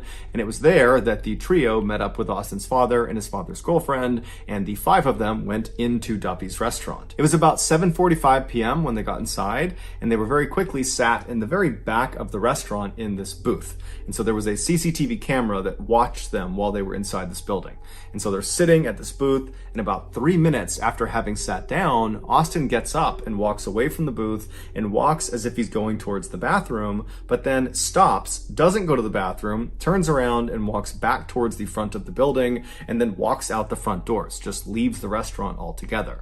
Now, it's unclear if the rest of his family saw him do this. It doesn't seem like they did, but just a minute later, Austin comes back inside the restaurant and just walks right back to his table and sits down like nothing had ever happened. Less than 10 minutes later, Austin would get up again from his table, except this time, instead of feigning going to the bathroom, he just walks straight from his table right out the front doors of the restaurant and disappears. A couple minutes later, Austin's mother, who was not at dinner with them, she was at her home, which happened to be nearby this restaurant, she was home when she heard the sound of someone coming into her house. And so she went around to see who it was, and she found her son, Austin, in her kitchen, drinking vegetable oil, and there was Parmesan cheese all over the counter that apparently he had been eating as well. And so she runs up to him and she grabs the vegetable oil and she puts it down and she tells him to stop, at which point Austin does stop. And then I guess Austin just went up to his room and he changed out of his clothes because perhaps he got oil all over his shirt. And then his mom just drove him back to the restaurant. And so she watched him get out of the car and she watched him go through the front door, and then she drove off. And so about 30 minutes after he left that second time, Austin walks through the front doors of the restaurant. He's got a different shirt on, different hat on, and he just walks to the back of the restaurant where his sister, his friend, and his father's girlfriend are, and he sits down like nothing had ever happened. At first, it looks like everyone at the table is just silent. But then Austin's father very clearly says something to Austin, and it seems kind of hostile. And it would turn out Austin's father, who loved his son, was just totally at a loss for what to do with him, and he said to Austin when he sat back down, "What is wrong with you?" And at this, Austin just stands up and presses his father's face back up against his seat, kind of pinning him there, and then at some point he just lets go, he leaves the booth, and he walks right out of the restaurant for a third time. Austin's friend, who was eating with them, he got up and kind of chased after Austin, but he was about 30 seconds behind him, and so by the time he got outside, he didn't know where Austin went, and so he quickly came back in the restaurant. He told the rest of the group he didn't know where Austin was, and so at this point, Austin's father's girlfriend would actually call the police and report Austin missing. They knew he was totally unhinged, and they didn't know where he was going to go, if he was a threat to himself or someone else, and so they figured they should just tell the police and have the police go find him. About 4 miles away from this restaurant, 53-year-old Michelle Mishcon was sitting in her garage watching TV. Normally, she would be joined by her husband, 59-year-old John Stevens, but he was out walking their dog, so for the time being, Michelle was alone. The couple had been married for roughly 20 years, they had 3 kids together from previous marriages, and they were just totally in love with each other. That garage was like their happy place. That was basically like their living room. They loved having the door wide open so they could wave to neighbors and flag people down to have a drink with them or just chat with them. They were just known to be a very happy, loving couple that were fun to be around. And according to their kids, they had both recently retired. John retired from his landscaping company that he owned, and Michelle retired from her financial advisory job, and the two of them were apparently both just really excited about retirement life. They were excited to spend more time together and go out with their friends and go out fishing on their boat with their dog, and then also spend as much time as they could just lounging back in their garage. John and Michelle's neighbor across the street was a middle-aged man named Jeff Fisher. Jeff was fairly close with the couple. He would usually watch their dogs anytime they went away, and he would often go in their garage and have a drink and just kind of hang out with them. And so this particular night, he was over in his house and he was going to bed early. So he laid down in his bed, he's getting ready to go to sleep, when he hears some strange sounds coming from outside his window across the street, over near John and Michelle's property. And so Jeff sits up in his bed and kind of strains his ears to see what it was that he heard. And as he's trying to listen for some faint sound, he suddenly hears a blood-curdling scream, a woman's scream, coming from across the street. And so Jeff instantly leapt into action. He jumped out of his bed, he ran downstairs, and he ran out his front door, and he looked across the street, street, and he saw this unknown man, some young man that was slamming the car door of Michelle's car that was parked in her driveway, and he begins walking up the driveway, and at the top of the driveway, Jeff sees Michelle is standing in the garage, and she looks totally terrified, and she's facing this unknown young man.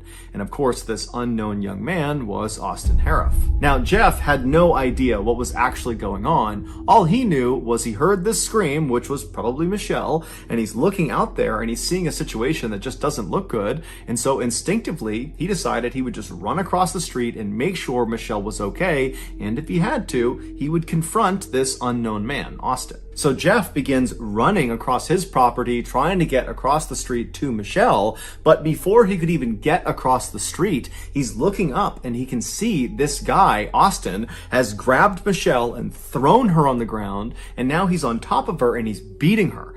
And so Jeff runs onto the driveway, and as he's going right up the driveway between the two cars that were parked there, Austin leaps off of Michelle. He turns around and he looks at Jeff and he says, "You don't want a part of this." And now Jeff, he's a pretty big guy, and so he's looking at Austin and he knows that if he doesn't do anything, this guy is just going to continue pummeling poor Michelle, and he had no idea where John was. And so he ran up and kind of lunged at Austin, and as he did that, Austin swung and he hit Jeff right across the side of the head. But Jeff took the hit, he didn't fall down, he grabbed Austin by the collar and threw him as hard as he could to the ground. And Austin, he hit the pavement hard, face first. And so Jeff is looking at this guy, kind of thinking he's not going to get up. But as he's assessing the situation, watching Austin stand back up again, Jeff suddenly feels a blinding pain in his face, in the side of his head, in his neck, on his back. And he looks down and he sees blood all over his arms. It's everywhere. He's covered in blood. It would turn out Austin was carrying a knife. And so when he punched Jeff, that knife went into his face, it cut the side of his head, it cut his neck, and it cut his back. He had 5 different puncture points from that one swing. And so Jeff believed at the time this was a potentially fatal wound. He was worried perhaps his jugular had been struck and he was bleeding to death. And he's seeing Austin stand back up, coming right after him with this knife. And so Jeff decides their only chance is for him to run and call the police.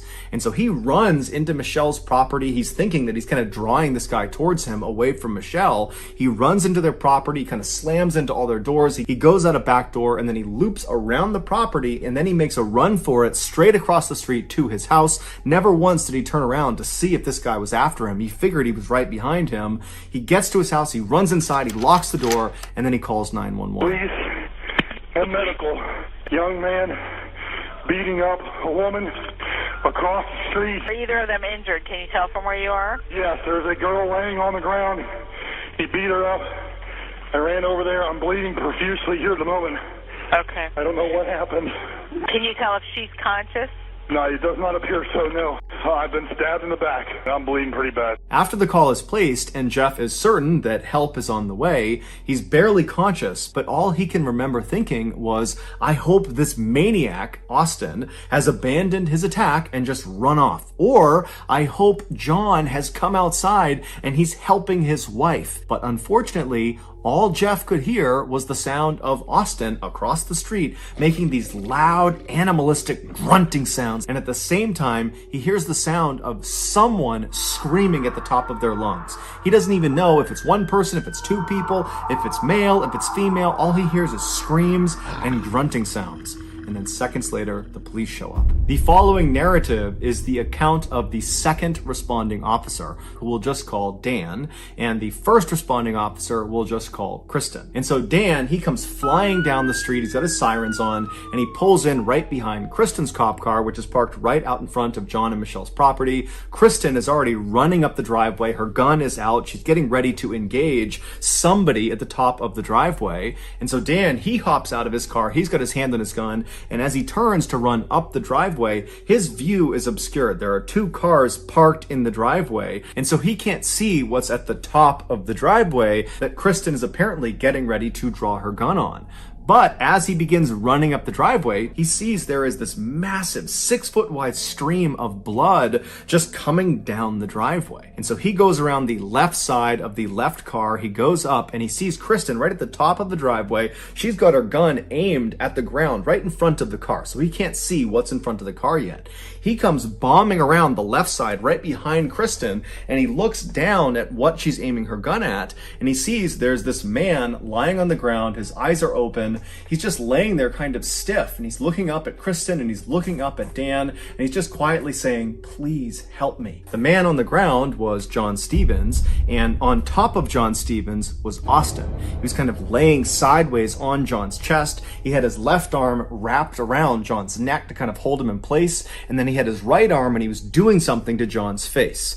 But Dan couldn't really tell what he was doing. All he could take in was there was clearly an aggressor and they needed to get him off of the victim. But Kristen could not take the shot because if she did, she ran the risk of firing the bullet through Austin into John, killing John. And so Dan tells Kristen, "Hold on, I'm gonna tase him." And so he moves around Kristen to her left side, so he's positioned looking down at the back of Austin. He pulls out his taser, and right before he shoots his taser into Austin's back, he sees what Austin is doing to John's face. With his free right hand, he was reaching into John's mouth and pulling his cheek out, kind of like a fish hook. He was pulling it out as far as he could, and then he was biting into John's cheek, and he was ripping out pieces of flesh and chewing and swallowing them. And from his position, Dan only saw this for a second, but he suddenly noticed, and Kristen, the other officer, would later confirm, there were all these chunks already missing from John's face. And so Dan kind of snapped out of what he was seeing and fired his taser into the back of Austin, but it did nothing. It had absolutely no effect.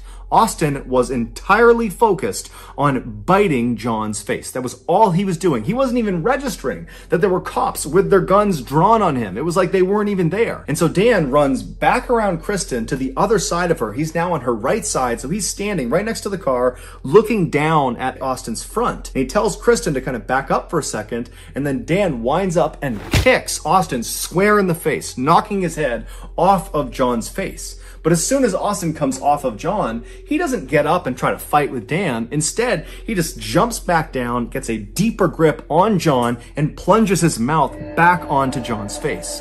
And so again, Dan winds up and boots Austin square in the face, knocking his head back. But again, he's totally unfazed. He doesn't want to attack the officers. He just wants to eat John's face. And so he goes right back down, gets a tighter grip. He goes back and he starts chewing on John's face again. And so Dan was just repeatedly kicking him in the face over and over and over again, right as another set of officers showed up, and they had a canine, they had a dog. And so they come flying up, they kind of see the situation, and Dan tells them, "Release the dog." And so sure enough, they release the canine. The canine clamps down on Austin's right arm, the arm that was fish hooking and kind of pulling John's face out. And the dog really got a good bite on his arm and yanked it away from John's face.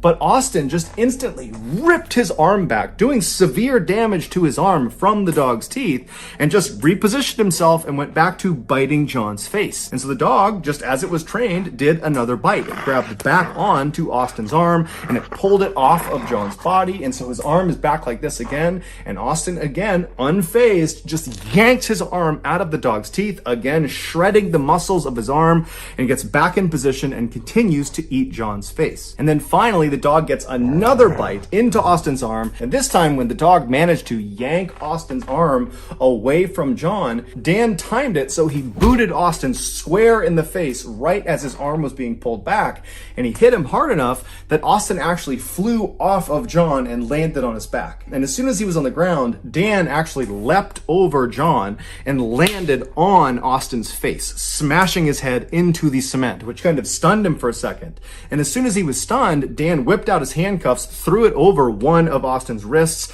and began pulling him by the handcuff up the driveway away from John. But as soon as he had some separation and Dan went to put the other handcuff on Austin, Austin began fighting back, and he looked up at Dan and he screamed, "Kill me! I'm eating humans! Kill me!" Dan didn't even know what to do, and so he's trying to put the other handcuff on him. The whole time Austin is screaming, "Kill me! Kill me!" And so other officers had to run in, and then finally, after 3 other officers officers came over, they were able to hold Austin down long enough to get both handcuffs on him. After Austin was finally restrained, the officers checked on the victims. They checked on Michelle, who was in the garage, and unfortunately she was deceased. She had died from blunt force trauma.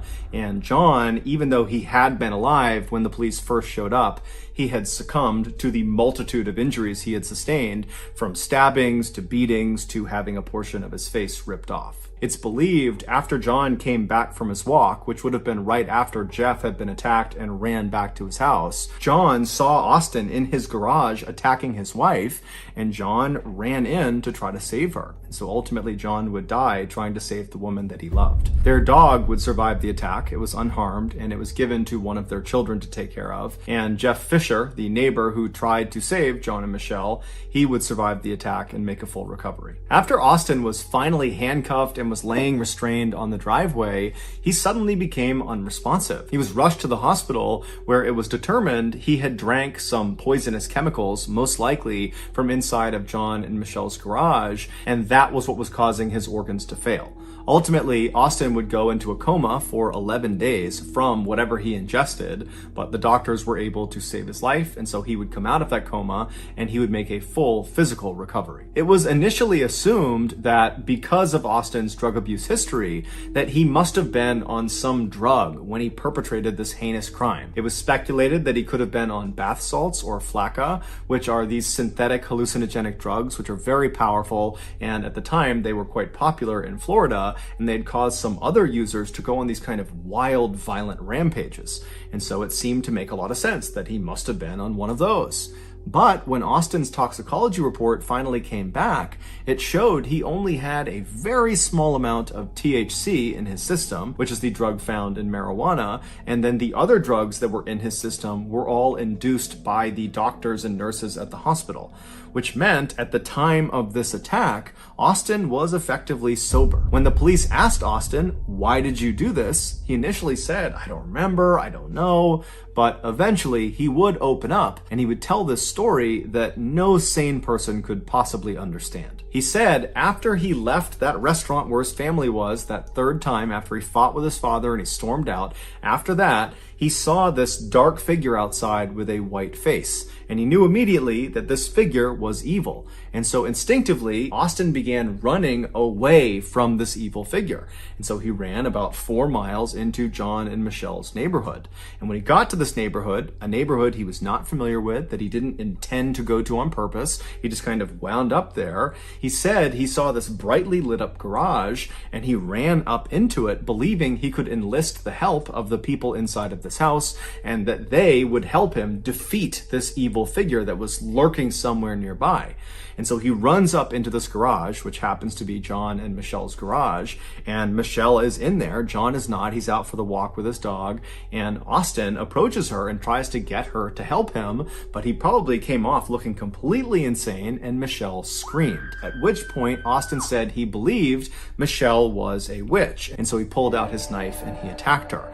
And then after she fell to the ground, Austin said he drank a bottle of alcohol or something, which we now know was most likely very poisonous lawn chemicals that was just in the garage. After he drinks that bottle, he turns around and now he's looking out of the garage towards the street. And he said he saw this other figure in the doorway with a dog next to him. And then Austin said his mind just went blank. It's believed the figure he saw in the doorway was John Stevens returning from his walk, but we don't know for sure, and frankly, this story is pretty incoherent to begin with, because it doesn't account for the fact that before John came back, Austin had been grappling with Jeff Fisher and stabbing Jeff Fisher, the neighbor. But Austin would say he has no recollection of encountering Jeff Fisher, he has no recollection of John or what he looked like, and he certainly doesn't remember biting John's face, and he had no memory of any interactions with police. He said that basically he turned around, he sees this figure, this dog, and then his mind went blank, and then he woke up about 2 weeks later in the hospital. Now, when his story went public, a lot of people just were not willing to accept that story. They said he was making it up so he could plead insanity at his trial and get a lesser sentence. But a world-renowned forensic psychologist named Philip Resnick, who had worked on many high-profile cases before, he did a lengthy assessment of Austin, and he came to a very different conclusion than the public. In his 38 38-page report, Resnick points out the fact that Austin continued to bite John's face even when he was being openly threatened with being shot by the police officer standing right over him. He continued to bite John's face after he was tased. He continued to bite John's face after he was kicked in the head repeatedly. He continued to bite John's face after a dog repeatedly bit him. This all suggests that Austin was truly in a psychotic state when this attack occurred. A sane person, even under the influence of drugs, will retain a basic survival instinct. They will try to protect themselves. So when there are guns pointed at them, or they're being physically harmed, or there's threats of violence, they'll do things to protect themselves. But Austin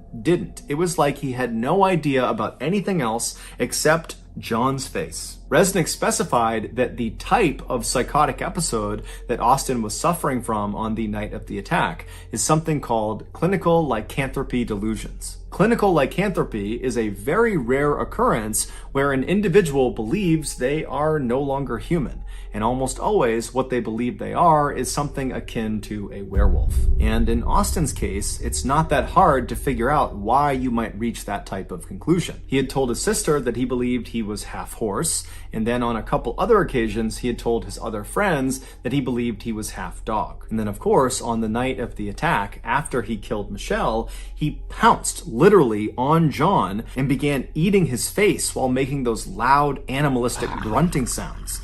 This is behavior that is certainly on par with what you would expect a werewolf to do in a movie. But this was not a movie, this was real life. After Austin came out of his coma, but before he had been transferred to jail, he agreed to do an interview with the clinical psychologist, TV personality Phil McGraw, better known as Dr. Phil. And during their 10-minute Zoom interview, Austin would break down and cry and say he was incredibly sorry to the family of the victims, that he didn't really know why it happened, and that clearly there was something wrong with him and he needed help, and he just hoped they could find it in their hearts to eventually forgive him. But it's unlikely the family of the victims are going to forgive him anytime soon, especially when you consider they came out in an interview and said, "I hope Austin makes a full recovery from his coma, that he has no brain damage, that he is totally A-okay, so he can be fully aware and lucid when they read him his sentence." A sentence they hoped would be the death penalty. As of right now, though, the family of the victims will just have to keep on waiting because Austin is still in jail awaiting trial. So that's going to do it, guys. If you got something out of today's episode and you haven't done this already, please invite the like button to come with you to the zoo. And then when you're there, accidentally spill honey on them and then push them into the bear enclosure.